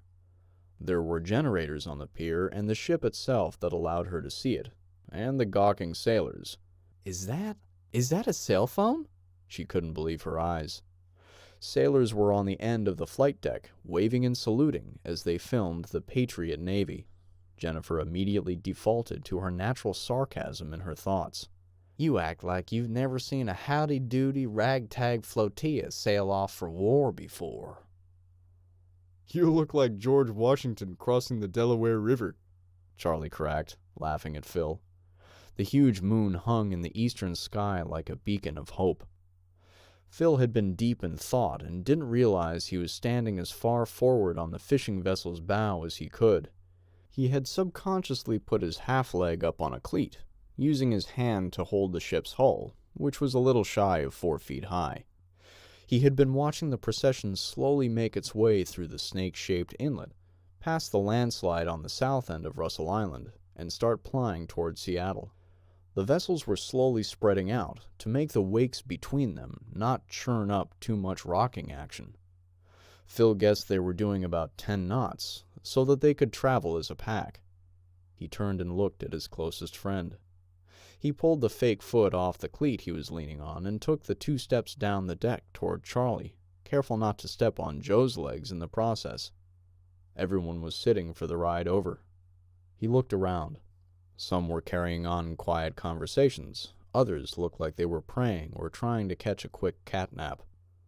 God bless anyone who can sleep right now. He reached for his buddy, and the 2 friends embraced for a bro hug. Try to keep your head down, brother, Phil said worriedly. You're telling me, Charlie joked with fake exasperation. I'm one of like 60 brown or black dudes in this shindig, and most of us are in army uniforms. You just make sure people know I'm not part of the cartel. Don't worry, Charlie, the 2 men heard Big Tony call out. He was sitting on the deck, just below the windows to the cabin. I got your back. That made all 3 of them bust a gut laughing, releasing some stress in the process. Phil glanced at Tony and said, I don't think I told you how glad I was you and your awesome family made it out to the range, Tony. Feelings mutual, Phil. It's all good. With that, Tony closed his eyes and Phil started scanning faces. He saw Jerry creeping up the port side of the boat, trying to reach Phil past the feet and legs of napping or praying people. So I was able to link up with the radio operators from the other posses while we were staging, Jerry said. Oh, Phil replied. What'd you get? He said, spying the toy in Jerry's hand. I figure you'd be best to decide where to use this, Jerry said with the excitement of a nerd who just received a new Star Wars toy. Man, I wish I'd thought of this. It's a homemade FLIR periscope. A what? Phil knew that FLIR was an infrared scope, but he was confused, basically looking at a cell phone on a selfie stick. One of the other hams put a bunch of these together. It's a phone with a FLIR camera plugged into the charging port. Only they were able to use a cable and camera stick to provide some separation between the 2. See? Jerry said. He raised the stick and camera about 6 feet into the air over his full arm's reach. Phil could see the heat images of various bodies on the deck at the stern of the vessel. They were looking over the trawler's cabin. Holy shnikes, Phil said. That's pretty cool. Tell you what, hold on to it with your gear bag. I'll find you when we need it. As Jerry made his way to the stern again, Phil started scanning faces once more. Josh, Nick, Eli, Tony, Charlie. Thank you, Lord, for these people. Please, watch out for them. He looked back to the east, the Space Needle-less skyline of Seattle slowly becoming more visible with the slightest hints of late fall dawn. They were still far enough out that the sounds of waves lapping the hull and the diesel engine's rumble was all he heard, but the lights of gunfire flickering off of buildings in multiple spots was unmistakable. He could see the occasional muzzle flash and tracer rounds, which worked with the moon and the growing dawn to reveal the windowless skyscrapers and leaning hulks of ships that had partially submerged, pulled into the sound by their sunken piers. The seed of anxiety planted itself in Phil's gut. He scanned south and north, seeing nothing less than 50 boats in the Patriot Navy carve the black water of Puget Sound. They bobbed up and down as they plied through the salty brine, carrying over 500 men and women who were headed to defend the thin line between America and the cartel. Chapter 27. The Battle for Seattle. Tahoma's Hammer plus 40 days. How the hell are we gonna move 83 wounded and deceased? Natalie yelled at the guard. And where would you advise we go? Look, Said Stan, the old Vietnam vet. there's about 15 gang members marching down 16th Avenue. There's not enough of us to fight them. Janet, one of the other people helping bandage the wounded, ran over to the northeast corner of the parking structure. Her view was mostly obscured by the rubble of the next structure to the north, which had crumbled in the massive earthquake. She ducked when the sight of gang members, mostly decked out in black clothing with red undertones, came into view.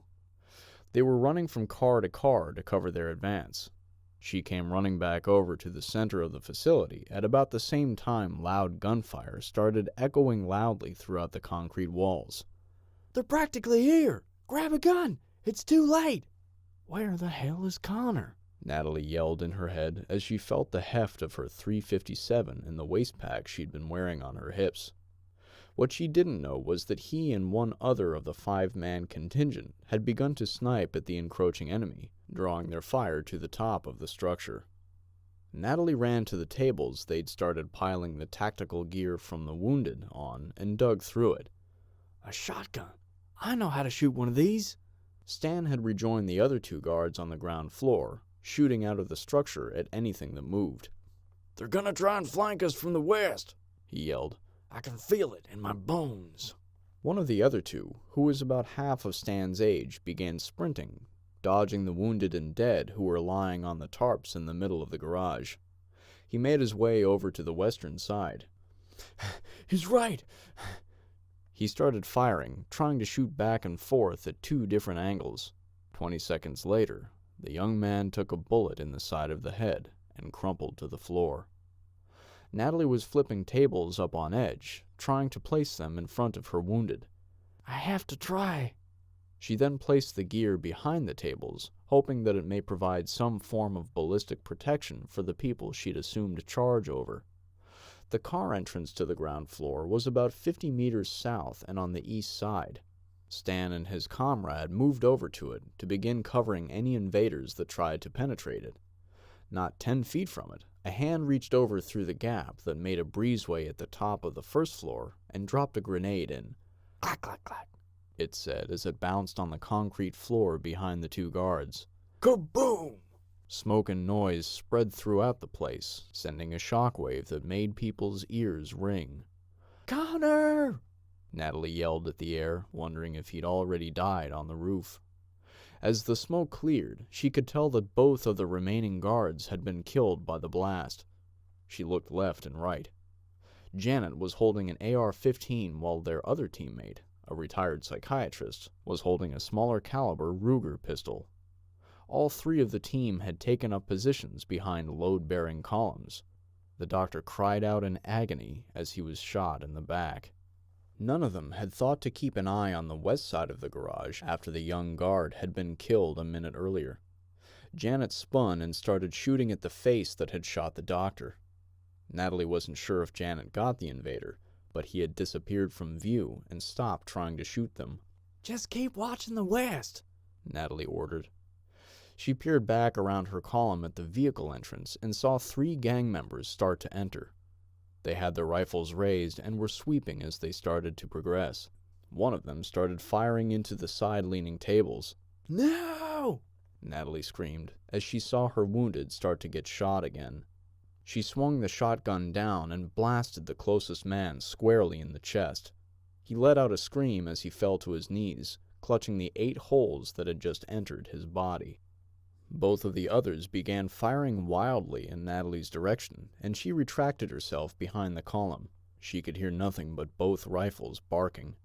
She looked over at Janet and saw her get shot in the side 3 times as one of the cartel-inducted gangbangers finally had the angle to see her. In her panic, Natalie couldn't remember how to pump the shotgun. Her hands trembled as she fidgeted with the zipper on the waist pack. Her motor skills had been completely lost in the cortisol-fueled fight-or-flight reactions that moment. God, please protect my babies, she thought as she started to claw at the bag, unable to feel the small metal zipper tag. Pop, pop, pop, pop, pop, pop. Natalie's vision exploded in muzzle flash as Connor came running off the parking garage's stairs on the north wall.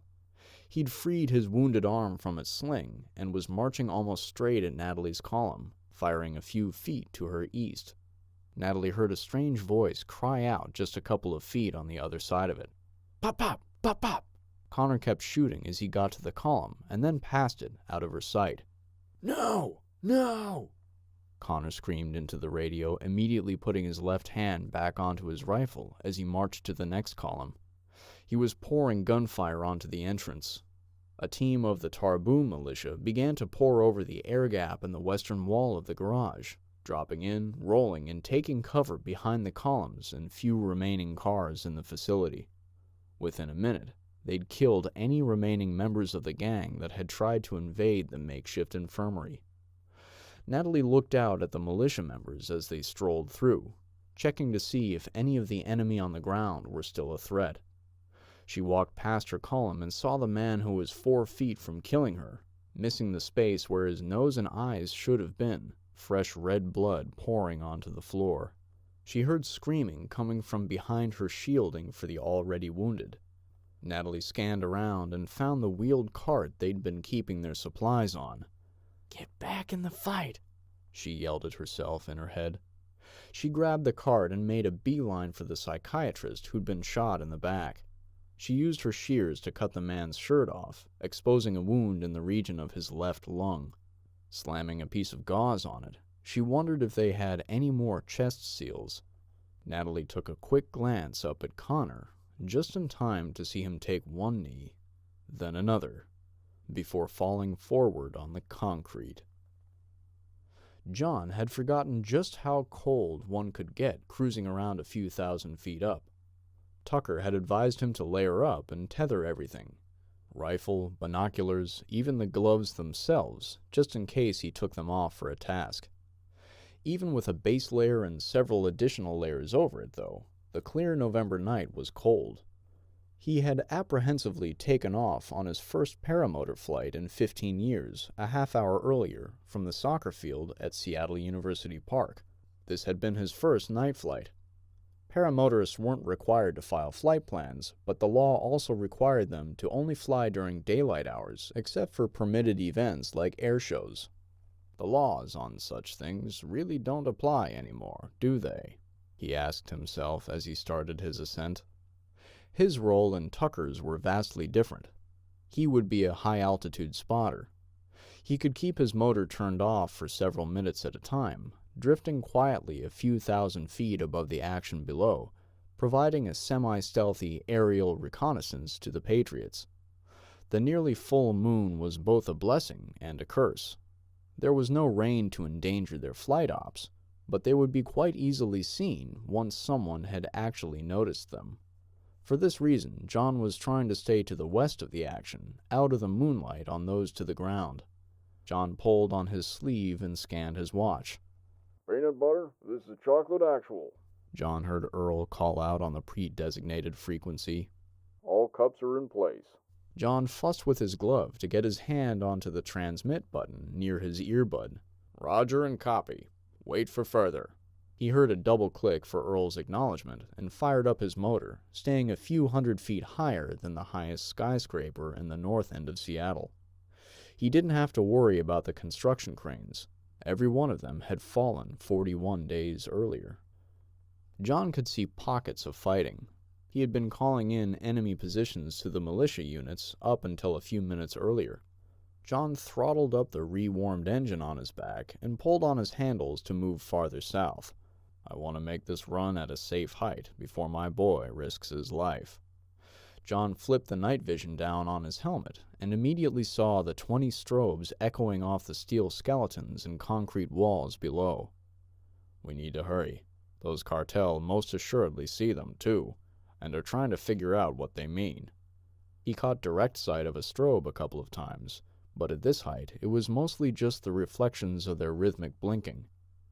Earl's team had just created a runway right up 8th Avenue, except for a couple of spots where they just couldn't root out all of the enemy cartel. John swung around back west to find his picket that was less in the moonlight to ground observers. That's when he noticed dozens of black dots in Elliott Bay, creating wakes as they approached Seattle. What the? Stay on task, he scolded himself. Nougat, this is peanut butter. Creamy goodness. I say again, creamy goodness. He waited for the reply. Finally, Peanut butter, nougat copies. Creamy goodness is a go. He's airborne, John realized. He went back to scanning the action on the waterfront, wondering if he had time to call any of it in before he had to go spot for his son. He decided he needed to fidget with his radio and report it, when something on top of a building caught his eye. Cartel, he was sure of it. Setting up mortars. It was then that he realized the Patriot leaders had, indeed, made good on the idea that he had relayed up the chain. Marshall had suggested that they try to make contact with the West Side Patriots. Phalanx had relayed the idea and never given an update on what became of it. Those must be ours. John did have a rifle with him, but he was a key piece of the attack. He was going to laze the target for the guided bomb's tracking system. Peanut butter, nougat. He heard in his headset. Melt in your mouth. I repeat, melt in your mouth. No time, John thought. Copy, he replied, banking his paramotor to the northeast to reacquire the target he'd picked out near Seattle Center. Holy shit! Tony screamed, eyes wide as flying saucers. They never even made it to shore. Phil ran back through the crowd of posse members who were trying desperately to duck and be ready to jump off the boat with their gear. He pounded on the window of the boat's cabin rapidly. Get us on that shore, now! They had all just watched a mortar round take out the craft that was 2 boats to the right. It was the one that Sheriff Raymond had been on, Phil was fairly certain. More mortar rounds were splashing around the vessels. I knew sailing straight for our insertion point was a bad idea.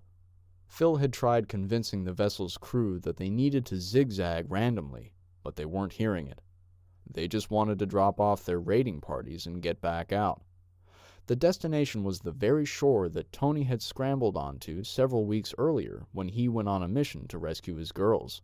Phil tried to see what building the mortar was coming from. Most of the buildings in this area were only a few stories tall. Still, those mortars could be coming from several hundred meters away. We may not find them. He felt the boat surge with power as he and nearly everyone stumbled backwards when Jennifer's father bumped the throttle. I can't see nothing, Jen, he yelled out from the cabin. Gonna need you to say when. Move! Jennifer yelled as both she and Andy pushed their way through the crowd to get an eye on the rapidly approaching shore. Everyone brace yourselves, Phil yelled out. Hold on to your gear. Kaboom! A mortar hit the water just a few feet away from the vessel to their port side, which was also trying to speed to shore. They took several casualties, and the boat had a giant hole in its side. It started flooding. Now, now, now! Jennifer yelled, repeating herself to make sure her father heard. He slammed his throttle into reverse and cut his helm hard to port, causing the craft to lurch to starboard. Everyone felt the power cut out, and the 40-foot rampage lived up to its name as it drifted up to the erosion control rocks and slapped them with a thud. Off! Everyone off! Jennifer was barking. Andy jumped onto the nearest rock and ran a few feet south. One of the posse threw him the stern line. He held it to keep the vessel from wandering off. Posse bodies began to pour off. As soon as he hit the rocks, Josh turned to Jennifer and yelled, "Throw me the line!" She did as directed, and the vessel stabilized while about 30 other people began jumping off. Some of them hit the frigid water directly, a few others slipped on the rocks and slid in. People were trying to grab those who were slipping, while others trying to get off the boat were trying to hand over ammo in packs. Chaos, Phil realized. Get control. Charlie, he yelled for his friend who was already on shore. Pick 3 people to guard the east, and 3 to take the supplies from the ship. Phil! Jennifer called to him just as he was about to stick his whole right leg over the boat's side and feel for a rock. He looked at her. What do we do? Get out of range of those mortars, he screamed. But be ready to come back. We may need a ride somewhere. He could see the girl look terrified as he slipped off the boat, sinking up to his waist. Nick was ahead of him, and he reached down, giving Phil a hand and pulling him up. Where's Tony? Phil yelled toward Charlie, who was directing people in their tasks.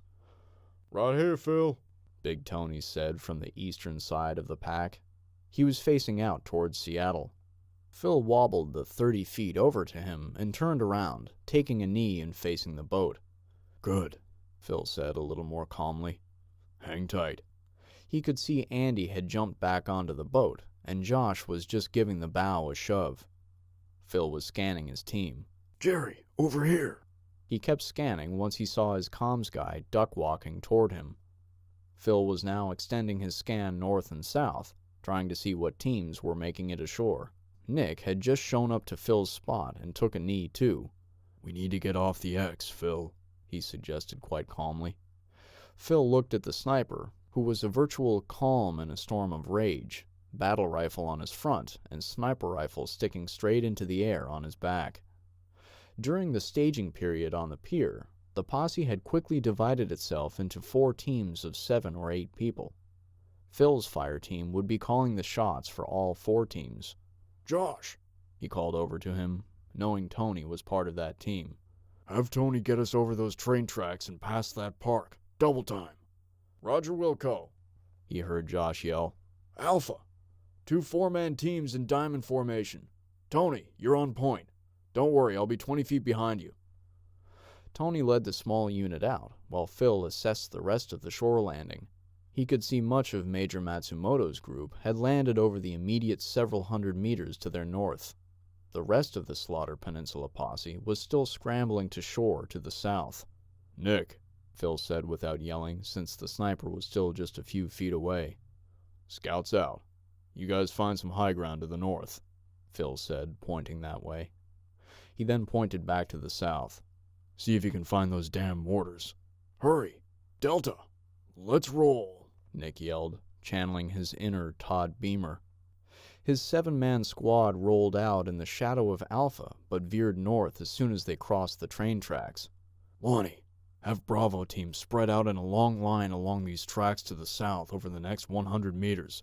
It looks like the rest of the posse is having a hard time getting those smaller boats near the shore. Give them some cover. Go!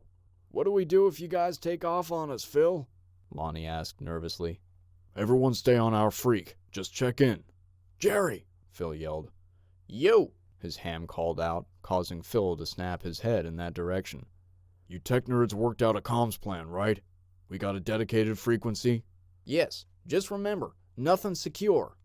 Nothing secure. Phil almost choked in sarcastic laughter in his head. Understatement of the year, Jerry, he thought. Right. Great point, Jer. Everyone, fall in. Keep your heads down.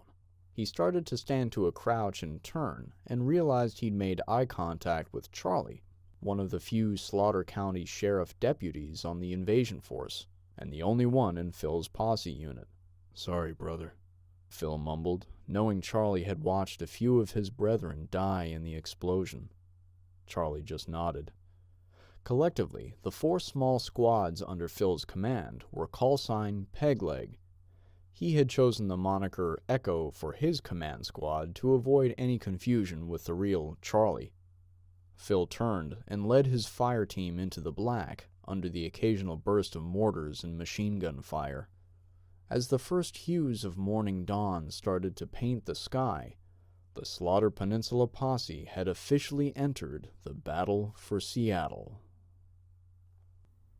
Chapter 28. Momentum. Tahoma's hammer plus 40 days. It's just canyons, boy, John thought as he scanned the area south of downtown for his son's wing. Lord, please help him. Though not a religious man, he was a loving father and was as worried for his son as he'd ever been. John knew that mid-level flying through a city in daytime would be extremely hazardous at best. The winds could easily whip themselves around a building and deflate or slam a wing into another building. But at night, in a city wrought with destruction, there were already a variety of obstacles in the air before the devastation. Flagpoles or utility wires, trolley lines. But now, people had begun to build clotheslines, antennas, watchtowers. Tucker Cronin had actually been wearing the helmet with a night optical device for about a half hour before launch, trying to acclimate his depth perception to it.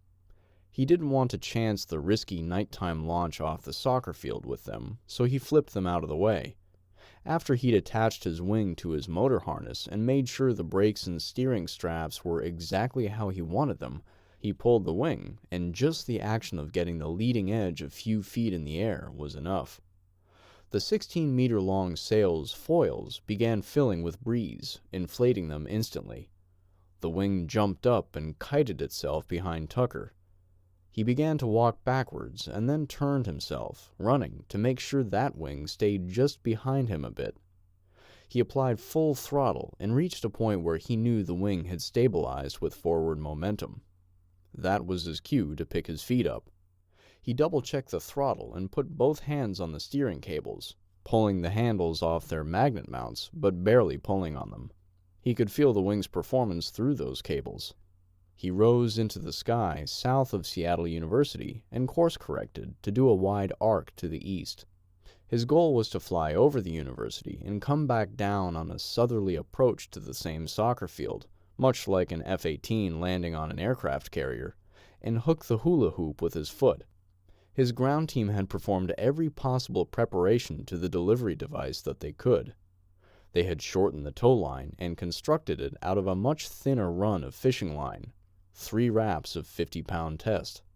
They didn't want to employ the shock-absorbing wrap in the line for fear the friction of the line's extension would burn and break it. Instead, they used a medium-sized spring scale normally used to weight fish up to 20 pounds. It was tethered to the hula hoop end and would fall away when Tucker separated the bomb. The weapon pickup had gone about as smoothly as it could. Other than running behind schedule, everything in the intricate plan was going okay. Tucker had opted to hook the hoop with his foot, not wanting to have his hands impacted by the tow line having to wrap itself around the protective cowling around his motor. After he hooked the hula hoop, he pulled his right foot up to his butt and used a bungee cord he'd attached to his belt to positively hook onto the ring. As he gained altitude and began an arc to the west, he could feel the 10-foot-wide styrofoam and carbon fiber bomb buffeting the air behind him. Nougat, this is Chocolate 10. Everything looks stable. The one report that Tucker, John, and Earl had been waiting on arrived in their earpieces. The unit farthest south in the flight path operation had the authority to wave off if the glider was misbehaving. "This is it, son," John thought.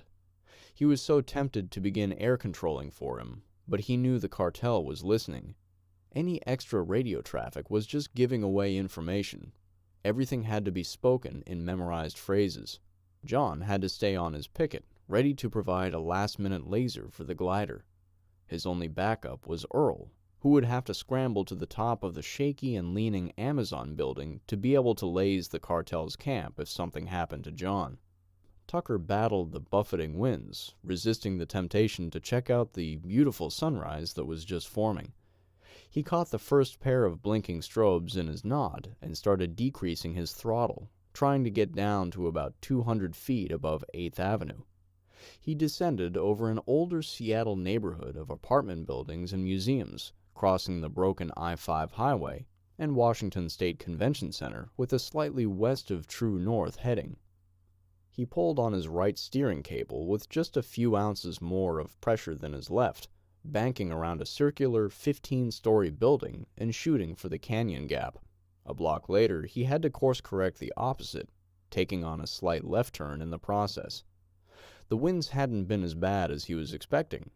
Tucker figured it was mainly due to so many of the buildings missing their glass.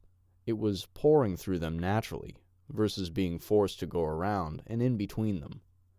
He could see firefights happening below. The whole point behind this canyon run was that, unlike his father, who had high altitude that allowed him to shut off his motor, he had to keep power applied at near full throttle to tow the dead weight behind him. Up in the sky, and he would have been heard and seen, and surely shot down before getting the precious cargo delivered. About mid-run, Tucker could see the strobes were on 7th Avenue for just 2 blocks before picking back up on 8th. He had to trust the ground team that they had secured that zone of enemy. He grabbed his brake cables and pulled down on the leading edge of his wing for just a moment to change the angle it was attacking the air. He stowed those, pulling hard on the left steering strap to perform a wing-over maneuver that allowed him to practically pivot in the air. He kept the throttle up, knowing that providing forward propulsion was the only way to keep the glider towing properly. Tucker's wing and homemade guided missile broke through the small gap between the U.S. District Court building and the tower to its north. He banked to the right and flew a block, reacquiring the next set of strobes to the northeast. He looked hard right quickly to see what had driven this dangerous maneuver. There was an intense firefight happening. John Cronin caught first sight of his son in the cargo as Tucker had veered back over to 8th Avenue to resume his path to the Seattle Center. After one last round skyscraper to pass, he was through the canyon and into the dangerous open. Tucker adjusted his cables and pressed the last 10% of throttle he had to the max, beginning to climb. John had been performing a loop to the west of the Seattle Center. When he estimated about a minute until his son's arrival, he cut his throttle and pulled slightly on his brakes, dumping air and altitude. He guided himself toward the gap near 8th Avenue. When Tucker broke through, John Cronin was only 4 blocks west and about 400 feet higher, traveling mostly east. "One last adjustment," John told himself. He pulled on his left-hand cable and banked himself to aim toward the vehicle in the football field, the one with all the antennas. John pulled the rifle hanging from his neck up and placed the scope up to his eyes. He found the pressure pad that engaged his aiming laser with his left thumb. His invisible laser glowed like a bright green rope in his nods. He finally settled it on the important-looking truck.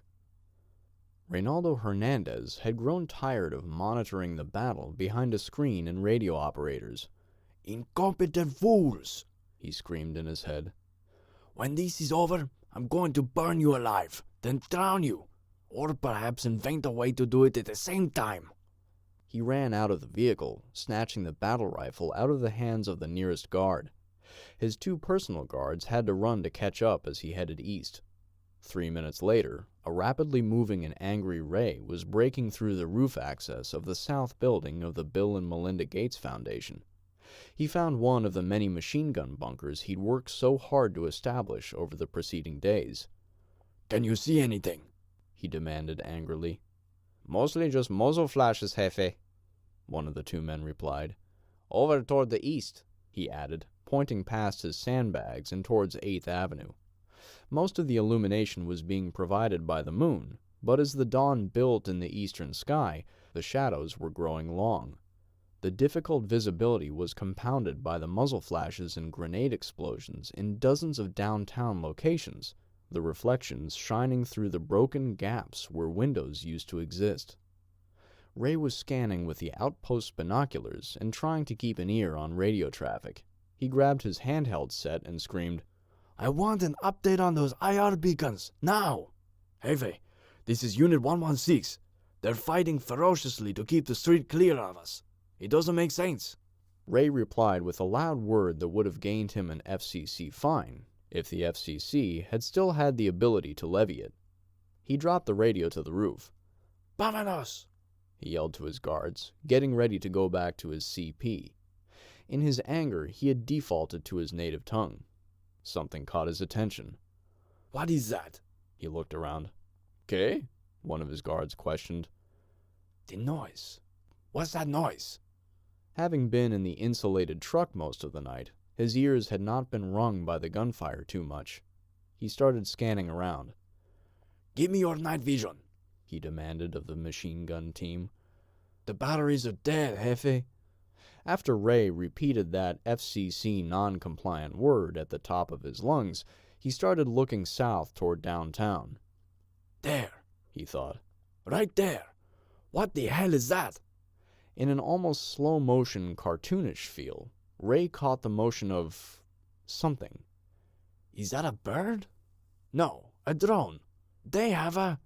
The glider, though it had been spray-painted black, was just too big not to be noticed.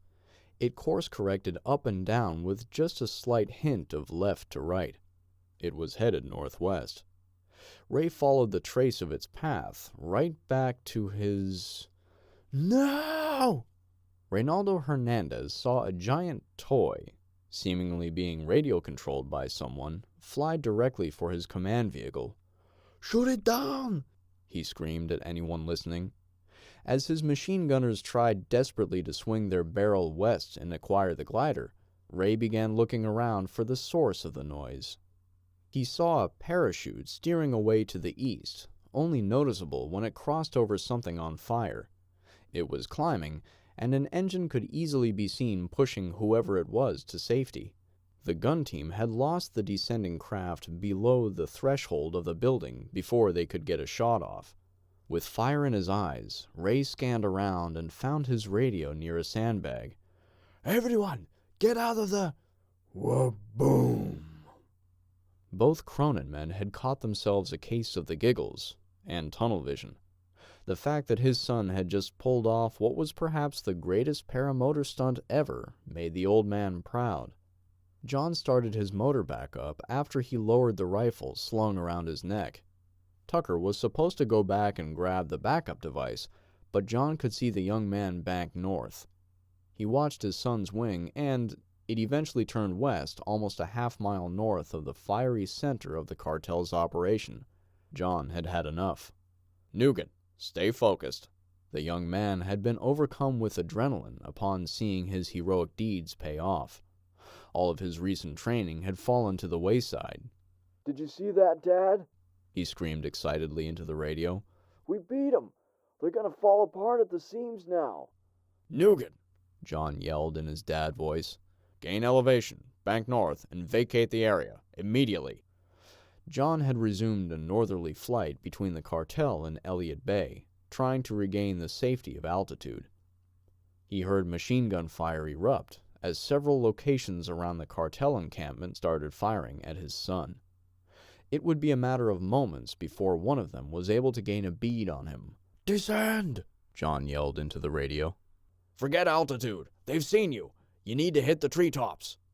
Tucker started to execute an emergency drop by cutting throttle and pulling on the brakes. He had to be careful as to not do it so long that he collapsed his wing entirely. In the rescinding fires that had enveloped the football field cartel base camp, John caught a motion rapidly ascending from the fountain area east of Climate Pledge Arena. Shit! He screamed out loud before keying the radio. Nugent, evacuate! You have incoming! Earl had been intensely listening to the exchange, trying to scan the area with binoculars. He had acquired Tucker and was trying to see where he would go down, should it come to that. The young paramotorist was wildly zigging and zagging to escape the machine gun fire. Suddenly, a quadcopter drone came shooting out of nowhere. Though it could only match speed with the paramotor, it had cut him off with a sharp angle. Whoever had flown it shot it straight into Tucker's cords, keeping him attached to the wings. No! John yelled as he watched his son's wings start to collapse. The youngster had pulled a series of evasive maneuvers that had put him dangerously close to the cartel's eastern perimeter. Time slowed down for John, as he suddenly became paralyzed with the realization he was going to watch his son die the same way he had to watch his friend die in his recurring nightmares. He made sure his throttle was as high as it could be and changed course. There was a natural point where experienced paramotor pilots knew they could glide and make a landing somewhere. John watched his son deploy his reserve chute as he fell.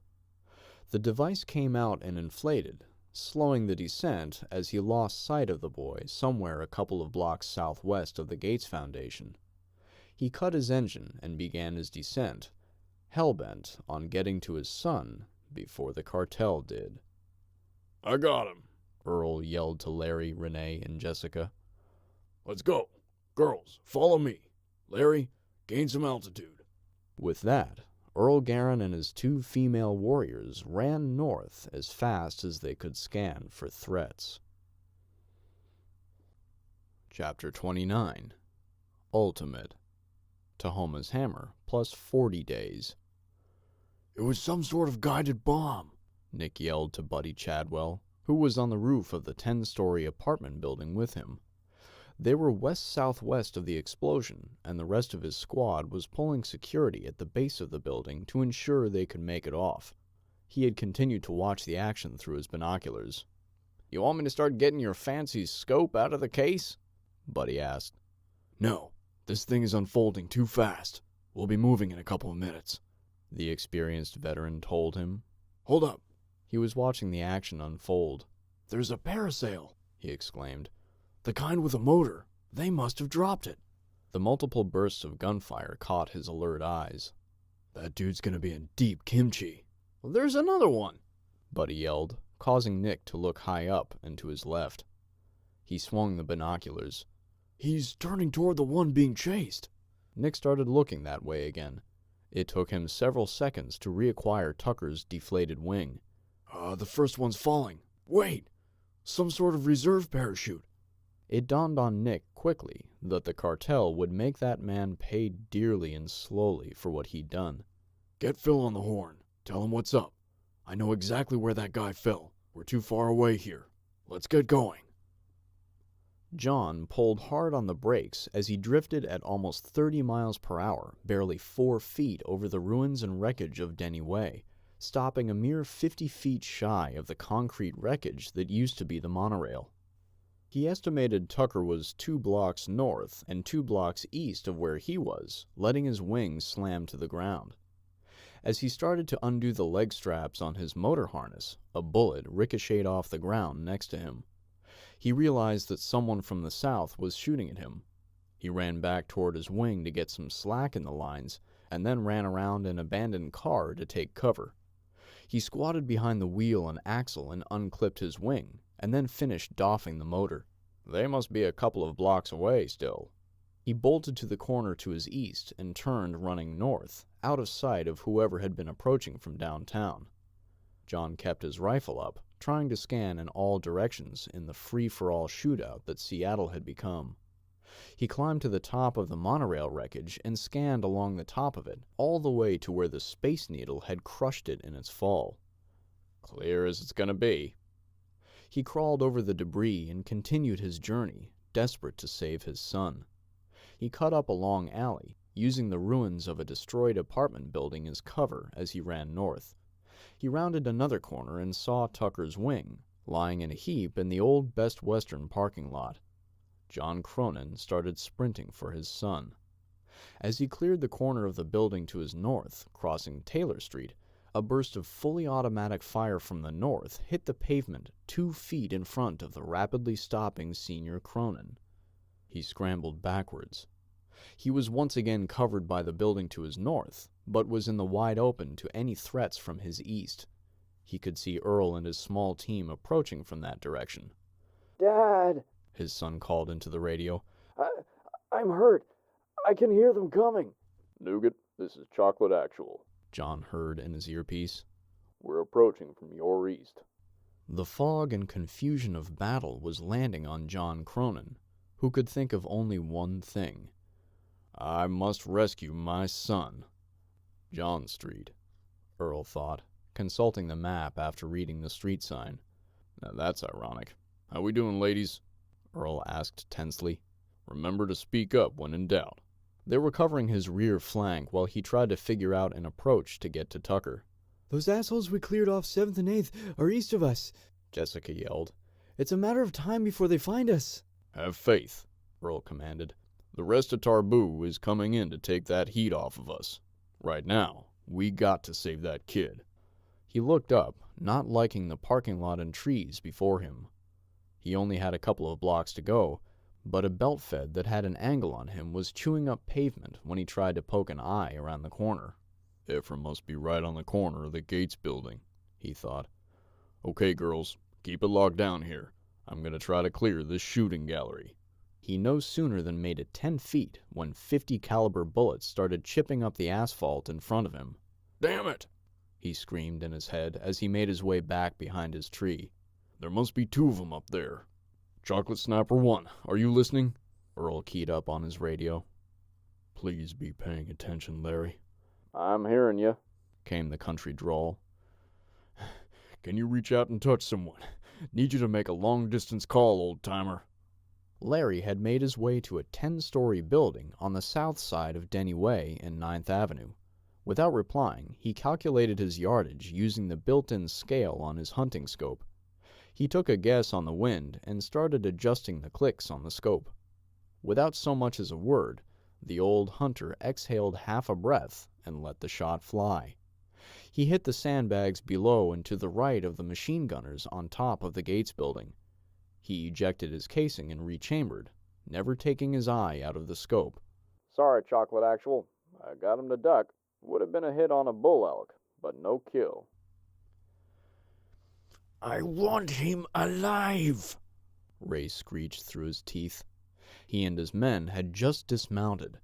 A full block south of the Gates Foundation building, one of his captured Humvees, complete with a belt-fed machine gun, came to a screeching halt in the intersection of Taylor Avenue and Thomas Street. They were maintaining a close eye on the corner of a building a few blocks south, keeping a would-be rescuer at bay. The gun nest on the Gates building was covering Ray and his ground-based capture team 1 block further east as they methodically bound past each other. As badly as Ray wanted to run, he knew there were militia elements all over the city just to the south. "They undoubtedly fought for and held a clear flying lane for this craft," Ray realized with an intense rage. "An operation this man will regret for the rest of his pain-filled life." Ray heard the snap of 50 caliber rounds whizzing over his head, hitting the ground where a different rescuer had tried to slip through. "The pilot must be a block up and to the right," Ray yelled to his men. "The far end of this hotel." His men were all using fully automatic M4 rifles. "Joe, stay here," he ordered one of them while popping and throwing a smoke canister to conceal their approach. "You two, get on that corner," he commanded, pointing a finger. He was dispersing his pawns, 17 counting himself, amongst the chessboard, a small insurance policy in case the couple of hapless rescuers got lucky. "Dad!" Tucker was yelling from the ground in front of a concrete pillar that held up the awning to the hotel. "I'm sorry." "Tucker!" John yelled. He stepped out once again and was almost hit by both machine gun and automatic rifle fire. He ducked as he took pieces of concrete shrapnel to his face. One chunk cracked his safety glasses, which he stripped off and tossed aside. The former cop had never felt so helpless in his life. "Ah!" he screamed, wishing he could wake himself up from the nightmare. "Hang on, Tucker." John Cronin moved the barrel up as soon as his eyes and hands crossed the protective threshold of the building, on the far side of the parking lot to his north, shooting at the truck and machine gunner. He felt a round rip through his throat. At the same moment, 2 others tore through his legs. John hit the ground and clutched at his open esophagus. "Dad!" the wounded Tucker screamed. Earl stared in disbelief from less than 2 blocks to the east, unable to do anything but watch. The shot had missed John's cervical spine, but it nicked the carotid artery as it destroyed his neck muscles. The former Seattle police officer died of hypovolemic shock, knowing his son was a hero, and wondering if they would soon meet in heaven. Chapter 30. Violence of Action. Tahoma's Hammer, plus 40 days. Alpha, Delta, and Echo squads of the Pegleg Posse unit were quickly approaching the zone that the unknown parachutist had fallen into. Delta 1, Phil yelled into the radio. Can you get eyes on that belt fed? I need 30 seconds, Actual. He heard Nick Williams say back into his headset. Phil's Echo squad was lining up behind the cover of the broken monorail tracks, waiting on Josh's Alpha squad to call that they were set. Alpha stacked at Point Zulu. He heard Josh bark into the radio, indicating the corner of Taylor and Denny. He didn't want to give the street names on the air. We can move north as soon as that thing is eliminated. Nick and Buddy were sprinting up a slightly angled piece of the former Space Needle's broken legs, a part that had held close to 100 feet in length and was about 30 feet high, where the north end had settled on a piece of the monorail tracks. He slid to a stop on his knees in the grit and gravel, holding his aim from a kneeling position. It was only one block to the 50 cal that was laying suppressing fire. Kaboom! The machine gunner's head exploded east with the sudden insertion of a 7.62 millimeter projectile, ending the barrage of gunfire that had trickled to short bursts after John Cronin's demise. Now, Pegleg, Phil commanded, as his squad and part of Nick's all clambered over the broken monorail segments and began to bound east. Phil could see a presumably dead body at the far end of the block. They reached the vehicles just west of the downed man.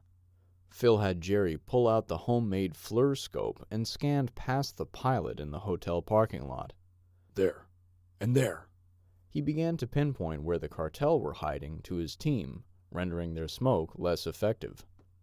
Josh's crew had eyes on the same body. They were between two fairly tall buildings, sprinting to make up the longer distance than Echo Squad.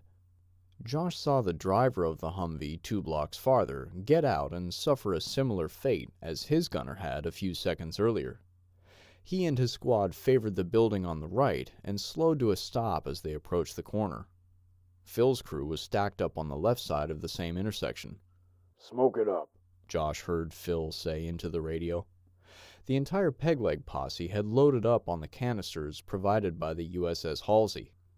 4 canisters quickly began to fill up their half of the parking area, intermingling with the thinning waft coming from the north. As the yellow and purple plumes began to spew south and southwest of the hotel parking area, Josh did one last scan and saw the parachute fabric. He heard Phil begin to call out specific positions of approaching cartel that had been identified with the homemade FLIR scope. Contact, he yelled. Moving. Bound on me, Alpha. Phil and Echo did the same, each of the squads laying suppressing fire over Tucker. They could occasionally make out enemy soldiers as the smoke thinned. Pop, pop! No less than 6 rifles from the squads were barking at any given second. Phil and Charlie took up a spot to Tucker's left, keeping cover behind part of the driveway's covering structure. Josh and Joe did the same thing on the right side, forming an arch with Phil and Charlie to protect the wounded pilot. A cartel member stepped out of the mixed smoke to within 6 feet of Joe, who sent 2 rounds through the man's face. Reloading, Joe called out as he peeled off the line, immediately replaced by Vince. Glenn did the same thing with Charlie as he stepped off the line, crouch running back to a dumpster for cover. Josh spied the one giving orders and shot him squarely in the plate carrier, sending him rolling under a pickup truck. Back on the Space Needle pile, Nick scanned for the machine gun on the Gates building, but he was too close and low in elevation to get a shot. Who are those guys? Jessica screamed past all the gunfire. I don't know, Earl screamed back, still trapped, trying to get into the fight. but I'm hella glad they're on our side. Dad! Earl could hear Tucker yelling, emotion roiling from the young man who'd just seen his father ripped apart by a machine gun. Hang tight, Tucker, Earl yelled. He was south of the cartel advance, but the smoke from the canisters was obscuring most of the ground approach from the north. What it didn't do, however, was prevent that machine gun from pinning Earl's fire team down to their corner. All they could do is watch as this well-trained band of strangers moved in to shield Tucker Cronin from capture and a certain painful death. Tony kept his giant frame as low as he could as he ran up to Tucker, laying on the ground behind the two fire teams that were shielding him. Can you move? The big man asked. The distraught young man yelled, I think my hips are broken. You need to cut my harness. I gotcha, Tony said. Don't worry, big man, Tony yelled. He used his knife to slice through the paramotor leg and shoulder straps. He reached down and picked Tucker up under his armpits, hefting him onto his shoulder. Tucker cried out in pain as the Mack truck-sized rescuer began to run south to the next block. Peg leg, fall back, Phil ordered. center peel. As rhythmically as when they approached, the team began to cover and peel back. As some would run for a spot, they would plant themselves and provide covering fire as the remainder walked backwards, firing. As they ran out of ammo in their magazine, they would turn and run, reloading on the move, and pass their teammates. They would plant themselves and repeat the process. The next to last man would always hit the last one on the shoulder, so they knew they were the most exposed. Charlie grabbed the fallen John Cronin, the big linebacker grabbing the dead man in a fireman's carry, using the ranger role that he'd learned in one of Phil's tactical classes. Throughout it all, Phil had noticed a small team pinned down to the east. They were obviously friendlies, having been taking fire from the north the whole time. Using hand signals, he told the approaching man and two women to stop. He mentioned that they were falling back to their rally point in the south. The big man a block east gave Phil the OK sign. Drive! Ray yelled at his soldier, who had never seen his boss lose his cool so volcanically. There were still a few trying to make their way back to the Humvee. What about Drive! Ray yelled again, this time holding a pistol up to the temple of the young pawn. He threw the rig into gear and stabbed the accelerator pedal with a booted foot, sending the captured National Guard rig back to the north. Head to the pier. The soldier took the most direct route they'd discovered through the Queen Anne neighborhood and past the broken rail lines to get to the command ship over by the grain elevator. Ray sprinted up the pier, leaving a pair of guards behind a sandbag bunker in the parking area with confused faces. He made his way up the brow, forward and up 5 levels to the office behind the ship's bridge. He found a couple of the ship's complement who had been in the radio room monitoring the action. Jefe? One of them exclaimed. There was an Get hold of Oso Negro, he yelled, referring to his cartel's headquarters in Mexico. It was named after a fabled story of a wounded black bear that had slayed 30 men before they finally brought it down. and send out the emergency evacuation order.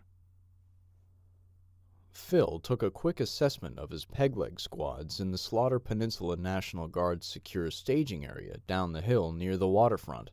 They were in the Olympic Sculpture Park. Most of the Guard had taken up operations linking with the elements approaching from the south, clearing out the remaining cartel and gang units that had been cut off from their headquarters. He noticed that 4 familiar faces were absent, including Eli, Josh's brother. The remaining Slaughter Peninsula Posse members were gulping water, eating protein bars, and topping off magazines. To open, how are our fallen? He asked, dreading the answer. Lonnie spoke up. We've lost Madison, Bobby, and Tyson, he said with a deep sadness in his angry voice. Jeff had been obviously crying. My dad was shot in the leg. He's lost a lot of blood.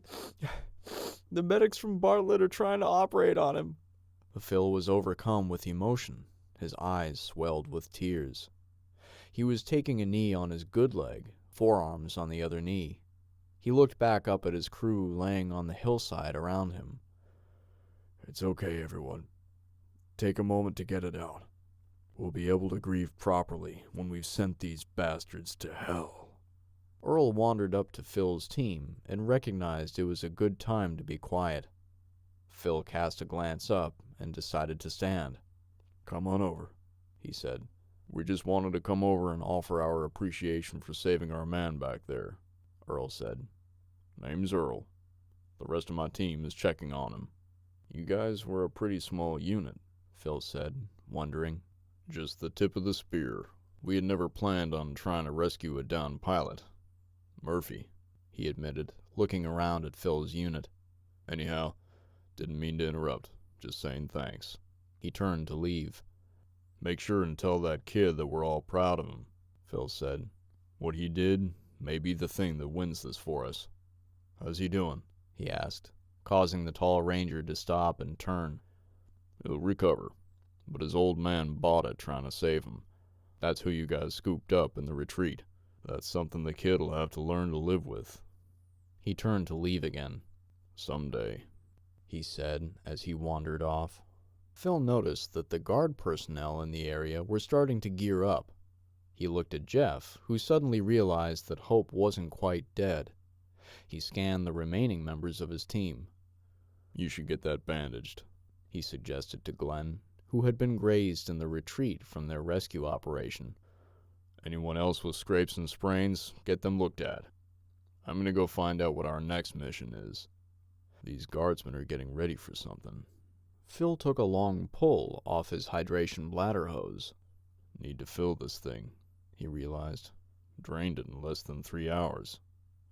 Charlie caught up to Phil as he was walking under a 10-by-20 pop-up canopy being utilized as a hasty command post. Adam saw them both and shut down the conversation he'd been in. Hey, guys, he said with a look of dread on his face. Charlie, I saw, Charlie said. Direct hit. Nobody could have survived that.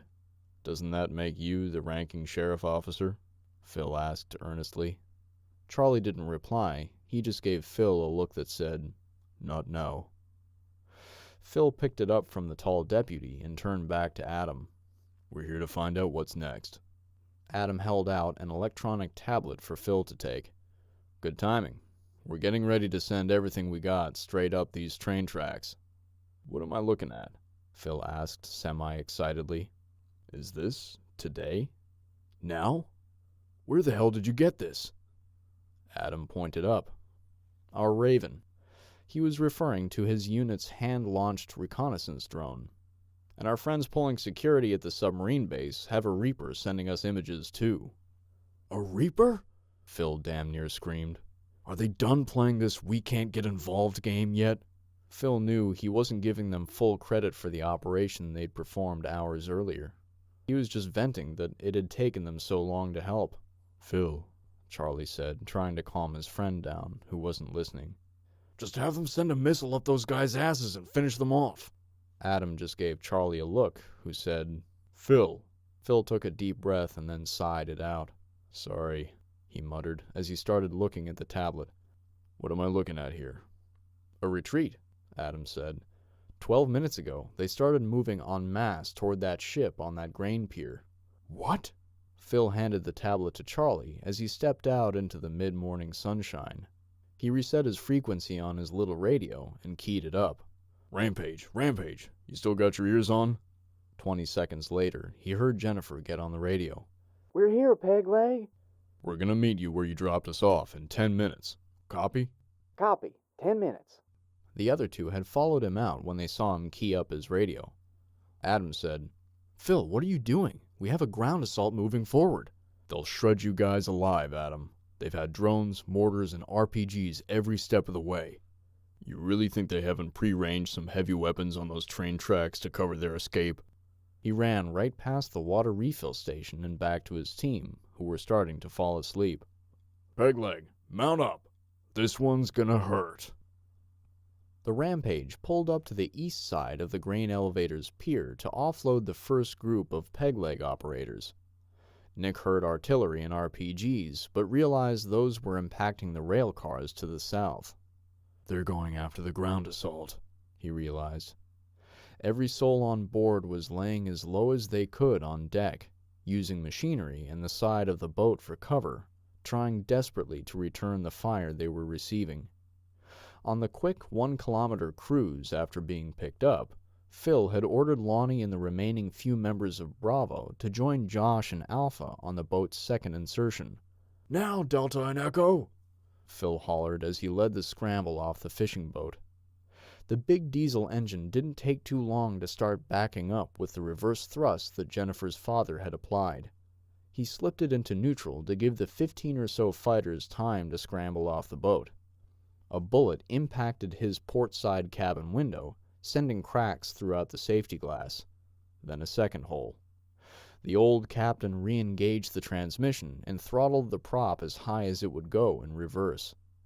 The two squads of posse members had barely taken foot on the pier, each of them scrambling for cover. The elevated beltway above was held almost 100 feet over the pier by a steel structure. There were 4 primary and 1 backup booms that could telescope out over a waiting ship and use giant hoses to start dumping grain from the conveyor. There were a few electrical panels, a couple of mooring bollards, and the legs to the structure. Ballistic cover was difficult to find from the cartel's incoming rounds. Buddy Chadwell took a shot in the gut and fell to the ground, writhing in agony. Jeff pulled him over to a pile of mooring line and dragged him behind it, laying on Buddy to try to protect him. Keep moving, Phil ordered. We need to make our way to that brow. Nick looked up at the grain elevator from the safety of the leg closest to the Seattle side and end of the pier. I need to get up there. I bet they already have a shooter up there themselves. The tower on the south end of the pier was a crisscross framework of load-bearing legs and both horizontal and vertical diagonal bracing that gave the platform the strength it needed to carry tons of weight. There were 5 of these on the pier, with each being a spot that tethered one of the giant hoses. At the top, the conveyor connected them all on 2 levels, an enclosed room with the grain hauling belt and an open-air machinery space at the very top. Nick took the battle rifle off his front, needing the space to be able to climb the tower, leaving him with his sniper rifle and a pistol. He began to climb the framework, trying to get up to the conveyor deck before his whole team was killed. By that time, the boat had made a speed run to the north end of the pier. Jennifer told her dad to keep it tight to the giant ship, keeping them out of easy sight of the various cartel riflemen on board. The battered little boat sped past the ship and turned hard to starboard where the pier angled over toward the shoreline with a different section. Before he hit a third small pier extension that jutted north, Captain Smith once again parallel parked on the angled pier by jamming reverse throttle. Everyone off! Josh yelled, hopping onto the pier. They all took cover and began firing at the cartel who were still trying to board the pier from shore, effectively trapping those already near or on the ship between Alpha and the Delta Echo squads to the south. While Lonnie and several others held off the advance from shore, Josh started trying to provide Phil and Charlie's advance some covering fire. As Joe Santillan tried to run across the pier to take cover behind a different part of the conveyor tower, he took a shot directly in the head, dead before his body buckled at the knees and crumpled to a heap. Joe! Josh yelled, too late. He tightened his own cover up. Echo, this is Alpha. I think there's someone sniping from the top. Chapter 31. The Path of Most Resistance. Tahoma's hammer plus 40 days. Nick lost his traction on a beam as he tried to climb another layer. He held onto the cross brace for dear life as both feet grasped at the free space below him. He high-kneed his left leg and got that foot to grab back onto the horizontal piece. He was able to strengthen his grip after that and hoist, yanking his right foot back up. Whew. Don't look down. He could see he was only 5 feet from the conveyor deck, which meant the fall would have been deadly, even into the water. The conveyor deck was enclosed with corrugated sheet metal to keep the wind and rain off of the grain, but it had a series of windows, probably for ventilation, Nick thought, and the actual doors in which the big hoses on jib arms actually ran into the tower. Nick grabbed the lip of the vent window on the very end of the tower he was climbing and began to pull himself in. Mira! He heard a cartel soldier yell from the far end of the space. Shit, Nick thought. He quickly scrambled back down the structure 5 feet as he heard the sheet metal being perforated by bullets above his head. sniper and a spotter. They're gonna hear me above them if I take the upper deck. With shaking arms and legs, already filled with lactic acid from the climb, Nick began to crawl under the structure below the conveyor, almost 100 feet above the intense firefight directly below. No good, He yelled at himself. You're a sitting duck, Williams. He scanned the conveyor system itself, recognizing that there was a crawl space where the pulleys and return loop of the belt exited. Yes! Nick, that sniper has a good angle on the north assault. They could sure use a hand, Phil yelled into the radio. He could tell that the conveyor itself was keeping the enemy sniper from seeing his southern team, though once on the ship, he'd be able to pick them apart at will. His assault had advanced to within 12 feet of the gangway that led directly into the ship's loading hatch, a pair of doors on its vertical side that literally showed the giant red cross of a relief organization when they were closed. Phil looked around, seeing some of his people had been shot, and others were just pinned down. Charlie! He yelled. Phil was the farthest north along the South Assault Team's approach, and Charlie was right behind him, though on the Seattle side of the pier. Covering fire! I'm running to that brow! After switching to a new magazine, Charlie leaned out and sent 6 rhythmic shots about a second apart at the cartel soldier who'd been using a shrink-wrapped pallet of rice bags as cover. Phil leaned out from behind the tower leg and ran to the brow in a crouch. When he rounded the corner to it, he kept his rifle pointed straight up at the hatch at the far end. Charlie yelled backwards, Covering fire! Jeff and Jerry both leaned out from their cover, as did Vince and Glenn, who had both taken gunshot wounds. Everyone was shooting down the pier. Charlie knew it would be a full miracle if one of his own didn't shoot him. He took a step out and paused for just a half second, hoping his team would see him moving. Then the former college linebacker sprinted for the brow opening at full speed. Thought you'd never show up, Phil quipped as he shot a soldier trying to cross the opening at the top.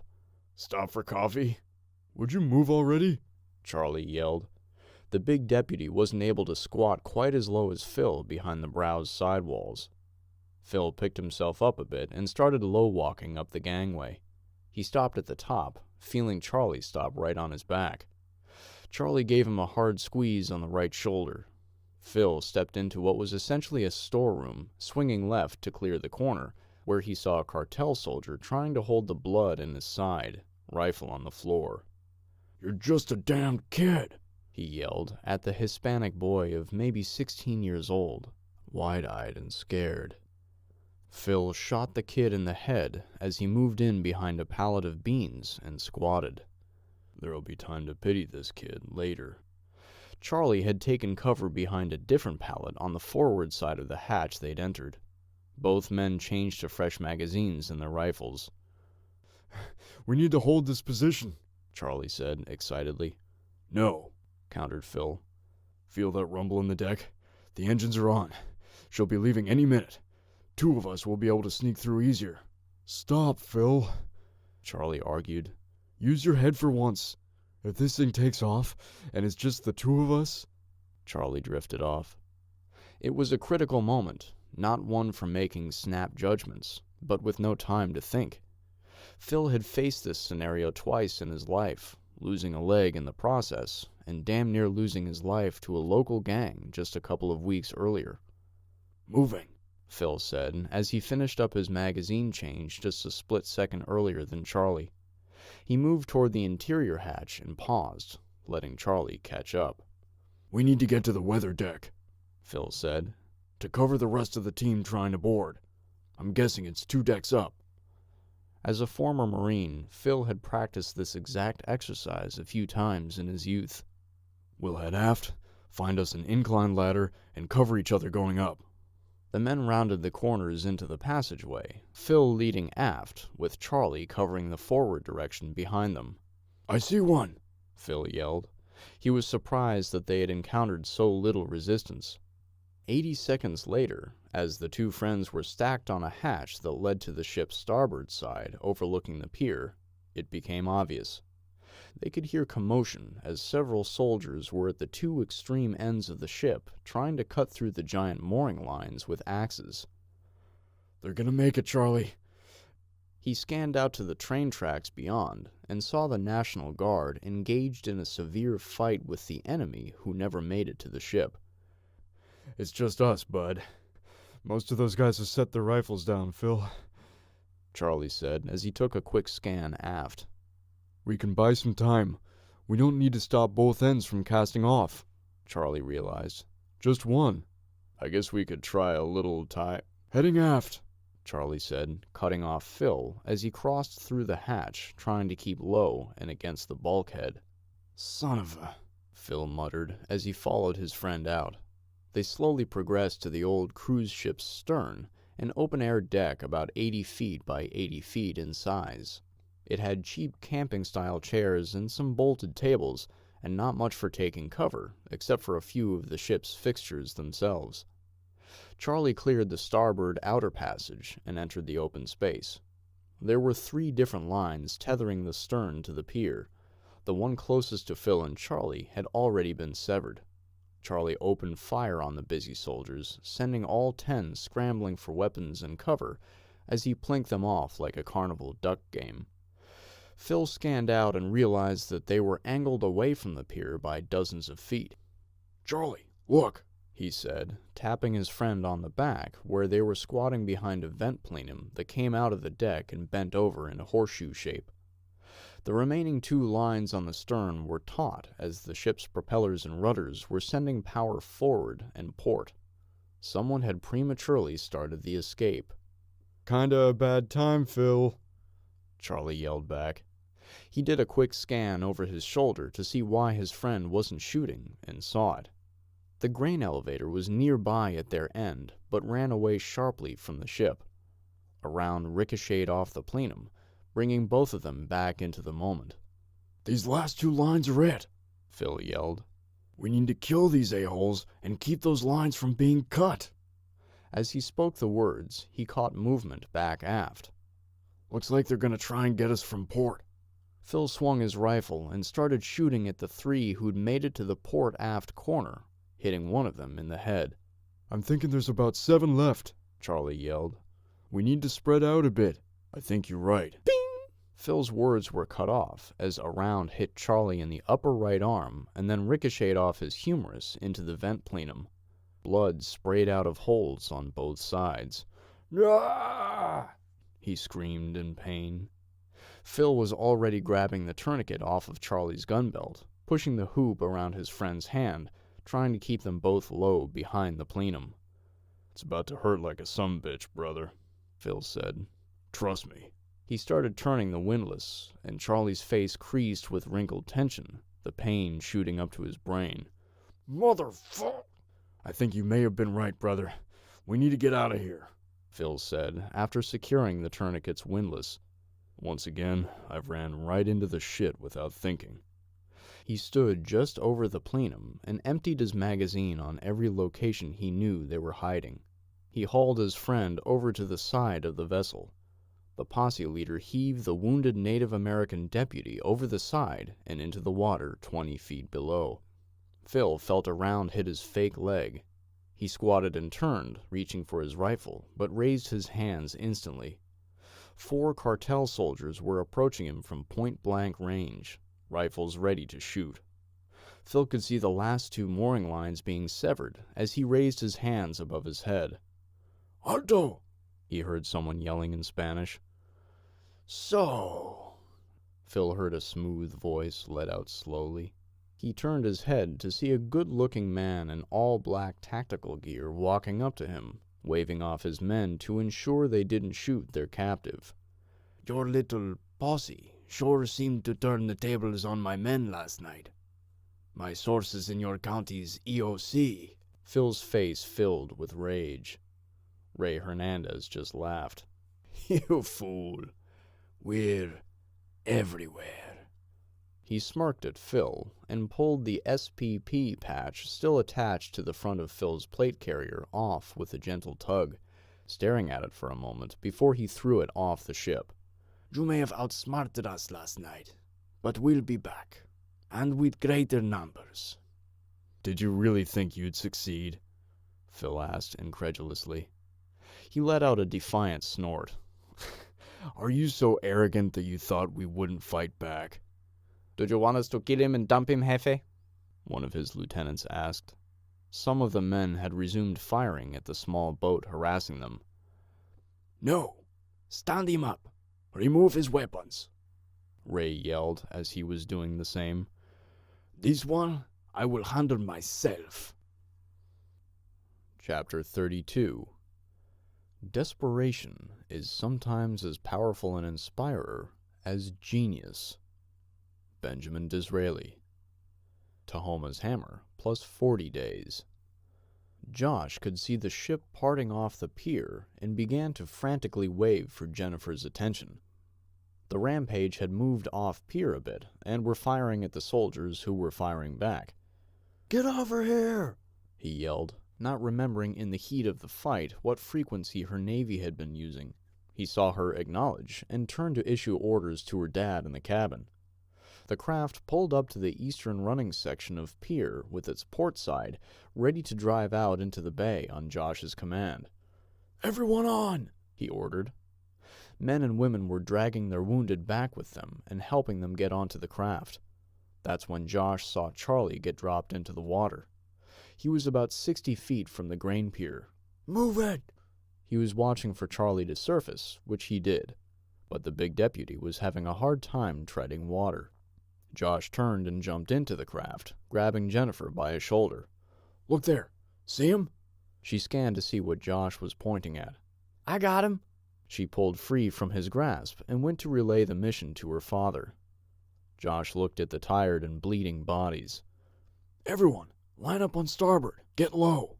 He looked at Tony. Get aft and be ready to yank Charlie into the boat. Tony was confused by what that meant, but he went along with it. Okay, brother. The Rampage began to lurch forward, and Captain Smith gave it 1/3 throttle as he turned port around the corner of the pier, motoring into the widening gap between the cartel ship and grain pier.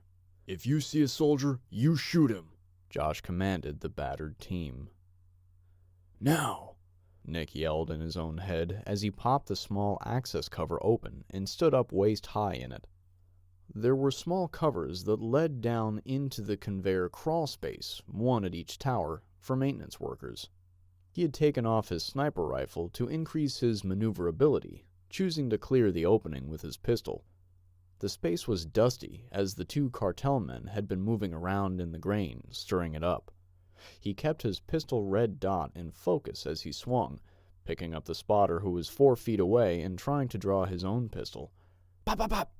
3 shots in 7/10 of a second. He pivoted toward the sniper. He hadn't had time to swing the rifle off its bipod and try to get it on Nick. The sniper merely sent a foot toward him in a low roundhouse, kicking the pistol right out of his hand. It fell back into the space at Nick's feet. Nick threw a knee up onto the deck, followed by the other leg's foot, and sprang, propelling himself at the cartel sniper, who was trying to draw his own pistol. He grabbed hold of the man's right wrist, trying to keep it under control, while he grasped the back of his enemy's neck with his right hand. The 2 men both spread their feet out, trying to widen and lower their center of gravities in the life and death tussle. Nick tried to do a neck whip on the man to throw him off balance and cause a forward stumble, but it didn't work. The man let go of his pistol and tried to round his hand out of Nick's grasp. As he did, both of them tripped on the belt of the conveyor and fell into the grain, sending more dust into the air. The man scrambled for the top position. Nick was on his back and locked his legs around his adversary's waist, keeping him trapped near, trying once again to lock the man's right arm and keep it from reaching the pistol in his holster. The man desperately tried to start punching Nick with his left hand. He adjusted his neck and head, forcing the man to punch into his battle helmet and nods. The younger man telegraphed that he was about to throw a giant punch at Nick's nuts, so Nick released his leg trap, planting his boot soles on the man's hips, and gave a huge kicking thrust, sending him flying backwards and onto his back on the grain conveyor. Nick immediately crunched his knees to his chest and kicked, thrusting his hands on the ground behind his shoulders and popped up to an upright position. He ran over and dove onto the man, trying once again to gain control of the man's right arm, barely stopping the hand from getting to the pistol and holster on his right leg. Nick tried to straddle the man by sitting on his waist while also leaning forward, using his grip on the man's wrist to pull the arm up and away. The man sent another crashing left into the side of Nick's helmet. "I've had enough of this shit," Nick thought, as he took the blow and threw the heel of his right hand straight up into the man's chin and jaw, stunning him. He reached back into his knife scabbard, yanking the blade out of the Kydex holder and jamming it into the man's throat as fast and hard as he could. For the second time in a week, the long-range sniper's knife had claimed a victim. He gave the knife a quarter-turn twist and then sliced out through the left side of the man's throat, sending blood spraying everywhere. Nick then plunged the blade down into the man's chest, causing a bone-crunching sound to join the dying gurgles. "No time to lose." Nick staggered back up to his feet and stumbled over to the little hatch, hopping onto it. He retrieved his rifle and popped back up through the hatch, scrambling to get to the sniper's window. He stepped over the man's corpse and pulled the folded bipod legs down. He flipped the protective covers up on both ends of his scope. Nick was breathing heavily from the intense hand-to-hand fight. He peered through the scope, which was waving wildly as his body reacted to being out of breath. He estimated the ship was about 300 meters off the pier at the stern, the gap growing rapidly. He could see the Rampage down below, engaged in a firefight with the ship's crew on the aft end. He took a deep cleansing breath, blowing it all out, and then repeated the process once more. He started picking off cartel members on the ship as quickly as he could. After the fourth one dropped dead from exploding cranium syndrome, the rest all started driving themselves forward and off the stern. One even jumped into the water to evade the shooting barrel he'd found himself in. All that was left were the two. "Fighting?" Nick took a harder look. "Phil!" As the ship's angle changed, he could see Phil and a cartel member, who seemed well-trained, in a brawl very similar to the one he'd just endured. He lined up on the other man, but they were both moving fast. He tried to follow them in his scope, but their rapid fight movements, coupled with the movements of the ship, and even the way his own breathing, were affecting his ability to keep crosshairs on the action. Both Phil and the man he was fighting were moving wildly in Nick's scope. The sniper couldn't take a shot. Phil was trying to keep both his real foot and the fake one under him. "This guy's younger and stronger. If he gets me on the ground, it's over." He and Ray had been exchanging blows and grappling for control of the other one's hands. Phil wasn't sure how the man was going to use his bare hands to kill him, but he assumed it would be choking him to death once he'd tired out.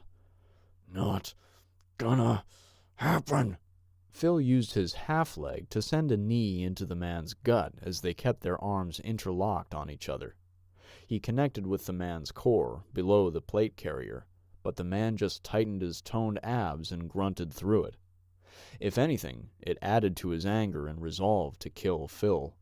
He released his right hand from Phil's neck and sent a crashing blow into the redhead's face, sending him backwards and to the deck. Wasting no time, Ray ran over to Phil and tried to grab his throat. Phil counterpunched him from the ground, trying to grab Ray's arms at the same time. Ray felt something hit him hard and squarely in the ceramic ballistic plate on his back. It dazed him, but the plate did its job, destroying itself to stop the bullet. Reynaldo Hernandez had been shot in both plates that day, which only bolstered his fight with Phil, as if he were on a just cause mission. "A sniper? This is between you and me," he demanded. He grabbed Phil and dragged him backwards toward the centerline doors on the former cruise ship.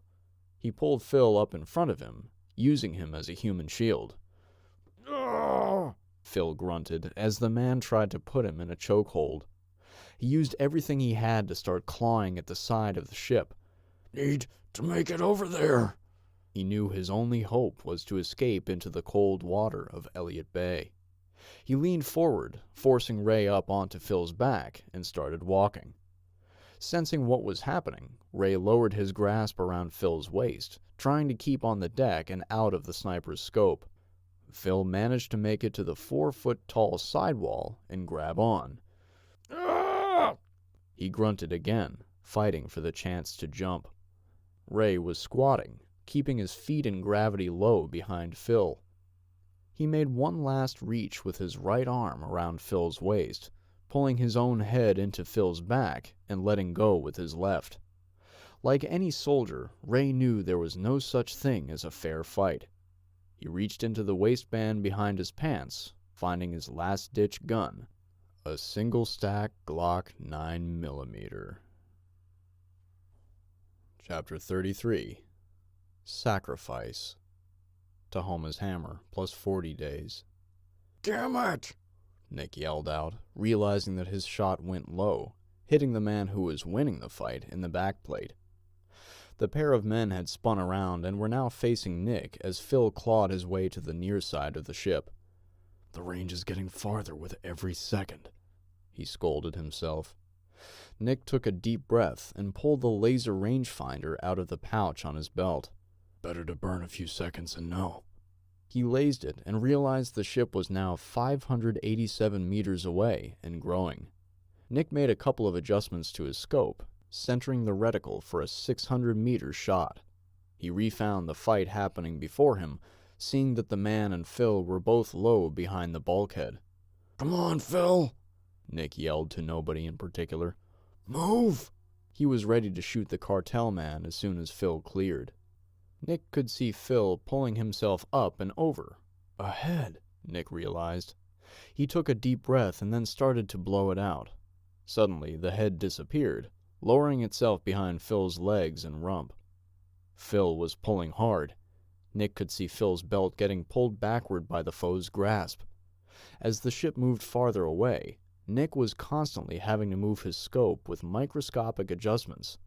Then, it was too late. As Phil started to break free of the grasp on his belt, a left hand popped up. Nick squeezed the trigger slowly, shooting at the hand. He saw the bullet impact the steel deck on the far side of the hand 600 meters away. Clunk! As Nick tried to cycle his bolt, it gave him the familiar bout of resistance it always did when its magazine was out of rounds. Nick could do nothing as he watched the Glock silently discharge into Phil's left side 5 times. A long, horrible moment later, the sniper heard the worst gunshots of his life as he watched Phil Walker tumble headfirst over the guardrail and into the cold, dark waters below. Phil bobbed in the cold waters of Elliott Bay, knowing he'd been shot, but not knowing if he was lightheaded from blood loss or the chill of submersion. There were an unknown number of burning sensations passing through his chest. They felt like hot tunnels bored by worms of fire, but much more intensely than the event that cost him half a leg a few years earlier. He thought he could make out Jennifer's boat gliding toward him. Though he could see several rifles flashing gunfire over his head just a few feet away, he couldn't hear them. Strange.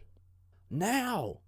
Jennifer screamed toward her father, who cranked the stern hard to port and reversed the throttle on the big diesel engine.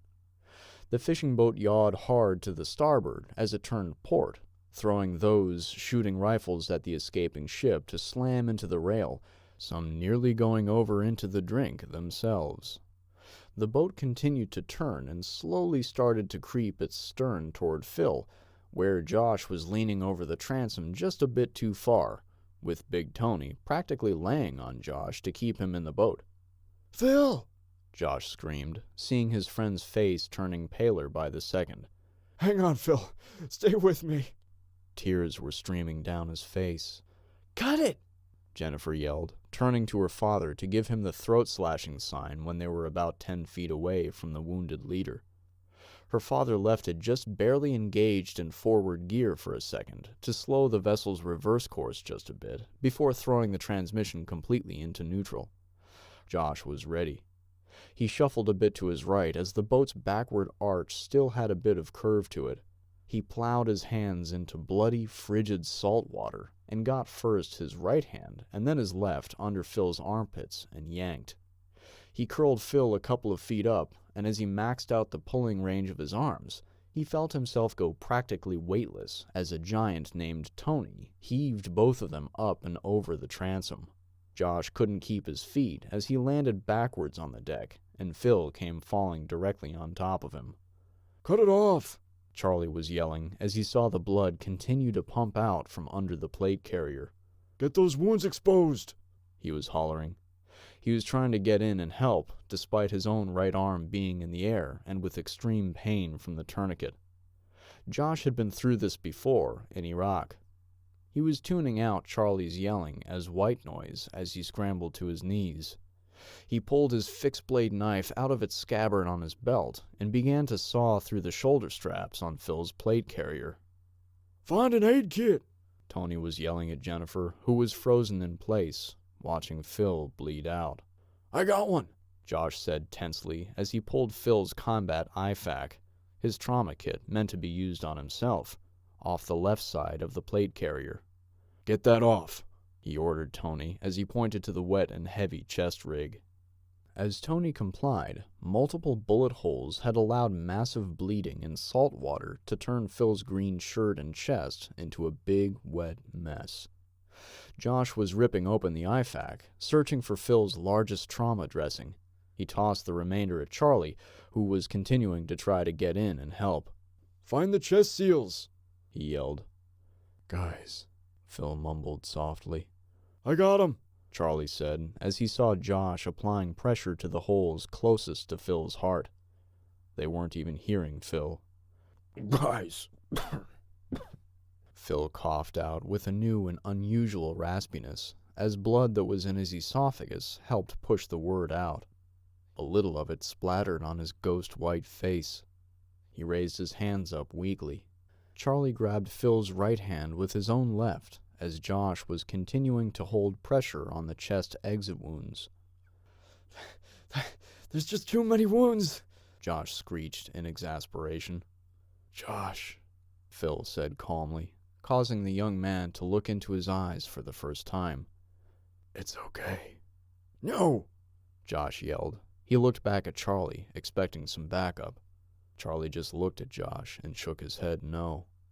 It's okay, Phil repeated more softly. He continued to hold his left hand in the air, trying to get Josh to take it. Charlie, he said, slowly turning his head toward his right. I'm here, brother, Charlie said, crying, not believing what was happening before his eyes. He held his right arm in the sky, but the immense pain in it was pushed to the back of his mind. He felt like it must be some bad nightmare, once again seeing Phil Walker bleed to death before his very eyes. Only this time, there was nothing he could do. Hot tears were starting down Charlie's cheeks. You're the key, my friend, Phil whispered. Phil, Phil cut him off, knowing he had to get a couple of things said quickly. You're the key, Charlie. The sheriff is key to keeping liberty alive. Phil's eyes were glassing over as he lost his train of thought. I got it, brother. I got it, was all Charlie could think to say through his tears. Phil's mouth curled up just a bit at the corners. Josh, he said as he turned his head left. Even laying on the boat's deck, it looked wobbly and unsteady. I'm here, Phil, Josh said. He gave Phil's hand a squeeze to remind him, unsure if Phil was losing his vision as he bled out. He was trying and failing to choke back his tears and emotion.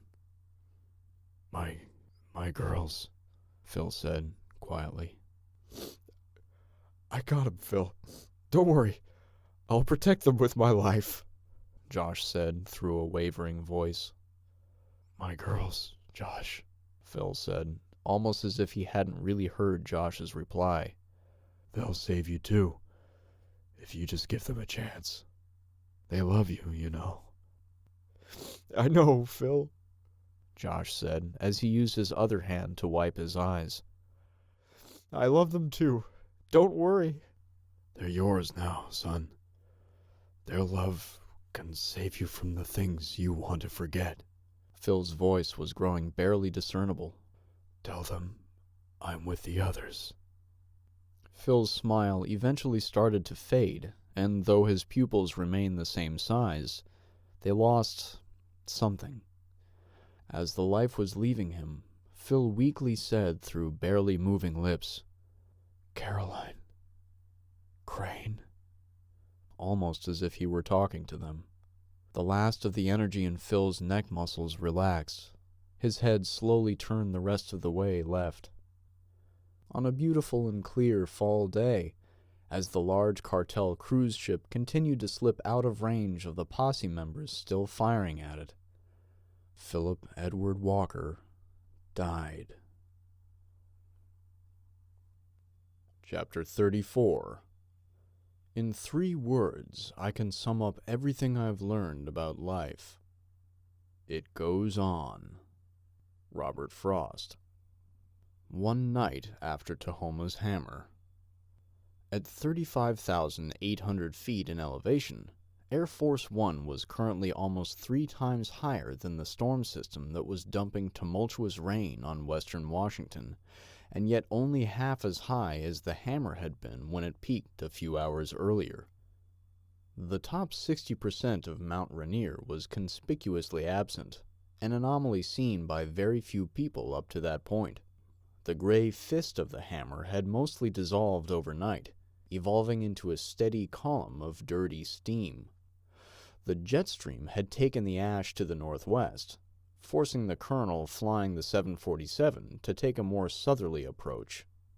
The flying bunker had departed the other Washington at 9 p.m., when it had become apparent to Shannon Sarr, the president's chief of staff, that her boss had better be seen over the Rainier impact zone as soon as possible. This was no ordinary natural disaster. Advisors could use words to inform the president that the left side of the country was without power, but Shannon knew that POTUS would need to see it with his own eyes to truly receive the message.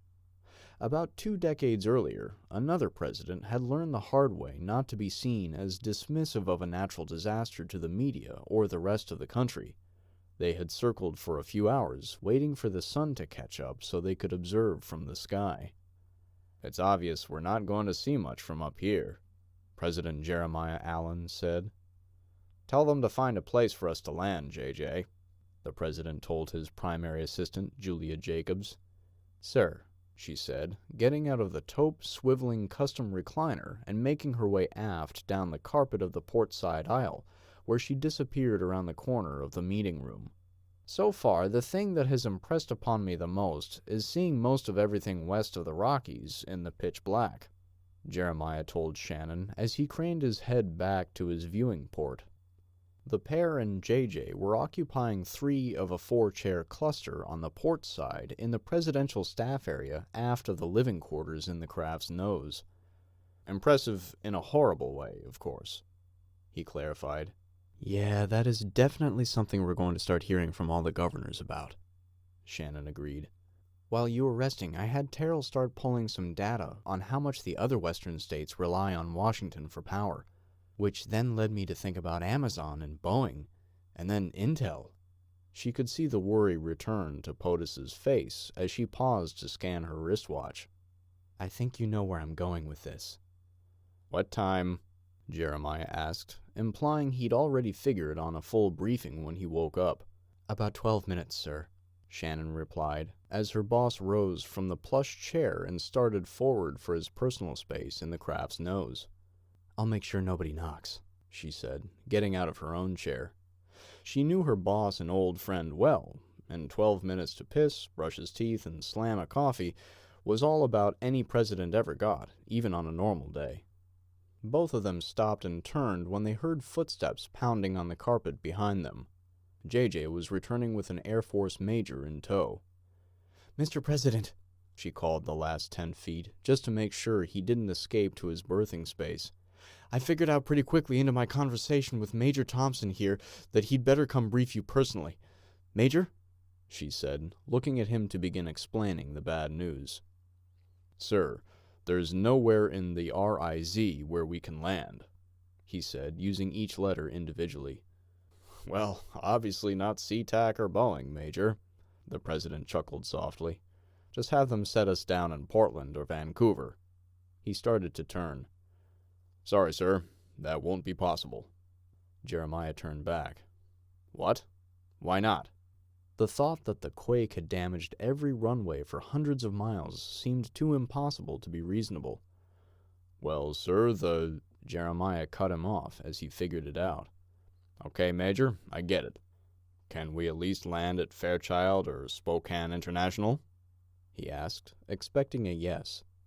The Major started shaking his head, tipping off what was about to be another negative answer. POTUS cut him off again. What?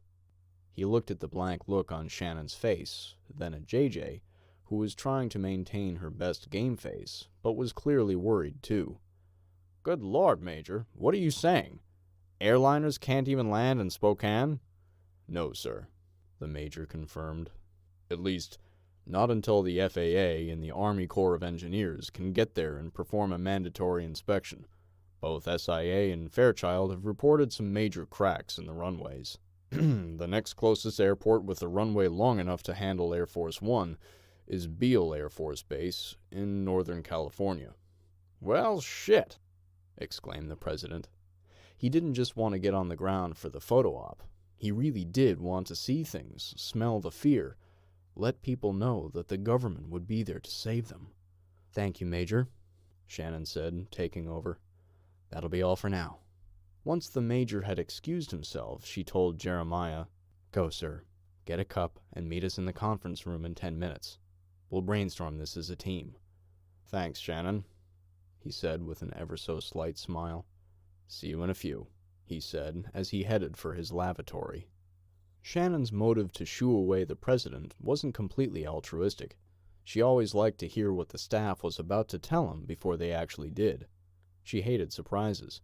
She and JJ headed into the filling conference room, and she plopped herself down in the end chair in the far end of the room's large oak conference table. That was everyone's cue to take their places, which most of them did as they wrapped up their sidebar conversations. Who has anything that they feel needs head of the line? She asked her staff as she looked around at the dozen faces. Half of them raised their hands, which caught Shannon off guard. It was usually one or two when she asked that question. She pointed at the person closest to her left. Sam, you got 30 seconds. Sam Gilson, Shannon's operations director, took a quick breath before speaking.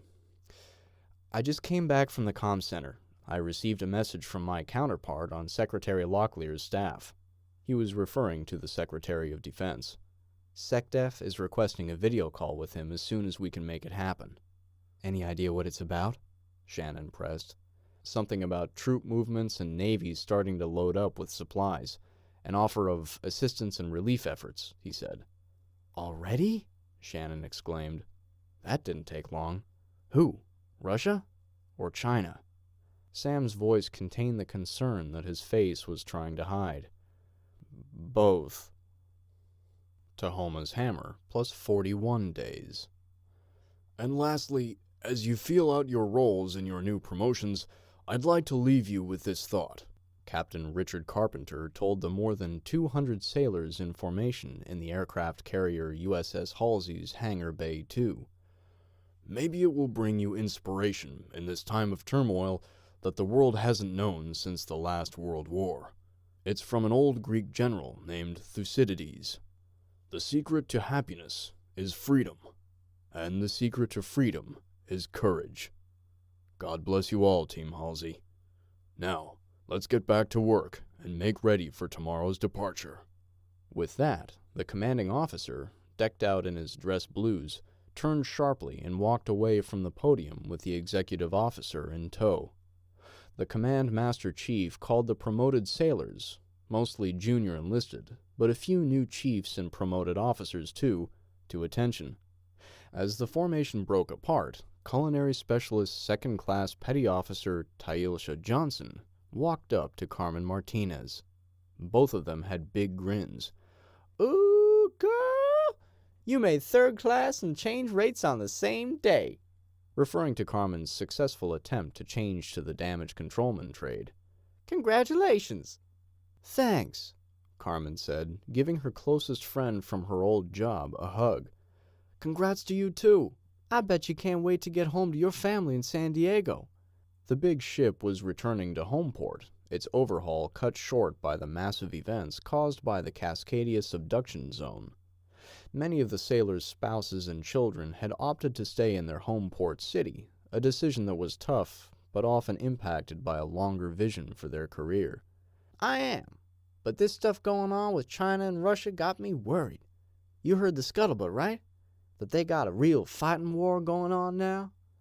Yeah, I heard, Carmen said, lost in thought as the two women made their way to one of the hatches out of the hangar bay. What about you? Tailsha asked. You got plans to get up to L.A. when we get back? I don't know, Carmen admitted. I bet you're as glad as I am to get out of this shithole town, Tailsha said, as she started descending the inclined ladder to the second deck. Out of the whole damn state, Carmen thought. Her mind turned to Dr. Stuart Schwartz, wondering if he were still alive. Her Tempest-born relationship with him was the one piece of Washington state, other than the brand new promotion, that she would ever look back on fondly. Navy Captain Marie Darnell, commanding officer of the Washington State Naval Shipyard, was watching the operation closely. In the preceding weeks, her staff had carefully rebuilt a setting in a dry dock, the one they normally use to recycle old submarines. They reused the wood from a prior setting, something they'd never done before.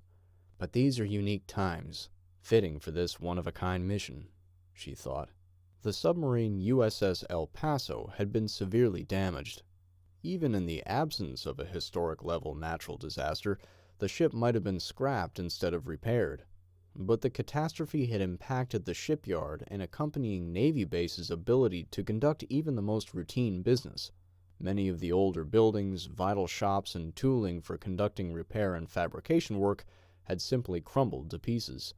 2 of the mobile cranes had fallen over, as had the giant one that was the hallmark item for the small city's skyline. Not that we actually use that one anymore, Marie reminded herself. The El Paso had been buttoned up for some basic buoyancy as quickly as possible. Even the emergency cleanup of radioactive contamination had been put on hold, just to get the boat into a dry dock with a functioning caisson. With the sub's emergency move one dry dock to the east came a new mission. Make it be able to dive one time to 400 feet, Marie had been ordered by her superiors. She had no idea why, but the fact that a team of ordnance experts from the submarine base had installed several secret munitions packages on the ship had given her a good idea. Marie wondered what would come next for her barely limping command as she watched the submarine's tow pendant being installed. War is in the air, she realized. But who will fix the ships? Bubby! Natalie screamed as her exhausted brother walked into his hunting cabin. She led a pack of family members, soon to be elbowed out of the way by Tori and Earl's kids. Everyone was competing for Earl's attention. After a couple of minutes of being trapped at the front door, he finally dropped his gear and started wandering in. "Babe, I could really use some water," he hinted at his wife. He scanned over to the living room and saw Connor laid up on the couch in front of the picturesque view of the river. "Man, you are really nursing this thing, aren't you?" he teased his buddy. "Which one?" came the feeble reply. Earl saw Natalie walk back over and grab his friend's hand as she sat next to the couch. "What?" Earl exclaimed. "What happened?" "I got shot. Again. And you come in uninjured. Again," said his best bud. Earl got close and looked at Natalie for an explanation. She looked at her brother, tears welling up just a bit. "He saved my life." "Again," she added in her own head. Earl noticed their connected hands and smiled. "I'm starting to think he's just trying to impress you, Nat." Natalie burst with laughter as a couple of tears flowed out of her eyes. She looked back at Connor. Maybe, she said, showing a somewhat happy emotion for the first time since the disasters started 7 weeks earlier. Through and through, Connor told his friend. Right side. Missed my liver, clipped the bottom of the lung. Doc from across the river dug in, sewed it up. And now, he said with a grin, I'm on some good drugs. Earl gave Natalie a look. Not just pain meds, she explained. Your friends across the river donated some higher-grade antibiotics as well. Earl just nodded silently, thinking his buddy must have a guardian angel watching out for him. The group went quiet for a bit, and Connor broke the ice again. Thinking about trekking east as soon as this pass starts to thaw. Should be good and healed by then. Makes sense, Earl said, nodding. Get to Montana. Let your kids know you're still alive. Yes, that, Connor said as he cast his eyes at Natalie when she wasn't looking at him. And before I leave, we need to find out everything we can about this Max Volkov person, Connor said, in a coldness that pushed through his pain meds. Natalie looked down at her lap sadly, once more reminded of her missing daughter. I think maybe I've found my life's next mission. Earl gave his usual nod, upset with himself for not being able to bring young Catherine home. What's the update on Seattle? Tori asked, wrapping her arms around her husband's waist from behind, head poking around his side as she handed him a glass of water. Earl took it from her and downed the whole thing. The cartel ship escaped. Those not on it have disappeared in droves. Those that couldn't escape have been surrendering, mostly. A few are fighting it out still. The mop-up could take weeks. Not to mention winter's here and everyone's starving. It's going to be a long time trying to get through next summer when we might be able to pick some crops. Earl scanned around the room, looking at his family. But I think we'll be fine. Tahoma's hammer, plus 44 days. Interim Sheriff Charlie Reeves acquired one of the large air cell tents and the blowers necessary to keep it inflated from the National Guard. Well over half the range's residents had been using it as an emergency shelter for the prior 2 nights, ever since the Marines that whisked them to safety brought them back. The move to the submarine base had been part of an emergency pact to preserve life until the immediate threat was eliminated. Several wreaths had been constructed and hung from a wood frame on the far end of the 100-foot-long tent. Everyone except for those on guard duty had crammed themselves in for a remembrance of life ceremony. Tyler had been reunited with Teddy, and Jean, still decked out in donated pajamas and bathrobe, sat on his other side. Though not due to cancer, a tribal doctor recognized the need to conduct a life-saving inguinal orchiectomy on Jean, removing both severely damaged testicles before they could cause a deadly infection. Despite having a difference of theological opinion, he and Tyler had bonded in a way that few would ever understand. Charlie looked down at his flashcards, then at the crowd before him. He gave Peyton, Savannah, and Josh, all sitting in the front, a warm smile. God, he opened. Yahweh, Jehovah, Mother Earth, or Grandfather, he said, thinking of his own heritage. Whatever you call him, today is a time to remember those who gave up their lives, and ask him to watch over them in their next world. Charlie looked at the 8 wreaths, then down at the ground. He tucked the flashcards into his pants pocket. We all lost friends and family, he said. You all, we family, all, have had to see so much suffering these last 2 months. He started to tear up, still having a hard time believing his friend and mentor was gone. Many of the audience had themselves been wounded in the fight for freedom. This thing, this pure evil, it isn't new. He started to pace a little bit. This is history, repeating itself. The entire tent was quiet of people talking, so the hum of the fans outside keeping it inflated, powered by generators, overtook the room for a long pause. Charlie was trying to find the thing to make it all worth listening to. My friend, Phil, your friends and loved ones, they wouldn't want us to grieve like this. They'd want us to find a way to make things better. This greed that drives people now, it isn't just cartel or criminals or drug addicts. It's us. It's humanity. I'm sorry, folks. I don't have the magic words that will make it right.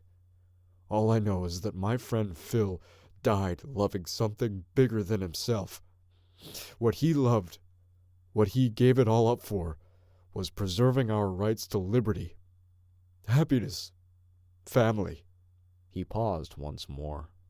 And love. That's the thing that allows people to respect each other's differences, to share food with a neighbor in need, to recognize when we're hurting others out of selfishness. You all have started picking up the pieces, rebuilding the common area, feeding each other. That's love. Charlie started to cry a little more. He looked at Melinda, who walked up and guided him back to the empty chair by her and their kids. Josh stood up and turned around.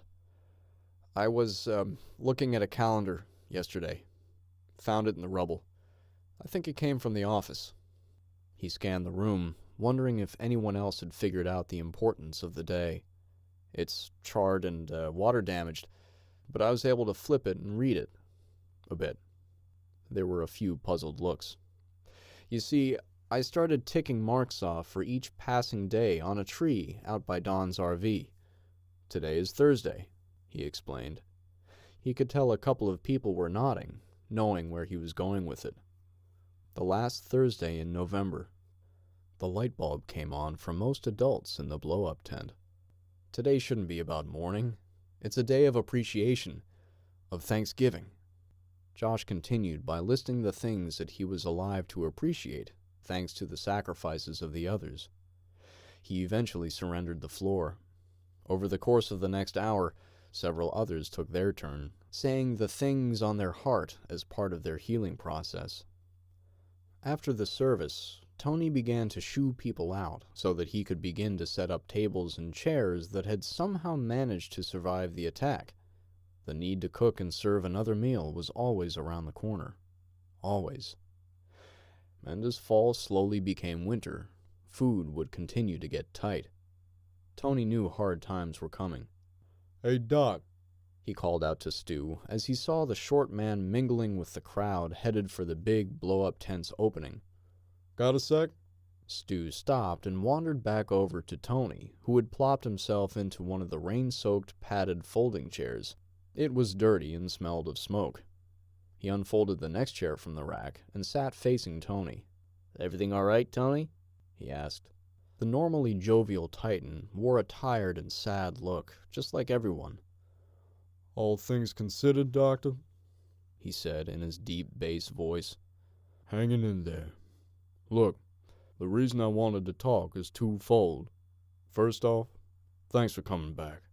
My wife, my daughters, heck, I think I can speak for everyone when I say we're glad you made it back. I'm the lucky one, Tony, Stu said humbly, but I got a feeling that's not all you wanted when you called me over. Tony shook his head in agreement. That's right, Doc. I'm worried about the food situation. We're gonna need some guidance on things like nutrition and intermittent fasting. My feeling is it'd be better to start getting people used to the idea before we run out of food, not as it's happening. Stu thought a minute, slowly cocking his head and shifting his eyes as he drifted into a deep thought. After a minute, he stood up and looked at Tony. There's some books I'm going to need to pick up. We should talk to Josh and the club leaders about a mission to procure or trade for them.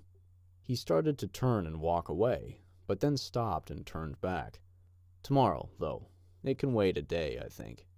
He walked off, missing Tony's nod as he walked off lost in thought on this sudden worry.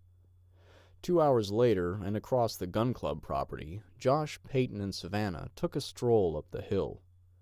I wish Nick didn't feel like he had to leave, Peyton said, sadly. I knew he wouldn't stay, Josh said. He blames himself. That's Peyton started to cry again. Just nonsense. Why do you men always have to beat yourselves up for stuff that happens in a war? That's a fair question, beautiful, Josh said, grabbing her hand. I don't think I can answer it. If you've been there, you already know. If you haven't... They got to the field and turned left toward the north end. They passed the still orange Kubota that had recently dug the fresh graves for their fallen loved ones, still parked in the mud. They stopped and looked at Phil's grave marker, a wooden cross placed carefully next to his beloved dog, Dakota. Maybe one day we can have Crane moved up here, Peyton said, turning to Josh with hope in her eyes. Josh's hand tightened on both girls' hands, Peyton on his right, Savannah on his left.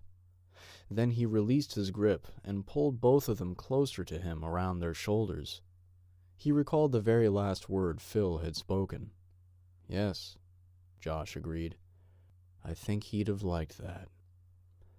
Tahoma's hammer plus 13 years. Phil! Josh yelled. Over here, Dad, the strawberry blonde 12-year-old said. Philip Edward Bryant was sitting on the concrete bench of the Tahoma Rainier National Observatory, trying to stay out of the way. There were hundreds of people from all around western states of America wandering about on the solemn October day, marking 13 years since the Cascadia subduction zone had sent the USA and the world onto a new course of history. Josh wandered over to his son. Sorry, son. I haven't been trying to ignore you. Just lots of people to catch up with. Some of them I haven't seen since... He thought back to that beautiful November day in Seattle. In some ways it felt like yesterday, and in others it felt like a past life. Phil could always tell when his dad was getting sucked into one of his bouts with PTSD. Dad, he asked, pointing to the burnt-out Chinese tanks out in the mudflat between the observatory and the cratered volcano. Were those from the cartel war? Josh shook the fog and looked. Oh, no. The one that followed. The big one. Geez, Dad. How many wars have you been in? The young man asked, trying to be clever, but sensing it was a mistake. Josh just cupped the boy's head. Too many, he replied with a smile, as he turned it into a chance to shake the kid's hair messy. Dad, Phil exclaimed. He'd worked quite a bit to get it just right. A Bryant man just never knew when he might meet a lady. Did you go see the rock yet? Josh asked. Or the wall with your uncle's and grandpa's names? The observatory was centered around an 80-ton boulder that had flown the several miles northwest and landed in what used to be a runway at Joint Base Lewis McChord. Not yet, Phil answered. Too many people for my liking. I will when it thins out. You're more like your grandpa than you realize, son, Josh told him. Which is why your mother and I decided to give you this. He pulled a worn, stained envelope out of his coat pocket and handed it to him. We were going to wait until your coming birthday, but somehow today just felt right. What is it? Phil asked inquisitively. He looked at the sealed letter carrier. To my unborn grandchild was handwritten on it. It's your namesake, son, Josh said.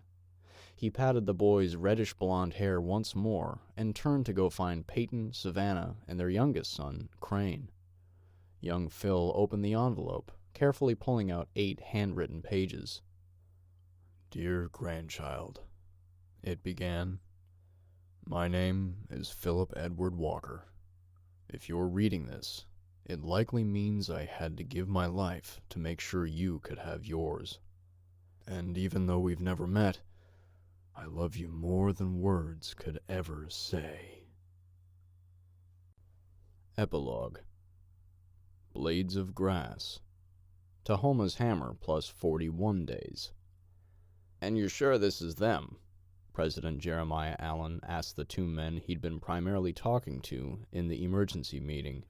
He looked back and forth at his Secretary of Defense and leading general of the Joint Chiefs, scanning their faces. This is solid, Mr. President, Army General Judah Montgomery said with extreme confidence. We had a Reaper following it from the moment it left Seattle until our AWAC from Tinker could make it on station.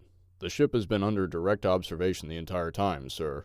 The timing is key, Cal, President Allen told Defense Secretary Kelly Fitzgerald. He looked at his watch. This isn't just political theater, he reminded them. Doing this live will send a serious message to both China and Russia, one they can't ignore. He scanned his advisors once more, fully aware that the other 23 people in the White House Situation Room were deathly quiet. Mr. President, General Montgomery has my every confidence, Kelly said, himself a retired admiral. If you give us the go, we can make this happen in time for your broadcast. President Allen looked down at the cold cup of tea staring up at him from the table, feeling the weight of the world shift under and around him. He had a stern and angry resolve on his face when he looked back up. Go.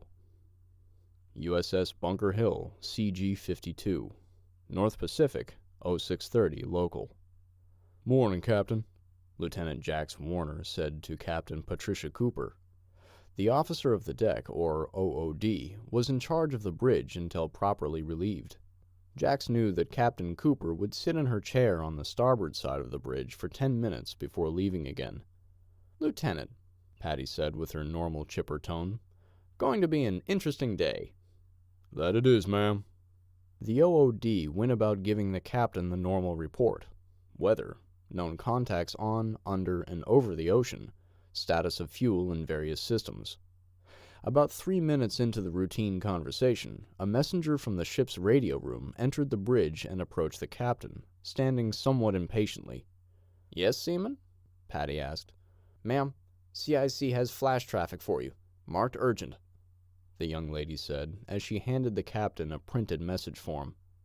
Captain Cooper slowly sat up in her stool, scooting her butt back to get more upright. She leaned over to get more light from the bridge wing window, not wanting to turn on the small reading lamp. The ship rolled gently to the port and starboard one full cycle, plying through the rough winter Pacific waters as she read and reread the message. Sound general quarters, Mr. Warner, she said calmly. Make your heading 170, all ahead flank. She handed the lieutenant the slip to read after he'd made her orders come alive. As the ship's klaxon started ringing, sending sailors scrambling to their battle stations, she felt the 567-foot-long ship turn sharply to starboard while rolling hard to port as it made a high-speed turn to the south. They'd just been ordered off what was, until that moment, the Navy's highest priority mission to help escort the aircraft carrier USS Halsey out of Puget Sound. She picked up the phone next to her and rung the Combat Information Center. Find me that target, she ordered. White House Oval Office, 1800 local. Every major media outlet in the world was showing the seal of the President of the United States, waiting for the White House Media Center to finally start the feed of President Jeremiah Allen's face. At 1 minute past 6 p.m., United States East Coast time, he looked up and spoke 3 familiar words, followed by a message not ever quite spoken before. My fellow Americans, he began, I come to you tonight with a grave message, vital to our nation's, and really the world's, well-being. Thanks to the wonders of modern technology, I'll be able to show you diplomacy in action. You see, there are actors who have been trying to weaken and destroy our nation. Actors in bad faith, actors without morals, or any purpose other than one of greed, hatred, and pushing suffering onto others. As he spoke, a feed popped up over the president's shoulder. It was gray and hard to see at first. It appeared to be the deck of a ship in waves. Suddenly, the feed expanded out, letting the viewers see the entire front end of a U.S. Navy Ticonderoga-class cruiser in the foreground of the screen and some sort of merchant vessel in the background, perhaps 6 miles ahead of and to the port side of the Navy ship. Though nobody knew it from looking, the feed was being transmitted from the camera of an MQ-8 Fire Scout helicopter drone. The USS Bunker Hill was carrying one of the 24-foot-long surveillance tools as part of its ship's equipment. The operators had programmed it to match the ship's speed perfectly, sending an image of both ships from an elevation of 300 feet. President Allen continued, "And what I mean by actors are snakes." He started to get a little heated. Snakes who have been striking fear into the hearts of Americans in almost every city west of the Mississippi. These snakes are directly responsible for the deaths of thousands, probably dozens of thousands, of Americans over the last several weeks. The ship you see is an American Navy ship, tracking the snakes of the Mendoza cartel as they try to slither, he screamed that word, back to Mexico. Don't be fooled by the red cross on the side. That's what snakes do. They pretend to help you as they bite. He paused briefly. "Captain, are you there?" Suddenly, the world heard the friendly but firm voice of Captain Patricia Cooper broadcast over their televisions as she acknowledged her presence. The president disappeared off the screen, allowing people to see both ships in high-resolution digital. "Fire when ready," the president ordered in front of over 1 billion people. "Aye, aye, sir," she said calmly. As the world watched, the sounds of several voices calling out or repeating orders in the USS Bunker Hill's CIC could be heard, followed a few seconds later by the giant barrel of the 5-inch diameter gun mount on the front of the ship, swinging to the southeast and pointing directly at the vessel downrange. "TAO, verify target designated Uniform 01. Multiple sailors in the loop verified that the ship they were about to fire upon was, indeed, the correct vessel. Range, bearing, and an order for 10 76-pound 5-inch shells with most of the fuses set for direct contact could be heard. Boom! Then, 2.5 seconds later, boom! The cycle repeated itself over and over again, the huge powder casings clattering to the deck in front of the gun mount. Nobody could hear it, of course, nor could they hear the first round impact the fleeing cartel ship at roughly the time the 7th shell was firing, but they could certainly see it. "What do they think they're doing?" Ray laughed defiantly, looking through the binoculars. He could see the haze-gray naval vessel quite clearly and could sort of make out the small helicopter beyond it. They had noticed it shadowing them almost an hour earlier, merely keeping pace and attempting no other combat action.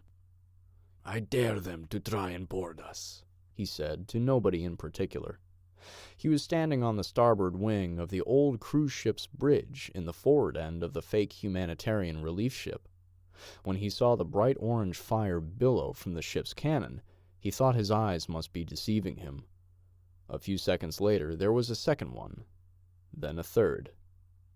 Reynaldo Hernandez put the binoculars down and just smirked, wondering how many seconds he had left to contemplate that old, dusty orphanage he grew up in. "Wouldn't Father Morales shit himself if he could see me now?" The first 2 shells were actually fused with proximity settings, designed to airburst over the vessel, ripping open the ship's hull and exposing any fuel or ammunition compartments. Shell number 1 airburst over the ship's bow, sending metal fragments flying in every direction as the high explosive broke the shell part.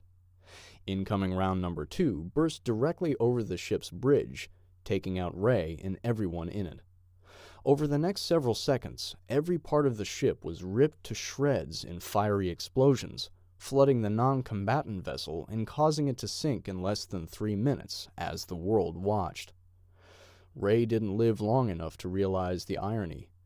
President Jeremiah Allen had shown him the way to both burn and drown someone at the same time. The screen slowly faded back to President Allen's face, red with rage. "Let this be a lesson to all aggressors and agitators who are lobbying for their chance to strike at the United States while we're wounded. At this moment, throughout every major American western city aside from Seattle, the U.S. Armed Forces are engaging in Operation Venom Spear, reinstilling law and order by actively engaging in eliminating the drug cartels. Whether it be the snakes of the Mexican cartels, the bear of the Ural Mountains, or the dragon by the Yellow Sea, be warned. Behind every blade of grass is an American who will kill your ass." President Jeremiah Allen stood at his desk in the Oval Office, ripped the wireless mic off his tie, throwing the battery pack on the desk, and stormed out of shot. The presidential seal screen popped back up, showing the words, "End transmission." The end. The Cascadia Fallen universe will continue in the Blades of Grass series. This has been Cascadia Fallen, Spiritus Americae. Written by Austin Chambers. Narrated by Aaron Rahm. Copyright 2020 by Austin Chambers. Production copyright by Austin Chambers.